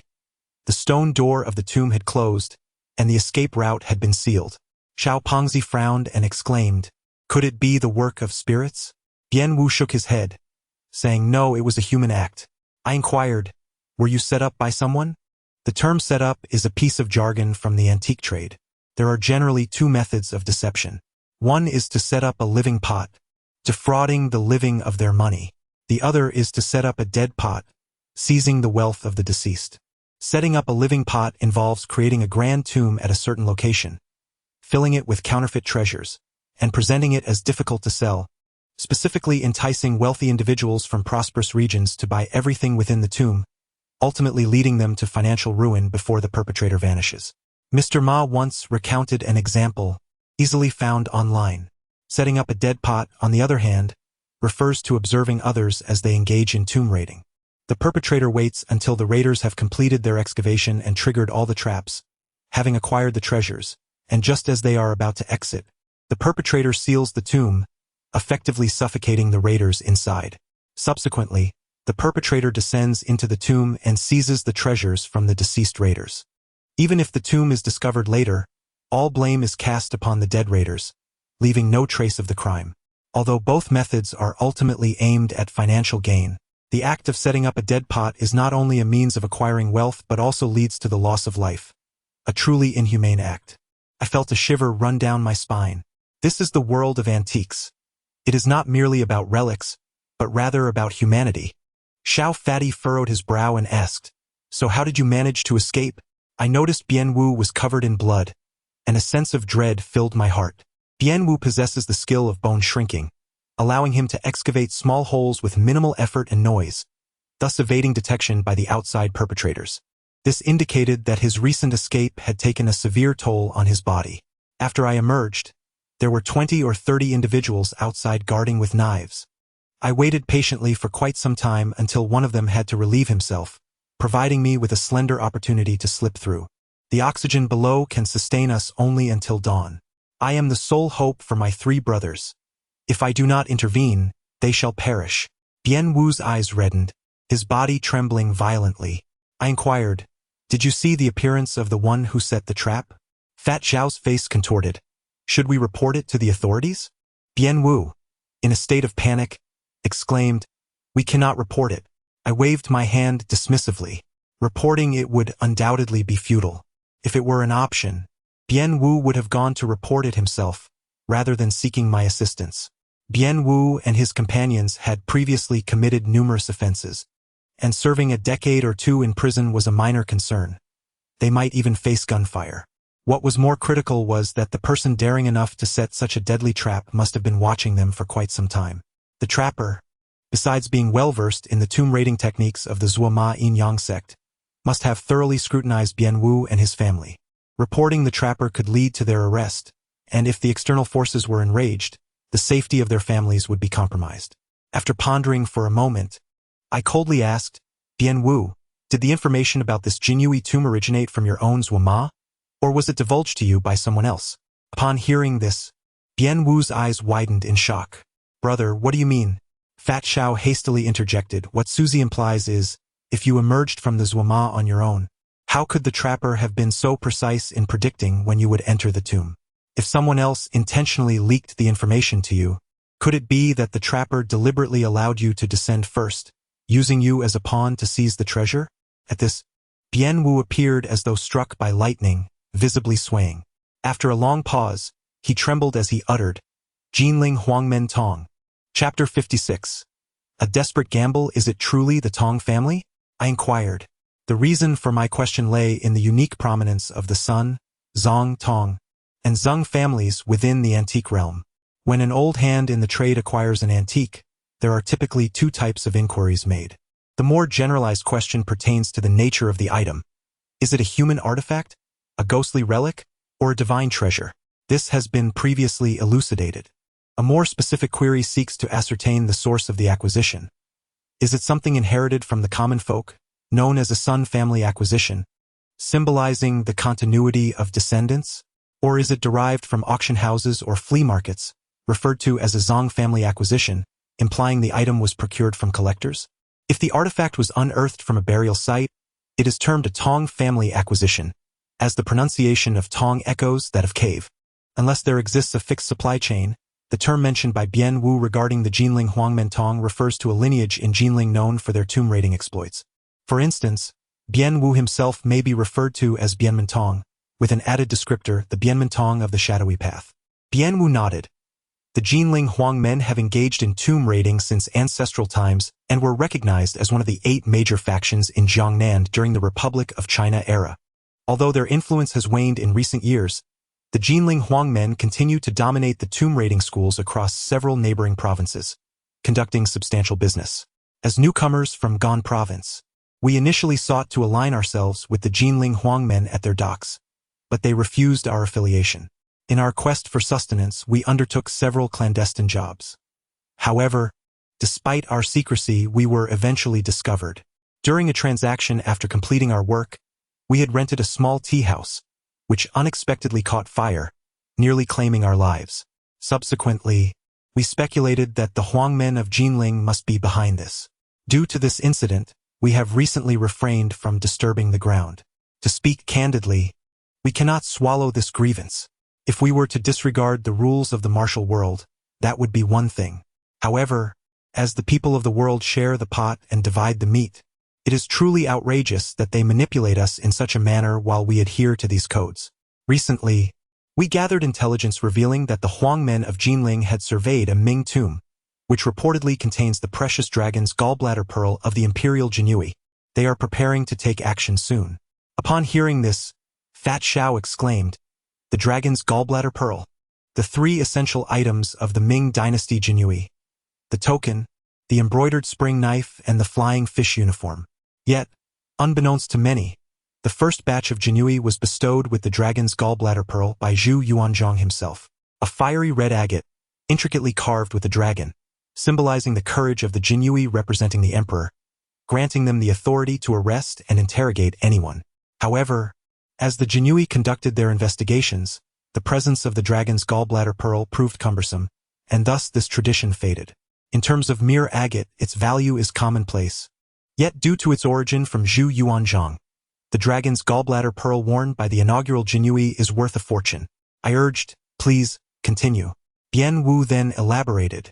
After conferring with my brothers, we planned to execute a preemptive strike, administering a lesson to the Huangmen of Jinling. Once accomplished, we would head north. However, your words have led me to realize the situation is quite peculiar.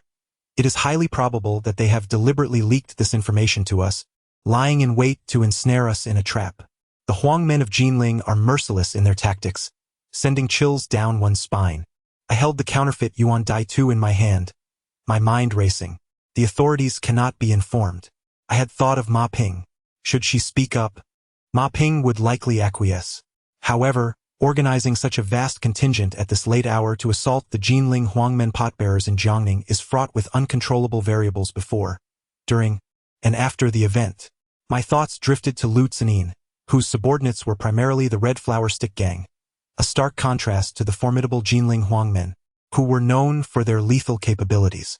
A fierce wind began to howl outside, scattering withered branches and leaves across the ground, evoking an indescribable sense of desolation. Xiao Fatty, agitated like an ant on a hot skillet, exclaimed, "If only a great tiger would descend from the mountains and tear these scoundrels to shreds." A sudden thought struck me. A tiger? In that fleeting moment, I was startled by my own whimsical notion. After some contemplation, I inquired, "How far is the graveyard from the village?" I followed up with, "Does the village have any cattle?" And then, "Bien Wu, how adept are you at stealing cattle?"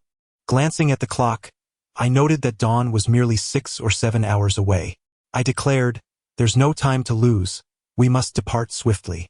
Upon stepping outside, I instructed them, "Fatty, head to the gas station and procure several large barrels of gasoline. And while you're at it, grab some coarse steel nails. Bien Wu, you need to prepare the tools for stealing cattle and for the rescue operation at the grave. I will visit Sister Sue's shop to acquire some cooking oil. Once everything is in order, I will take a taxi to fetch you." Upon hearing this, Xiao Fatty and Bien Wu seemed to grasp the gravity of the situation. Yet they refrained from probing further, dispersing to act swiftly.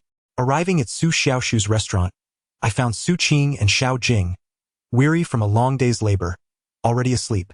After knocking on the door, I addressed Su Qing, "I require some cooking oil." Su Qing did not inquire further and pulled out a large bucket of oil. I said, "Sister, you should rest." Su Qing replied, "In this state, how can I possibly sleep?" The concern on her face was unmistakable. "You must remember to call me." I nodded in agreement. I rented a taxi and called Xiao Pang and Bien Wu. They were both prepared. I picked them up and we headed directly to that village in Jiangning. Upon our arrival, I realized that the village was not far from the mountains. It seemed likely that the people from Jinling Huangmen were stealthily observing the tombs in the woods during the day and brazenly surrounding the tombs at night to set up their cooking pots. Bien Wu first led us stealthily on a detour to the mountaintop.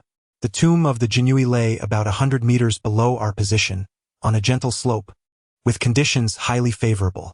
In the dim light of night, we observed around 20 individuals from Jinling Huangmen, wielding machetes, encircling the grave. I quietly instructed them, "Bien Wu, go steal some cattle, a dozen will suffice, and bring them all here. Pang, wait for our signal in the village.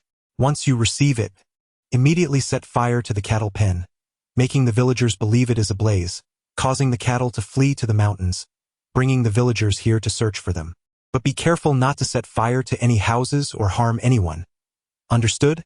The idea of using cattle was purely a bold and spontaneous thought, white, black, and mixed.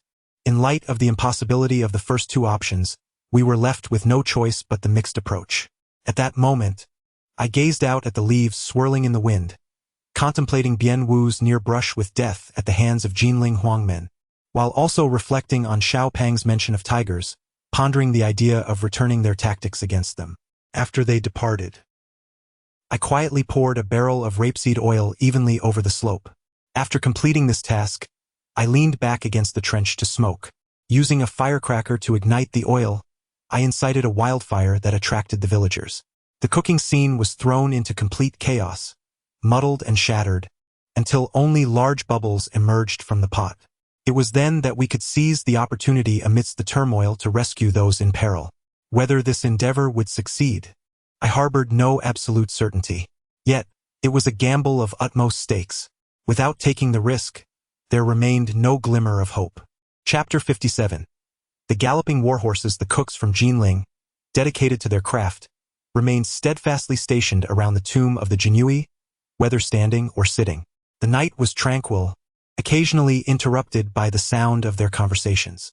Once they endured this night, the brothers could finally rest soundly. Damn it, these few charlatans, attempting to contend with our young Master Huang, are truly courting death. We have concealed ourselves in this desolate forest for half a month, and at last, the pot is fully set up. The precious jade belt and dragon gallbladder within are of utmost significance, warranting our utmost caution.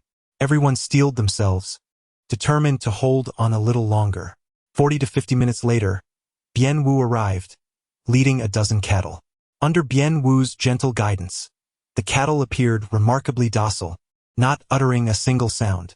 Moreover, I noticed that straw was strapped to their backs and their hooves were wrapped in straw, rendering their movements silent. Bien Wu truly excelled in this endeavor.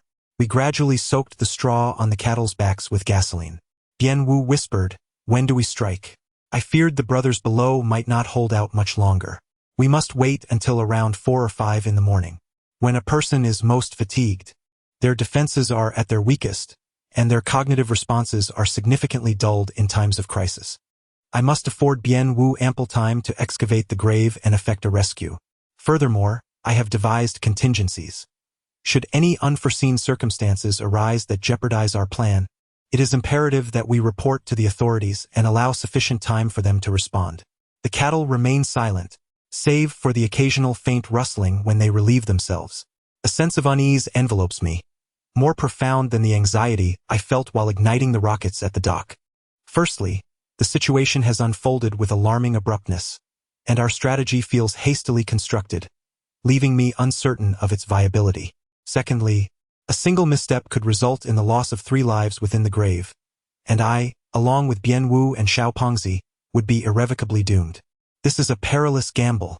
To alleviate the mounting pressure, I diverted my thoughts and inquired of Bien Wu, "How did you manage to procure these cattle?" By 4 o'clock, the members of the Jinling Huangmen were beginning to succumb to fatigue. Except for the 2 individuals stationed at the cave entrance, the others were sprawled haphazardly on the ground. The few who could endure were indulging in cigarettes, while those who could not leaned against one another, snoring softly. The moment had arrived. I sent a message to Xiao Pengzi, who was in the village. Proceed. He ignited the cattle pen and began to lead the villagers up the mountain, a process that would take approximately 20 minutes. After waiting an additional 10 minutes, I produced a lighter and set fire to the straw atop the first cow. The flames erupted with fervor. Bien Wu seized a stone and forcefully drove a steel nail into the cow's hindquarters. The animal, startled by the pain, let out a piercing cry and charged forward. The slope was slick with vegetable oil, and as the cow descended with the ferocity of a thunderclap, it lost its footing, bellowing as it tumbled down the incline. The fire, catching the wind, ignited the surrounding dry leaves. Suddenly, the people of Jinling were taken aback by the sight of fiery bulls rolling down the slope, leaving them utterly bewildered. In an instant, chaos ensued as they scrambled to their feet, shouting in alarm and cursing. Where on earth did these fire bulls come from? Fourth brother, wake up. Get out of the way. We did not pause in our efforts, driving one bull after another down the hill. The anguished moos of the bulls echoed, as they careened downwards like wild steeds, akin to fiery arrows shot forth. The dry air fueled the flames, which flickered wildly. The wind was relentless that night, igniting the entire hillside in a cacophony of crackling fire, as the broadleaf forest blazed fiercely. The effect was astonishing. The people of Jinling were still in shock. As the fire bulls charged, they began to scatter in all directions, terrified of being trampled by the raging inferno rolling down the mountain. Put out the fire. Quick. Luhan, where the hell are you? I told you to guard the entrance. 2 of you go up and assess the situation on the mountain. The rest of you, extinguish the flames. Calm down. For heaven's sake, don't panic. However, remaining calm was a futile endeavor. The straw tied tightly around the bulls' bodies ignited, causing them immense suffering, as they bellowed and rampaged uncontrollably. In some areas thick with dead branches and leaves, fire serpents formed, swept along by the wind towards the hapless folk of Jinling. We quickly sought refuge in a nearby concealed spot. Bien Wu, witnessing the chaos, felt both elated and anxious.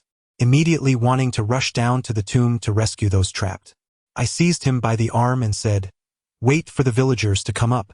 Two anxious grave robbers hurriedly ascended the mountain in search of the cause. In the midst of their frantic sprint, one of them glanced down and suddenly shouted, "Oh no, boss! Villagers are coming." The individual below, who was directing the firefighting efforts, appeared momentarily bewildered. Once he regained his composure, he turned and yelled at them, "You two, disguise yourselves as villagers and guard the entrance to the tomb. The rest of you retreat immediately to the village." "Brother, I've been gored by a bull." "What nonsense. As long as you're not mortally wounded, hurry up. If the villagers alert the authorities, we're finished. Move it now." Choosing to flee was indeed a prudent decision.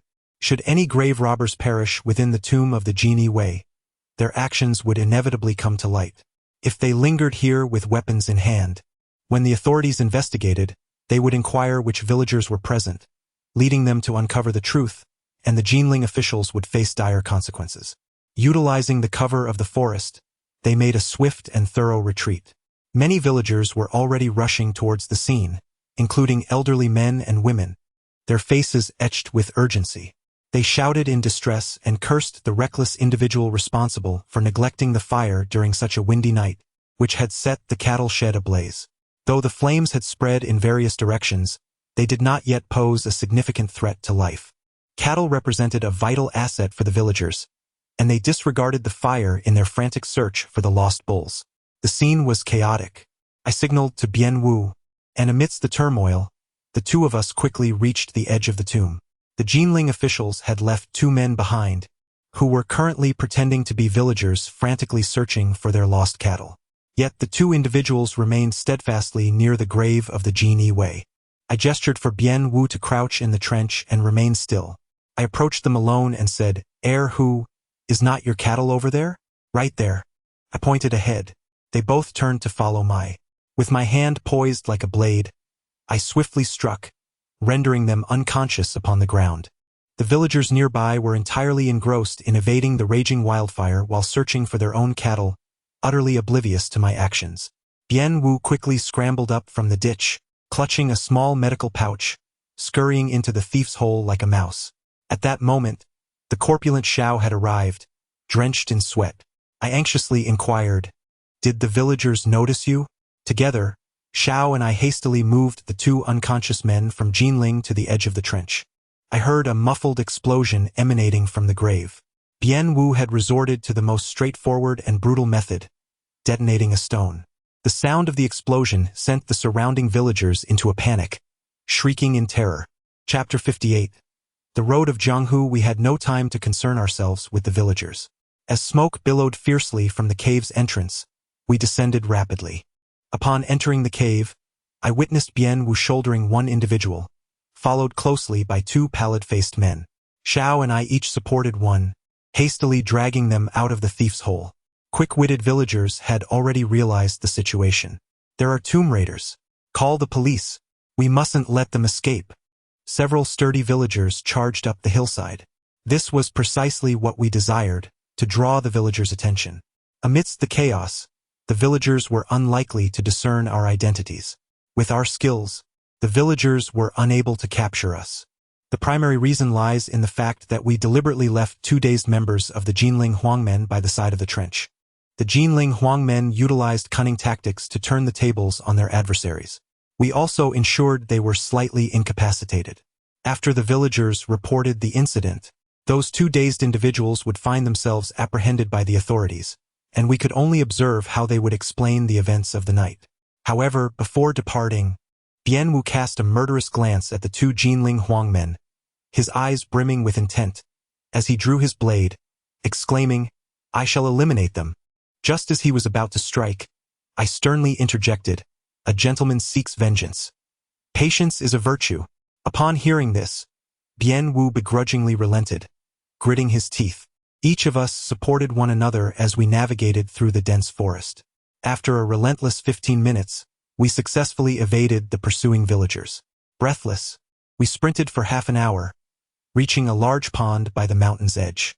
A few members of the Yinyang sect were sprawled by the water's edge, gulping down the refreshing liquid, clearly suffering from severe dehydration after their time in the tomb. Once they had quenched their thirst, Bian Wu beckoned them to rise and, with palms outstretched and facing upwards, placed his left hand over his right, resting them on his forehead, as he knelt before me and Fatty Xiao. After a brief bow, he supported himself with his hands on the ground, then performed 3 prostrations in total. This gesture, known as 3 kneelings and 9 bows, originates from the Taoist tradition of venerating one's master. It has since been slightly simplified and adapted within the martial world, referred to as the offering of the head. Both Fatty Xiao and I were taken aback, hastily assisting them to their feet.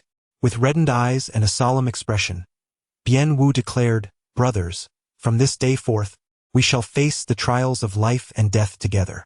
If your heads bear any worth, feel free to use them as shields against calamity. Bring it out," Bian Wu commanded. At his words, a nearby individual retrieved an item from his pocket. "The jade belt with the dragon gallbladder pearl," Bian Wu exclaimed. "This accursed Liang of the Jinling Huangmen has become our enemy. My brothers had already conspired beneath the grave.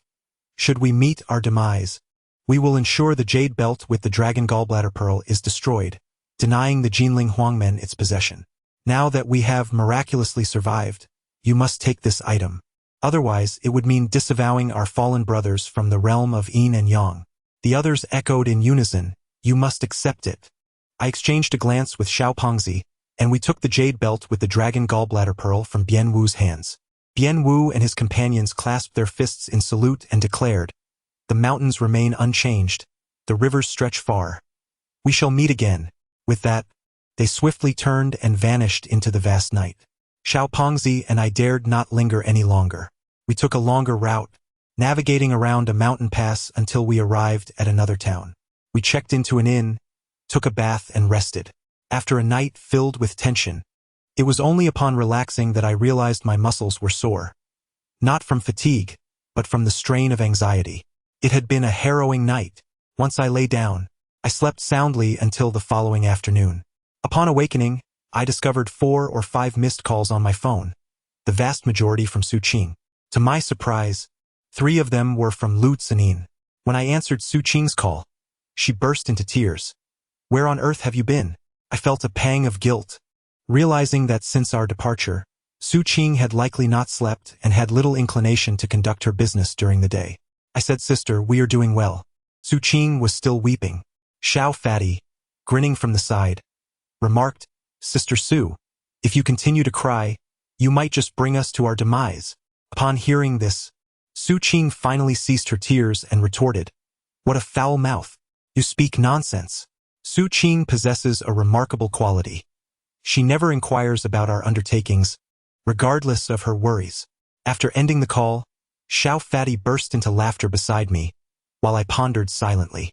The primary reason for our current situation was that the two had found a restaurant, had a meal, and taken a cab into the city. During the ride, I contemplated the significance of the jade belt dragon gallbladder pearl, which was sought by the Yellow Gate of Jinling. Their willingness to resort to deadly means for it underscores its importance. It was imperative to refrain from acting hastily, as keeping it on my person was also perilous. I needed to find a secure place for it. Strangely, the first person who came to my mind for safeguarding this item was Ma Ping. Perhaps it was due to her considerable influence, enabling her to stand against the Yellow Gate of Jinling. I parted ways with Xiao Fatty at Xinjiku, entrusting him with the jade belt dragon gallbladder pearl. "Stay low for now, until I come to retrieve it." "Understood." To my astonishment, Lu Tsanin was waiting outside the courtyard, her expression quite anxious. Lu Tsanin, utterly disbelieving, reached for my phone in my pocket. "I don't believe you." I grasped her hand firmly. "I haven't laid a hand on you. It would be wise for you to refrain from doing so as well." Lu Tsanin, exasperated, flushed crimson. "Let go of me." I released her and opened the gate. She promptly followed me inside. Turning around, I frowned and inquired, "What is it?" Once in the room, Lu Tsanin, her expression fraught with urgency, asked, "Su Chen, where has Bian Wu gone?" I regarded her in silence, for I was uncertain of what scheme Lu Tsanin was concocting. She exclaimed, "Stop being so cold. I'm asking you a question." Upon hearing this, Lu Tsanin insisted, "You should call him and ask where he is." She added, "Hurry up and charge your phone. Where is your charger?" Subsequently, she began to search hurriedly for the charger at my bedside. I poured myself a cup of tea and sipped it leisurely, casting a sidelong glance at Lu Cenine's graceful silhouette, her alluring curves from the waist down. Reflecting on the night prior, it was indeed a pity. Chapter 59. The Celestial Cave. After a while of searching, Lu Cenine found nothing. "Is it beautiful?" she asked. "Yes, it is," I replied. "Then why aren't you helping me contact Bienwu? I have no desire to reach out. Why must I comply with everything you ask?" Although we had shared the same bed the night before, it was a wager you proposed, and I was the victor. Thus, it did not count as fulfilling my conditions. "You are not yet my superior," I stated. "I truly do not know where Bienwu is." I was not lying. It was certain he would have changed his phone number. Seeing Lu Cenine's incredulous expression, I relented and provided her with Bienwu's phone number, encouraging her to call him herself. The contacts on my phone were few. I can recall nearly everyone's phone number by heart. The reason I am not using my own phone is that I just lied, claiming it was out of battery. Hence, it must indeed be depleted. Sister Joer informed me that the authenticity of antiques relies solely on hearsay. This principle holds true for other matters as well. Lu Cenine hastily retrieved her phone and dialed Bienwu. The line on the other end echoed with the message that the number you have dialed is out of service. She hung up, her expression profoundly dejected, akin to a deflated balloon. After a moment, Lu Cenine inquired, "Do you have other friends in the tomb raiding business?" I shook my head, replying, "I only know Bienwu from the tomb sect." Upon hearing this, Lu Cenine's fair visage shifted through a spectrum of emotions. She rose and paced the room, her delicate brows furrowed, and her slender fingers incessantly intertwined and rubbed together. She muttered intermittently about the impracticality of the situation, then lamented the dangers of such actions. After a while, she seemed to have an epiphany and swiftly picked up the phone. I noticed her dialing 110. I immediately reached out and disconnected her call. Lu Cenine, taken aback, asked, "What are you doing?" Upon hearing her words, I was at a loss for words as well. "Oh, I'm not reporting to the authorities to apprehend Bienwu. To be honest, one of the 4 treasures my father desires is the Jade Belt Dragon Gallbladder Pearl." My heart raced at this revelation, yet my expression remained unchanged as I asked, "What pearl?" "The Jade Belt Dragon Gallbladder Pearl. It belongs to a person named Fan Qing, who was from Jiangning and one of the first batch of Jinui during the Ming Dynasty. The Jiangning County annals record that when Fan Qing was buried, the Jade Belt Dragon Gallbladder Pearl was interred alongside him. The account of Zhu Yuanzhang bestowing the first batch of the Jinui with jade belts adorned with dragon gallbladder pearls is recorded solely in historical texts, yet it has never materialized in reality. Consequently, everyone within the antique community of Jinling yearns to uncover the location of Fan Qing's tomb, eager to behold the jade belt and dragon gallbladder pearls. My father harbored a profound desire to fulfill this wish, yet, until now, neither Xiaoxin nor I have succeeded in our quest. Previously, I disguised myself as a male to infiltrate Pei Xinghai's clandestine gatherings, driven by the fear that Xiaoxin had already discovered the tomb of Fan Qing. My heart raced. Who had struck the divine cave? Lu Cenine retorted, "The Jinling Huangmen. What of it?" I finally grasped the crux of the issue regarding Bienwu's demise. The divine cave technique is a recent import from abroad, utilized in tomb raiding. For ancient tombs with relatively shallow burial chambers and thin ceilings, the procedure begins with a preliminary survey to ascertain the location of the coffin. Subsequently, a tubular machine is employed to bore a small vertical hole. A miniature robot equipped with infrared photography is then lowered into the cavity, where it explores and captures images of the burial artifacts within. Finally, a line is used to retrieve the robot. Once extracted, the photographs are developed. Should the findings prove valuable, an excavation team is promptly organized. If not, the divine cave is sealed. This technique has proven almost infallible for shallow graves where coffins have decayed, conserving considerable effort. However, it holds little efficacy against grand stone tombs. As the tomb raiding profession evolves alongside technological advancements, it is hardly surprising that the Jinling Huangmen, a family with centuries of tomb raiding heritage, has adopted such cutting-edge methods. Given that Fan Qing's tomb is shallow, the divine cave technique is particularly suitable. Even though Bian Wu and his companions were seasoned in their experiences, once they entered, they found it challenging to discern the truth, mistakenly believing they had discovered an untouched cache of preserved meat. Consequently, the Huang men of Jinling, having sensed the bait was taken, swiftly surrounded the grave to prepare for the harvest. Lu Tsanin continued, stating that the elder had previously established a rule. The jade belt and dragon gallbladder pearl could be exchanged or purchased, even through a gamble with red flowers, but no member of the Lu family was permitted to enter the tomb.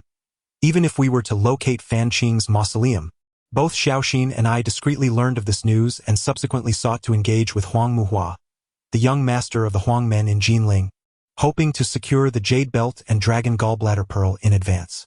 To our astonishment, Huang Muhua demanded neither money nor goods. Instead, he insisted. At this point, Lu Xiaoxin's face flushed crimson as she paused. It was indeed a twist of fate. After rescuing Bian Wu once, I found myself entangled with Lu Tsanin again.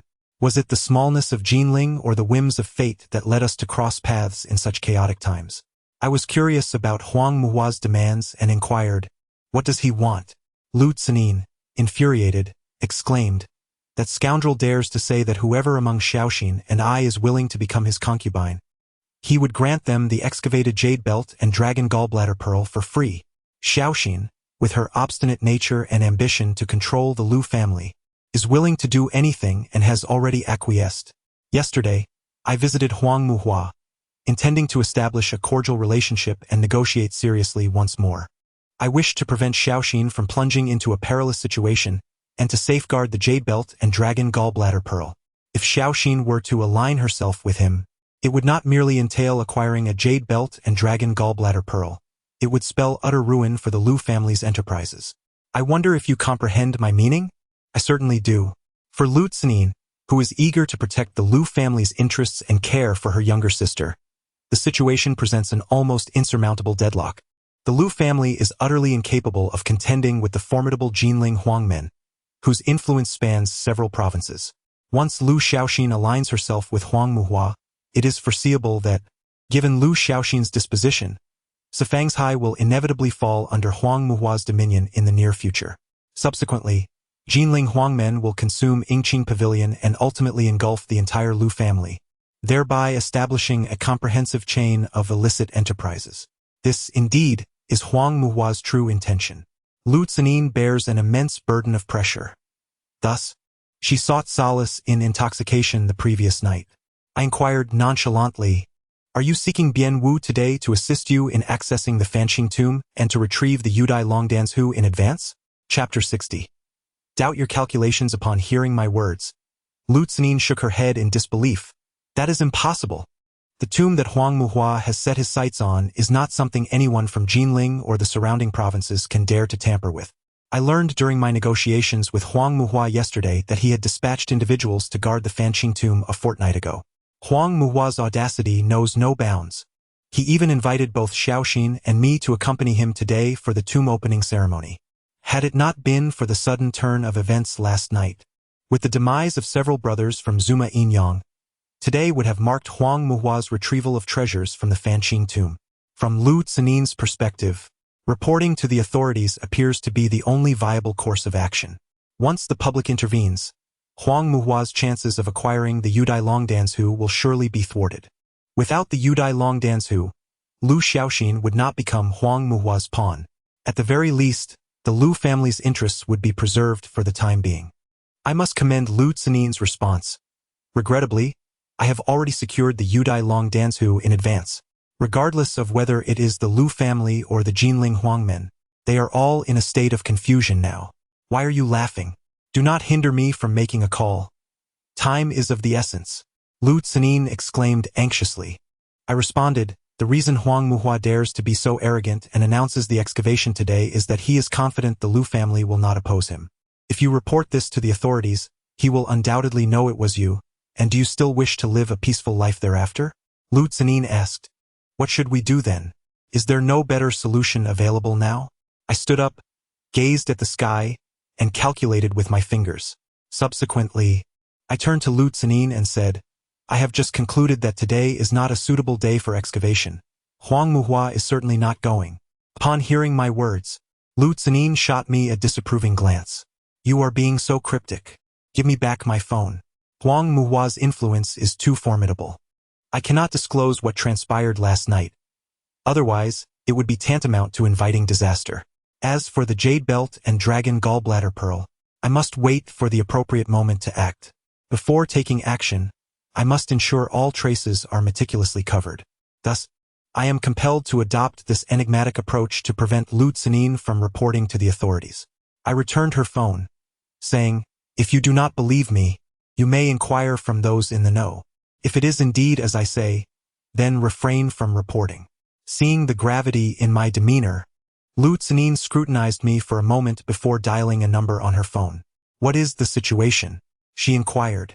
"Miss, the cemetery experienced another disturbance last night with corpses being disturbed and Taoists arriving. They did not go." The term disturbing corpses does not refer to the actual owners of the tomb, but rather indicates unforeseen complications arising just as one is about to commence excavation. The arrival of the Taoists signifies that government personnel have intervened. Certainly, what transpired last night will undoubtedly remain a secret kept by Huang Muhua. During the ongoing investigation by the authorities, confidentiality is expected to be upheld.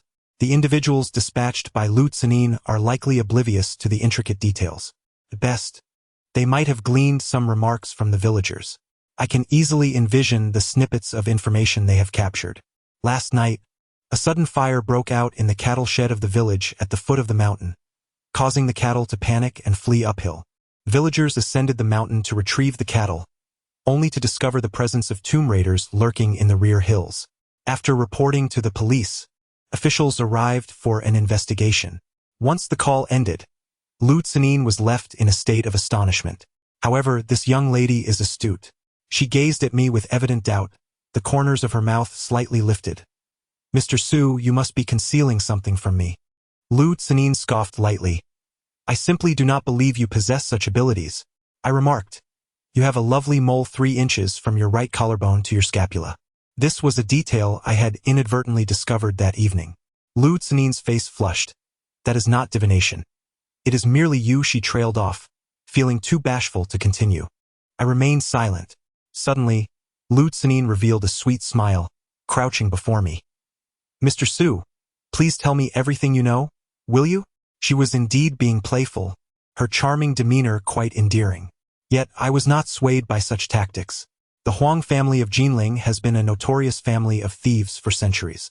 They are capable of heinous acts, and matters involving the jade belt, dragon gallbladder, and pearl not only pertain to my own life but also to the life of the corpulent Shao. Without absolute certainty of safety, I would never divulge anything. I subtly shifted the topic. "Your father is rather peculiar. Why does he incessantly demand such elusive antiques? Those that are used by wealthy businessmen to preserve their lives, coveted by those in positions of power, and even those recorded in county annals as belonging to the graves of the deceased.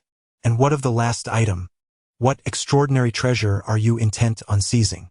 Lu Zinin bit her lip. "If you are unwilling to speak, then neither shall I. Silence it is." At that moment, my phone rang. Upon glance, I was surprised to find it was a call from Ma Ping. After answering, I inquired, "Sister Ping, is there something you need?" Ma Ping chuckled on the other end. "Su Chen, indeed, there is a matter I would like your assistance with. A friend from the business realm has acquired a rare artifact and seeks someone to appraise it. The conditions are somewhat stringent, and I thought of you. If you are free, shall we dine together this evening to discuss it?" Ma Ping then provided me with the address.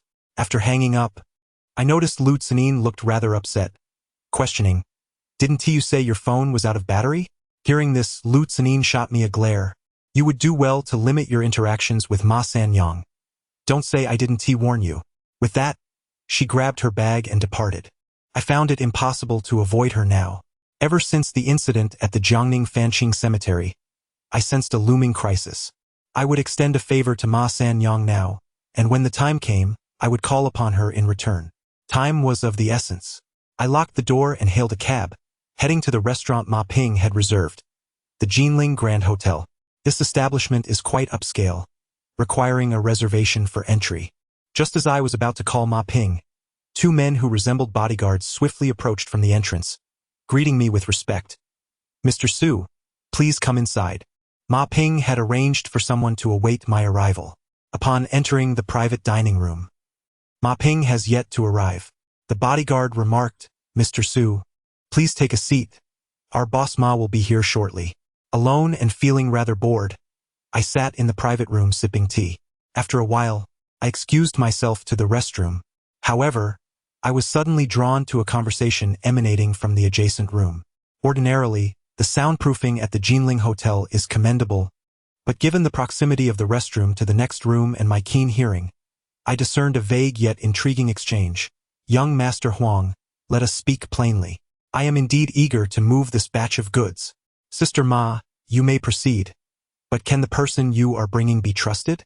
Rest assured, he is a close friend of mine, a rising star in the Jinling antique circle. He lacks the tangled relationships of your old circle and possesses excellent character, so there is no need to worry about leaks. What about his skills? He surpasses Jin Da's Su Zhongmao in every regard. Young Master Huang?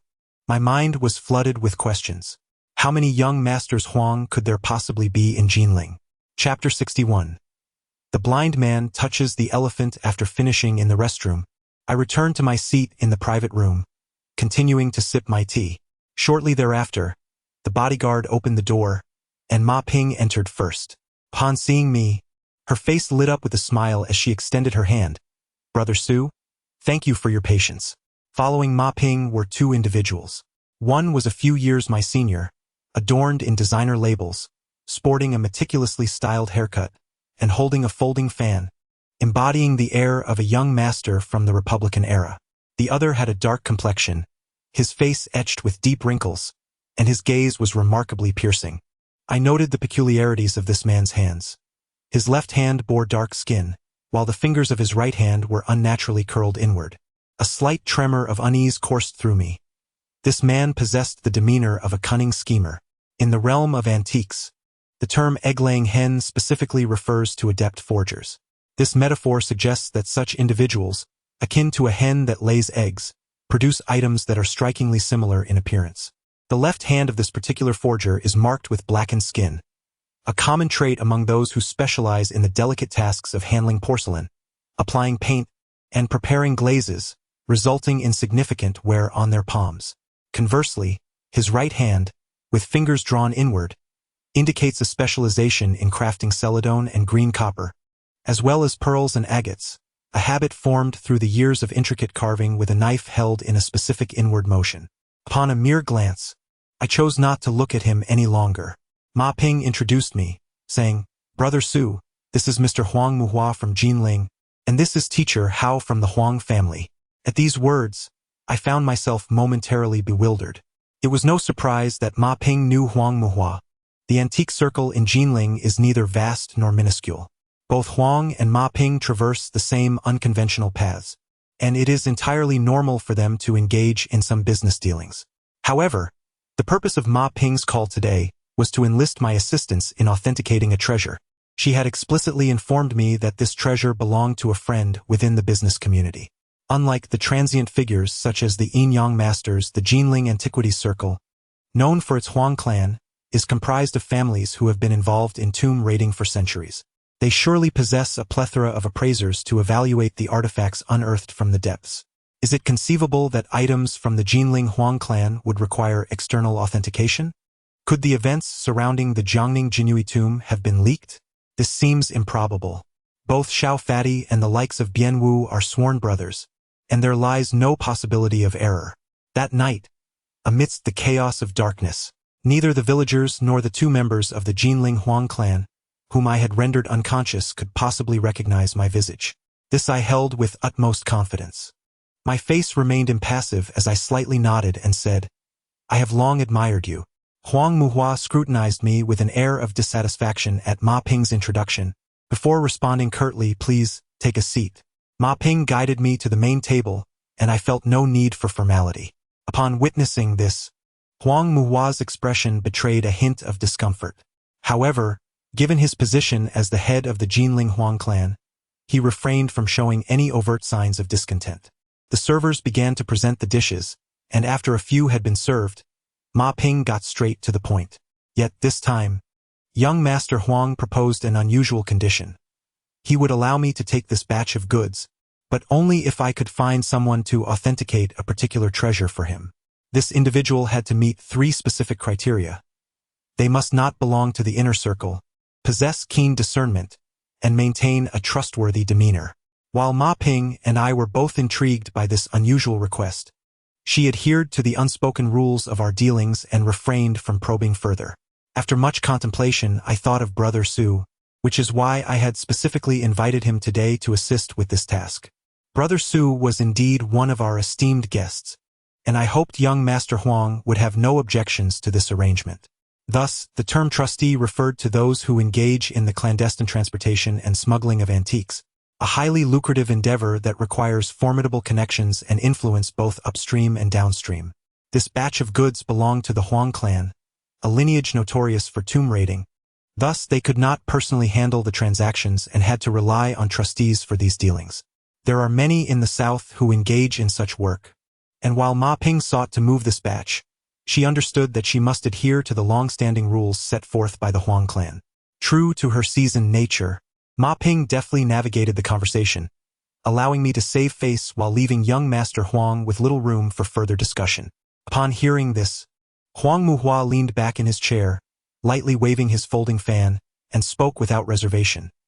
Since Sister Ma has made arrangements, I have no objections. However, whether the guest can comfortably take a seat, we must first ascertain if he possesses the requisite stature. His words were a clear insinuation, casting doubt on my capabilities. At this remark, Ma Ping felt a twinge of discomfort and promptly raised her hand to interject.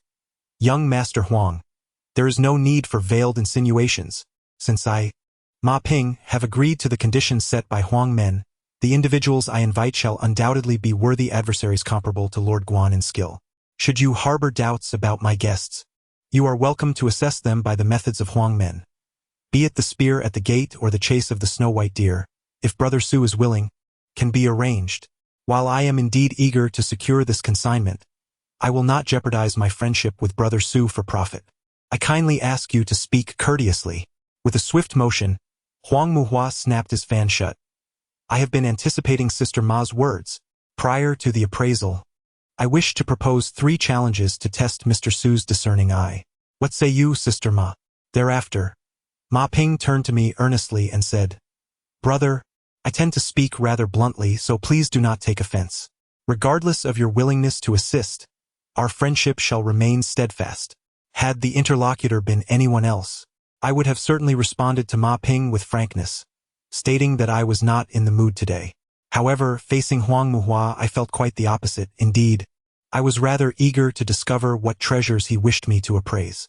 This statement served both as a declaration to Ma Ping and as an acknowledgement to Huang Muhua, clearly delineating that the matter between Ma Ping and Huang Muhua was purely business, while my bond with Ma Ping was one of mutual trust and camaraderie. To prevent any future mishaps with the jade belt dragon gallbladder pearls, a foundation was laid. Upon hearing this, Ma Ping's expression instantly brightened, exclaiming, Delightful! Huang Muhua, with a cold snort and an impassive demeanor, snapped his fingers. Immediately, a person entered from outside, carrying a tray covered with a red cloth, concealing an object resembling a porcelain vase or a copper urn. Huang Muhua addressed the individual, Mr. Su, please examine it. Although the words were spoken, he did not instruct anyone to unveil the red cloth. The first examination had commenced, the blindfolded appraisal of treasures. In the realm of antiques, this is referred to as the blind man touching an elephant. Such a scene typically unfolds when a master tests his apprentice. It is not about discerning the concealed item through the red cloth with one's eyes. Such ability might only be possessed by the legendary Sun Wukong. The core assessment lies in the fact that the object beneath the cloth must be an inconspicuous treasure from the master's collection, requiring the apprentice to rely on fundamental characteristics, shape, scent, and a subtle aura emanating through the cloth to evaluate their diligence in learning. However, Ma Ping, upon witnessing this, became visibly displeased and remarked, Huang Muhua, what do you mean by this? Chapter 62. Shaking the mountain to startle the Buddha. This individual possessed a quick wit and held a grudge. Had Ma Ping not previously uttered those provocative words, he might have been somewhat courteous. Yet, Following Ma Ping's declaration, he retaliated with a counter. In Jinling, there are likely only a handful of individuals who would dare speak to Ma Ping in such a manner. Upon hearing his words, Ma Ping's face darkened, and she began to wipe her mouth with a damp tissue, clearly on the verge of an outburst. I turned to her and intervened. No need for concern. Ma Ping, the queen of the gong, intends to utilize me to secure this business deal. The shipment is evidently of great significance to her. Today, I shall facilitate her success. I took a sip of soup with a spoon, refraining from glancing at the tray, and casually remarked, "Beneath the red cloth, there lies a 120 milliliter bottle of Jinling Laojiao liquor with a concentration of 53 degrees. This is not a testament to my keen eyesight. Rather, upon entering the private booth, I had cast a sidelong glance at the adjacent small compartment. Such compartments in these private rooms are designated for the servers to deliver dishes and store beverages. At that moment, I caught sight of a bottle of Jinling Laojiao liquor on the floor. This liquor, priced at a mere 5 yuan per bottle in the market, is an affordable choice for the common folk. It was inconceivable that Ma Ping would host us in such an upscale VIP room at the Jinling Hotel and serve such a lowly drink. The small bottle in the corner appeared rather incongruous, leaving a lasting impression in my mind. When the server presented the tray, I discerned the shape of the object beneath the red cloth and had already formed my judgment. My sensitivity to particular people, objects, and matters has always been my forte. It is only fitting that I showcase my acuity. Huang Muhua paused momentarily before instructing the server to unveil the red cloth. The Jinling Laojiao liquor bottle was revealed prominently. Upon witnessing this, Ma Ping's eyes widened in disbelief. Huang Muhua, fanning himself gently in front of his chest, remarked, "How intriguing! I wonder if it is luck or if you truly possess such prowess. Either way, it is indeed captivating. Now, let us continue the game."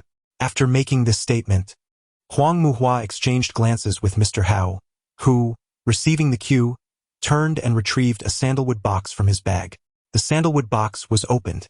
Within lies a clay statue of Maitreya Buddha, resplendent and dignified, with an open chest and exposed navel, broad nose and thin lips, ears gracefully cascading to the shoulders, and a wide smile gracing its visage, seated upon a lotus flower with 9 levels of elevation. The treasure, though modest in size, emanates a captivating fragrance of incense upon the opening of its sandalwood box, a scent that refreshes the spirit.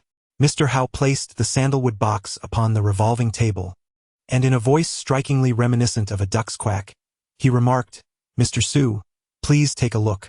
The table began to rotate slowly, and as the Maitreya statue approached me, the rotation unexpectedly halted.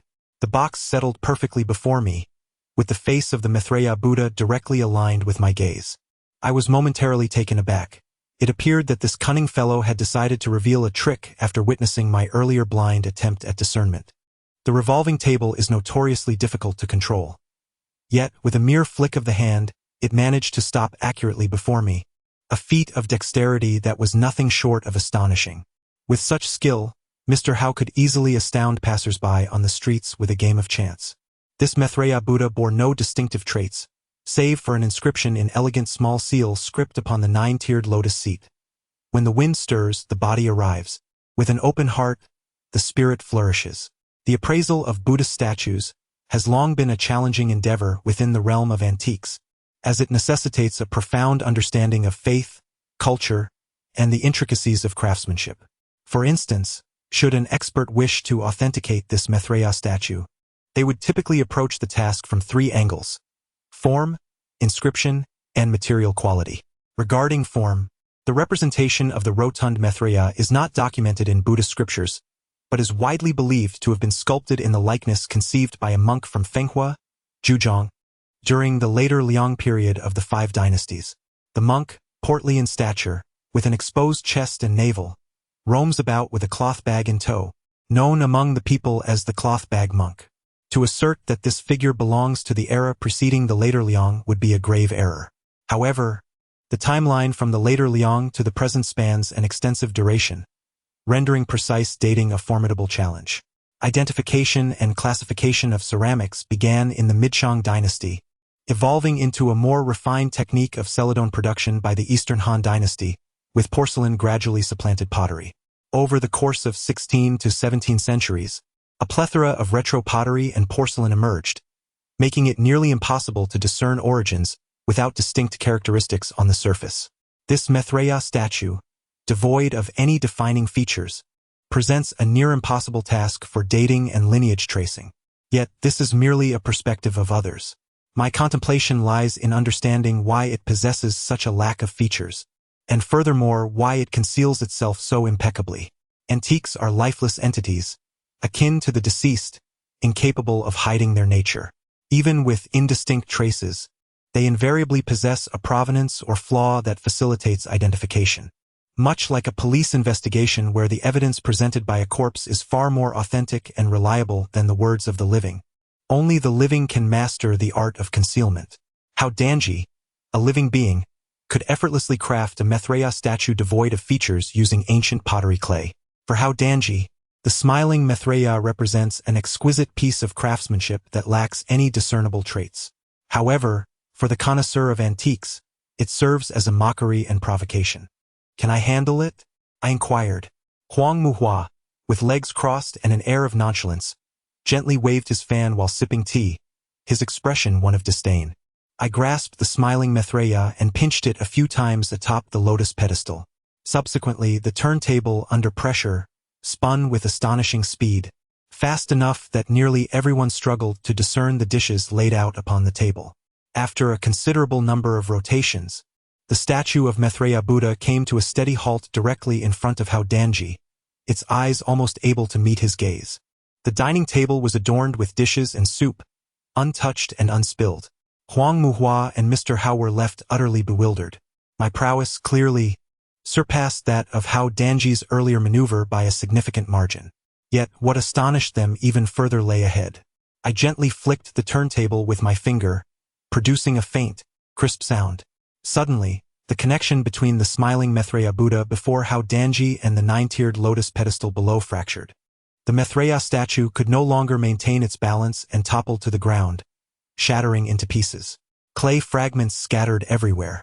How dare you humiliate me? Huang Muhua erupted in fury, abruptly rising from his chair. Chapter 63. I have no other intentions, merely skill. Huang Muhua was exasperated. Ma Ping, observing the scene, crossed her arms and spoke in an icy tone. Young Master Huang, why such agitation? Brother Su's technique speaks for itself. At her words, Huang Muhua's face turned ashen, his eyes fixed on me with an intense glare. Typically, the most fragile part of a statue lies at the neck, often leading to breakage. Consequently, whether visiting scenic spots or handling statues, one frequently encounters exquisitely crafted Buddha heads, while the bodies remain absent. Such antiquities are referred to as Buddha heads. However, there exists an exception among the statues, the Maitreya Buddha. The Maitreya Buddha is remarkably rotund, with virtually no neck, the head permanently fused to the body. Its most vulnerable point resides at the junction where the nine-tiered lotus pedestal meets the statue itself. Just now, I was gently squeezing the statue of Buddha, making it appear as though it were about to break. In truth, I had discreetly and deftly detached the statue from its ornate nine-tiered lotus pedestal. During the swift rotation of the dining table, the speed and force were remarkably consistent, akin to a passenger riding in a vehicle. As long as the pace remained steady, whether speeding forward or coming to a gradual halt, the passengers experienced neither a forward lurch nor a backward lean, ensuring a remarkably smooth journey. Thus, when the dining table spun and eventually came to a stop, the statue of Maitreya remained unscathed. Regrettably, once it settled, I intentionally flicked the rotating platform with my middle finger. For the fractured Maitreya statue, even the slightest vibration transmitted could cause it to tumble to the ground. This is akin to the concept of knocking the mountain to startle the Buddha. In essence, this is the principle at play. The realm of antiquities, in some respects, shares similarities with the art of magic. To borrow a phrase from the oil seller, I have no other skill, but my hands are deft. I remarked, above my head, 3 feet have divine spirits.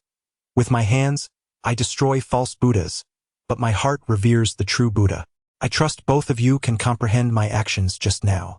Upon hearing this, the elderly face of How Danji, resembling withered tree bark, shifted from green to red and then to yellow. Huang Muhua shot me a fierce glare, yet begrudgingly took a seat. However, this shameless fellow showed no signs of embarrassment. Instead, he tilted his neck a couple of times, a smirk playing on his lips, and said, "Excellent. Mr. Su truly possesses the discerning eye," daring to challenge the fighting Saint Buddha of the West.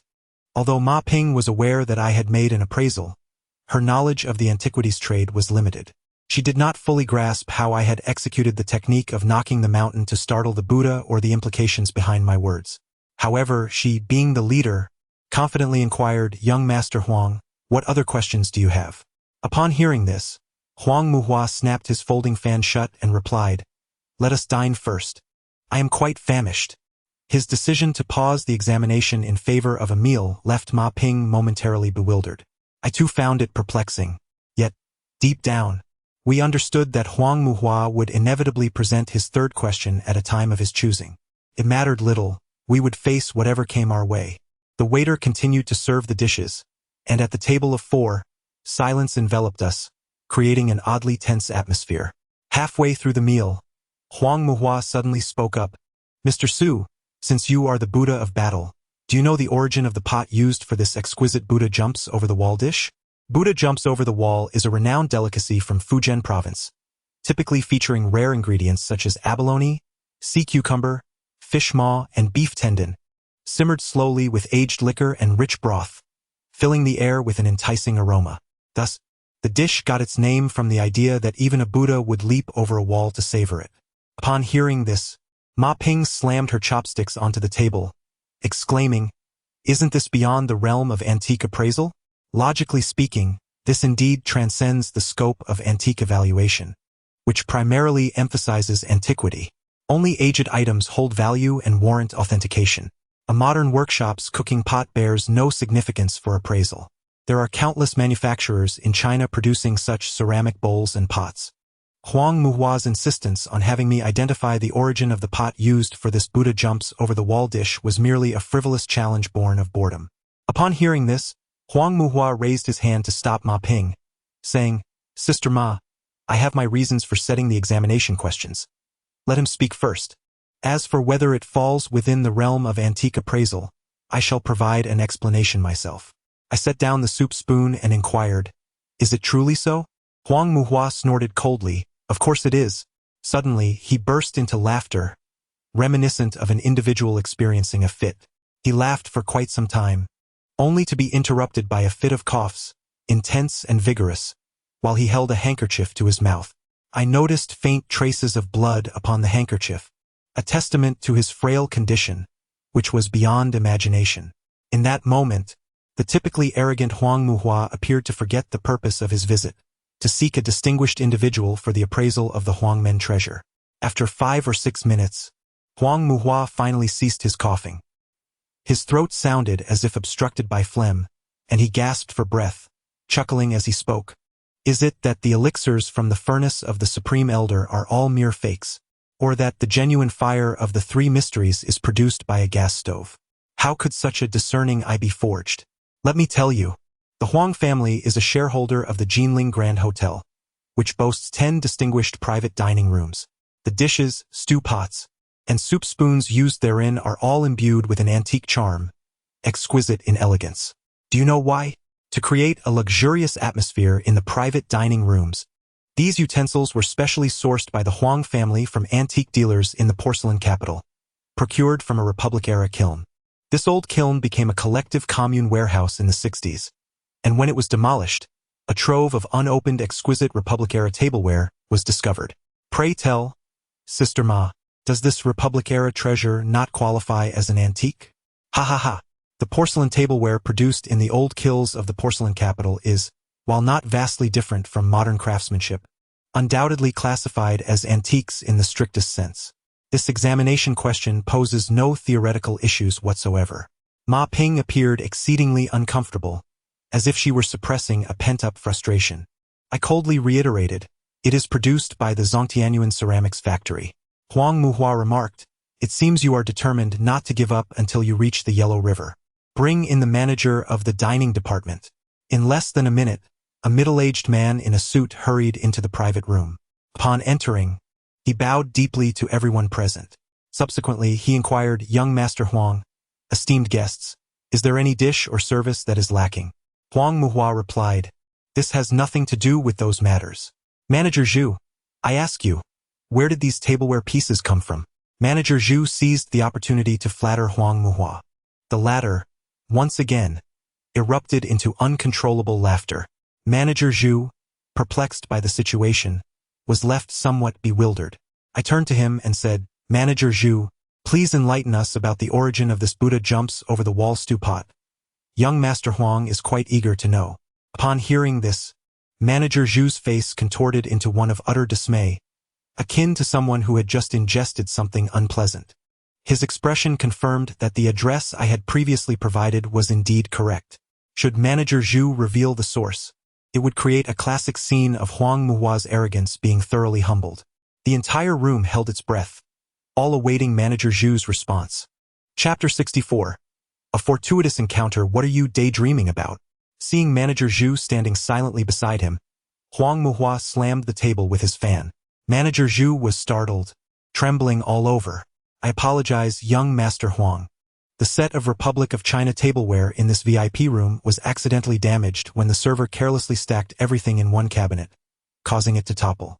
Unfortunately, there were only 10 sets of this tableware, so in a moment of desperation, we contacted a local pottery factory in Jinling to custom make a set in the same style, which we placed in this room.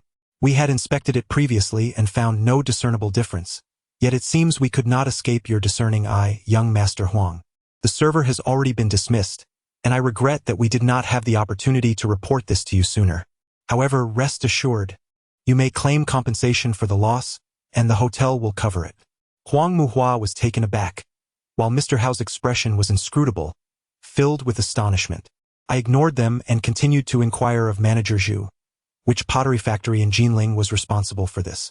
"The quality of the stew pot is commendable." Manager Zhu attempted to elaborate further, but Huang Muhua's face darkened. "Leave." Manager Zhu was immediately flustered, stammering, "Young Master Huang." Huang Muhua's gaze was piercingly cold as he emphasized, "Leave." Manager Zhu, overwhelmed, hurriedly exited, his head bowed in defeat. The ceramics of the Republic of China are nominally antiques. However, skilled artisans, if they adhere to traditional techniques, can create pieces nearly indistinguishable from those of the Republic era. By a stroke of fortune, she had considered replacing the original tableware and had previously received samples from a porcelain supplier, one of which was this particular set. At that time, I was present in the shop when Su Qing asked me which set was more aesthetically pleasing. I find this set of Republican-era tableware to be exquisitely crafted, embodying a timeless elegance. Curiously, I inquired about the origin of these porcelain pieces. The vendor graciously provided the name and address of the manufacturer, emphasizing that this tableware is indeed remarkable, designed to reflect the style of the Republican-era tableware used in the VIP rooms of the Jinling Hotel. Just a fortnight ago, the Jinling Hotel requested a set for themselves. The manufacturer intends to promote this style as their flagship design in the future. However, I found the pricing to be somewhat steep and opted for a relatively more affordable set. This experience left quite an impression on me. Suddenly, Huang Muhua tested my knowledge regarding tableware. I am no oracle, and I was at a loss for an answer. I decided to take a gamble. To my surprise, the set that had replaced the stewing pot in the VIP room of the Jinling Hotel was indeed supplied by the Zhongtianyuan ceramic factory. In moments of adversity, daring to take risks can sometimes manifest as formidable strength against competitors. I picked up a wet napkin from the table to clean my hands and fell silent. Huang Muhua leaned back in his chair, eyes closed, and I couldn't discern his thoughts, though his expression was quite grim. After a while, Huang Muhua opened his eyes, coldly stating, "You are quite impressive. Jin Daxu Zhongmao's position is in jeopardy." He then turned to Ma Ping and remarked, "Sister Ma, having met the conditions set by the Huang family, this task will naturally fall to you. However, may I inquire where you recruited this little brother of yours?" Huang Muhua, seemingly dismissive of me, directed his question solely at Ma Ping, clearly believing I was merely a subordinate to her. Ma Ping immediately raised her hand to halt him, saying, "Young Master Huang, regarding the treasures of the Huang family, my brother will remain discreet. but I kindly ask that you refrain from inquiring about his identity. Moreover, Ma Ping, have no authority to know where he comes from." With those words, the atmosphere shifted. Huang Muhua's demeanor had clearly shifted. Previously, he was astonished by the unremarkable skills of a seemingly inconspicuous subordinate brought forth by a prominent figure in the underworld. Now, however, a hint of concern was intermingled with his bewilderment at the predicament of his adversary. This was somewhat intolerable for Huang Muhua, who was accustomed to an air of invincibility. I turned to glance at the wall clock and nonchalantly remarked, "I am quite busy." Upon hearing this, Huang Muhua clenched his jaw tightly. Yet, as the young master of the Huang family, his intentions for being here today were crystal clear. He cast a glance at the nearby Hao Danji, snapped his fan shut, and declared, "Very well. I possess something that Mr. Su should take a look at." At this, Hao Danji promptly turned around and retrieved an item from his bag. At that moment, Ma Ping rose and voluntarily exited the private room. The accompanying waitstaff and bodyguards followed suit, closing the door behind them. With no one else present, Hao Danji produced a square box from his bag, elegantly wrapped in silk brocade. As he unwrapped the silk and opened the box, a singular object emerged. The sight of this item sent shockwaves through me. The jade belt with the dragoness gallbladder bead. There was only one such bead within Fan Qing's tomb, which Bian Wu had entrusted to me. Upon returning to Jinling, I had given the jade belt bead to Fatty Xiao, repeatedly advising him not to reveal its existence unless I sought it out. How had this bead ended up in Huang Muhua's possession? Had our previous endeavors been thoroughly exposed? Could it be that Fatty Xiao was already in trouble? If that were the case, this dinner gathering could very well be an unprecedented trap. Antiquities are not merely about the past. They are about the players involved. Had I unwittingly become a pawn in this game? Did Ma Ping possess knowledge of the matters at hand? So what role does she now assume? Huang Muhua presented the bead before me. What intentions lay behind this display? A barrage of questions relentlessly bombarded my mind, causing a dull ache at my temples. I had been secretly gathering my thoughts, strategizing how to navigate the impending storm of chaos. Yet, my countenance remained as calm as a tranquil lake, seated in silence. Hao Danji refrained from his usual bravado this time. He cautiously extended the square box towards me, exhibiting an air of utmost seriousness. "Mr. Su, please take a look," he said before stepping back. As the jade belt and gentian bead came into view, I suddenly noticed, out of the corner of my eye, a hint of tension etched across both Huang Muhua's and Hao Danji's faces. This was not the demeanor one would expect. Under normal circumstances, they should have displayed a smug satisfaction akin to spectators witnessing a cornered beast struggle.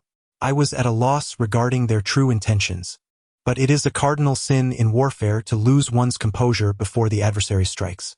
Feigning indifference, I donned the prepared gem appraisal gloves and extracted the jade belt and gentian bead from the box. However, as soon as I grasped it, something felt amiss. Its weight deviated from that of the bead Bian Wu had provided me. If one were to weigh it, there might be a discrepancy of 4 to 5 grams. For a bead of such size, this difference could easily be dismissed. Yet, to me, even the slightest variation could be magnified infinitely. With a high-intensity flashlight in hand, I rotated the bead. After a moment of contemplation, the realization struck me. This was nothing short of a flawless counterfeit. Chapter 65. An obvious flaw, old material, new craftsmanship. The jade belt dragon gallbladder bead, crafted from old agate, is a testament to the adage that new techniques applied to ancient materials can sometimes yield unsatisfactory results in the world of antiques. The intrinsic value of an antique lies in its age. When one takes an ancient piece and modifies it, attempting to disguise it as something entirely different, it is akin to navigating upstream in a river. However, the jade belt dragon gallbladder bead before us is a counterfeit of remarkable caliber, undoubtedly the work of Hao Danji. Just half a month ago, an individual from Jinling's Huangmen acquired a photograph of the jade belt dragon gallbladder bead by infiltrating Fan Qing's tomb. Hao Danji, in a span of 15 days, painstakingly crafted a replica. Truly, he is the quintessential master of forgery, having served a family of tomb raiders for centuries. By combining the photograph, historical records, and characteristics of Ming Dynasty agate, he astonishingly produced a jade belt dragon gallbladder bead that is nearly indistinguishable from the original. I pondered, is Huang Muhua's intention? It became clear to me. He aims to use this counterfeit as leverage to ensnare a beauty and devour the Liu family's assets. The authentic jade belt dragon gallbladder bead has indeed been lost. Should I place the genuine bead I possess alongside this counterfeit, the materials would appear identical, the forms indistinguishable, and the luster the same. Who could discern the truth? Even if there were slight discrepancies in form, who would dare to assert that this jade belt dragon gallbladder bead is a forgery? Since the jade belt dragon gallbladder bead has never been publicly displayed, no one truly knows what it resembles. This scheme highlights Huang Muhua's treacherous cunning and intricate machinations. No wonder he stipulated to Ma Ping that anyone wishing to appraise the treasure must meet 3 stringent criteria: to be an outsider, to possess discerning eyesight, and to have a trustworthy tongue. Huang Muhua's intention in asking Ma Ping to find an exceptional appraiser was to verify the authenticity of the counterfeit pearl. After all, the Liu family hails from a lineage of antique connoisseurs, and the prominent figures among them are far from naive. They boast numerous skilled appraisers at their disposal. Huang Muhua harbored considerable anxiety that this counterfeit pearl might not measure up, rendering it impossible to deceive them. His request to Ma Ping was likely motivated by 2 factors. On one hand, Ma Ping, being well-versed in the world of antiques, possesses an extensive network and is acquainted with formidable appraisers beyond the confines of the Nanjing antique circle. On the other hand, Ma Ping has always prioritized loyalty above all else. Having committed to finding a reliable appraiser, she would undoubtedly ensure their discretion. Even if the appraiser were to identify the piece as a forgery, they would undoubtedly remain tight-lipped about the appraisal. Rather than placing his trust in the appraiser's confidentiality, Huang Muhua was far more confident in Ma Ping's sense of loyalty and camaraderie. Huang Muhua had an astute understanding of human strengths and weaknesses, adeptly utilizing them to his advantage. This counterfeit jade dragon pearl, while crafted to the highest standards of forgery, revealed several apparent flaws to someone like me, who has encountered genuine pieces, including critical imperfections. I found myself deliberating over whether to declare it authentic or fraudulent. As I scrutinized the counterfeit pearl, I quickly calculated the potential ramifications of either declaration, arriving at a decisive conclusion. I would assert its authenticity. This agate pearl is unlike anything I have ever encountered in the market. Adorned with a 5-clawed dragon motif, it belongs to the early Ming craftsmanship and features a setting designed for attachment, likely intended for placement at the center of an official's jade belt. Its imposing and aesthetically pleasing design exudes a distinct imperial elegance. At this juncture, I deliberately paused in my narrative. Huang Muhua and Hao Danji exhibited expressions that were previously tense, but now seemed somewhat relaxed, even tinged with a hint of joy. I continued as I recall, Ming Emperor Zhu Yuanzhang established the Jinhui system, and historical records indicate that he bestowed the first batch of Jinhui with jade belts adorned with dragon gallbladder pearls. If I am not mistaken, I deduce that this is indeed a genuine artifact from the Jinhui. It was my first miss. Of course, this was a deliberate action on my part. Upon hearing this, Hao Danji's weathered face lit up with immense joy, as if he wished to cast aside past grievances and approached me for a handshake. This reaction was quite natural. For a craftsman like him, the highest praise is to declare his creation authentic. However, Huang Muhua shot a cold glare at Hao Danji. With a swift motion, Huang Muhua raised his hand and turned the turntable, abruptly unveiling the fan and instantly concealing the jade belt and dragon gallbladder pearl behind it. He stood upon his chair, his gaze menacing and aggressive. Mr. Su just mentioned what lies beneath the fan. The Jinhui jade belt and dragon gallbladder pearl. Can anyone guarantee its authenticity? No one dares to affirm this. Why? Because this item has never been revealed to the public. If it has never been revealed, how can one ascertain its authenticity? I countered. Can you be certain that the air you just inhaled did not contain the scent of Mr. Hao's flatulence? Huang Muhua's face, previously glistening, suddenly paled. You. I replied coldly, if you assert you inhaled it, then it must be true. If you claim you did not, that too must be the case. For no one knows what flatulence truly resembles. Suddenly, Huang Muhua burst into uproarious laughter. After laughing for a while, he remarked, "Splendid. This is truly a top-notch appraiser." A wave of cold amusement washed over me at his final words. Huang Muhua was desperately attempting to cover his tracks, shrouding the truth in a veil of deception. While he cleaned up his own mess, he simultaneously humiliated me. Although Ma Ping had assured Huang Muhua that the appraiser would not disclose the events of today, he cunningly referred to the jade belt and dragon bead as mere ordinary craftsmanship agate, intending to mislead me. I found this buffoon unworthy of my attention. Soon after, Huang Muhua closed his fan and instructed Hao Danji to hastily gather their belongings, not sparing me a single glance as they departed the private room. Moments later, Ma Ping entered from outside. She regarded me for a brief moment, refraining from inquiring about the earlier appraisal, and simply said, "Brother Su, I apologize for the indignities you have endured." Ma Ping produced 2 cards and handed them to me. The hour was late. One was a room card for the Jinling Grand Hotel, suggesting I take refuge there for the night. The other was a bank card, its password consisting of 6 zeros, containing 1 million yuan, offered as a token of her goodwill. Upon hearing this, Ma Ping appeared momentarily taken aback. Chapter 66. Little Bamboo Ma Ping, with her forthright demeanor, inquired, "Brother Su, please speak your mind. The batch of goods from the Huang men in Jinling is desired by a friend of mine from Hong Kong. This friend holds immense significance in my life. He is, in many ways, the guiding light of my journey. In utter desperation, I turn to you, this esteemed figure. Otherwise, the surname Huang would be nothing more than a mere nuisance in my presence, relying solely on the legacy left by his predecessors to flaunt his power. Regardless of the circumstances, the aggressive demeanor of the Huang family today is quite irksome. Although the time is not yet ripe for such sentiments, I assure you that when the opportunity arises, I shall certainly assist you." I nodded in acknowledgement. Subsequently, the 2 of us exited together. Upon leaving the private room, Ma Ping accompanied me to the elevator. I had indeed resolved to spend a night at the Jinling Hotel to calm my thoughts and meticulously unravel the recent events that had transpired. When the elevator arrived, Ma Ping bid me farewell, assuring me that the Jinling Hotel was remarkably tranquil, with no disturbances. Holding the room key, I entered my suite. It was a luxurious accommodation, exorbitantly priced. Around the year 2000, it cost approximately 1,200 yuan per night, equivalent to nearly a month's wages for an average worker at that time. I brewed a cup of tea and stood by the grand floor-to-ceiling window, my gaze fixed upon the mighty Yangtze River flowing eastward, my mind awash with myriad thoughts.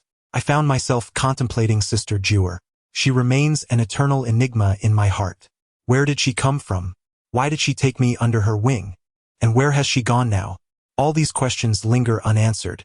She is akin to a mysterious treasure shrouded in a veil, at times graceful and alluring, at others fierce and intimidating, and yet at times profoundly profound, leaving one in a state of perplexity. Sister Jewel possesses a uniquely distinctive approach to her endeavors. When she deems it necessary to impart knowledge, she will meticulously dissect and elucidate it until it is indelibly etched in your heart and woven into your very essence. Conversely, should there be matters she feels are not for your ears, not a single word shall escape her lips, compelling you to seek understanding on your own. Yet, even once you have grasped the essence, she will offer no praise. She merely adorned her beautifully manicured nails and softly remarked, "Not too foolish." Over the years, Sister Jewel had guided me through various places, yet she inexplicably chose Jinling as our final destination. Could this place grant me divinity? Might it unveil the threads leading to the truth behind my parents' demise? Sister Jewel surely held the answers, yet I remained in the dark. To this day, no valuable clues had emerged. Sister Jewel had once told me that all things are governed by fate. When the time is ripe, everything will reveal itself in perfect harmony. I am not in haste, for my intuition whispers that this opportunity is drawing near. Lost in my boundless thoughts, the doorbell suddenly rang, leaving me perplexed. Approaching the door, I peered through the peephole and discovered a timid young lady standing outside. She appeared to be quite young, likely a university student, with striking beauty and an innocent demeanor reminiscent of a neighborly girl. Upon opening the door, I inquired, "Whom are you seeking?" The girl blushed slightly upon seeing me, her expression betraying her nervousness as she asked, "Are you Mr. Su?" She gestured towards the room. "May I come in to speak?" I welcomed her inside. The girl introduced herself. "I am Xiao Zhu, a junior from the dance department at X University, sent by Ping Jie." Confused, I probed, "What is the matter?" At my question, Xiao Zhu appeared exceedingly shy, lowering her gaze as she replied, Ping Jie asked me to keep Mr. Su company. Suddenly, the situation became clear. Ma Ping had specifically instructed me, as she escorted me to the elevator, that the hotel was peaceful and free from disturbances. To my astonishment, her intentions were entirely different. Upon hearing this, Xiao Zhu's small face flushed with urgency as she immediately exclaimed, Mr. Su, although I possess no experience, I genuinely came here with sincerity. You must not dismiss me.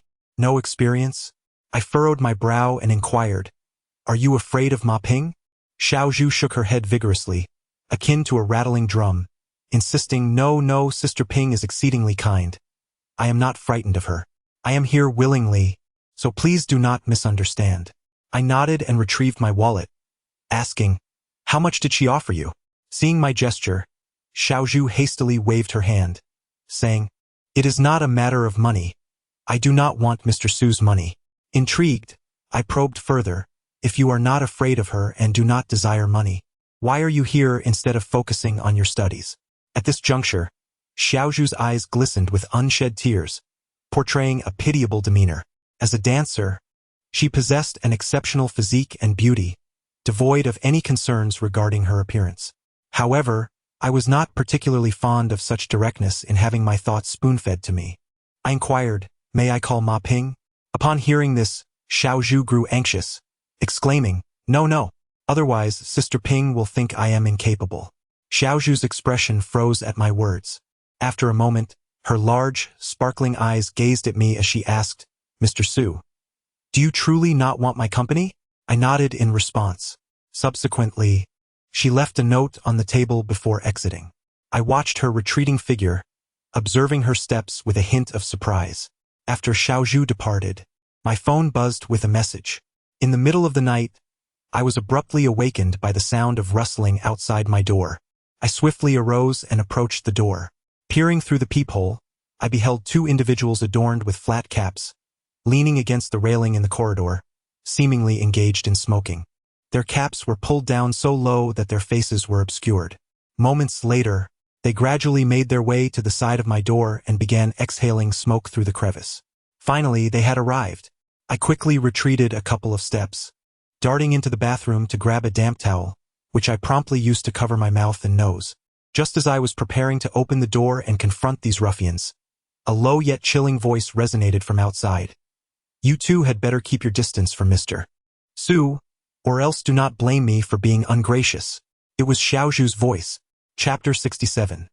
A difficult predicament. The two smoking miscreants, upon hearing the voice, felt a sudden twitch in their facial muscles. They immediately ceased their smoking, their expressions turning menacing as they swiftly turned to surround Xiao Zhu. I refrained from opening the door, eager to witness what this Xiao Zhu was truly capable of. A few seconds later, through the peephole, I observed the two flat-capped figures becoming exceedingly panicked, hastily retreating. Subsequently, I beheld Xiao Zhu, exuding confidence, brandishing a black skull insignia before the two cap-wearers, advancing fearlessly toward them. The two individuals appeared utterly terrified of the skull emblem, refraining from any aggressive action, and swiftly retreated into the fire escape, fleeing in haste. The skull insignia was rather astonishing, an emblem of the Death Gate. In the world of martial arts, such items are indeed as numerous as the stars in the sky. Previously, we mentioned the 8 great doors, known as the Zhengba Men, which belong to the relatively traditional profession of dining. However, aside from the Zhengba Men, there also exist the Shangba Men and the Pianba Men. The Pianba Men comprise the disciplines of theft, poison, mechanisms, qian, orchids, divine tuning, red handkerchiefs, and life-taking. Regardless of whether they are upper, standard, or marginal, these professions often intersect.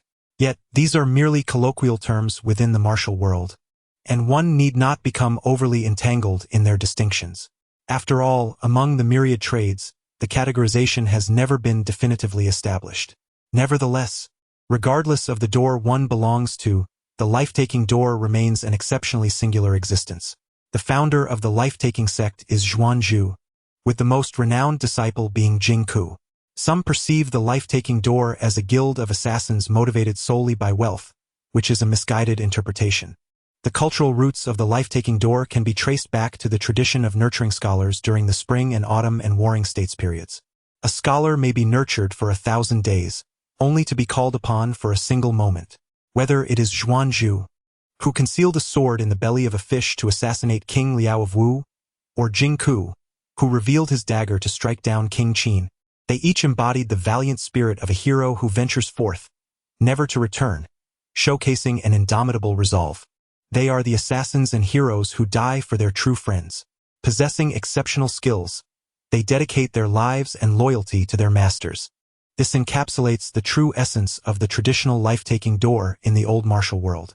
As for the modern killers who seek lives for money, they are unworthy of even carrying the shoes of the life-taking door. When Xiao Zhu entered the room earlier, I noticed her gait. It was far from that of a dance major. Typically, girls from the dance department, due to their extensive training, especially in ballet, naturally elevate their heels when walking, which imparts an impression of graceful lightness. This is a form of professional development that is challenging to rectify. Much like a soccer player who may unknowingly develop a slight bow-legged stance, or a basketball player who instinctively hunches their back, Xiao Zhu walks with an extraordinary steadiness, her heels firmly planted, a gait characteristic of seasoned martial artists who have long practiced standing meditation. In truth, I had anticipated that Huang Muhua would undoubtedly send someone to scheme against me. Given the ruthless tactics he displayed when he dared to set fire to the tea house and the merciless way he dealt with his adversaries, it was clear that Huang Muhua could not afford even the slightest mistake on his path to counterfeit production and the usurpation of the Liu family. I had appraised the jade belt with the dragon's eye bead as a counterfeit, even though I intentionally misled others into believing it was genuine. Despite Huang Muhua asserting before his departure that it was merely an ordinary agate from the Ming dynasty, there was no doubt in his eyes that I represented a significant blunder. Even if he harbored reservations about Ma Ping and chose not to eliminate me tonight, he would certainly devise a means to render me mute or foolish. The two individuals at my door exhaling toxic smoke had undoubtedly been dispatched by Huang Muhua. However, I was utterly unprepared for the revelation that Ma Ping had also sent someone, and it was a skilled assassin from the life-seeking sect. Xiao Zhu is one of Ma Ping's associates. Was she here tonight to attend to me, safeguard me, or to eliminate me? Based on my understanding of Ma Ping's character, the latter possibility seemed exceedingly slim and unnecessary. Yet, I could not allow such uncertainty to linger. Ignoring the fact that it was already 3 in the morning, I dialed Ma Ping's number. "Brother Su, has Xiao Zhu not been attentive enough?" Ma Ping's tone was noticeably disrupted from slumber by my call. Upon hearing my words, she laughed heartily. "Where is Xiao Zhu? I must remind her again." Ma Ping remarked, "All right, brother, if you call me at such an hour, it surely isn't to express your gratitude. You must have something to inquire." I replied, "I wish to understand what Sister Ping means." Ma Ping was exceedingly candid. "Having interacted with you a few times, I acknowledge your remarkable skills. However, you are neither submissive nor greedy. Individuals like you, in the realm of martial arts, earn my utmost admiration, yet others may not share this sentiment. It could even be said that you will become a thorn in their side, a target of disdain." Frankly, when Huang Muhua exited the private room, I discerned a palpable intent to kill in his eyes. I couldn't shake my concern. Hence I sent Xiao Zhu to accompany you. This girl possesses skills, beauty, and, most importantly, loyalty. As for her specific identity, I advise you not to inquire. Accept this gesture from me. Allow her to keep you warm at night and safeguard you during the day. That is the essence of my intent." Ma Ping added, "No need for formality." After concluding the call, I found myself in a precarious position. Ma Ping, anxious for my safety, had entrusted me with a girl from the Murdering Gate to serve as my aide. The people of the Murdering Gate abide by 2 cardinal rules. First, those who betray their master must be executed. Second, a master who discards their servant must ensure their demise. By transferring Xiao Zhu to my care, Ma Ping effectively made me her new master, and she would naturally not reclaim her. Should I refuse Xiao Zhu's allegiance, it would equate to violating the second rule. The Murdering Gate would deem her utterly useless and would see to her demise. I rubbed my temples, feeling the weight of the dilemma. The following morning, as I was grooming in the bathroom, the doorbell rang. Upon opening the door, I was greeted by Xiao Zhu, who was carrying steamed buns, fried dough sticks, and soy milk. She smiled and said, "Mr. Su, you are awake? I went to buy you breakfast." I gestured for Xiaozhu to place the items on the table. After I had washed up, I noticed Xiaozhu appeared somewhat reserved, holding a cup of soy milk with a straw already inserted, ready to hand it to me. "Please, have a seat," I said. Upon hearing this, Xiaozhu responded with a soft and perched herself delicately on the stool, occupying only a third of its surface, embodying a posture of cautious attentiveness as if awaiting instructions from her employer. It was hard to fathom that such a seemingly innocent and charming young lady could be affiliated with the underworld. I inquired, "How long has Sister Ping instructed you to stay with me?" I continued, "I have no fixed residence." I added, "My whereabouts are unpredictable." I further remarked, "I have made many enemies. It is perilous." Xiaozhu blushed and declared, "Xiaozhu is not afraid. I can shield you." Witnessing her earnest expression, I could not help but chuckle. As I laughed, Xiaozhu, slightly embarrassed by my reaction, lowered her head. I said, "Show me the talisman that frightened off those from last night." Upon hearing this, Xiaozhu's delicate face reflected surprise. She must have been puzzled as to how I knew about the events of the previous night while I was asleep. Nevertheless, she obediently retrieved the talisman and handed it to me. Upon inspection, I found it to be a skull talisman carved from small leaf red sandalwood, adorned with a thin gold border. The reverse side bore an intricately carved bamboo, subtly colored, exuding a lush vitality, symbolizing her identity. Individuals like Xiaozhu typically do not possess complete names. They are generally referred to by their nicknames. I pointed to the skull talisman and asked, "At what age did you enter the fold?" "I cannot recall. I was very young when my parents were absent, and it was my master who guided me into this path." "Are you afraid of them?" In truth, I longed to inquire why she was accompanied by Ma Ping. However, those from the death-summoning sect never casually discuss matters concerning their predecessors. It is a rule of decorum. Asking would yield no fruitful answer and might place her in a difficult position, so I refrained from questioning and returned the skull token to her. I remarked, "My skin is thick from head to toe. I require no shield from you against blades." Upon hearing this, Xiaozhu chuckled softly, a gentle dimple appearing at the corner of her mouth, her innocent visage reminiscent of the girl next door. "Let us eat first," I suggested, gesturing toward the breakfast laid out on the table. She persistently referred to me as sir, which I found rather uncomfortable, so I said, "From now on, do not call me sir. Simply use my name, Su-chan." Xiaozhu immediately shook her head in disapproval, exclaiming, No, that absolutely cannot be." Observing her resolute expression, I pondered for a moment before proposing, "I am merely a tad older than you.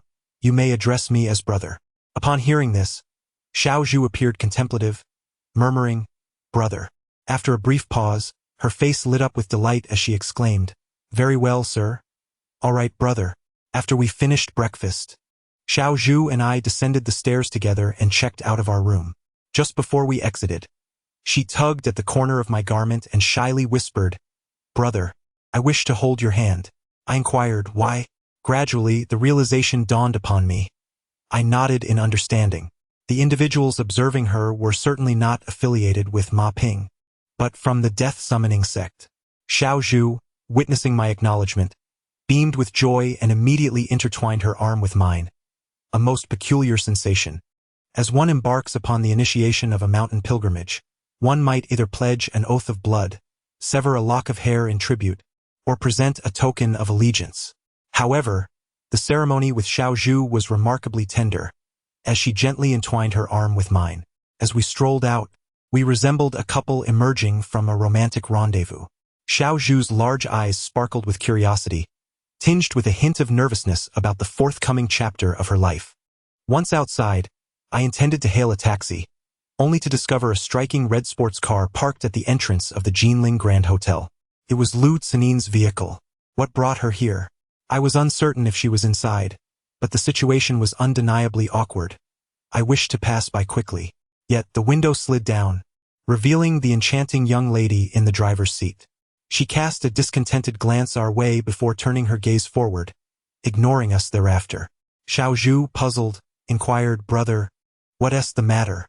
I retrieved my keys, shared the address of my rented apartment with Xiao Zhu, and advised her, "Please wait for me at my place. I might have some matters to attend to." Xiao Zhu, obedient and compliant, nodded and swished her ponytail as she walked away. I then entered Lu Zinin's car, where she appeared somewhat irked, refusing to meet my gaze. "Why are you so upset this early in the morning?" I questioned. Lu Zinin's tone was frosty as she replied, "I am not upset." I pressed further. "Did you need something? I wouldn't have waited for you outside all night if it weren't important." "How did you know I was here?" "I visited your apartment last night, and Su Qing informed me. She assumed we were here together, but I didn't expect you."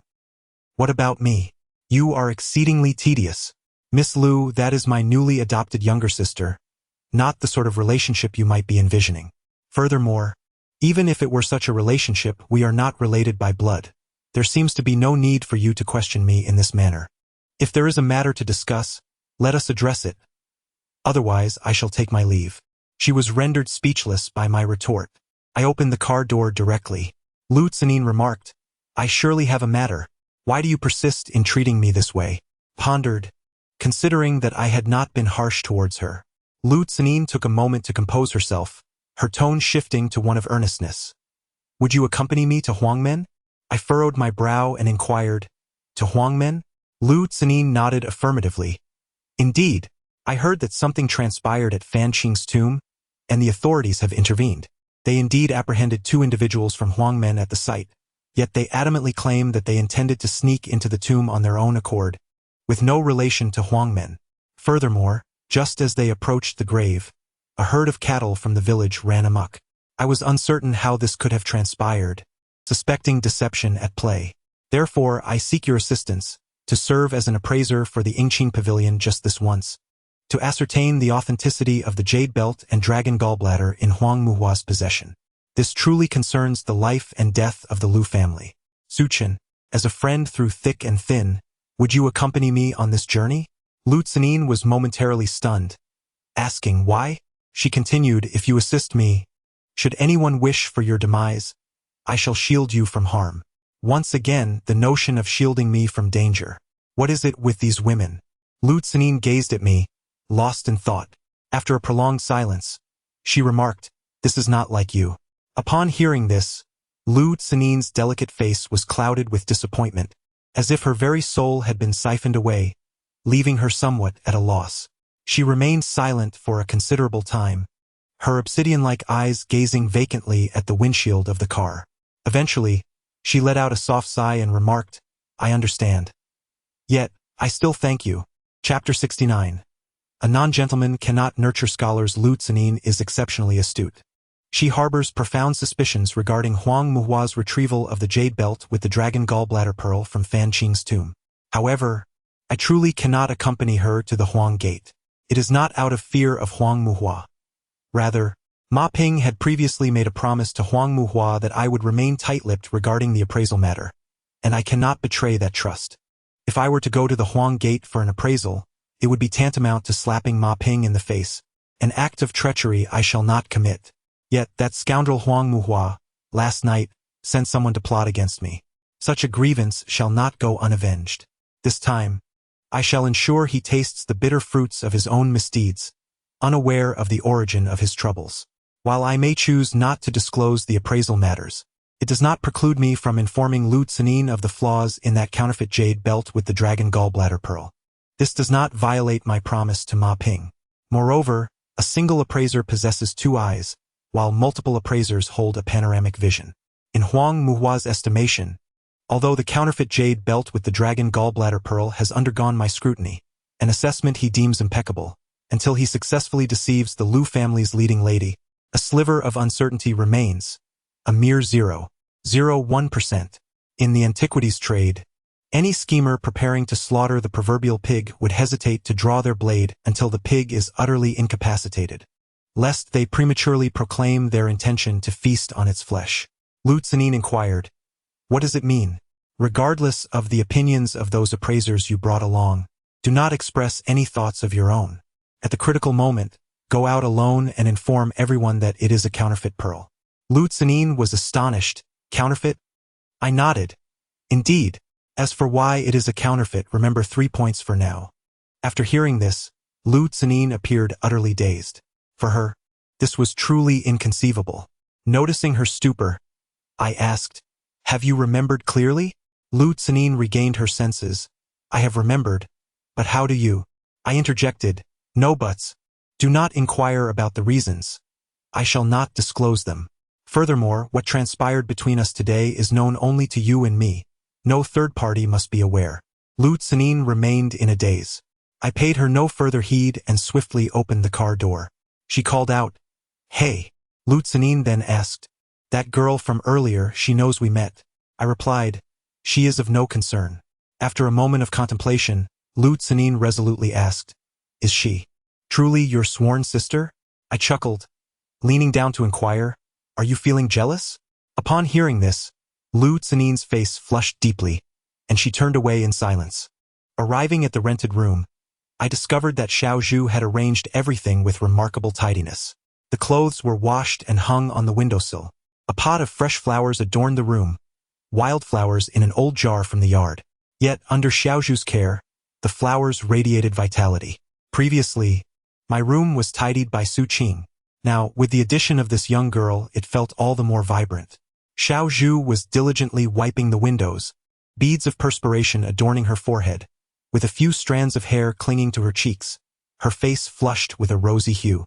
Upon hearing my words, she smiled sweetly. I proposed, "How about I rent you a place?" Xiao Zhu nodded in agreement, saying, "That sounds good." I then made a call to Su Qing, requesting her assistance in finding a rental. Su Qing, intrigued, inquired, "Why do you want to rent a place? Is it uncomfortable where you are?" Although she never pried into my affairs, she displayed an unmistakable curiosity regarding matters of the heart, playfully teasing, "Little brother, is she a true sister or a false one? Meng Tingwei sings beautifully, but just how many good sisters do you have? Why does each one seem to wear tears?" She even hummed a couple of lines over the phone, her voice soft and enchanting, quite melodious indeed. I turned to glance at Xiao Zhu, who stood beside me with the rag in her hand, her head lowered in slight embarrassment. I contemplated that this was indeed a splendid idea, and I sought Xiao Zhu's opinion with my gaze. Her eyes sparkled as she eagerly nodded in affirmation. After ending the call, I noticed it was nearly noon. Xiao Zhu asked, "Brother, do we have rice and vegetables in the kitchen? I can prepare a meal for you." Yet, she remained still, her demeanor somewhat awkward. I inquired, "What's the matter?" Instantly, a thought struck me. Given Xiao Zhu's circumstances, once she attached herself to someone, all her needs would depend on that person's provision. Moreover, any material demands she expressed would necessitate comprehensive fulfillment. This embodies the ethos of supporting one's dependents. Someone might ask, what if one cannot meet those needs? The answer is simple. Do not support. Meng Tanchun had 3,000 guests, among whom were those with profound knowledge, yet there were also scoundrels of dubious character. With such a multitude to feed, Meng Tanchun's life was not without its challenges. Historical records recount an occasion when he dined with his guests, deliberately extinguishing the candlelight, plunging the room into darkness. One of his guests, dissatisfied, erupted in anger, questioning whether Meng Tanchun was concerned that others might see he was eating better than them. When the candle was reignited, it revealed that before Meng Tanchun lay only a bowl of thin porridge, while his guests feasted on fish and meat. A gentleman would not act thus. It is difficult to nurture talent. I suggested, "Let us dine out." Xiao Zhu agreed. The two of us descended the stairs and sought a nearby restaurant for a simple meal. Xiao Zhu was not picky. She relished all types of food and had a hearty appetite. Notably, she consumed her meal at an astonishing pace. Before I had finished a bowl of rice, she had already satisfied her hunger and even prepared a cup of tea for me. I inquired, "Why do you eat so quickly?" By the time I finished my meal and tea, Xiao Zhu had already handed me a tissue. As I wiped my hands, I asked, "It seems there is something you have yet to accomplish since you joined me." At my words, Xiao Zhu paused, her expression momentarily blank. Then, with a hint of embarrassment, she lowered her head and confessed, "Indeed, I have yet to fulfill the first task." Chapter 70. No retreat. Devotion, wisdom, and artistry, these are the three cardinal principles upheld by those who serve in the realm of life and death. The notion of devotion encompasses two facets. one's physical self and one's very life. The former pertains specifically to patrons of the opposite sex. Should the patron share one's gender, the offering of life suffices when duty calls. However, since you have chosen to accompany me, I wish to assess your commitment to the latter two principles. I have no need for a mere ornament, fragile and insubstantial. There is no need for a ruthless guardian adorned in red flowers, for we already have the formidable Xiao Pengzi. Since she has chosen to accompany me, she must wholeheartedly align with my pace. Upon hearing this, Xiao Zhu nodded earnestly. Brother, you dictate. I replied, for the second task requiring your intellect. Since you possess no money, I challenge you to earn 5,000 yuan within half an hour, without resorting to theft, robbery, or deceit. Furthermore, within 2 minutes, you must spend this sum without gifting, shopping, or discarding. Upon receiving this daunting challenge, Xiao Zhu appeared momentarily dazed. I inquired, is it too difficult? After some contemplation, she declared, I shall give it a try. This task was indeed formidable, yet it paled in comparison to the perverse challenges previously posed by Sister Jiu. After settling our bill at the restaurant, we stepped outside. I turned to Xiao Zhu and remarked, you have 20 minutes remaining. She ambled leisurely, and I mirrored her pace. After walking several dozen meters, we arrived at the entrance of a game room. Xiao Zhu's large eyes sparkled as she halted her stride. I sensed that her pause indicated her confidence in completing the task. Earning 5,000 in half an hour and spending it in 2 minutes under such stringent conditions could best be achieved through gambling. It was during our meal that I had spotted this game room, prompting me to propose the challenge. The objective was not merely monetary. Rather, it was to gauge the meticulousness of this girl. Nevertheless, I remained curious about how she intended to earn that 5,000 yuan within the confines of a game room, knowing that such establishments in mainland China differ significantly from those in Australia, where anyone can partake in a few rounds. Typically, those who frequent this place are acquaintances, and a stranger's presence would likely go unnoticed, as one might suspect foul play. Xiao Zhu, with her ponytail swaying, entered with palpable enthusiasm. Upon her arrival, many of those engrossed in their card games and mahjong turned their heads to glance at her. There was no particular reason for this. It was simply because Xiao Zhu possessed an innocent and striking beauty. To my surprise, rather than joining a card table, Xiao Zhu made her way directly to a fish-catching machine. Such machines are now a rarity, but around the year 2000, any establishment that could introduce one was deemed quite upscale. In front of the machine, a few young men were engaged in play. Perhaps they had lost a considerable amount of coins without catching anything substantial, as they were staring at the machine with frustration. They were blowing their hair in a manner rather than blowing their beards, for at that time, a particular hairstyle was in vogue. Long strands cascading down to obscure half their faces, with the rest styled into an explosive shape and dyed in various colors. When taking photos, they would pose with pouts and peace signs, appearing quite trendy. Although it may seem absurd now, the youth of that era found it quite fashionable. Xiao Zhu remained calm, standing at the side and observing quietly for a few minutes. Then, with a sweet smile, she approached a handsome young man and asked, "Could you lend me a coin to play?" The young man, taken aback by her beauty, momentarily froze before handing over all the coins he had in his pocket. Over a dozen in total. At times, beauty is a formidable asset. With a bright smile of gratitude, Xiao Zhu began to play the machine. The atmosphere around her erupted with excitement, and I was left bewildered by her skillful maneuvering. The principle of capturing large fish to obtain gold coins is widely known. However, the truth is that catching these big fish is immensely challenging. Their appearance, speed, and the locations of their disappearance are utterly erratic. If one were to insist on finding a pattern, it would be one of impossibility. The proprietor has preordained the machine's programming, designed solely for the players to lose their coins. Yet, Xiao Zhu's hands moved as if enchanted, manipulating the joystick with the precision of an artillery expert, each cast resulting in a bountiful catch, the machine chiming incessantly with delightful sounds of coins. Onlookers began to cheer her on. In less than 10 minutes, however, the proprietor approached with a grim expression. "This machine is malfunctioning. Young lady, you should stop playing. The rules of this fishing machine dictate that the more coins one invests, the greater the potential rewards when capturing large fish, akin to the game of do di zhu. Allowing Xiao Zhu to continue in this manner for several hours could potentially spell disaster for the establishment's finances over the coming months. It was inconceivable for the proprietor to remain calm. Upon his arrival, he promptly locked the machine. Witnessing this, the onlookers began to scold the proprietor, questioning why he would not allow her to continue playing, suggesting he was merely afraid of the young girl winning. The proprietor, clutching the keys, made his way back to the counter, his facial muscles twitching with agitation. "The machine is broken. How can you continue playing? Would you like me to pull out money for you to compete over to see who can grab more?" Unfazed by the commotion, Xiao Zhu focused intently on counting her coins. Upon finishing, her face radiated with joy as she approached the counter to redeem her winnings. Her words instantly provoked the ire of several young men who had lost considerable amounts of coins. The youth with the explosive hairstyle, borrowing gold coins for Xiao Zhu, seized a rare opportunity to showcase himself before a beautiful lady. He rolled up his sleeves, revealing his slender arms, and boldly pointed a finger at the unscrupulous boss, exclaiming, "These coins were lent to her. Why can't she return them? Do you still want to keep this establishment open?" Turning to Xiao Zhu, he added, "My dear, hand over the coins. I shall purchase them and assist you in making the return. If he dares to refuse today, just watch how I will dismantle this shabby establishment."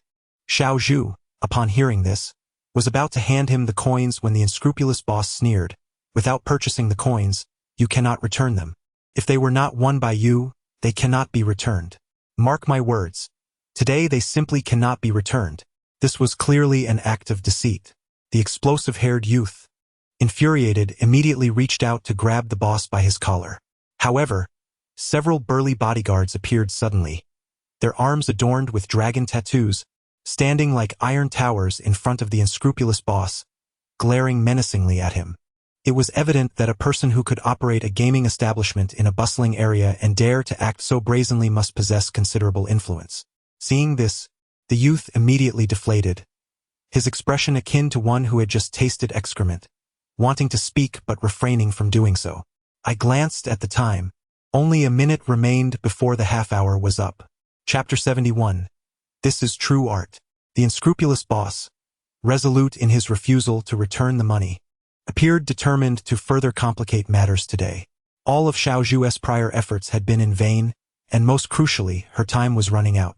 Upon witnessing the scene, Xiao Zhu furrowed her delicate brows and approached, whispering something discreetly to the boss. Upon hearing her words, the boss's expression suddenly soured, leaving him momentarily speechless. In haste, he opened the drawer and retrieved a stack of money, which he promptly handed to Xiao Zhu. Elated by her newfound fortune, she gleefully waved it in my direction. Subsequently, she playfully patted the shoulder of the young man with the wild hairstyle and exclaimed, "Hey, handsome, shall we make a wager?" The young man, still in a state of bewilderment, inquired, "What are we betting on?" Xiao Zhu replied, "Dice. If you roll high, all the money is yours. If you roll low, it all belongs to me." The young man was taken aback. Despite having lent Xiao Zhu some gold coins earlier, this money was not earned through his own victory, making the wager seem like an unexpected stroke of luck. With a look of astonishment, he asked, "Is that for real?" Xiao Zhu produced a die from the stage, stating, "I'm here just to have fun. Without the gold coins you lent me, I wouldn't win anything. Let us test our luck. Go ahead and roll first."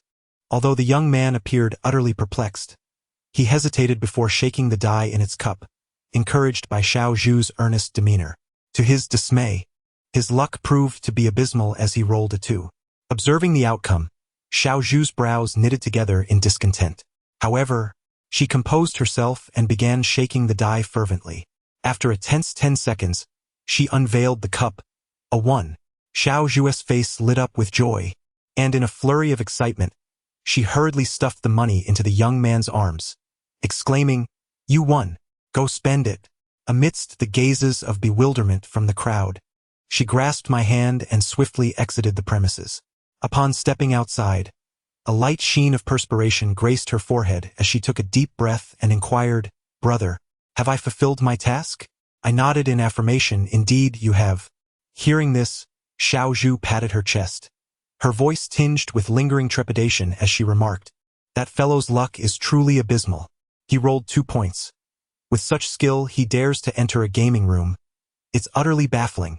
She then queried, by the way, why didn't you ask how I came to master the fish machine and dice? That's merely conjecture, I replied. There exists a grand gambling den in the basement of the Ma Ping Manor. While Xiaozhu's techniques may not rival those of elite professional players, they are more than sufficient to outshine others as a dealer or within a standard casino. Xiaozhu expressed her astonishment. You could discern what I said to him? I explained. You informed him that on the left mahjong table, there are 3 concealed dealers specifically aiming to swindle a foolish wealthy patron. Should he refuse to return your tokens, you would notify that unfortunate rich man. It is not surprising that Xiaozhu could identify the hidden dealers. However, in the crucial final minute, her ability to compel the unscrupulous proprietor to capitulate showcased her exceptional psychological fortitude and acute situational awareness. After a moment's contemplation, Xiaozhu asked, Brother, Sister Ping remarked that you are merely a top-tier appraiser, yet you seem anything but. I inquired, what do I resemble? Xiaozhu chuckled heartily. A genius. You appear to possess knowledge of everything. I feel somewhat superfluous in your presence. As she spoke these words, I maintained a placid demeanor, not jesting. This truly reflected my innermost thoughts at that moment. Xiaozhu cannot accompany me for a lifetime. Although she hails from the sinister realm of the soul-seeking gate, there will come a day when I shall devise a means for her to extricate herself from its grasp and lead the life that a normal girl deserves. Upon hearing my words, Xiaozhu's countenance dimmed slightly. She lowered her head and fell silent, having misconstrued my intentions. There was no necessity for further clarification on my part. The two of us traversed in silence. At one point, Xiaozhu merely inquired about the timing of the final assessment, which pertains to the art of performance. For those belonging to the soul-seeking gate, art implies the mastery of combat techniques and lethal maneuvers. However, if disclosed in advance, skills such as chest-crushing or marksmanship would merely be classified as techniques, not art. True artistry manifests in the midst of ignorance. When one unsheathes a blade to sever perilous waters or cleaves through a swarm of venomous bees to strike down their queen, delivering a decisive blow to an enemy's vital point. That is the essence of art. Upon our arrival at the new street mall, I produced a bank card and said to Xiaozhu, It appears you have brought nothing but the clothes on your back. This card contains 10,000 yuan. Please go inside and procure some garments and daily necessities. The remainder can be used for your expenses. I added that I would await her at the entrance of the mall, with no time constraints. Xiaozhu took the card, her eyes sparkling with excitement, and asked, Brother, do you possess considerable wealth from collecting antiques? I chuckled, responding, collecting antiques does not necessarily equate to great wealth, but one certainly does not find oneself short of funds. Encouraged to spend freely, Xiaozhu, being a lively young girl, quickly shed her earlier melancholy. With the card in hand, she skipped joyfully into the mall.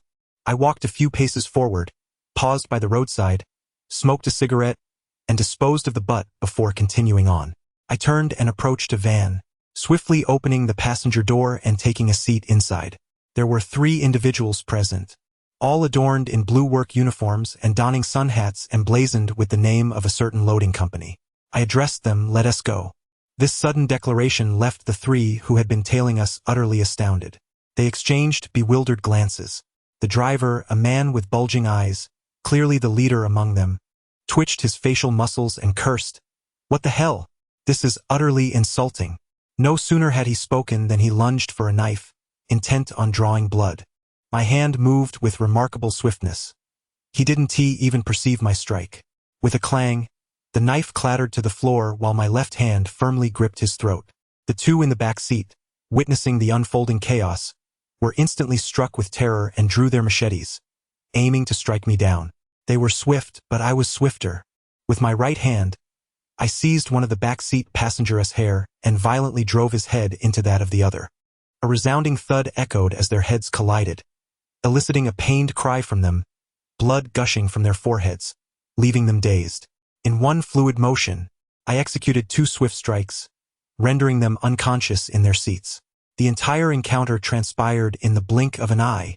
In the art of combat, I have always heeded Sister Jura's wisdom. Even if your strength pales in comparison, A mere second of swiftness can grant you a multitude of advantages over your opponent. In essence, it's about catching them off guard and exploiting their confusion. With my grip tightening around the bulging-eyed man's throat, his complexion turned ashen, and I noticed his hand subtly inching towards the van's dashboard, where a red emergency signal button was installed, a call for help to his companions. I coldly stated, "Press it down and you shall perish." Instantly, he was rendered motionless by fear. Chapter 72, Ruthlessness. I continued, "Inform your companions in the 4 surrounding vehicles that you have apprehended me. According to your original plan, proceed to take me wherever you intended." Upon concluding my words, I released him. Those fools. Upon exiting the game room, I noticed 5 vans stationed across the street, idle and immobile. Several drivers, clad in work attire and hard hats, were engaged in smoking and chatting. However, after Xiao Zhu and I navigated through a few alleys, the vans passed us by slowly, their movement remarkably synchronized, reminiscent of a military parade. Upon reaching the entrance of the new street mall, the positioning of the 5 vans was peculiarly strategic, forming a semi-encirclement, thus enclosing the mall's entrance. Xiao Zhu entered the mall, and I feigned an intention to depart. Simultaneously, the vans ignited their engines, poised to accelerate. To reconfirm, I casually lit a cigarette by the roadside, pretending to await someone. To my surprise, the vans all extinguished their engines. The vicinity of the new street mall was bustling with traffic and pedestrians, creating a cacophony of sounds, with numerous loaders preoccupied with their tasks. In their situation, unless they were indeed tailing me, it would be utterly preposterous. I was uncertain whether Xiao Zhu had noticed. Yet, this opportunity served as the ultimate test of Xiao Zhu's abilities. The reason I insisted they adhere to their original plan was twofold. Firstly, I sought to uncover who was orchestrating this scheme from the shadows, and secondly, I was curious to observe how Xiao Zhu would react once she emerged from the mall and found me absent. More importantly, these buffoons in the van posed no threat to me whatsoever. Had they been formidable figures like Mr. Cui, I would have long since made my escape. The type of antics one engages in depends on the eyes one faces. This is already the 3rd time I have been covertly surveilled with malicious intent. The first instance was with Bian Wu, to which I had no reaction at all. The second occurred at the Jinling Grand Hotel, where Huang Muhua sent someone to deal with me. I can only credit my successful preemption.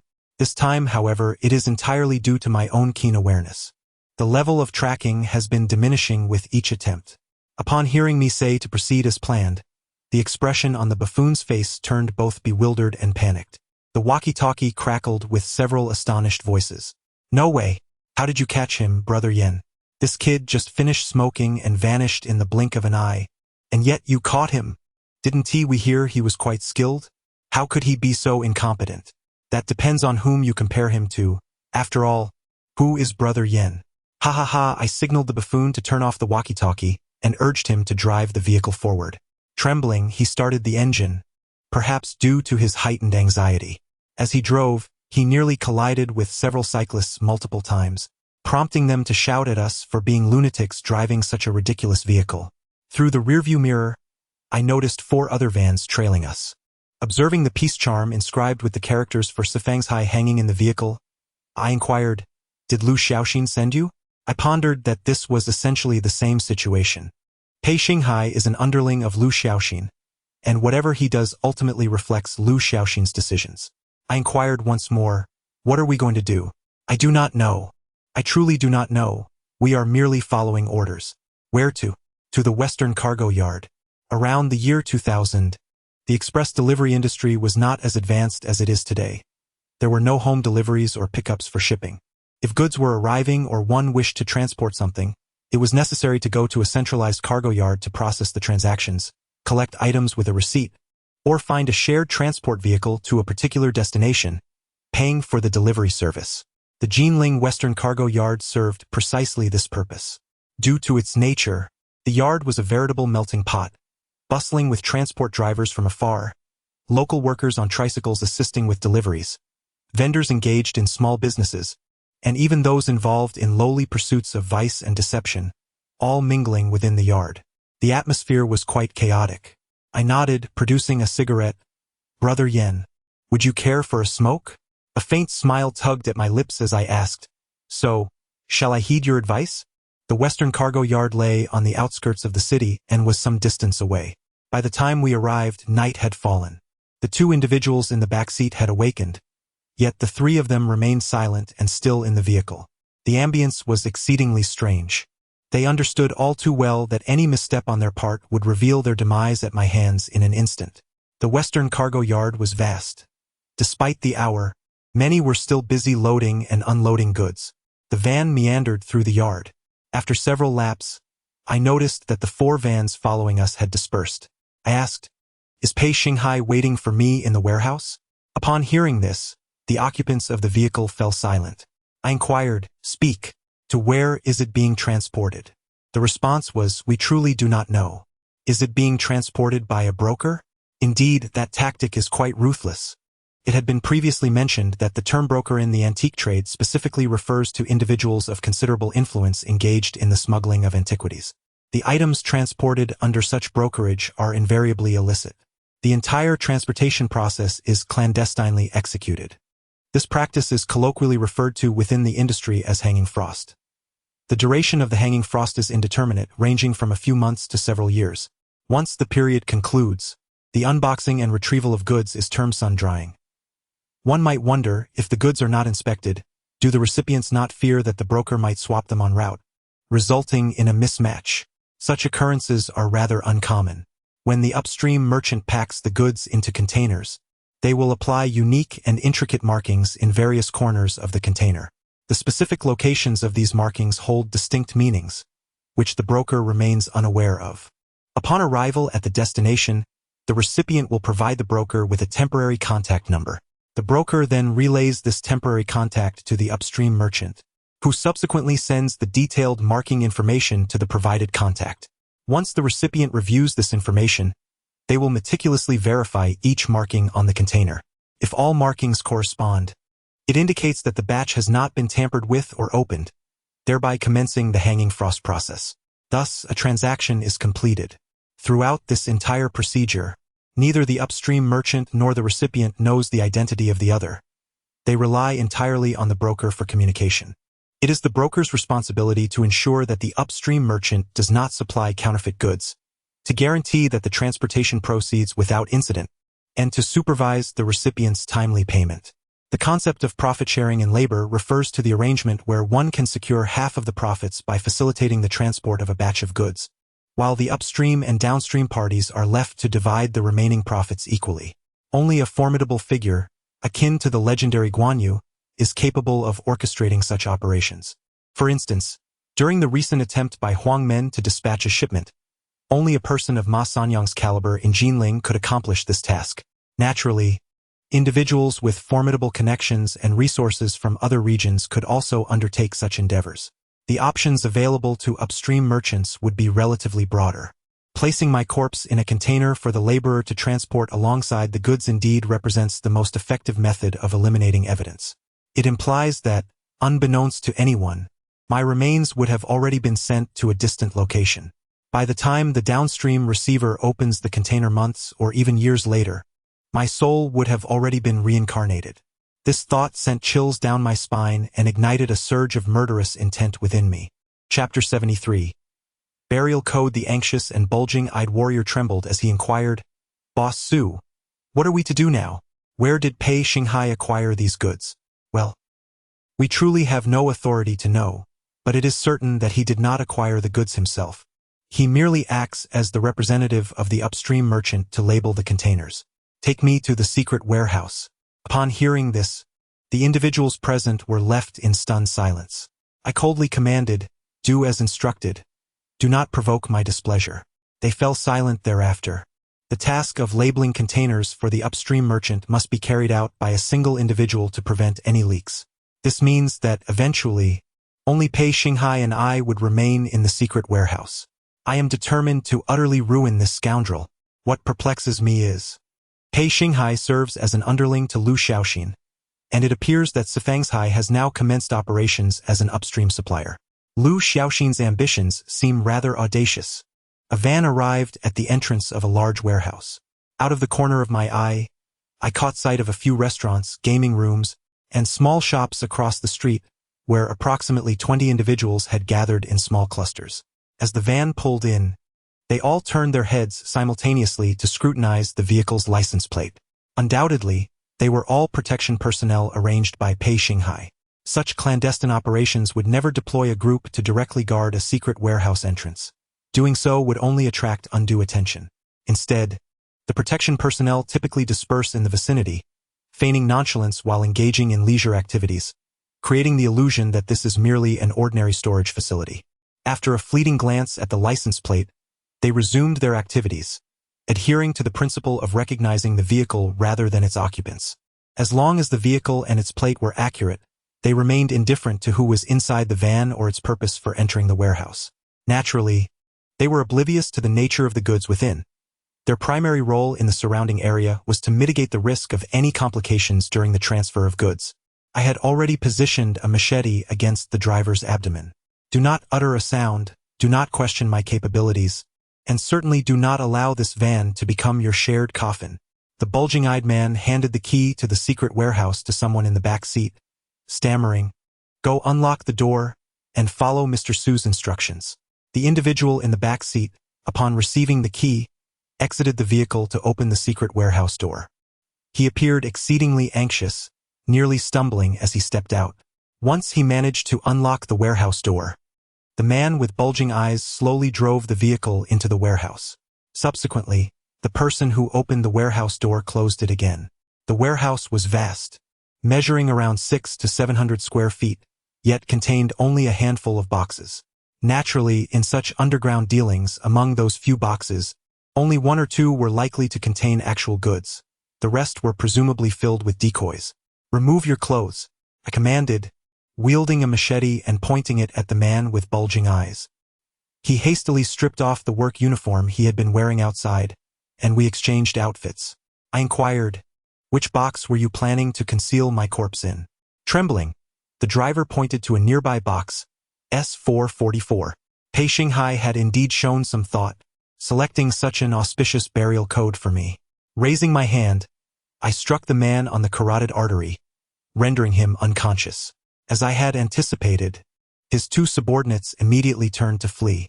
I had already prepared for this moment. With a swift kick, I toppled one of them. He clutched his leg, rolling on the ground, unable to utter a sound, unable to rise. I swiftly seized the collar of the other individual, and with a flick of my wrist, the blade pierced into the area near his heart. As he writhed in pain, attempting to scream, I firmly pinched his mouth shut. I questioned him menacingly. "Do you doubt my willingness to kill? It's merely a flesh wound." Blood seeped continuously from the wound. If the blade penetrated a few more centimeters, he would surely perish. I released him and addressed both of them. "Feel free to scream, run, or call for help. Let us see whose speed prevails." Two individuals appeared extremely fearful, immediately kneeling to plead for mercy. "Boss Su, please spare us. We are merely doing our jobs and know nothing. If you let us go, we will leave Jinling at once." I pointed at the unconscious figure on the ground and commanded them, "Lift him to S444. Upon hearing this, the two men trembled as they carefully placed the unconscious figure into the box, even taking the time to close the lid gently. I chose not to concern myself with them any further. At the entrance of the Zinjiku shopping mall, within the clandestine warehouse, their desperate attempts had been ruthlessly crushed by me on 2 occasions. They could not possibly muster the courage for a third attempt. I turned my attention to the dozen or so boxes of cargo. Upon closer inspection, I approached the 2 boxes most likely to contain authentic items and opened their lids. Inside was a veritable collection of counterfeit artifacts from the Song dynasty. Some antiques still bore traces of soil. However, as I retrieved one piece of porcelain, I was taken aback. It was a guanyao vase from the southern Song dynasty, with a gray-brown body, thick clay, and a thin glaze. Its straight mouth and broad belly exuded a sense of elegance intertwined with grace. Yet, the glazed surface bore irregular, invisible cracks, the patterns appearing chaotic, seemingly a natural result of the firing process, though in truth it had been artificially aged. Such deception would not fool a master like Su Lao, but it posed no significant challenge in deceiving an appraiser of the caliber of the Song dynasty's shopkeeper at Yingqing Pavilion. Time was of the essence. I could not conduct a full appraisal, so I merely extracted a few samples from the 2 boxes. A Song Dynasty pillow, a soul-calling bronze mirror, a jade ruby, a 3-flower pure silver pen holder, and a gold hat button. All were indeed forgeries. A wave of unease washed over me. As previously mentioned, the responsibility of the entrusted workers was to leverage their formidable skills to intimidate suppliers into refraining from delivering counterfeit goods. Otherwise, upon receiving counterfeit goods, the consignee remains oblivious and will not reach out to the upstream supplier. Consequently, all losses must be borne entirely by the worker. Such clandestine transactions are a perilous game of life and death, built upon trust. Yet, this batch consists entirely of forgeries, clearly intended to obliterate the worker's livelihood. If the supplier of these goods were Sifangshai, would Lu Xiaoxin and Pei Xinghai possess the audacity to engage in such a venture? And who is the worker responsible for this shipment? Present, I cannot contemplate that. I sealed the box, maintaining a stoic demeanor, and instructed the 2 individuals, "Open the door, we are leaving." They appeared as though released from a dire predicament, with one hastening to comply. I took my place in the driver's seat of the van, maneuvering it out of the warehouse with measured calmness. After pausing momentarily at the entrance, the individual who had opened the door closed it obediently and joined me in the vehicle. In truth, at this juncture, they could have raised an alarm. The 20 or so security personnel would undoubtedly rush over. I wagered they lacked the courage. As anticipated, the van departed the Western goods yard in utter tranquility. However, as we approached the exit, a hand-pushed cart suddenly surged forward from the side with astonishing speed, colliding violently with the vehicle. The swiftness of the attack was utterly bewildering. I gasped in shock and desperately swerved the steering wheel to evade the impending impact, but it was too late. A thick wooden stick was affixed atop the cart, and with a resounding crack, it wedged itself between the tire and the vehicle's frame, causing the van to become ensnared, nearly tipping over. I immediately flung open the car door. At that moment, a figure unexpectedly landed on the 4-wheeled vehicle, leaping onto the roof of the van, and a blade was pressed firmly against my carotid artery. Chapter 74. You passed the test. I immediately raised my hands in surrender, exclaiming, "One of us." To be frank, the speed of the newcomer was astonishing. I could barely discern their features, but I caught a whiff of their fragrance wafting from the roof. "Brother." Xiaozhu swiftly descended from the top of the vehicle. My heart raced with trepidation. "You nearly frightened me to death. You reckless girl." Glancing at her hand, I realized she wielded an exceptionally sharp bamboo blade. Xiaozhu inquired, "Why did you change into this outfit?" I shot her a look. "Let's discuss that later. Get in the car." Once Xiaozhu climbed aboard, the 2 bewildered individuals were utterly astonished.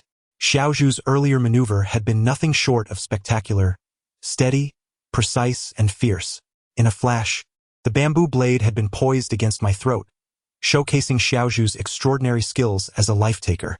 If it came to a confrontation, I was uncertain whether I could match her prowess, but should she strike unexpectedly, I would surely meet my demise. I drove to the suburban park, where I promptly rendered both confused individuals unconscious. Stripping one of them of their clothing, I had Xiaozhu don it directly.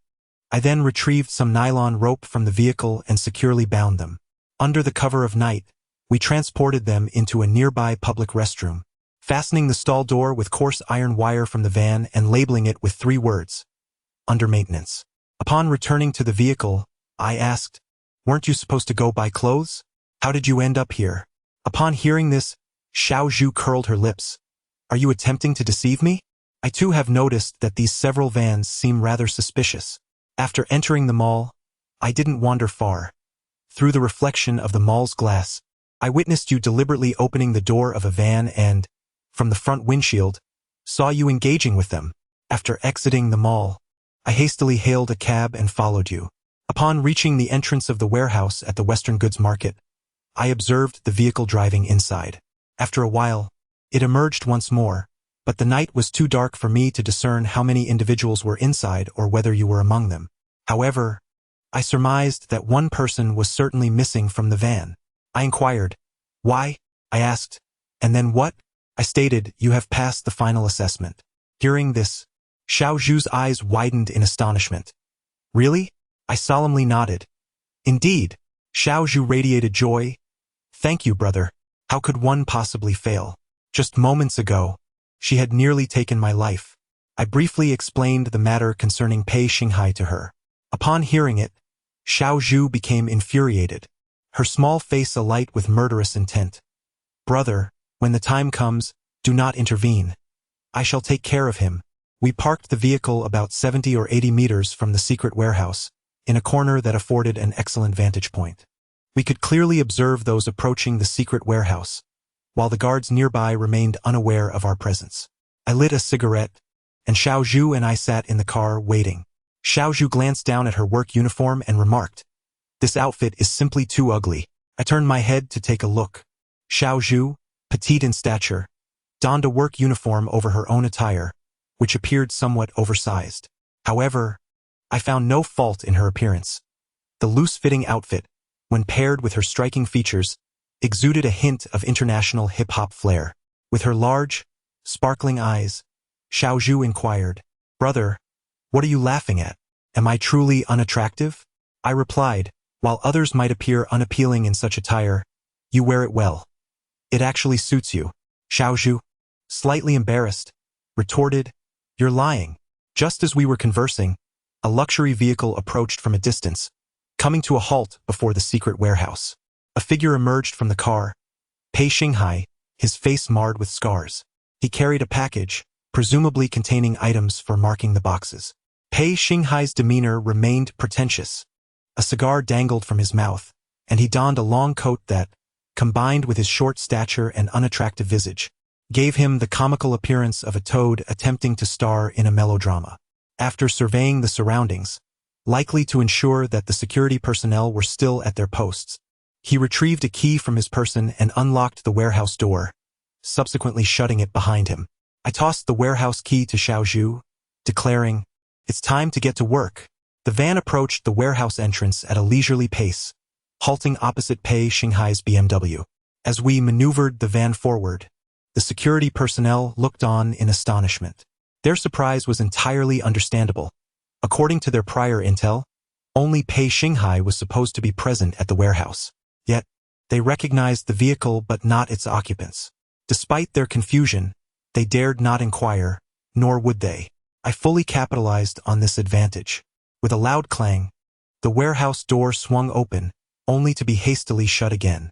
Upon entering, I discovered the insufferable Pei Xinghai, carelessly leaving his package at his feet, neglecting the proper task of marking the containers.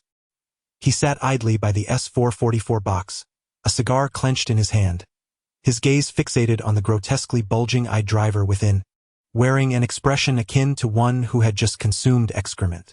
Our entrance seemed to further bewilder him, rendering him momentarily speechless. Inside the S444 box was meant to be my lifeless body. Yet here I was, swaggering in and unlocking the warehouse door with my key. I courteously greeted him, "Brother Pei, long time no see." Once he regained his composure, Pei Xinghai's face contorted grotesquely, his eyes bulging, reddened with a mix of humiliation and fury. He spat out a curse. "What the hell?" His rudeness was compounded by the swift motion of retrieving something from his jacket, rising to aim it at us. It appeared to be a modified shotgun, its dark muzzle exuding a palpable aura of death. I was uncertain of the weapon's potency, but I believed that should Pei Xinghai pull the trigger, it would surely spell instant doom for us. Chapter 75. A reunion with the flying knife. I remained still, for there was no need for movement. In a flash, a bamboo knife slipped from Xiao Zhu's hand, cutting through the air. Pei Xinghai's weapon clattered to the ground as blood spurted from his wrist. Clutching his injured hand, he had no time to utter a cry of despair. Xiao Zhu had already advanced, another bamboo blade firmly positioned against his carotid artery. Pei Xinghai's face contorted in fury, his jaw clenched tightly, radiating defiance and indignation. I approached him, and Pei Xinghai, with his triangular eyes narrowed in malice, glared at me, threatening, "Su, you had better release me, or you shall meet a grisly end." Upon hearing this, Pei Xinghai's lips curled into a scornful sneer, exclaiming, "You think you are worthy to contend with me? What a monumental jest." I turned to Xiao Zhu and remarked, "Demonstrate your skill, but do not kill him just yet." Xiao Zhu responded affirmatively, "Understood." Thereafter, the blade remained poised at Pei Xinghai's neck. I was astounded by how she managed it. With a swift flick of her wrist, she tore a sizable portion of her clothing, crumpling it into a ball and forcefully stuffing it into Pei Xinghai's mouth. However, he grimaced fiercely, refusing to part his lips. Observing this, Xiaozhu elevated the blade slightly, prompting blood to cascade from his chin, having struck a pressure point. Instinctively, Pei Xinghai's mouth gaped open, and Xiaozhu seized the opportunity to shove the fabric inside. She then released the bamboo blade, playfully glancing at him, signifying that she would allow him to make the first move. His fingers were marred by a long gash, the blade having sliced through skin without affording him the time to bleed.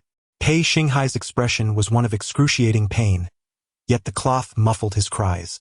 Nevertheless, true to his seasoned nature, despite the agony coursing through his body, he launched a fierce blow towards Xiaozhu with one hand, while the other sought to extract the fabric from his mouth to call for help.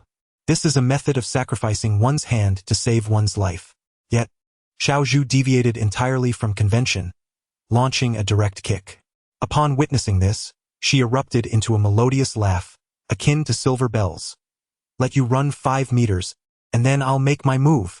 Pei Xinghai, gritting his teeth against the pain, struggled to rise from the ground and madly sprinted towards the warehouse exit. After covering a distance of 5 or 6 meters, Xiaozhu hurled another bamboo blade, which struck his calf. With a thud, Pei Xinghai fell to his knees. However, this fellow was remarkably tenacious, still attempting to pull the cloth wad from his mouth. Another thrown blade, his wrist, reaching for the cloth, was again met with blood. I remained utterly oblivious to the number of bamboo blades concealed on that girl. In any case, Xiaozhu stood calmly in place, as if playing with flying poker cards, sending sharp bamboo blades soaring from her delicate hands. Pei Xinghai would rise, then fall only to rise again and fall once more. His ostentatious trench coat was now tattered like a fisherman's net, his body marred with countless wounds, resembling a fish struck with cross-hatching cuts. Those who have experienced the sting of a blade know that a sufficiently swift cut on flesh does not immediately result in bleeding. However, the instantaneous pain that travels to the nerve endings is enough to make one involuntarily leap from the ground, completely beyond control. Pei Xinghai summoned every ounce of strength to struggle for escape. Yet, under the relentless onslaught of Xiaozhu's blades, his nerves were thrown into extreme disarray, rendering his body like a marionette, unable to respond to his own will. This was a rare torment. After 7 or 8 minutes, it seemed Pei Xinghai could endure no longer. He raised his hands high, adopting a posture of surrender. Observing this, Xiaozhu ceased her barrage of flying blades. I approached Pei Xinghai, and suddenly, as if from nowhere, he brandished a bamboo knife, thrusting it viciously towards my throat. But who is Xiaozhu? She is a member of the life-seizing sect, notorious for their ambush tactics. Whether it be the legendary assassin Suo Zhu, who concealed a sword in a fish's belly, or Jing Ku, who revealed his dagger at the last moment, both gained fame for their stealthy strikes. How dare Pei Xinghai flaunt his bravado in front of the masters of ambush? A sharp crack echoed as Pei Xinghai dislocated his hand, contorting in agony as he clutched it. His face twisted in a grotesque mask of pain, rolling on the ground. Xiaozhu's delicate features radiated fury as she turned to me and said, "Brother, he just insulted me. Could you allow me to strike him a bit harder?" I nodded in agreement. Upon hearing this, Xiaozhu decisively seized the tattered garment from the ground, wrapping it around Pei Xinghai's neck. With a fierce cry, she yanked it forcefully, propelling him towards the wall as if he were airborne. Bang! Pei Xinghai's forehead collided with the wall, blood oozing as he crumpled to the ground. Motionless, I was taken aback. After a moment I inquired, "Did you kill him?" I was astounded. Although I had consented to her striking him harder, this was excessive. I had yet to clarify the situation. Rushing over, I checked for a pulse on Pei Xinghai. Thankfully, he was still alive. I said to Xiaozhu, "There is no time to waste. We must avoid any delays in transporting goods from the warehouse. Find a way to revive him. I need to interrogate him." Just then, I witnessed Xiaozhu grip the bamboo knife and stab him at a vital point on his neck. Pei Xinghai, who had been unconscious, suddenly sprang to his feet. He was in excruciating agony, and as soon as he regained his composure, he immediately knelt before us. Xiao Zhu removed the cloth wedged in his mouth. Pei Xinghai, his voice tinged with tears, tremulously pleaded, "Please, stop beating me. I surrender." I inquired, "Whose goods are they? Who is the broker?" "You might as well kill me," I said to Xiao Zhu, "end his misery." This girl, Xiao Zhu, was truly ruthless. She no longer needed the bamboo knife. Instead, she forcefully tightened the fabric around Pei Xinghai's neck. I remarked, "You wretched scoundrel, a despicable creature consumed by greed, devoid of any moral compass." I could not believe he possessed such fortitude. Pei Xinghai had already sensed the overwhelming intent to kill. Had there been even a hint of mercy from Xiao Zhu moments ago, he would have remained silent. However, upon realizing that Xiao Zhu truly intended to kill him, he would undoubtedly speak. I pressed further, "Whose goods are they?" "Huang Muhua's." "Who?" "The young master of the Huang family in Jinling, Huang Muhua." "Who is the broker?" "Ma Ping, Ma Sanyang." A chill coursed through me. Firstly, I had not anticipated that this transaction involved Huang Muhua and Ma Ping. Secondly, Huang Muhua had promised to deliver the goods to Ma Ping. I was astonished that he dared to send her fakes. Huang Muhua was truly setting Ma Ping up for disaster. Chapter 76. Becoming the tallest tree, I asked, "You know the goods are all fakes, right?" "Yes." "Part of them was made by the Huang family in Jinling, while the rest I secretly had made." "You are Lu Xiaoxin's person. Why are you working for Huang Muhua?" "Thanks to you. After your emergence, the Four Directions workshop found itself in dire straits, losing its livelihood, while the black market was left with a tarnished reputation, and two invaluable treasures, the gilded doll and the king's sword, were lost. I bear responsibility for these calamities. Lu Xiaoxin is exceedingly furious and has lost all trust in me. I am privy to numerous secrets of the Four Directions workshop. Although Lu Xiaoxin has yet to directly confront me, she harbors intentions of my demise. In a bid for self-preservation, did you then seek refuge with the Huang men of Jinling?" "Indeed. The Huang men of Jinling have long coveted the annihilation of the Lu family, and I have clandestinely allied myself with them. At Huang Muhua's behest, I have assisted him in undermining the Four Directions workshop from within. The creation of this batch of forgeries and aiding in their shipment marked my inaugural task for the Huang men, akin to a declaration of allegiance. Why then, at this juncture, do you intend to eliminate me? To be candid, do you not perceive it?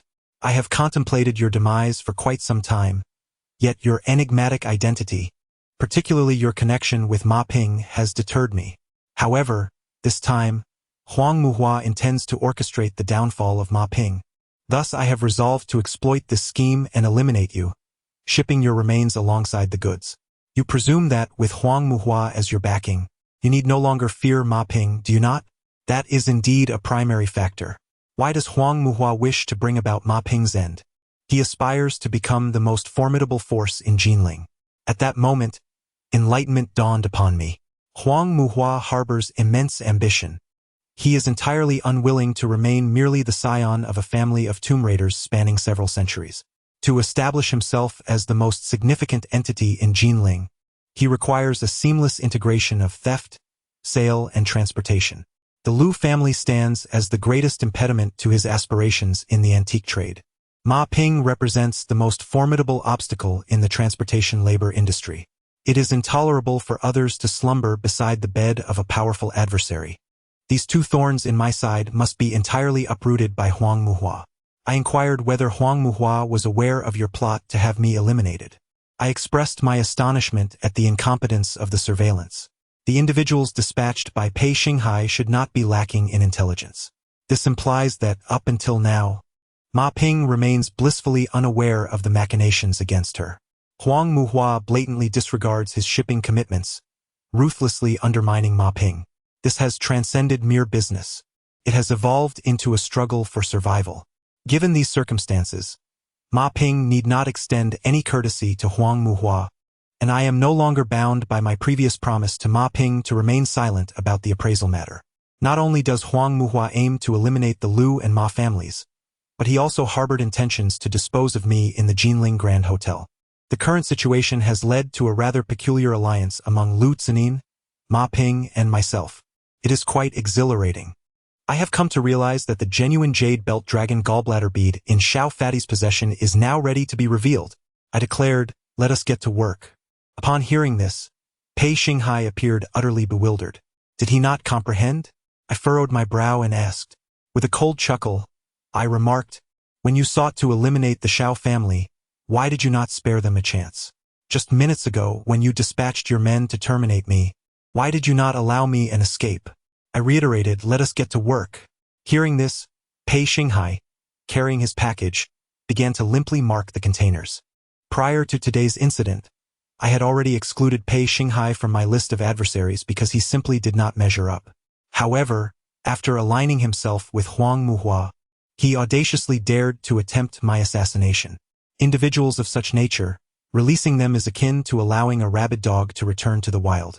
Should he later encounter Zhu Muhua or Hu Muhua, he would undoubtedly wag his tail in supplication, seizing the opportunity to sharpen his fangs and resume his ferocious barking. I shall not personally take action against Pei Xinghai, for he is unworthy of such an effort. As for his fate, that rests upon his own destiny. Pei Xinghai employed two distinct methods to mark the container. One involved inscribing peculiar symbols, known solely to him, upon the treasures within. The other consisted of applying a layer of invisible wax to the exterior of the container after sealing it, which indeed lent an air of professionalism. The markings on the treasures undoubtedly adhered to some pattern. Should someone attempt to substitute the treasures mid-journey, the discrepancies would be easily discernible. The layer of invisible wax on the outside of the container would reveal cracks upon opening, exposing the contents as mere replicas. The superficial anti-counterfeiting measures were executed with remarkable precision.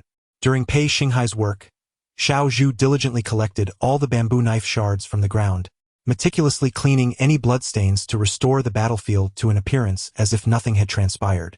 By the time Pei Xinghai completed his tasks, half an hour had elapsed. He approached me and stated, though you did not express your stance earlier, there is one matter I must bring to your attention.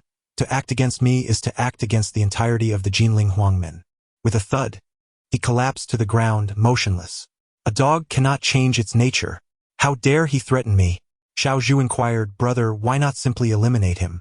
Subsequently, we extricated the bespectacled driver from the S-444, draping Pei Xinghai's tattered and unsightly trench coat over him before placing Pei Xinghai himself into the S-444. Xiao Zhu opened the warehouse door and drove the van inside. We assisted the driver with the prominent features aboard, and at a leisurely pace, exited the warehouse, securely locking the door behind us. Before leaving, Xiao Zhu intentionally turned the driver's head to the side and rolled down one-third of the window, deliberately allowing the guards outside to observe that 3 individuals were departing in the van. They would undoubtedly presume that Pei Xinghai had also left with us. We maneuvered the vehicle back to the previous corner. I took out my phone and sent Ma Ping the recording of the conversation with Pei Xinghai. Xiao Zhu, noticing this, expressed her astonishment. When did you record this? She continued. You're truly remarkable. Sister Ping values loyalty above all. Without evidence, she would never doubt any friend or business associate, even those she finds distasteful. With this recording, she will surely believe you. Indeed, just a few minutes later, Ma Ping called. Her tone was exceptionally frosty. Brother Su, what do you mean by this? In response, Ma Ping fell silent for a moment before saying, brother, your grievances against Huang Muhua are primarily my fault. I promised I would help you settle this, but now is not the appropriate time. According to the rules of our trade, failing to receive goods at the agreed time results in the deal being voided. I have previously mentioned how crucial this business is to me. I cannot afford to let it slip away. In the world of commerce, Ma Ping adheres strictly to the principle of loyalty. Huang Muhua and I have collaborated several times. I find him exceedingly disagreeable, yet I cannot fathom that the Huang family of Jinling would possess the audacity to set a trap for me. I am en route to the pickup location without further ado. There is no need for additional discourse. Once I have completed this batch of goods, we shall meet and converse further. That Ma Sanyang. She utterly refuses to believe that I encountered that batch of goods in the warehouse today. Xiao Zhu, standing anxiously by, was beside herself with worry but dared not interject due to her position. Ma Ping's disposition is such that no amount of persuasion will sway her belief unless she personally witnesses the counterfeit. I ceased my explanations and inquired, How many people did you bring today? Ma Ping erupted into laughter on the other end. In Jinling, I do not require an entourage when I go out. Today's pickup is of utmost importance. I would not bring anyone else along. I am driving myself and have only enlisted 6 movers from elsewhere. Rest assured, the name Ma Ping commands the strength of 1,000 troops. After concluding the call, a large truck suddenly emerged from the shadows, swiftly approaching the warehouse, coming to a steady halt at the entrance. This was Ma Ping's vehicle. Upon witnessing this, Xiaozhu, in a state of palpable anxiety, asked, "Brother, what shall we do?" Ma Ping is overly confident. This transaction holds tremendous significance for her. According to the unwritten rules of the underworld, dealings conducted in secrecy rely upon life and death credibility. During the transfer of goods, no crate may be opened. To do so would signify doubt regarding the seller's integrity, thereby jeopardizing the entire deal. Despite my earlier warnings, I surmised that Ma Ping would indeed refrain from opening the S444 crate. The situation has grown exceedingly dire. If the cargo is loaded onto the truck, it would signify a complete acceptance of the goods. Subsequent events became entirely detached from Huang Muhua.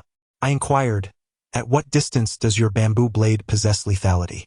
Proposed, "You should first sneak over, and when Ma Ping arrives with the porters to move the S444 boxes, the flying shards will slice their hands, causing the boxes to drop and preventing Ma Ping from receiving the goods." Upon hearing this, Xiaozhu responded, "A splendid idea." A large black SUV came roaring from the opposite direction, screeching to a halt at the warehouse entrance. Several bodyguards disembarked first, followed by Huang Muhua, his hair slicked back and holding a folding fan. After stepping out, he cast a glance at Ma Ping's truck, then at Pei Xinghai's vehicle, his expression one of utter confusion. He seemed perplexed as to why Pei Xinghai's car remained there. A scar-faced security personnel, feigning nonchalance, promptly approached Huang Muhua and whispered a few words in his ear. Presumably, the scar-faced guard was informing him that Pei Xinghai had departed in a van. Upon hearing this, Huang Muhua's brows furrowed deeply.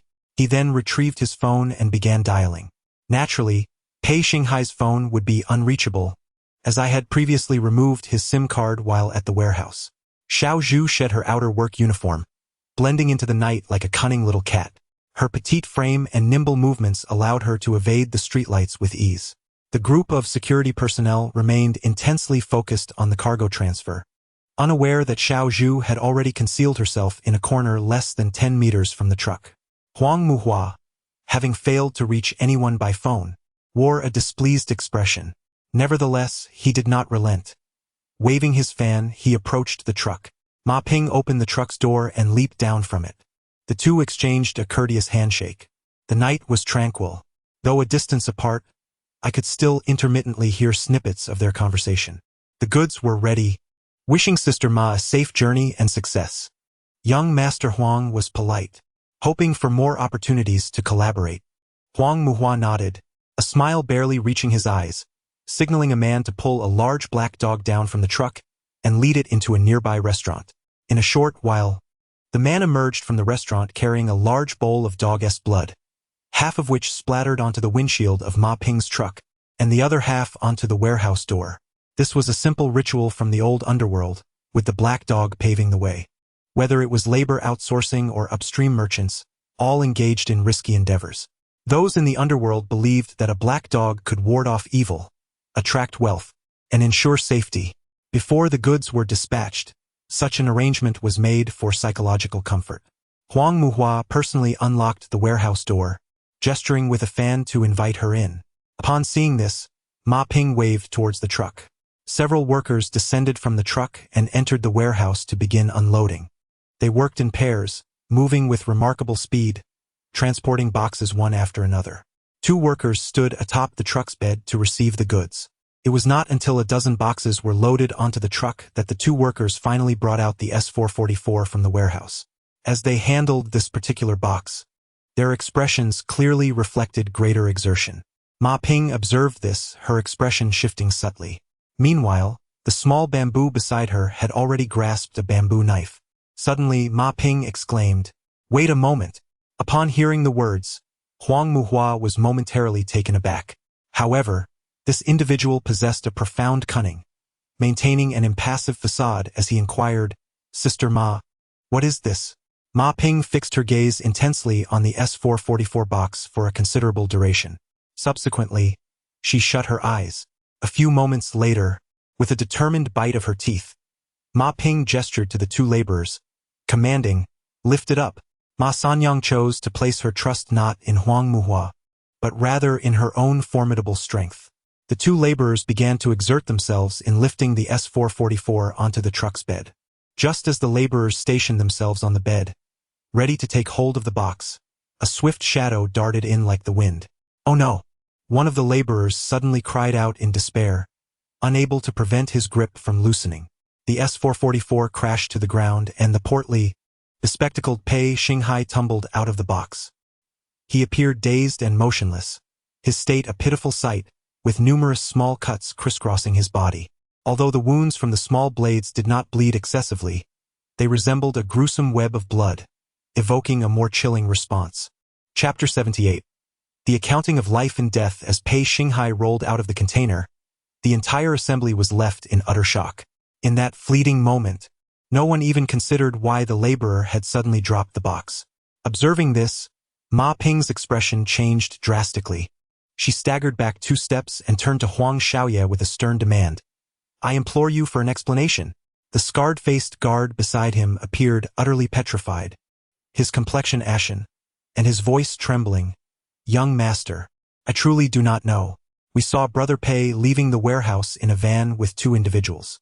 How could he possibly be in the box?" Huang Muhua, exasperated, scolded vehemently. "Fool! Did you consume excrement all night as I summoned you to guard the treasure?" His fury was palpable, and he snapped his folding fan shut, striking the scarred guard across the face, leaving a deep crimson mark. However, with the scheme nearing completion, such a significant disruption incensed Huang Muhua further. He beckoned to the 2 bodyguards nearby, nearly roaring, "Take him away! Dispose of him!" The bodyguards he had brought were exceptionally fierce, effortlessly lifting the scarred guard as if he were a mere chick, dragging him backwards. The guard howled in protest. "Young master, your command was to recognize the vehicle, not the person. I am wronged." Indeed, he was unjustly accused. Yet, Huang Muhua was far too enraged to entertain such thoughts. He turned to Ma Jie and declared, "This situation is undoubtedly the work of someone attempting to undermine our significant business deal. I suspect it is another contractor vying to usurp our opportunity. Rest assured, I shall investigate thoroughly and provide you with a satisfactory explanation. The goods within are undoubtedly sound. If you doubt this, we of the Jinling Huang family are willing to independently open one case for your inspection." This individual was exceedingly cunning, deftly shifting the blame onto other contractors, evading responsibility entirely. In addition, to perpetuate the fraught, he proactively suggested that Ma Ping inspect the goods, striving to earn her trust. The clandestine dealings were fraught with peril, hinging upon a delicate web of reliability and deception. The essence of the operation lay in the seamless transport of contraband. However, once the boxes were opened, the situation would become exceedingly complex. After all, the broker had previously examined the goods. Should a misjudgment occur, and counterfeit items be mistaken for genuine ones, the recipient would inevitably conclude that both the broker and the upstream supplier had conspired to deceive him. The upstream supplier might retaliate, asserting that the broker had inspected the goods, raising doubts about whether the broker had swapped them during transit. Even if I had previously divulged everything to Ma Ping, she would undoubtedly refrain from the foolish act of opening the boxes today, regardless of her current ignorance of the situation. As anticipated, Ma Ping's gaze hardened, emanating a fierce resolve as she declared, "No need. Given the complications in the handover process, this transaction ends here. However, regarding the blood-stained dealings of the Huangmen goods from Jinling, I, Ma Sanyang, shall certainly seek retribution." Having spoken, Ma Ping turned to the workers and commanded, "Unload the cargo." To maintain secrecy, these workers were merely ordinary laborers whom Ma Ping had recruited from elsewhere. As they were unloading, a person unexpectedly tumbled out of a box, and upon witnessing the fierce standoff between both parties, they trembled with fear. One of them stammered, "How do we unload?" Without hesitation, Ma Ping took matters into her own hands, yanking open the truck door, swiftly leaping into the driver's seat, and abruptly starting the vehicle, causing the truck's bed to rise. As the bed elevated, the containers that had been loaded atop it cascaded down with a clatter. The porcelain and copper vessels within the box shattered instantaneously. Ma Ping had utterly come to believe the words I had spoken previously. She was engulfed by the extreme humiliation inflicted by Huang Muhua's deceitful scheme, leaving her with no desire to continue entangling herself in the matter. In a fit of profound rage, she resorted to a demonstrative act of destruction. Appending the cargo, a declaration of irrevocable enmity, Huang Muhua gazed at the containers that toppled from the dump truck, his expression dark and foreboding. Ma Ping leaped from the truck's cabin, her eyes ablaze with murderous intent as she cast a glance at Huang Muhua before turning to depart. A counterfeit Song Dynasty porcelain vase, rolling unceremoniously from the container, obstructed her path inconveniently. She raised her foot and shattered the vase into countless pieces. Suddenly, Huang Muhua unfurled his fan with a rustle. Dozens of treasure guards surged forth from all directions, encircling Ma Ping. Huang Muhua's voice, cold and menacing, pierced the air. Ma Sanyang, the precious treasures of the Huang family in Jinling have been destroyed by you in an instant, and you think you can simply walk away today? At these words, Ma Ping turned her head and erupted into raucous laughter. I, Ma Ping, shall depart. Who dares to stop me? Upon hearing this, the guards nearest to her visibly paled and instinctively took 2 steps back. Ma Ping's reputation in the underworld of Jinling was far from inconsequential. Huang Muhua's face twitched with suppressed fury as he bellowed, "If you can walk out of the Western goods market alive today, the Huang family of Jinling shall extinguish 12 long-lasting incense sticks from this day forth. In any venerable family of over a century, the ancestral hall would burn stout long-lasting incense, a tradition carried through several generations of family heads. Since the Jinling Huangmen has marked 12 notches, it indicates that this tomb-raiding family has been passed down through 12 generations." Huang Muhua's words conveyed an unequivocal and ruthless intent.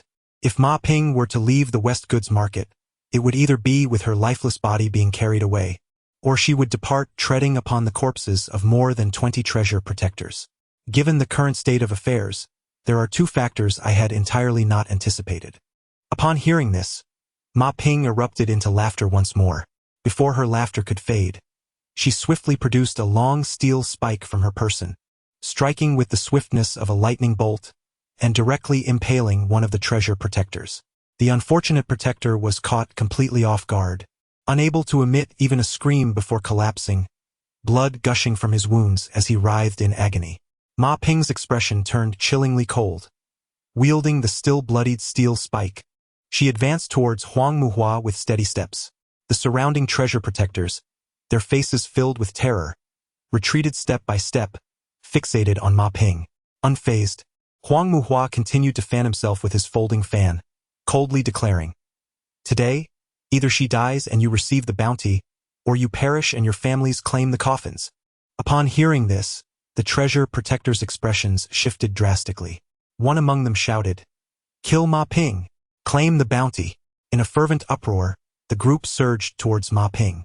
Although Ma Ping is a woman, her strikes were undeniably fierce. She shouted loudly, wielding her long steel spike to dispatch one adversary after another, leaving no room for survival. The cacophony of agonized cries filled the air.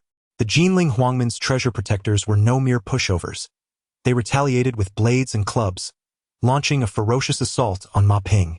In an instant, Ma Ping had sustained numerous injuries, particularly a ghastly gash to her abdomen, the wound a shocking spectacle, blood gushing forth.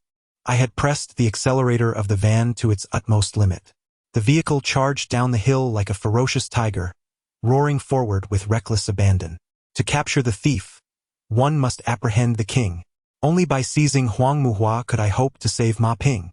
The van unexpectedly barreled forward, catching everyone off guard. The treasure protectors momentarily faltered, allowing Ma Ping to swiftly overpower 2 of them. Huang Muhua's eyes widened in disbelief as he stared at the oncoming van. He could never have imagined that the van of the Jinling Huang family would one day come roaring towards him.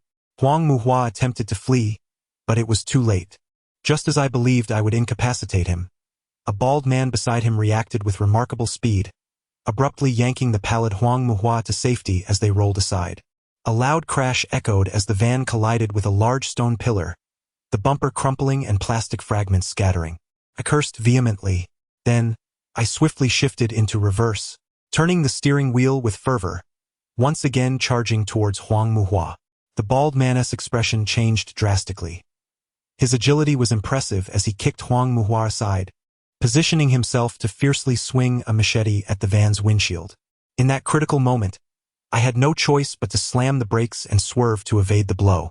The machete sliced through the windshield, mere centimeters away from decapitating me. This was a skilled adversary. At that moment, Huang Muhua's bodyguards finally reacted, rushing towards the van with determination. As I drove into the battleground, Xiao Zhu had already emerged from the side, her bamboo knife dancing in the air, striking down numerous guardians of the treasure and freeing the bloodied Ma Ping. However, upon witnessing a group of skilled attackers charging towards me, she grew anxious. With a swift flick of her delicate hand, several blades were hurled at Huang Muhua, while others targeted the bodyguards rushing towards the van. Seizing this opportunity, I maneuvered the vehicle sideways, knocking down a few individuals, and quickly executed a U-turn to speed away. The bystanders, unwilling to confront the oncoming vehicle, shouted loudly in an attempt to evade. Utilizing the momentum from the truck's dump bed, Xiao Zhu had already leapt onto the roof of the van. I drove up to Ma Ping and shouted, "Get in!" Without hesitation, she opened the door and climbed aboard. Behind us, several pursuers brandished their machetes in a frenzied chase, only to be met with Xiao Zhu's bamboo knives, which struck their legs, causing them to wail in agony as they collapsed alongside their weapons. Seeing this, Huang Muhua, enraged, screamed, "Damn it! Drive! Capture them! They must die today!" Under the cover of night, I accelerated the van forward, while a few sports cars howled like crazed dogs in pursuit. The dilapidated van, despite being pushed to its maximum throttle, struggled to gain speed. Moreover, with Xiao Zhu perched atop, I was reluctant to make sharp turns or sudden stops for fear of throwing her off. Although Huang Muhua and his men had fallen behind somewhat, they quickly closed in, reducing the distance to a mere 40 or 50 meters. I knew I could not take the main roads. If I did, their speed would soon allow them to intercept us, and our fate would be sealed. The western cargo yard sprawled expansively. I found myself careening wildly through the narrow paths of the western cargo yard in a van. The sight of our reckless driving sent a few night workers, who were busily unloading goods, into a state of sheer panic, causing them to flee in all directions. Boxes, foam containers, and small carts were sent flying as we barreled through. To make matters worse, the number of pursuers was rapidly increasing. Several motorcycles emerged from all corners, and when they saw me attempting to turn into an alley, they recklessly abandoned their bikes at the entrance, forcing me to speed down a narrow path in the cargo yard. "Brother Su, you all escape. I'll stay here after this call," I said, glancing at the rearview mirror to catch a glimpse of Ma Ping, whose face was ashen and blood streamed from her wounds. One hand pressed desperately against her abdomen while the other struggled to hold her phone. Her injuries were grave, and despite her determination to dial with one hand, the phone slipped from her grasp and fell beneath the seat. She attempted to lean down to retrieve it, but no matter how hard she tried, she could not manage to pick it up. She wished to call for help, yet at this moment, no one would come to her aid in the cargo yard. She was likely instructing her subordinates to seize this opportunity to attack the stronghold in Jinling. "Iron Lady, it's not your time to die yet," I shouted to bolster Ma Ping's spirit, as well as my own. But Xiao Zhu, perched atop the vehicle, urgently called out, "Brother, Sister Ping, you two go. I'll hold them off." Her willingness to confront danger was tantamount to a death wish. Just as I was about to respond, Xiao Zhu fearlessly leaped down from the roof. I had no choice but to slam on the brakes. Continuing forward was not an option. The reasons were twofold. One was for Xiao Zhu, and the other was that ahead lay a dead end. They had abandoned their motorcycles at the alley's entrance, forcing me into this cul-de-sac. I swiftly seized a machete from the passenger seat and flung open the car door. Huang Muhua and his cohorts were firmly obstructing the alley, refusing to advance, fully aware that our escape was nearly impossible. Xiao Zhu stood there, almost in tears, exclaiming, "Brother, why did you come down?" It was not just me. At this moment, Ma Ping also clutched her abdomen, wielding a steel spike, and with immense difficulty, she descended from the vehicle. Huang Muhua, caressing his face marred by a bamboo blade, spat venomously onto the ground. The treasure guards were of little concern. They desired our demise. Even if their numbers vastly outnumbered us, they would not fare much better. The crux of the matter lay with the 5 or 6 formidable bodyguards surrounding Huang Muhua, led by a bald man. After a brief skirmish, I realized that in a one-on-one confrontation, they were not our equals. However, if these bodyguards joined forces with the treasure guards, we would undoubtedly meet our end today. Ma Ping's complexion turned ashen, her body trembling, as she mustered her strength to declare, "Huang Muhua, this matter does not concern them. Let them go. Today, I shall contest with you who has more blood to shed." Huang Muhua, his fan oscillating before his chest, sneered coldly, "Does it not concern them? Just moments ago, my foolish subordinates claimed that those who entered the warehouse were indeed them. Now you assert it does not concern them? Ha ha ha." Following this, he turned to his men and commanded, "Listen closely. The one surnamed Ma and that lad, leave no corpse intact. The young lady, however, shall be spared for my room tonight." As soon as he finished speaking, Huang Muhua abruptly snapped his fan shut, his gaze malevolent as he bellowed, "Ma Sanyang of Jinling, we shall meet again in the underworld." This was a decree of execution. Upon receiving the command, a throng brandishing blades charged towards us with ferocious cries. Chapter 80. A myriad encirclements. This was no mere contest of brute force, but a raw, unadulterated clash of martial prowess. As previously mentioned, such altercations, at their core, were little more than squabbles erupting from business disputes. The assembled protectors and bodyguards, enticed by the prospect of substantial rewards, were willing to endure imprisonment. Nine had once imparted to me the adage that possessing a skill is akin to harboring a tempest. At that moment, I profoundly comprehended the verity of her words. Once one has set foot in this arena, one's destiny is no longer one's own. From the day I encountered Lu Tsin-in at the gambling stall, through the disruption of the clandestine gathering, the raid on the contraband market, the seizure of the Yuwang sword, the rescue of Bien Wu and the interception of the Jade Belt Dragon Gallbladder Pearl, the appraisal at the Jinling Grand Hotel, and now the daring rescue of Ma Ping, I felt as though I were aboard a ship braving the tempestuous seas, once set in motion, impossible to halt. Within this lake lay great treasure, but also great tempests and towering waves. I raised my blade skyward, steeling myself for the fray. Come, let us gamble with our lives this day, to challenge the very gates of fate. In this dire moment, an overwhelming aroma of gasoline mingled with rapeseed oil suddenly permeated the air. In the darkness, a large quantity of liquid was swiftly hurled forward. With a resounding roar, a blazing wall of fire erupted between us and Huang Muhua's cohort. The protectors and bodyguards, brandishing their blades, were charging forward with savage intent, but their feet slipped unexpectedly, causing them to tumble into the fiery thicket. Their bodies ignited, they howled in agony, abandoning their pursuit of us and frantically rolling on the ground to extinguish the flames. "Quick, follow me," Bien Wu exclaimed. We snapped out of our stupor and turned back to see. We discovered Bien Wu not far behind us, anxiously waving his arms in our direction. Our hearts surged with joy at the sight. Xiaozhu and I each took one of Ma Ping's arms, and we began to sprint after Bien Wu. Out of the corner of my eye, I caught a glimpse of Huang Muhua, who was so enraged that he seemed on the verge of explosion, bellowing, "Hurry up and chase them, you useless lot." Others began to pursue us, but the ground was slick with vegetable oil, causing the pursuers to slip and fall repeatedly. Bien Wu led us swiftly to a door, which was the back entrance of a storage warehouse.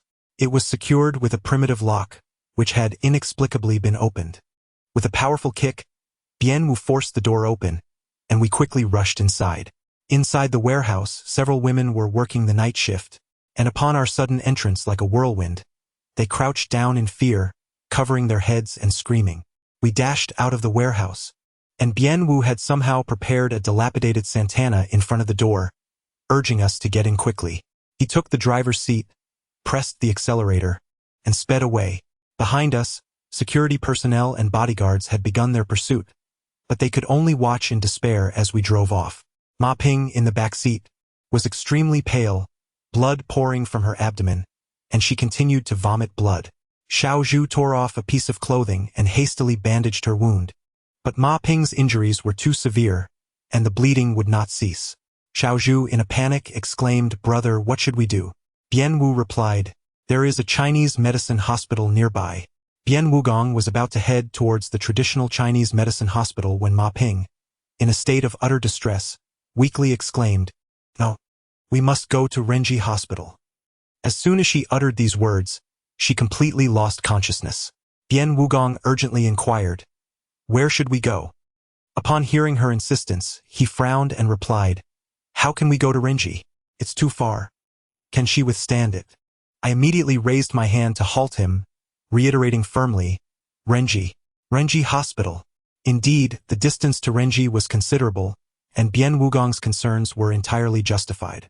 However, I suspected that Ma Ping's insistence on going to Renji was due to the fact that it was within her sphere of influence, where safety would be assured. Now that Huang Muhua had completely lost his senses, it was plausible that he might take advantage of Ma Ping's serious injuries to come to the hospital and wreak havoc. A cornered dog is most dangerous, and one cannot rely on normal reasoning in such a situation. Bian Wugong had no choice but to accelerate the aging Santana to an almost reckless speed, disregarding traffic signals altogether. In truth, there was no need to obey them, for the vehicle bore no license plates. It was likely that Bian Wugong had acquired it from some old car salvage market. The car sped forward, and I was consumed with anxiety. Ma Ping's safety was of paramount importance. Should anything happen to her, the repercussions would extend beyond the Ma family. Neither the Lu family nor I possessed the strength to confront the Huang family of Jinling at this moment. If it came to that, we would find ourselves without a foothold in Jinling. After half an hour, we finally arrived at Renji Hospital. We rushed inside, carrying Ma Ping, who was soaked in blood. Upon reaching the entrance, we encountered a bespectacled man, likely a hospital administrator, accompanied by 6 or 7 doctors, who appeared to have just finished their rounds in the dead of night. He cast a glance at us and, upon noticing Ma Ping on his back, his expression immediately shifted. "Mr. Ma?" Xiao Zhu urgently exclaimed. "Doctor, please save him." The bespectacled physician, adorned with golden frames, promptly turned and declared, "Assess the injuries. Prepare for surgery. I will personally attend to this." Nearby, a corpulent doctor interjected, "Director Hu, the important patient from Kyoto is awaiting your surgical expertise. Everything is prepared." Director Hu's countenance darkened instantly. "Are you making the decisions, or am I?" The stout doctor fell silent, hastily departing to make preparations. Director Hu cast a frosty glance in our direction, retrieved his mobile phone, and stepped aside to make a call. The other doctors instructed us to transfer Ma Ping directly to the emergency room. Once Ma Ping was inside the operating theater, it wasn't long before Director Hu donned his surgical attire and joined. We let out a slight sigh of relief. During the surgery, Bian Wu took a brief trip to the restroom. Upon his return, he frowned and said to me, "Chen, there might be trouble."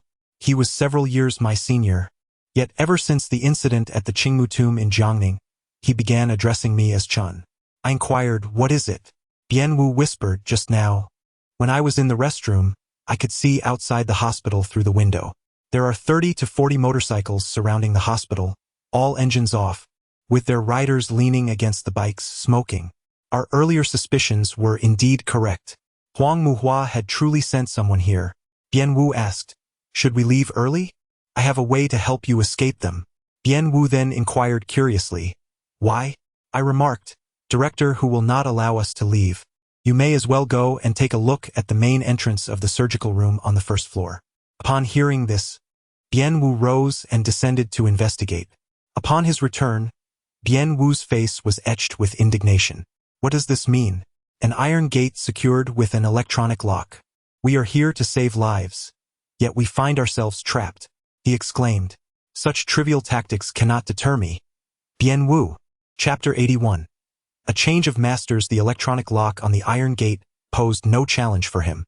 Even if Bian Wu could not unlock it, he possessed the skill of bone contraction, allowing him to escape through any window he chose. However, I and Xiao Zhu lacked such capabilities. Bian Wu's demeanor reflected his dissatisfaction. This was a breach of professional etiquette. For a rogue, the most vexing predicament is to be confined, as it breeds an unsettling sense of insecurity. Yet I spoke up, and Bian Wu refrained from voicing further complaints. I offered him a cigarette. Brother in life and death, speak your mind. Bian Wu accepted the cigarette, lit it, and took a couple of puffs before stating, Chen, you are the only one for me in this lifetime. However, regarding this Ma Ping, I comprehended his implication. Bian Wu had misconstrued my intentions, believing I was aligning myself with Ma Ping. I chuckled, that is not the case. Bian Wu then gestured toward Xiao Zhu, inquiring, and this young lady? Before I could respond, Xiao Zhu, with a playful smile, extended her hand towards Bian Wu, introducing herself, I am Xiao Zhu. I suppose I could be considered your little aunt. She playfully stuck out her tongue. Bian Wu began to elucidate, revealing a singular purpose, to avenge the death of Huang Men from Jinling. The matter concerning Fan Qing's tomb was initially brought to light by Bian Wu, nearly resulting in the demise of several companions. He did not wish to expose his companions to further danger, intending instead to confront the Jinling Huang Men alone. The reason he had not sought my assistance was that he had unexpectedly discovered that the Jinling Huang Men were preparing to transport a batch of goods. After lying in wait at the Western goods market for several days, Bian Wu finally located the underground warehouse. He initially planned to set the warehouse ablaze, thereby destroying the goods and giving Huang Muhua a taste of his own medicine. The gasoline and rapeseed oil were specifically prepared for this purpose, inspired by my recent endeavor to rescue someone at the Fan Qing tomb in Jiangning. However, on that very day, he unexpectedly saw me driving a van into the warehouse. Bian Wu, momentarily perplexed by my intentions, hesitated to act. It was not until later, when Ma Ping arrived in a truck to collect the goods and a firefight erupted with Huang Muhua's group, that he observed me driving the van into the fray, whisking Ma Ping away while a fleet of sports cars pursued us. As he watched me navigate the narrow alleys of the Western goods market, he realized that with Huang Muhua's numbers and superior vehicles, they would surely attempt to corner us into a dead end. Familiar with the layout of the market, Bian Wu knew there was only one such dead-end alley. Thus, he swiftly maneuvered the dilapidated Santana he had acquired from a junkyard to the entrance of a warehouse, discreetly circling to the back and unlocking the rear door in advance. Clutching a gasoline canister, he remained hidden in the shadows. Indeed, mere minutes later, we found ourselves cornered in that very dead end. In that moment of extreme peril, Bian Wu decisively took action. After hearing his account, I patted Bian Wu on the shoulder, for words were unnecessary. With the collective support of the community, divine intervention would pave the way. Without assistance, one could not attain greatness and might even be trampled underfoot. The surgery lasted for over 3 hours, and dawn had already broken. After our arrival at the hospital last night, Director Hu promptly informed Ma Ping's subordinates. The Renji hospital was undoubtedly teeming with Ma Ping's associates. Given this situation, Huang Muhua hesitated and refrained from issuing a command to storm the hospital. Upon emerging from the operating room, Director Hu coldly informed us that Ma Ping was no longer in danger, allowing us to finally relax. Bian Wu leaned against the wall, arms crossed, and coldly remarked, Director Hu, the main entrance of the surgical building has been locked the entire time. This hardly seems courteous. After speaking, Director Hu strode down the stairs. The term villain ignited Bian Wu's pent-up frustration from the previous night. In a flash of anger, he hurled his glasses out of the corridor window, cursing, May your eyes be blinded.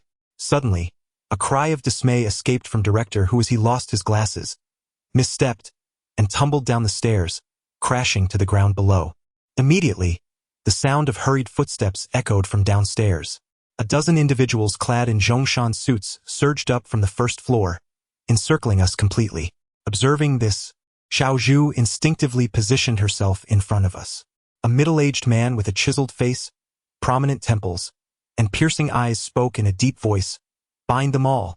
Bian Wu's earlier act of throwing his golden-rimmed glasses had alerted these individuals to the imminent threat of our escape. Just as they prepared to advance, Xiao Zhu raised her hand and addressed the middle-aged man, Wang Lang, do you intend to lay a hand on my brother? Xiao Zhu had previously been associated with Ma Ping, so it was entirely understandable that she recognized these individuals. Wang Lang's countenance was exceptionally stern. Bamboo Maiden, we have exchanged our roles and habitats. This is my duty, and there is no need for further discourse. Little Zhu, her delicate face resolute, retorted, then let us see if you possess such capability.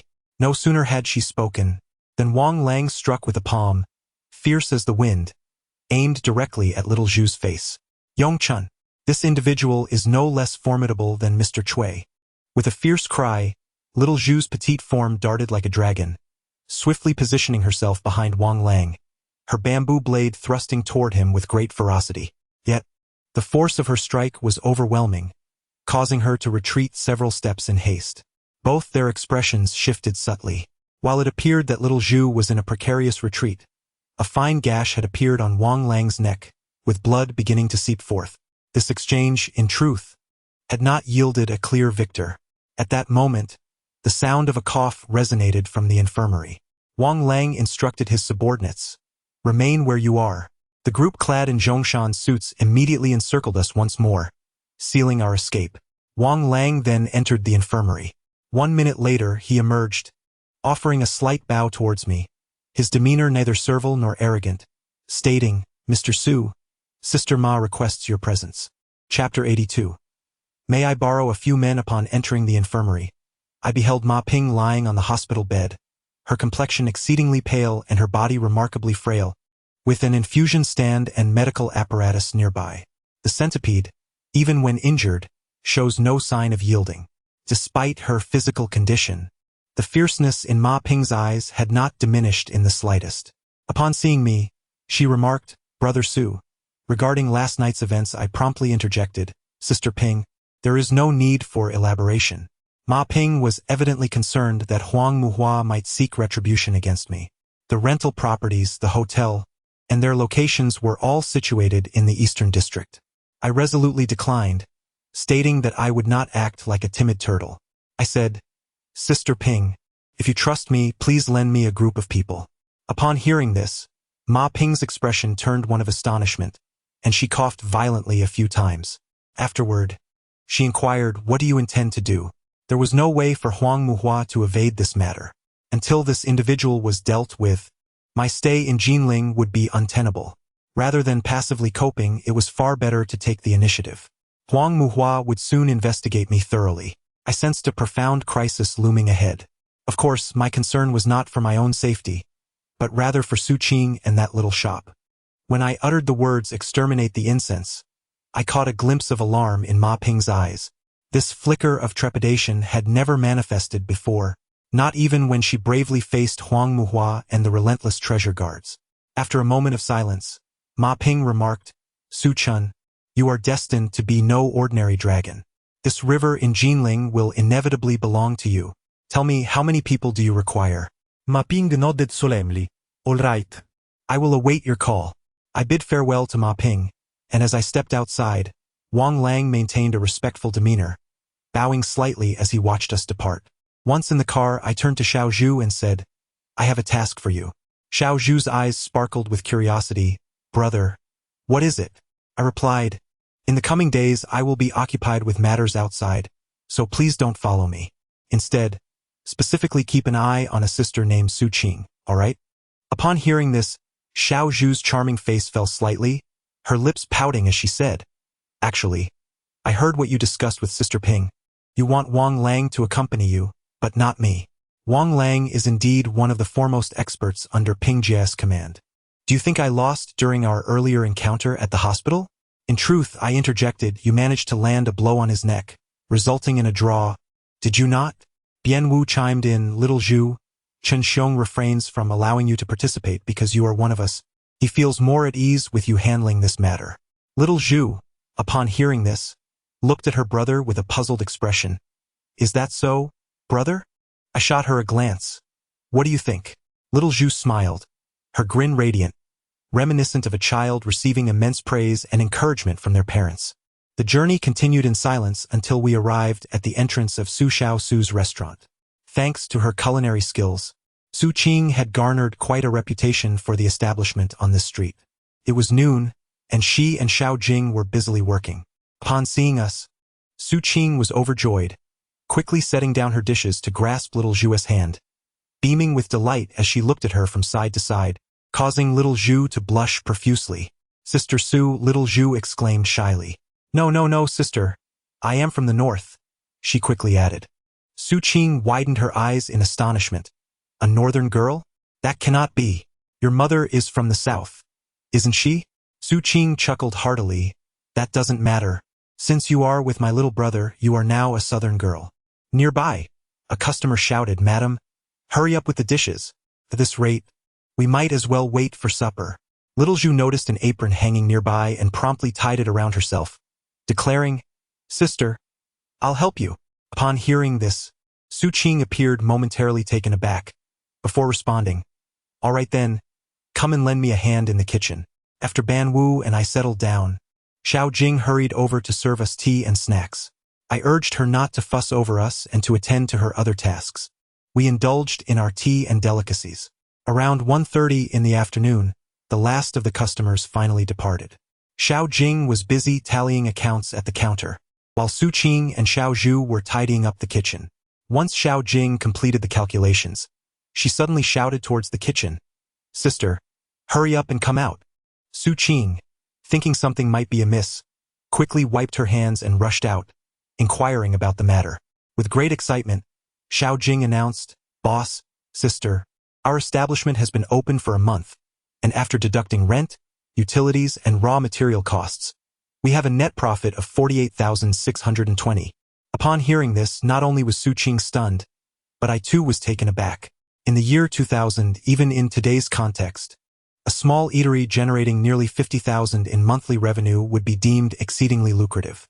Su Qing furrowed her brows and questioned, "You didn't misplace the decimal point, did you?" A flustered Xiao Jing stamped her foot in protest. "Sister, I dropped out of vocational school. At least in the countryside, I am considered educated. How can you doubt my calculations?" Su Qing remained skeptical, instructing Xiao Jing to step aside while she took the calculator into her hands. After resetting it several times, she opened the ledger and began calculating with fervor. Once she finished, a dazed expression washed over her face as she turned to me, murmuring, "Little brother, it really amounts to this much." The look in her eyes was profound, just as a woman, unfamiliar with the world, unexpectedly stumbles upon a substantial sum of money on her way to the market. A mixture of surprise and panic envelopes her, as she awaits a decision from the man of the house. It is indeed a curious situation. Meanwhile, my mind is preoccupied with how to broach the subject. I intend for Su Qing to close down this modest eatery for the time being. In Chapter 83, A Simple Life, at that very moment, Xiao Zhu emerges, her cheeks glistening with fragrant perspiration, a hint of ash dusting the tip of her nose, her face flushed from the kitchen's heat. She carries 2 plates of dishes and exclaims, "Brother, you must try my culinary skills." Bian Wu, already famished to the point of nearly fainting, does not hold back. He rushes to the counter, pours himself some wine, sips it, and grabs a pair of chopsticks to sample the dishes. After a few bites, his eyes widen in delight as he gives a thumbs up, declaring, "Miss Zhu, this is exceptionally delicious. Perhaps this is what they refer to as extraordinarily tasty." Xiao Zhu beams with joy at the praise, standing by with a smile. I take a taste myself, and indeed, the flavors are delightful, markedly distinct from Su Qing's traditional Shanghai cuisine, prompting me to inquire, "Is this Shandong cuisine?" Xiao Zhu, surprised, responds, "How did you know?" These 2 dishes are not representative of Shandong cuisine. Having spent 2 years in Shandong province with Sister Jur, I am well acquainted with the unique flavors of that region. I urge Su Qing and Xiao Jing to stop tallying the accounts and come to sample the food. Once they arrive and taste the dishes, they shower Xiao Zhu with compliments about her culinary prowess. Su Qing, unable to contain her excitement, exclaims, "This little restaurant of mine is destined for success now that Miss Zhu can prepare Shandong cuisine. We've just added another signature dish. Allow me to share with you, dear brother, that the current income has truly exceeded my expectations, surpassing the earnings I previously made from menial labor." As I spoke those last few words, a palpable expression of pleading appeared on Su Qing's face. She is genuinely kind-hearted, always considering the needs of others. In fact, back in our hometown of Shanghai, she endures the burden of having a father who is as insatiable as a black hole. Regarding this establishment, both I and Fatty Xiao have contributed little. Su Qing has taken it upon herself to handle everything. Selecting the location, naming the restaurant, acquiring the necessary equipment, managing operations, and building its reputation. Yet, in Su Qing's heart, she consistently believes that this life was bestowed upon her by me, adhering strictly to my opinions in all matters. Hearing this, Xiao Jing lowered her head, hesitant to meet my gaze. Su Qing, brimming with excitement, swiftly turned to Xiao Jing and exclaimed, "Silly girl, why aren't you thanking the big boss?" Upon hearing this, Xiao Jing hurriedly stood up, her eyes glistening with tears. "Thank you, big boss." Observing the hopeful expressions on their faces, I felt a pang of guilt. A word lodged in my throat, left unspoken. However, after a couple of bites of food, I realized that this matter could not be postponed any longer, and I addressed them, "Sister, I wish to close this restaurant." Su Qing, mid-bite, nearly choked on her food. She quickly grabbed a tissue to cover her mouth, turning her head away, coughing incessantly. Xiao Jing was stunned, promptly rising to her feet. "Big boss, I don't want shares anymore. I just want my salary, even if it's reduced. Please, do not close this restaurant." Sister Su wakes up early and works late, pouring all her heart and soul into this place. It is her greatest hope, akin to a child. You are aware, after all these years, how challenging it has been for her to bravely establish this restaurant. As she spoke her final words, Xiao Jing's voice carried a hint of tears. I understood her sentiment. In recent days, Su Qing and Xiao Jing had been inseparable, and Su Qing, without any ulterior motives, must have confided all her past experiences to Xiao Jing. Whether due to a cough or some other reason, Su Qing's eyes glistened with a trace of redness. She picked up a tissue from the table, wiped her mouth, and with a deeply conflicted and sorrowful expression, inquired, "Little brother, why is this happening? We've earned quite a bit, and my sister has another job." Bian Wu and Xiao Zhu were aware of the underlying reasons, yet I remained silent, as they dared not speak, engrossed in their meal. I certainly could not reveal the true reason to Su Qing. It was merely a temporary closure, not a permanent cessation. I was contemplating a larger establishment, which would enable us to earn even more in due time. Su Qing and Xiao Jing appeared somewhat bewildered, exchanging glances. After a moment, Xiao Jing remarked, "Boss, our little shop has just begun to gain recognition. Closing now would render all our previous efforts futile. Even if we open a new establishment, we must wait until the clientele is entirely stable. Moreover, my sister has mentioned that she holds no grand ambitions. She simply wishes to lead a peaceful life. I truly believe this shop is quite wonderful." I remained silent, observing Su Qing. Her expression dimmed as she bit her lip and said, "Xiao Jing, please stop. We will heed the boss's advice and close this afternoon." Upon hearing this, tears welled in Xiao Jing's eyes. The meal felt particularly tasteless. Not everyone is afforded the privilege of a tranquil life, such as I and those who accompany me. I personally bestowed upon Su Qing the hope of living a modest life, only to extinguish it once more. After dinner, Su Qing remained silent, retreating to the kitchen to tidy up the dishes. Xiao Jing, feeling a bit sulky, lay on the counter pretending to sleep, her shoulders trembling with suppressed sobs. Deep down, they both understood that this establishment might never reopen. Xiao Zhu tugged at my sleeve and said, "Brother, you should speak with Sister Su once more." I rose and made my way to the kitchen. The space was bright and immaculate, with spatulas, seasonings, and ingredients arranged in an orderly fashion. Su Qing was washing the dishes, not uttering a word. I spoke softly, "Sister, I'm sorry." Upon hearing this, Su Qing paused her task, dried her hands on her apron, turned to me, and gently grasped my hand, her eyes glistening with a hint of redness as she asked, "Tell me, has something happened?" I shook my head. "Nothing is wrong. Please don't overthink it." Su Qing's eyes brimmed with tears, yet she remained silent. I reassured her, "You truly need not worry about making money. I am not short of it, and neither will you be. The jade belt and the dragon gentian beads still rest with Fatty Xiao. Since I am preparing to extinguish the incense at the Jinling Huangmen shrine, I can promptly give the bead to Lu Tsanin.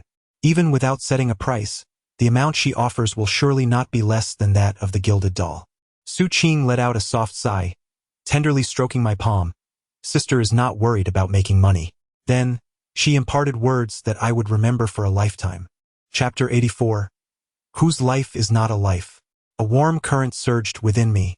For the first time, I felt a slight sting in my eyes. I had no idea what to say to this woman before me. Su Qing said, "Go ahead. I will tidy up my things and wait for you to let me reopen." I nodded.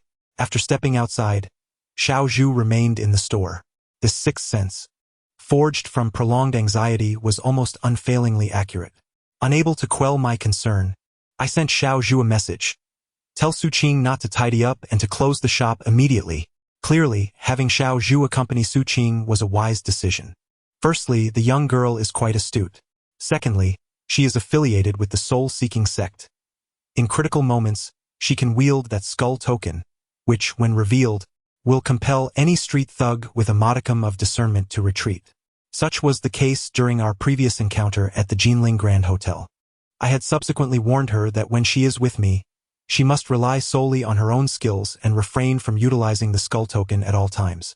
This was to force her to sever ties with the soul-seeking sect. However, should she find herself in a similar predicament while with Su Qing, she must employ it if necessary. I then placed a call to Fatty Xiao. Suzy, I have been waiting so long that the flowers are about to wither. Is the job ready? Is it a literary or martial task? Both. This time, not only do we aim to unveil the dragon pearl of the Jinui, but we also intend to showcase the embroidered spring blade, against whom the Huang men of Jinling understood. After concluding the conversation, Bian Wu deliberately scratched his back a few times. His movements were remarkably swift. We pretended not to notice and strolled leisurely towards the mouth of the alley. Upon reaching the alley entrance, we dispersed with the swiftness of arrows released from a bow. The roar of motorcycles echoed behind us. The motorcycles split into two factions, one pursuing Bian Wu fiercely, while the other bore down on me. I swiftly darted through the alley and, upon exiting, seamlessly blended into the throng of people. The individuals clad in caps, caught off guard, collided with a passerby. The friend of the injured party was incensed and rushed over to confront them. In a startling turn of events, they retaliated with a forceful shove, knocking him to the ground, discarding their motorcycle, and sprinting towards the shopping mall. I ascended the stairs in haste, closely followed by their relentless pursuit. Shoppers in the mall cried out in alarm, branding them as lunatics. The second floor was a vast expanse of menswear, with a multitude of clothing racks and several passages leading to the upper and lower levels. I weaved through the garments, deftly eluding their grasp. For individuals were in pursuit of me. Upon reaching the second floor and realizing their chances of capturing me were futile, they abruptly turned and descended the stairs. Peering down through the grand atrium, I observed two of them stationed at the front entrance while the other two guarded the rear. Fools! I scoffed under my breath. I then made my way to a premium sportswear store, selecting a long coat and a hat. Just as I prepared to pay, I felt a sudden tap on my shoulder, nearly sending my spirit into disarray. Instinctively, I jerked my body away and swiftly retaliated with a pinch behind me. A startled yelp echoed from behind. "Lu Tsanin!" I exclaimed, my heart finally settling. I quickly withdrew my hand. "What brings you here?" I inquired, somewhat irked. Lu Tsanin clutched her neck, her face flushed with anger, and raised her bag, ready to unleash a barrage upon me. "You just pinched me for no reason and dare to question me." I hastily attempted to pacify her. The female staff members in the store giggled, likely mistaking our interaction for a quarrel between young lovers. The situation was undeniably awkward.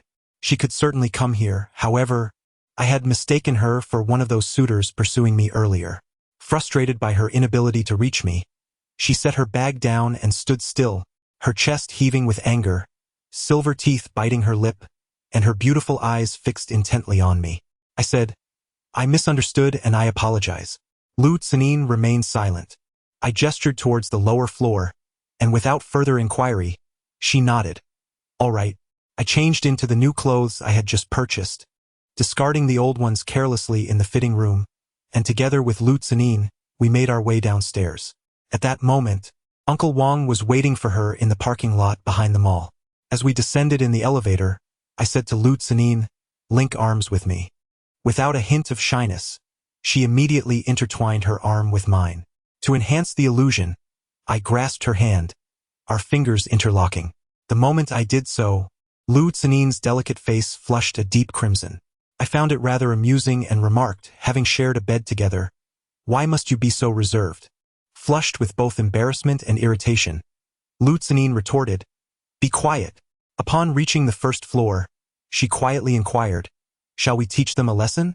Spotting a milk tea shop, Lu Tsenin turned and ordered a cup, specifying that it must include hot water. This woman was certainly no saint. After purchasing the milk tea, she returned to link her arm with mine, this time shyly initiating the interlocking of our fingers. We strolled leisurely towards the back entrance. Dressed in my new attire, sporting a hat, and accompanied by an exceptionally stunning beauty, they would subconsciously never suspect it was me.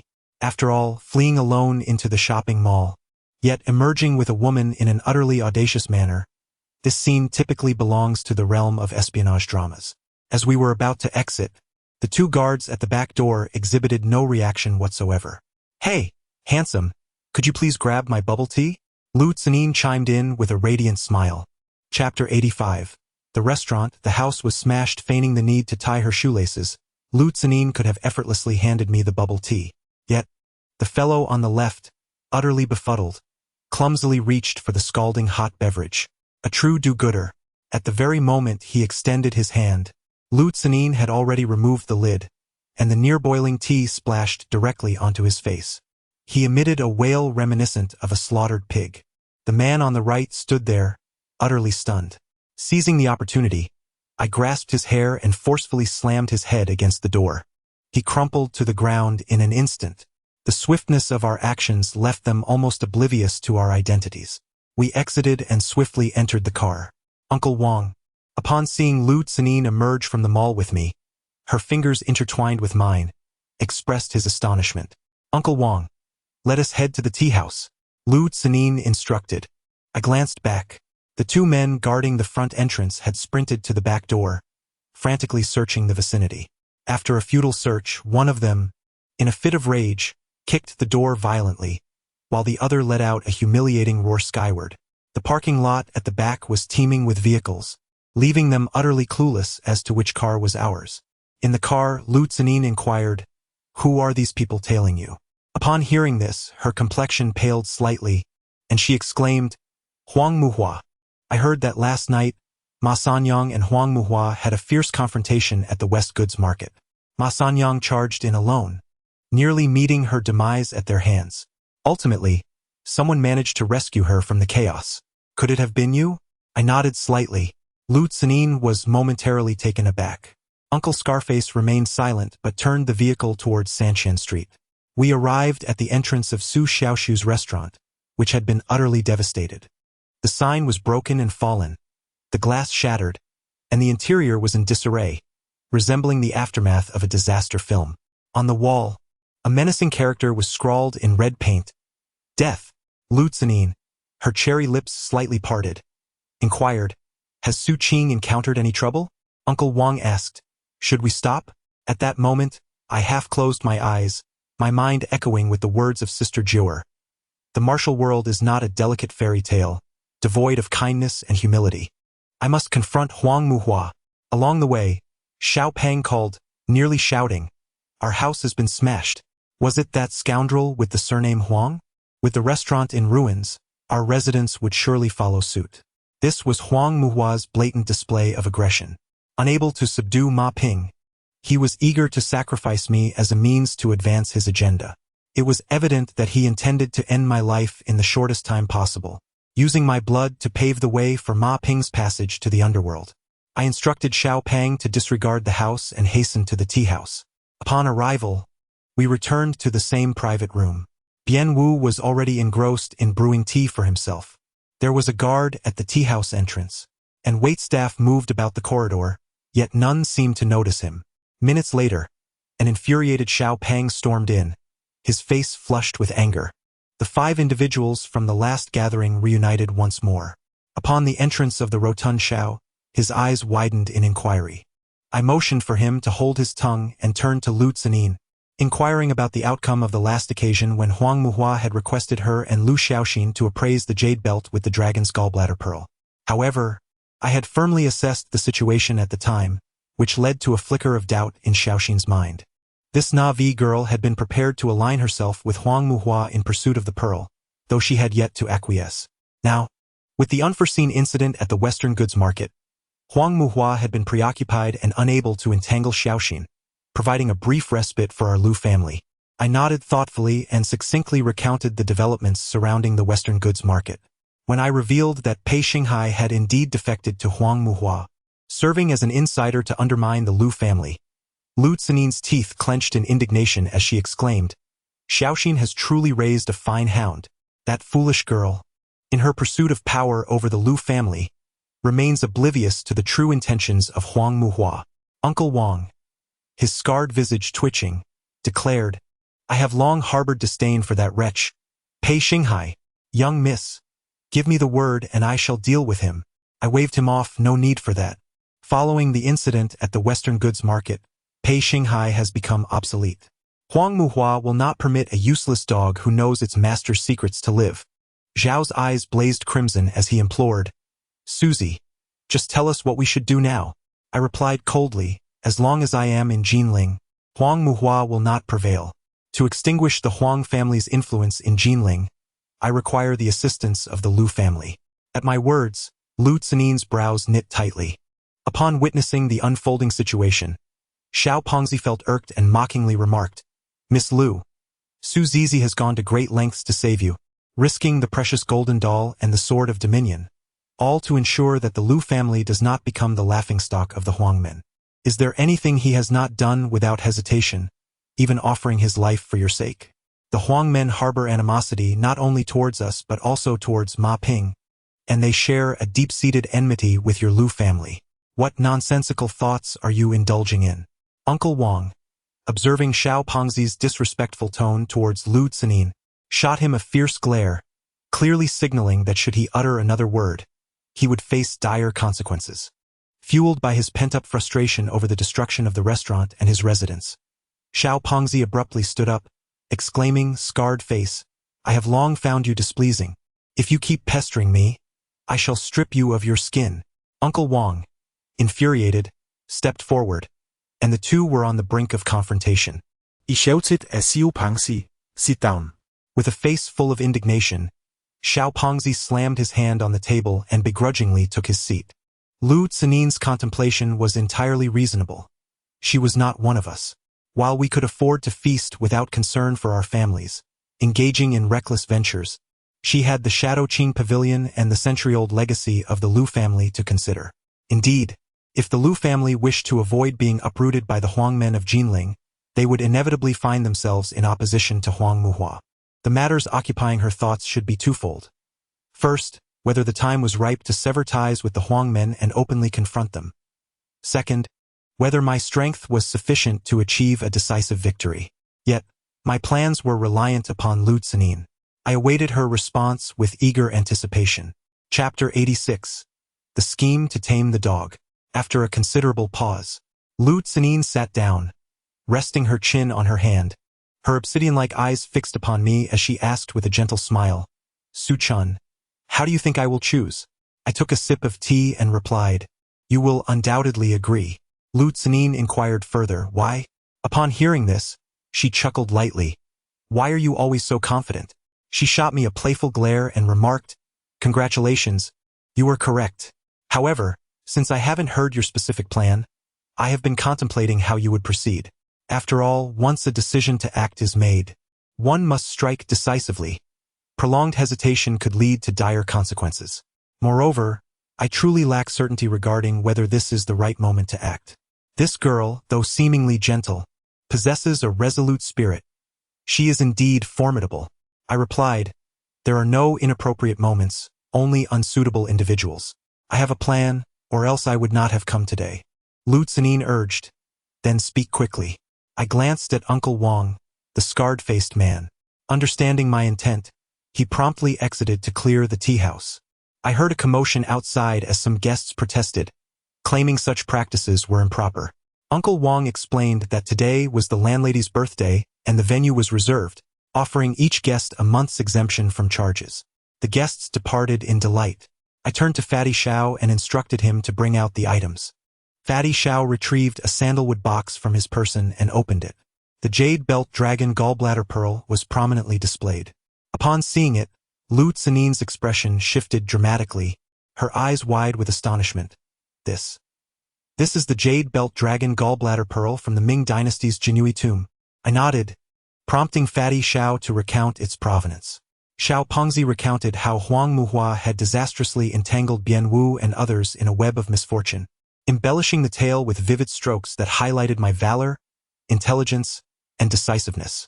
In truth, the success of intercepting the jade belt and dragon gallbladder pearl was largely attributed to fortune. Yet, hearing it from Xiao Pengzi's lips, I felt as though I had achieved something commendable. After listening, Lu Cinin and Uncle Wang exchanged astonished glances, rendered speechless. I remarked, the replica crafted by Hao Danji from Jinling is, without a doubt, a flawless imitation. However, having encountered the authentic piece, I am able to articulate its significant flaws. These imperfections, which you have already disclosed in front of Huang Muhua, will undoubtedly arouse his deep suspicion, leading him to speculate that you may possess the genuine jade belt and dragon gallbladder pearl. Our endeavor to extinguish the incense should commence with this matter. Lu Cinin inquired, what do you intend to do? Upon hearing this, Xiao Pengzi's face lit up with uncontainable joy, exclaiming, speak quickly. I can hardly restrain the primal force within me. I elucidated, first, Huang Muhua is a cunning adversary. Cinin, you should summon him and candidly assert that you indeed possess the genuine jade belt and dragon gallbladder pearl, which was sold to you by Bian Wu, urging him to cease using this matter to lure your sister. He will certainly come, and when he does, we shall strike decisively. Uncle Wang snorted disdainfully, but what if he chooses not to come? I replied, the jade belt and dragon gallbladder pearl is pivotal to his ambitions of subjugating the Lu family without a fight. Cinin, you have previously declared the Huang family's peace to be a counterfeit, which must have already sown seeds of doubt in his mind. Furthermore, the disruption of the dead pot situation was akin to a foul stain upon the prestigious entrance of the Jinling Huangmen. Infuriated to the point of nearly shattering his teeth, he was compelled to investigate the authenticity of this sudden appearance and discern whether the Qingge Pavilion had indeed thwarted his plans at that time. Lu Cinin nodded, urging me to continue. I said, secondly, there exists an underground ghost market under the auspices of the Jinling Huangmen. This market is their lifeblood. The Huangmen control the tomb-raiding factions across several provinces in Jiangnan, and all the illicit goods extracted from the depths are traded there, generating colossal profits. This dog bowl must be smashed to smithereens. Bian Wu inquired, what about burning the doghouse? Lu Cinin appeared astonished by my plan. After a brief pause, she frowned and remarked, this scheme is indeed brilliant. However, whether it be around Huang Muhua or within the ghost market itself, or even at the Luxing Road Tiger Peak Manor, there are numerous experts stationed. Dividing our forces into 3 paths, we simply do not possess sufficient strength. I elucidated, in the East City, no one has ever dared to lay a finger on Huang Muhua. His greatest flaw is his extreme arrogance. I can assert with certainty that he will not come to the appointment with many people. To obliterate this doghead, both Xiaolan and I are sufficient. As for smashing the ghost market, I have already borrowed a contingent from Ma Ping, comprising the most capable individuals from the Ma family. Huang Muhua would never anticipate that, despite her grave injuries, Ma Ping would mobilize her elite forces to assault the Huangmen's underground ghost market. Furthermore, Uncle Wang will also select the finest talents from the Qingge Pavilion, creating an impression of a united assault on the ghost market by the Ma and Lu families. The Tiger Peak Manor is merely a short drive of a few minutes from the underground ghost market. The ghost market was suddenly besieged. The house staff from the manor would undoubtedly rally to assist it, leaving the estate desolate. With Bian Wu's prowess, he alone could reduce it to ashes. Upon hearing this, Bian Wu let out a cold laugh. The Huangmen of Jinling once set fire to our brothers. This time, I shall make them experience the retribution of their own actions. Fat Xiao remarked, that sounds exhilarating. When shall we strike? I remained silent, glancing at Lu Cinin. She inquired, what about the aftermath? This was indeed Ma Ping's concern. Ma Ping, with her illustrious reputation, had suffered humiliation in the Western goods market, and the entire Jinling underworld was aware of it. The label of disgrace was one that even we could not bear, and Ma Sanyang would not allow it. If she wished to maintain her standing in the underworld, she must don the mantle of avenging the Huangmen of Jinling. Lu Cinin's beautiful eyes brimmed with confidence and admiration as she solemnly nodded. The plan that would free the Lu family from relentless pursuit while incurring no significant risk was undoubtedly a source of delight for her. She was convinced. Observing our thoughts aligned, I proclaimed, tomorrow night at 10, we shall strike from 3 directions, exterminate the dogs and extinguish the incense. However, Uncle Wang suddenly interjected, wait a moment. At his words, we all turned to look at him. With an anxious expression, he directed his gaze towards Lu Cinin and said, Miss, I will remain by your side. Let others handle the ghost market. His concern stemmed from a lack of faith in me and Fat Xiao, believing we could not adequately protect Lu Cinin. Uncle Wang wished to say something further, but upon noticing Lu Cinin's resolute demeanor, devoid of any room for negotiation, he fell silent. Once matters were settled, Fatty Xiao pushed the jade belt with the dragon gallbladder pearl towards Lu Cinin, exclaiming, Miss Lu, look, Susie has once again procured a precious treasure for you. To put it plainly, if the Lu family is to endure, and you are to ascend to prominence, 90% of the credit will belong to Susie. You might as well marry him. This way, the Lu family could flourish, break free from Jinling, and dominate the nation, perhaps even the world. I shot Fatty Xiao a glare, prompting him to swallow the latter part of his statement. Lu Cinin's face flushed slightly as she picked up the box and turned to me, softly saying, Su Chun, thank you. Please name your price. After pondering briefly, Lu Cinin earnestly proposed, Su Chun, how about this? You invest the jade belt with the dragon gallbladder pearl into the shadow green pavilion, and I shall grant you shares. Is that agreeable? Upon hearing this, everyone's eyes widened in astonishment. Uncle Wang was the first to object, Mississippi. However, Lu Cinin immediately raised her hand to halt Uncle Wang, gazing at me with eager anticipation. I couldn't help but chuckle inwardly. This charming lady was playing her cards close to her chest. She had always desired my companionship. After all that had transpired, she realized such a union was utterly improbable, and she was acutely aware of her inability to command my allegiance. With remarkable quickness, she concocted the idea of an investment, aiming to firmly tether me to the shadow green pavilion, a vessel of opportunity. Lu Cinin, being the pavilion's chief manager, was poised to potentially become the head of the Lu family. After investing in shares, I found myself shackled by the responsibilities that accompany them. Henceforth, I would merely follow her directives, which bore no fundamental difference from my previous status. Just as everyone anticipated my indulgence in this delectable cake, I took a sip of tea. Subsequently, I leaned closer to her ear and whispered, You wish. Lu Cinin's innermost thoughts were completely laid bare before me, leaving her both embarrassed and flustered as she sat silently, biting her lip. The expression in her small eyes revealed a blend of helplessness and a hint of irritation. Xiao Fatty and Bien Wu wore incredulous expressions. Xiao Fatty asked, What about you? I extinguished my cigarette butt and replied, In the East City, I am akin to a rat scurrying across the street. It seems I must seek refuge with Miss Lu. Upon hearing this, Xiao Fatty raised an eyebrow at me, his gaze utterly shameless. After they departed, I found myself at the doorstep of Xinyuan Manor, Lu Cinin's residence, where I had once spent a night. It appeared I would be staying there again today. Although Uncle Wang had always regarded me with disdain, he was left with no choice but to step out and fetch the car. As we drove towards Xinyuan Manor, I called Ma Ping. From her voice, it was evident that she was still in poor health, harboring immense resentment. In truth, none of us had truly offended Huang Muhua before this. The graveyard incident involving the death of Bien Wu, the underhanded schemes against me at the Jinling Hotel, and the attack on Ma Ping at the Western goods market all pointed towards a brewing storm. As for the Lu family, they had yet to take action. For Huang Muhua, the lecher intended first to seduce the leading ladies, believing the Lu family to be ripe for the taking. He found it far more amusing to toy with them using chopsticks rather than stabbing with a knife. Should the Lu family engage in any fierce retaliation in the future, Huang Muhua would undoubtedly show no mercy. Upon arriving at the entrance of Xinyuan Manor, upon hearing those words, Uncle Wang's expression was a mixture of concern and hesitation. He worried that Lu Tsenin might be subjected to my ill intentions. However, Lu Tsenin herself remained unperturbed, for during our last encounter, when we shared a bed, nothing untoward transpired. A man who can restrain his own desires, while indeed formidable, is also worthy of trust. Ultimately, Uncle Wang drove away. Once we were in the room, Lu Tsenin said, "Make yourself comfortable. I will prepare you a cup of tea."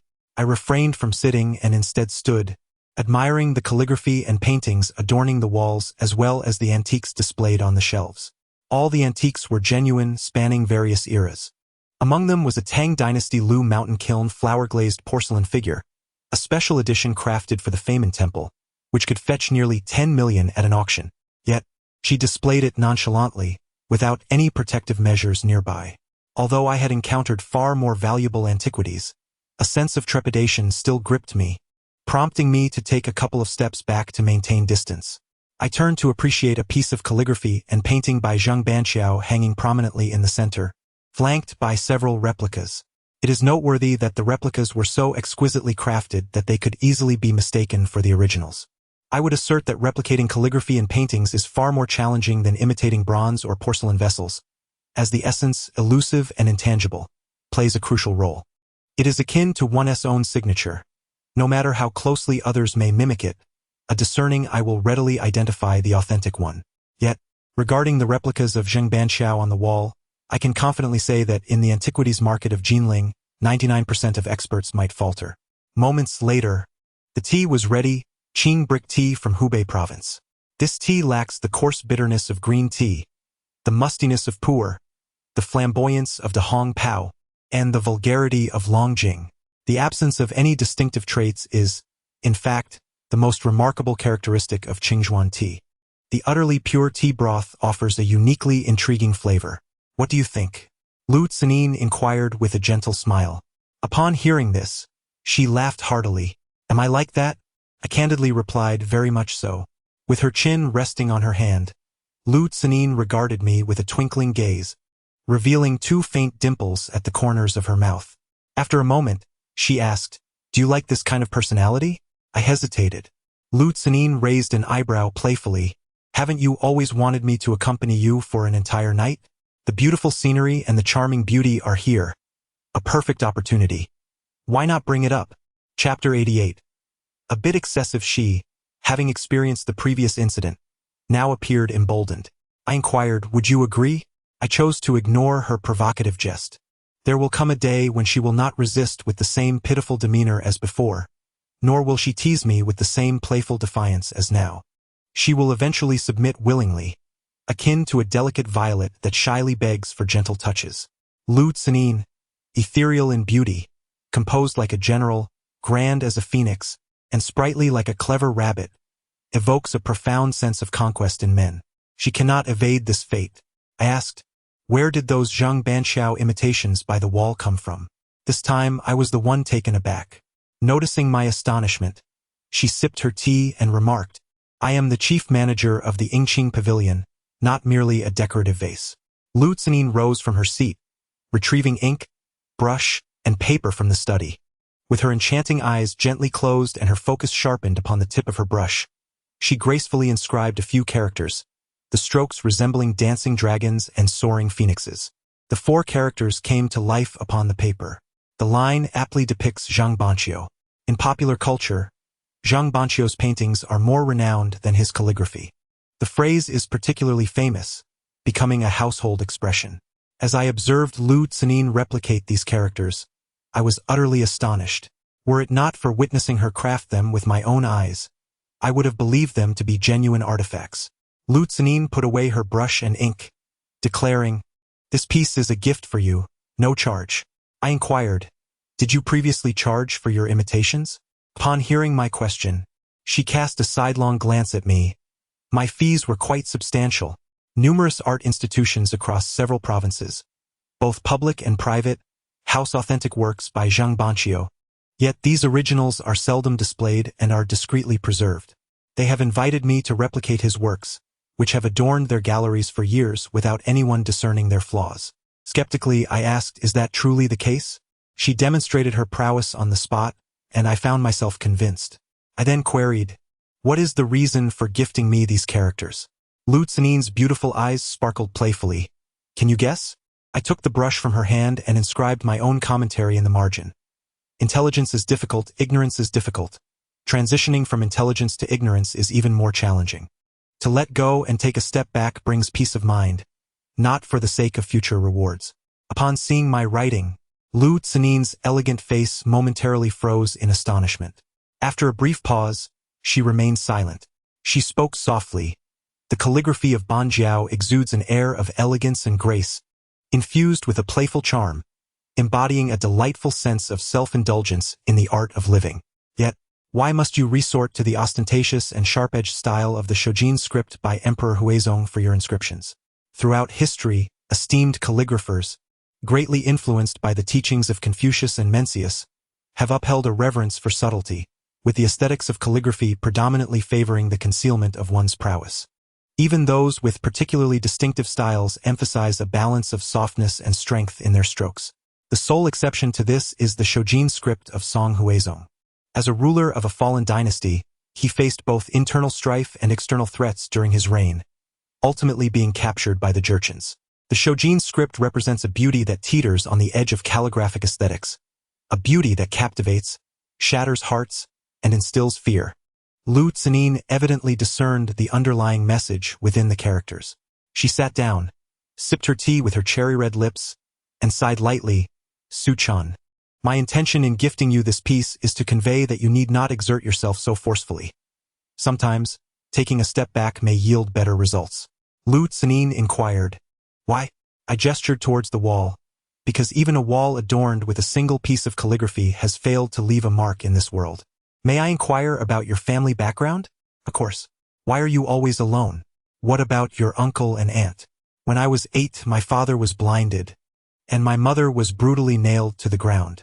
I have begged, endured beatings, and suffered humiliation. I also witnessed my ailing uncle, who took me in, succumb to poison out of fear of being a burden to me. Later, I encountered. I'm sorry, I won't ask anymore. Lu Xinin gently interjected, her beautiful eyes glistening with tears, gazing at me with a heart full of compassion. I replied, let us not dwell on the past. Instead, let us speak of the present. Upon my arrival in Jinling, Su Qing provided me with a sanctuary. Yet, Pei Xinghai, Lu Xiaoxin, and Huang Muhua all conspired against my peace, intent on my demise. Had I not wielded my knife and axe, I would have perished amidst the struggle for survival. To what extent have I infringed upon their interests? Initially, I merely rescued Xiaolan and his son. Yet now I find myself bereft of a home, devoid of a restaurant, reduced to seeking refuge in your abode. Each step I take is fraught with the peril of barbed steel beneath my feet. It is not impossible for you to grant me the leisure of Banxiao. One day, when my affairs are settled, I too shall sit down to savor the untainted purity of a fine green brick tea, just as you do. I extinguished my cigarette and remarked, it is getting late. Lu Xinin rose and entered to fetch me a set of sleepwear, gently suggesting, why not take a shower? While I bathed, she too retreated to another restroom. Upon my emergence, I was met with the sight of Lu Xinin clad in sleepwear, engaged in her pre-sleep stretches. What a sight to behold! Ever since our last encounter, it seemed the young lady of the Lu family harbored no caution towards me whatsoever. Did she perceive me as a fool, mentally inept, or as a frail invalid? Upon noticing my presence, Lu Xinin continued her stretches, her brow arching and a teasing smile gracing her lips. With a sultry grace, she arched her back, accentuating her figure, as she leaned forward and grounded herself, showcasing her legs in a manner that would stir any man's blood. In a moment of impulse, I wrapped my arms around her waist, drawing her close, and coldly inquired, isn't this a bit excessive? Chapter 89. The staff is set aside this time. As she suddenly embraced Lu Xinin and rose, she did not utter a single gasp. Her flawless visage was angled at a precise 45 degrees, unwaveringly fixing her gaze upon me. Whispering softly, her breath brushed against my ear like a gentle breeze, she remarked, "A self-proclaimed elite hunter would never fire upon a rabbit confined within a cage." Her playful demeanor was not only excessive but also slightly vexatious. I had been suppressing the urge to fire for far too long. It was imperative that I did so, but not today. This prey was exceedingly cunning, adopting the lowest of postures to secure her utmost sense of safety. It appears that our relationship has undergone a subtle reversal. A proficient hunter often appears in the guise of the hunted. Could it be that Lu Tsenin aims to ensnare me in turn? Not a chance. I released her and stated, "Continue your stretching for another half an hour." That evening, I retired to the guest room while she occupied the master bedroom, and thus we coexisted peacefully. Upon awakening the next day, Lu Tsenin, as before, had thoughtfully prepared disposable toiletries for me. Breakfast was delivered by Uncle Wang, consisting of fried dough sticks, buns, and soy milk. Uncle Wang conveyed a piece of information. "Wang Lang has brought 30 skilled individuals, and I have gathered 10. That should suffice." Lu Tsenin, biting delicately into a fried dough stick, furrowed her brow and inquired, "Why so few people?" "The Intrigue Pavilion's guardians, the Red Flower staff masters, number more than this. If not now, then when? We should deploy all of them." Lu Tsenin's expression was one of confusion. I turned to Uncle Wang and asked, "You have not summoned the guardians of the Intrigue Pavilion, but rather your fellow practitioners of the 8th level boxing, correct?" Uncle Wang countered, "How did you know?" I wiped my hands with a wet tissue, understanding your thoughts. You are reluctant to drag the Shadow Green Pavilion into the depths of chaos, fearing that should this endeavor fail, it would lead to its irrevocable demise. You surely intend to disguise yourself during the assault on the ghost market, opting to conceal your true identity. Moreover, you must have clandestinely arranged for a group of red flower stick warriors to lurk around Tsenin, ready to shield her during her rendezvous with Huang Muhua. Lu Tsenin was taken aback, turning to glance at Uncle Wang. I continued, "Your actions entirely contradict my initial intentions. Firstly, my original plan was to create a simultaneous offensive from the Ma and Lu families against the Huangmen underground ghost market. Only in this manner would the servants of the Tiger Peak Manor rise to action. If they do not mobilize, the operation to burn Bien Wu's doghouse will surely fail, and you would endanger Bien Wu's life. Secondly, while the martial prowess of your assembled brothers in the 8 Extremes fist may surpass that of the Red Flower Stick warriors, it is vital to note that the latter are fighting to protect their livelihoods backed by the Shadow Green Pavilion. Their resolve in this battle to safeguard their sustenance will be unwavering, while your brother's desire for combat pales in comparison. Such a lack of fervor in attacking the ghost market is destined for failure. Thirdly, although Huang Muhua is arrogant, he is exceedingly cunning. Prior to their meeting, he would undoubtedly ensure that the vicinity is free of any ambushes.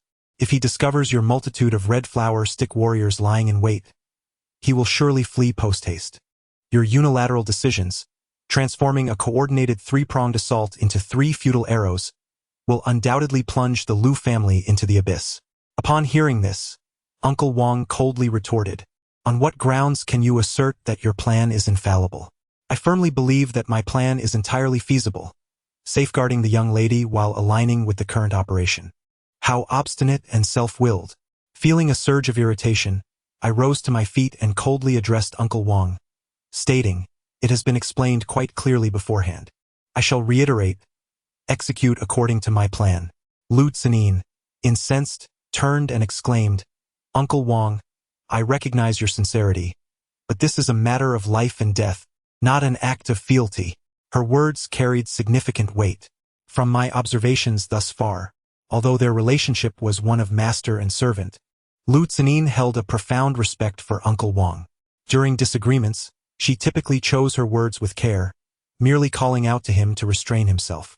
However, her utterance of "not an act of fealty" constituted a final ultimatum.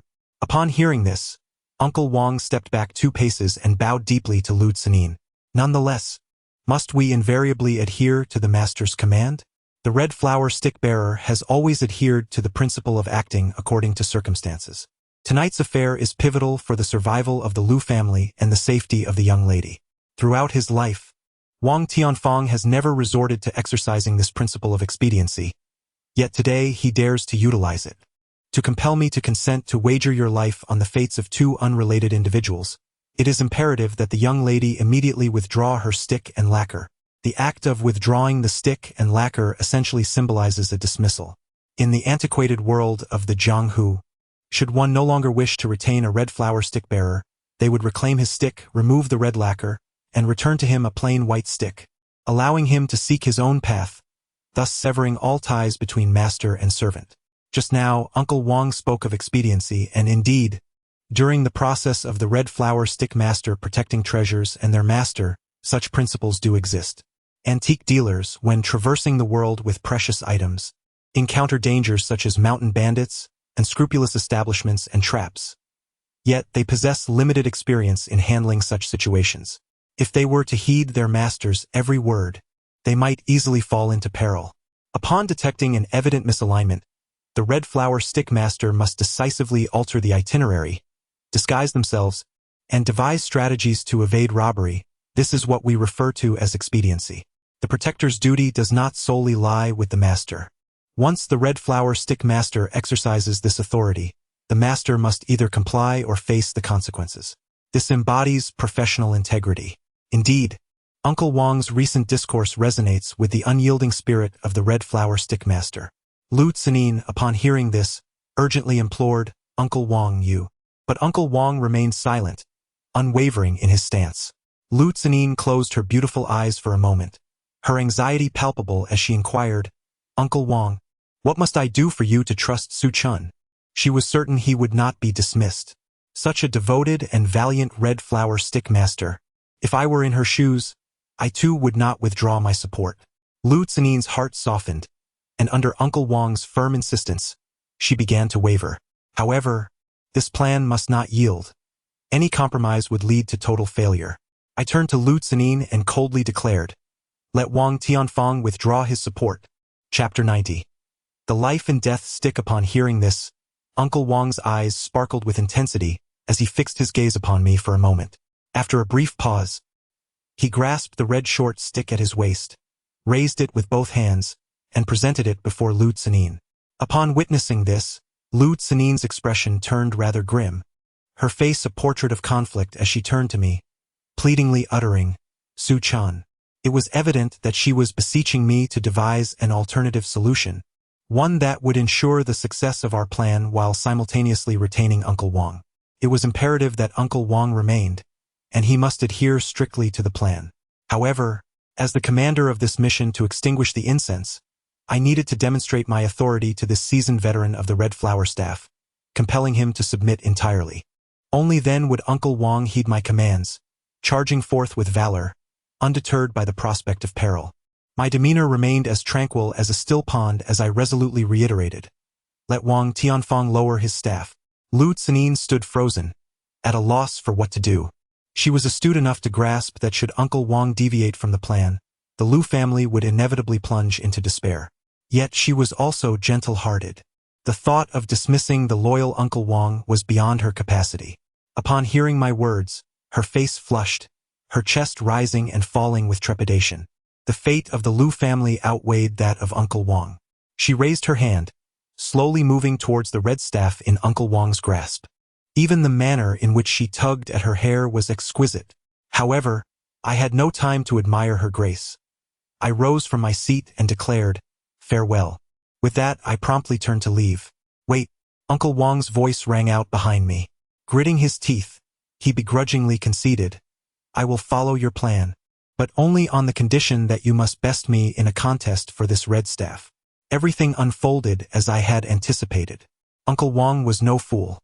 My prior display of strength had made it abundantly clear to him that without my presence, the Lu family would inevitably fall prey to Huang Muhua, a matter of time alone. Should I resolutely choose to depart, he would surely relent, for it was his duty to protect the family treasures. Unquestionably, Uncle Wang harbors a profound distrust towards both me and Fatty Xiao. From the moment I compelled him to bow his head at the gambling stall, the seeds of defiance took root within him, ultimately blossoming into an imposing tree. Uncle Wang has always safeguarded Lu Tsenin, who is akin to a daughter to him. No father would ever place his daughter's life in the hands of someone he deems unworthy. Rather than a mere contest of strength, It is a father's assessment of a man's worthiness to claim his daughter's loyalty. Naturally, this is also a matter of life preservation. Their psychological states are firmly within my grasp. Lu Tsen-yin appeared momentarily bewildered, her beautiful eyes turning towards me, a mixture of anticipation and concern reflected in her gaze. She is well aware of Uncle Wang's expertise in the 8 extremes fist. However, I am determined to subdue this obstinate old warrior today. I inquired of Lu Tsen-yin, "Do you have a stick?" She hesitated for a moment, then nodded, turning to retrieve a red stick from behind the antique shelf. Upon receiving the stick, I noticed Uncle Wang's countenance darken ominously as he stepped outside first, followed closely by Lu Tsen-yin and myself. Ina ashton, Lu Chen-yin murmured, Su Chen. I am sorry. This was an expression of her admiration for Uncle Wang. Upon reaching the courtyard outside the villa, I observed Uncle Wang gripping the stick, one foot tracing a semicircle, his hands firmly clutching the red stick, his knees slightly bent. The stance he assumed genuinely took me by surprise. Within the realm of the 8 extremes fist, there exists a principle stating that myriad stances must be employed to counter myriad changes. The fists and feet are extensions of the body, while the weapons serve as extensions of the fists and feet.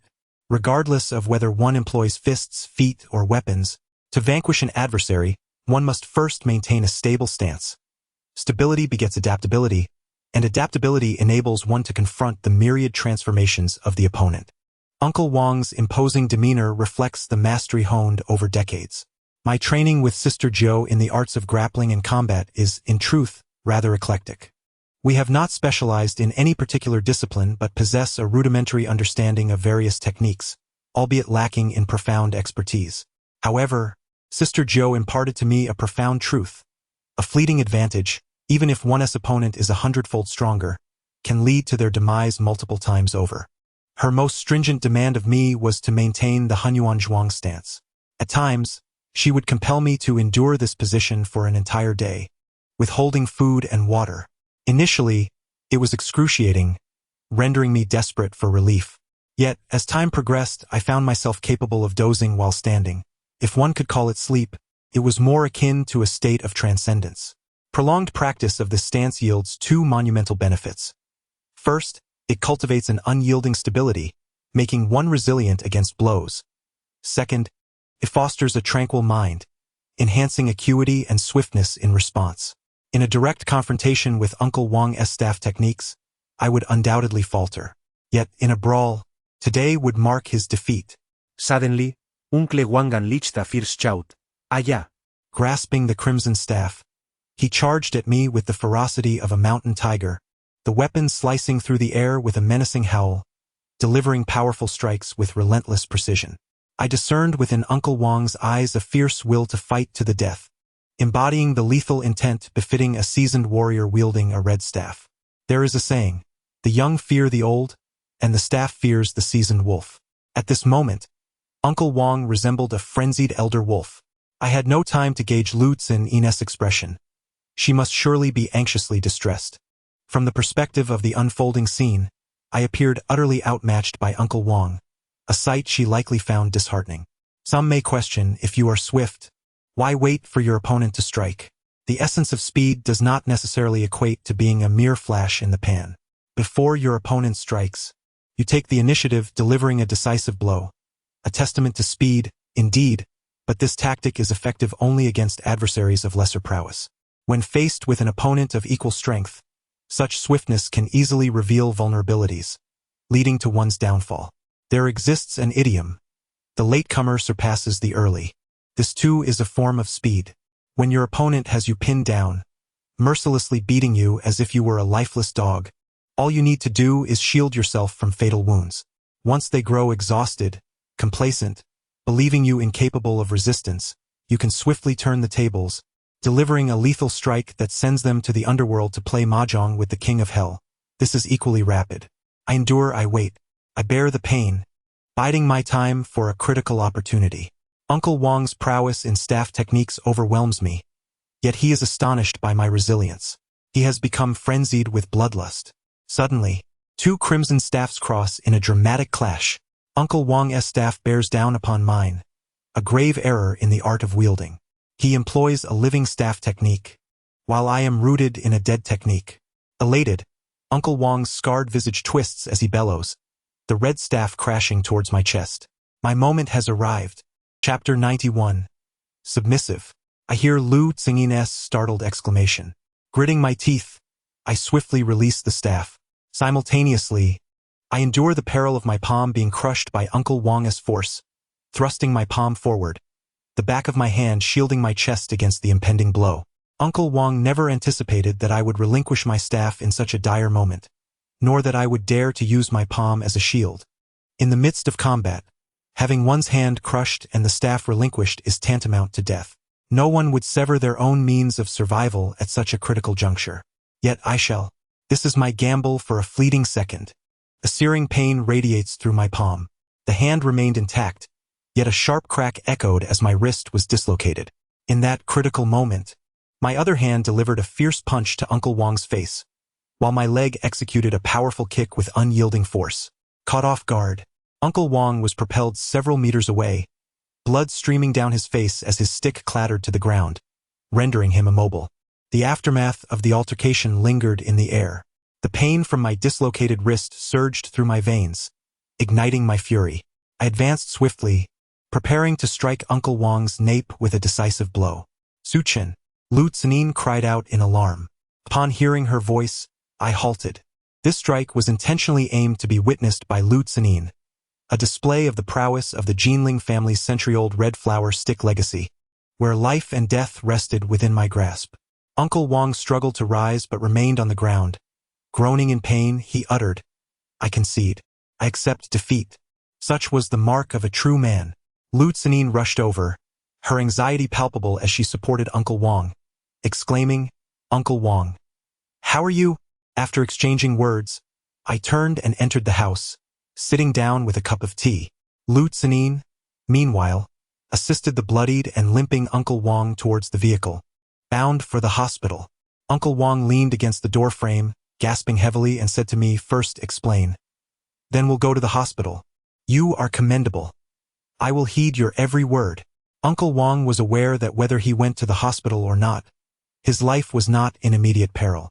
Nevertheless, on one hand, the blood streaming from his nose was relentless, necessitating medical attention to staunch the flow. On the other hand, it represented a capitulation, a readiness to accept defeat, to acknowledge one's loss gracefully, rather than stubbornly feigning resilience when one has been thoroughly bested, is a sign of wisdom that even one's adversaries can respect. Strangely enough, as I began to calm down, the pain from my injuries became almost unbearable. In less than half an hour, Uncle Wong had received treatment for his nose and his facial wounds were tended to. This once unruly veteran, renowned as the foremost red flower of Jinling, now bore an expression devoid of malice, replaced instead by a palpable sense of submission. I instructed him, "Disperse your comrades immediately, and ensure that all the members of the Shadow Green Pavilion's Red Flower Brigade don conspicuous attire, readying themselves for a life-and-death mobilization. Furthermore, when it comes to the assault on the Huangmen Ghost Market, all actions must strictly adhere to Wang Lang's directives." Upon concluding my orders, he promptly turned and exited. After Uncle Wong departed, Lu Tsingyin cast me a knowing glance. "If I hadn't stopped you, were you truly considering striking Uncle Wong down?" It was quite comfortable interacting with this girl. No matter how pretentious I acted, it never felt awkward. Lu Tsingyin smirked. I see. In terms of martial prowess, Uncle Wong is lauded as the best red flower of Jinling. It appears that title may soon be up for grabs. I am not a red flower. Then what are you? It depends on whom you ask. To me, I replied, "You are the man on the bed." Lu Tsingyin chuckled, her enchanting eyes sparkling as she playfully inquired, "How about I demonstrate a stretching routine for you right now?" I replied, "I have no time to indulge in such distractions. Let us discuss serious matters. After you arranged to meet Huang Muhua, what did he have to say?" As she spoke, her words faltered, her expression radiating profound anger and disgust. I inquired, "Where?" This lecher certainly knows how to choose a location. Jia Mountain is situated in the eastern city, within the domain of the Jinling Huangmen. Soaking in hot springs while admiring treasures, embracing beauties in leisurely baths, Huang Muhua aims to capture both the Jade Belt and Long Danzu, alongside Lu Tsenin. I asked, "Did you agree to him?" The blacksmith shop serves as the public domain. It must be said, Lu Tsenin's actions are remarkably astute, particularly her last statement, which would undoubtedly send a shiver down Huang Muhua's spine. The failure of the dead pot scheme is a tremendous humiliation for Jinling Huangmin. Not only did Lu Tsenin inform Huang Muhua of her possession of the jade belt and long danzu, but she also directly named Bian Wu, which would certainly lead to grave suspicions that the dead pot scheme had been disrupted by the Shadow Green Pavilion. In Huang Muhua's eyes, the Lu family was merely a docile, non-threatening fat cat. Now, suddenly realizing that the Shadow Green Pavilion is not a cat, but potentially a hidden ferocious tiger, it is no wonder he feels a chill run down his spine. I smiled and commended Clever. The two of them had been watching television in the room.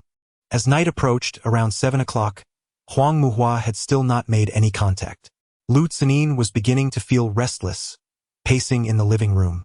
She turned to me and said, "Now Bian Wu, Wang Lang, and others are all prepared. Should I call Huang Muhua?" Just then, the phone rang. Chapter 92, How to Block. Lu Tsenin hurried to the coffee table, picked up her phone, and upon seeing the caller ID, her expression turned speechless as she pressed the button to answer. I asked, "Whose is it?" Lu Tsenin remarked, "I know a wealthy second-generation individual from the Appraising Treasure segment, who incessantly bombards me with calls and messages asking if I've eaten, if I've slept, and if the stars are beautiful tonight. It's utterly exasperating." I replied, "Why not block him?" Lu Tsenin, with a look of curiosity, countered, "How does one block someone?" Mobile phones from around the year 2000 seemingly lacked a blacklisting feature, or perhaps such a feature existed, yet we were simply unaware of it. Lu Tsenin appeared bewildered, her eyes widening. "Is that how you block someone?" I retorted, "What else is there to do?" Time swiftly passed to 8 in the evening. Lu Tsenin, in a state of agitation, exclaimed, "Perhaps I should just call him." She inquired, "What if he doesn't want to meet today?" I assured her, "Trust me, he will certainly agree. Even if he declines to meet, I have alternative plans in place." Upon hearing my words, Lu Tsenin visibly relaxed. At 8:30, the phone rang once more. "Huang Muhua," I instructed Lu Tsenin, "put it on speaker, but maintain composure." She nodded, increased the volume of the television, and then answered the call. "Tsenin, shall we meet tonight?" he proposed. "I was already preparing for bed and lacked the mood," she responded. "Don't be so dismissive. I can hear the television still on. The moonlight tonight is exquisite, and the jade-like dragon's eye pearl can truly radiate a green glow under the moon. Shall we compare whose pearl is authentic? Perhaps both are genuine, and we could exchange them as tokens of our affection. I've always preferred you over Xiaoxin. Young Master Huang, if your sole intention is to compare the authenticity of treasures or engage in flirtation, there is truly no need for such a meeting. My purpose in summoning you is solely to foster a harmonious coexistence between the Huang and Lu families in the future. Should you be unwilling, we shall undoubtedly discover an alternative mode of interaction." Ha ha ha. You possess a distinctive character, which I find quite appealing. It appears that the elder of the Lu family, being in poor health, wishes to pass the mantle, and you seem to have steadied yourself for the role. Given this, it is opportune for us to meet and communicate openly. I am particularly keen to inquire directly whether Miss Lu's previous clandestine endeavors in Jiangning exhibit any genuine intent for peaceful coexistence with the Huang family. Perhaps another day. Lu Tsenin, you ought to be aware of my temperament and capabilities. If you truly wish to avoid conflict, bring along the beads. The time remains unchanged, and the venue is box number 6 on the 3rd floor of the Oriental Beauty Club. I shall await you for a quarter of an hour. With that, Huang Muhua abruptly ended the call. The Oriental Beauty Club is a renowned KTV establishment in Jinling. Although situated in the East City area, it is owned by a formidable Taiwanese businessman, and few dare to act recklessly within its confines. Huang Muhua's choice of meeting place at the Oriental Beauty Club seems to aim at alleviating Lu Tsenin's concerns, indicating considerable thought. Lu Tsenin raised an eyebrow playfully at me, and I genuinely admired her. Splendidly articulated. Without delay, we gathered 2 sets of red flower-patterned clothing, hats, and sunglasses from Intrigue Pavilion and swiftly departed. En route. I called Fatty Xiao to inform him that it was time to commence our tasks. After picking up Fatty Xiao, We changed into our outfits within the car and proceeded to the Oriental Beauty Club. A trio ascended directly to the third floor via the elevator. Inside the club, vibrant lights danced, and the intoxicating ambience was filled with handsome men and beautiful women, entwined in a scene of opulence and indulgence. Upon setting foot on the third floor, a jolt coursed through me. This level was designated as the VIP area, featuring a total of 5 entertainment suites, numbered 1, 3, 6, 8, and 9. Suite 6 was centrally located, adjacent to Suite 3. The other 3 suites encircled Suites 3 and 6. However, the crucial detail was that Suite 6 door was closed, and Suite 3 was unoccupied. In contrast, the doors of the other suites stood wide open, each housing 7 to 8 patrons, all engaged in revelry with drinks and song. Yet, the occupants of these suites, though clad in casual attire and appearing to be in their 20s, sported shaved heads and possessed remarkably muscular physiques. In an instant, the reality dawned upon me. This evening, Huang Muhua was determined to procure the jade belt and the Longdan pearl, as well as to secure Lu Tsanin. He had effectively claimed the third floor of Dongfang Jiren, filling the other suites with his men, while the persistently vacant Suite 3 was undoubtedly reserved for me and my companion, Xiao Panzai. The situation had undergone a drastic transformation. I had initially assumed that the Huangmen underground market would be the focal point of fierce conflict, intentionally consolidating the finest forces from the Ma and Lu families there. However, I had not anticipated that Huang Muhua would mobilize a significant portion of the Jinling Huangmen to this location in an effort to completely win over Lu Tsanin. Though he was arrogant, his actions were undeniably ruthless. He either abstained from engaging or, once committed, he was prepared to obliterate the establishment. The destruction of the dog bowl and the burning of the doghouse were minor concerns, yet targeting the dog's head proved to be the most formidable challenge. Indeed, upon reaching the entrance of Suite 6, the 2 sentinels stationed at the entrance raised their hands, one of them addressing us. Miss Lu, young Master Huang extends his invitation. As for you 2 gentlemen, Suite number 3 is fully stocked with refreshments and the air conditioning is set. Please, avail yourselves of the entertainment within and allow Miss Lu and young Master Huang to conduct their affairs without interruption. Lu Tsanin exchanged a glance with me, her expression betraying a hint of apprehension as she, too, recognized the anomaly of the situation. I offered her a subtle nod of reassurance. With a slight biting of her lip, Lu Tsanin proceeded to enter the designated suite, while Xiao Pengzi and I were ushered into the adjacent vacant suite. As soon as the door clicked shut, Xiao Pengzi's anxiety surged, his voice dropping to a hushed tone. Suzy, the young lady of the Lu family has walked straight into the lion's den. All 3 surrounding suites are occupied by members of the Jinling Huang faction, numbering about 2 dozen in total. Why did you let her go in there? We should have altered our plans and left immediately. Xiao Pengzi continued. How can I not be anxious about this? Huang Muhua, that scoundrel, is audacious enough to commit murder, let alone seize treasures and act inappropriately towards Miss Lu. No, we must barge in there right now. You seize Huang Muhua as a hostage, and I will protect Miss Lu. Even if it means sacrificing ourselves. We cannot allow anything to happen to her, or our conscience will never be clear. Scarcely had he finished speaking when Xiao Pengzi made a move towards the suite door. I interjected, hold on a moment. Xiao Pengzi's face contorted in distress as he glanced at his phone. There are 15 minutes until 10 o'clock.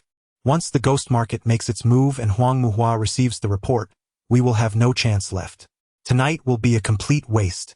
At that moment, the suite door opened, and a guard entered. He addressed us, gentlemen, young Master Huang has instructed that their discussion may take some time.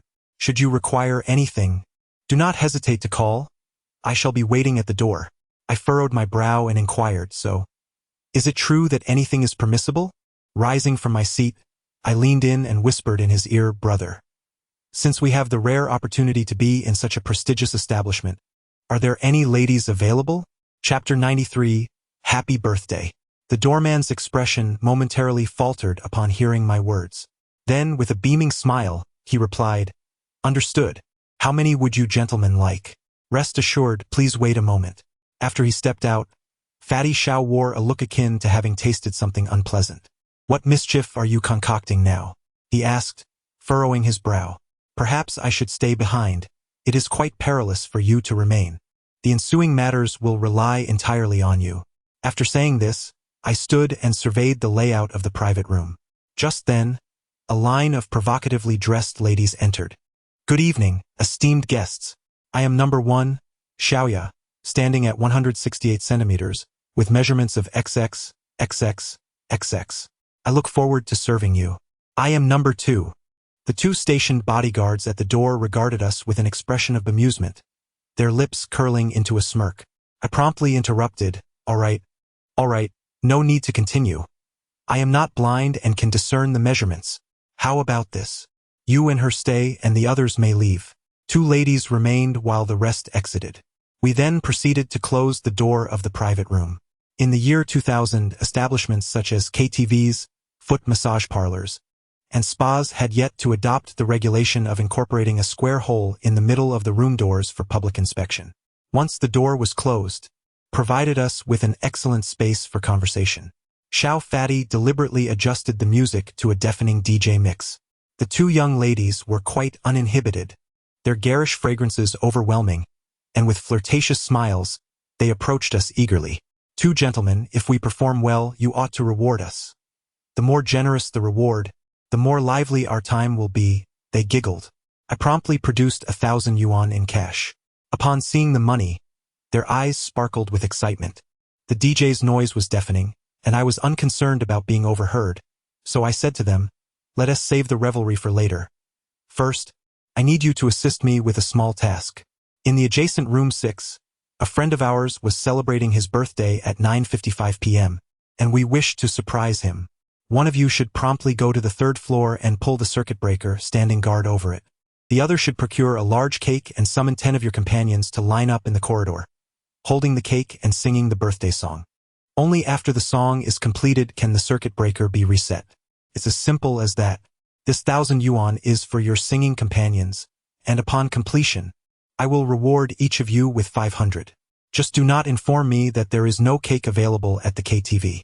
The 2 young women, upon hearing my proposal, were almost beside themselves with joy. They must have known before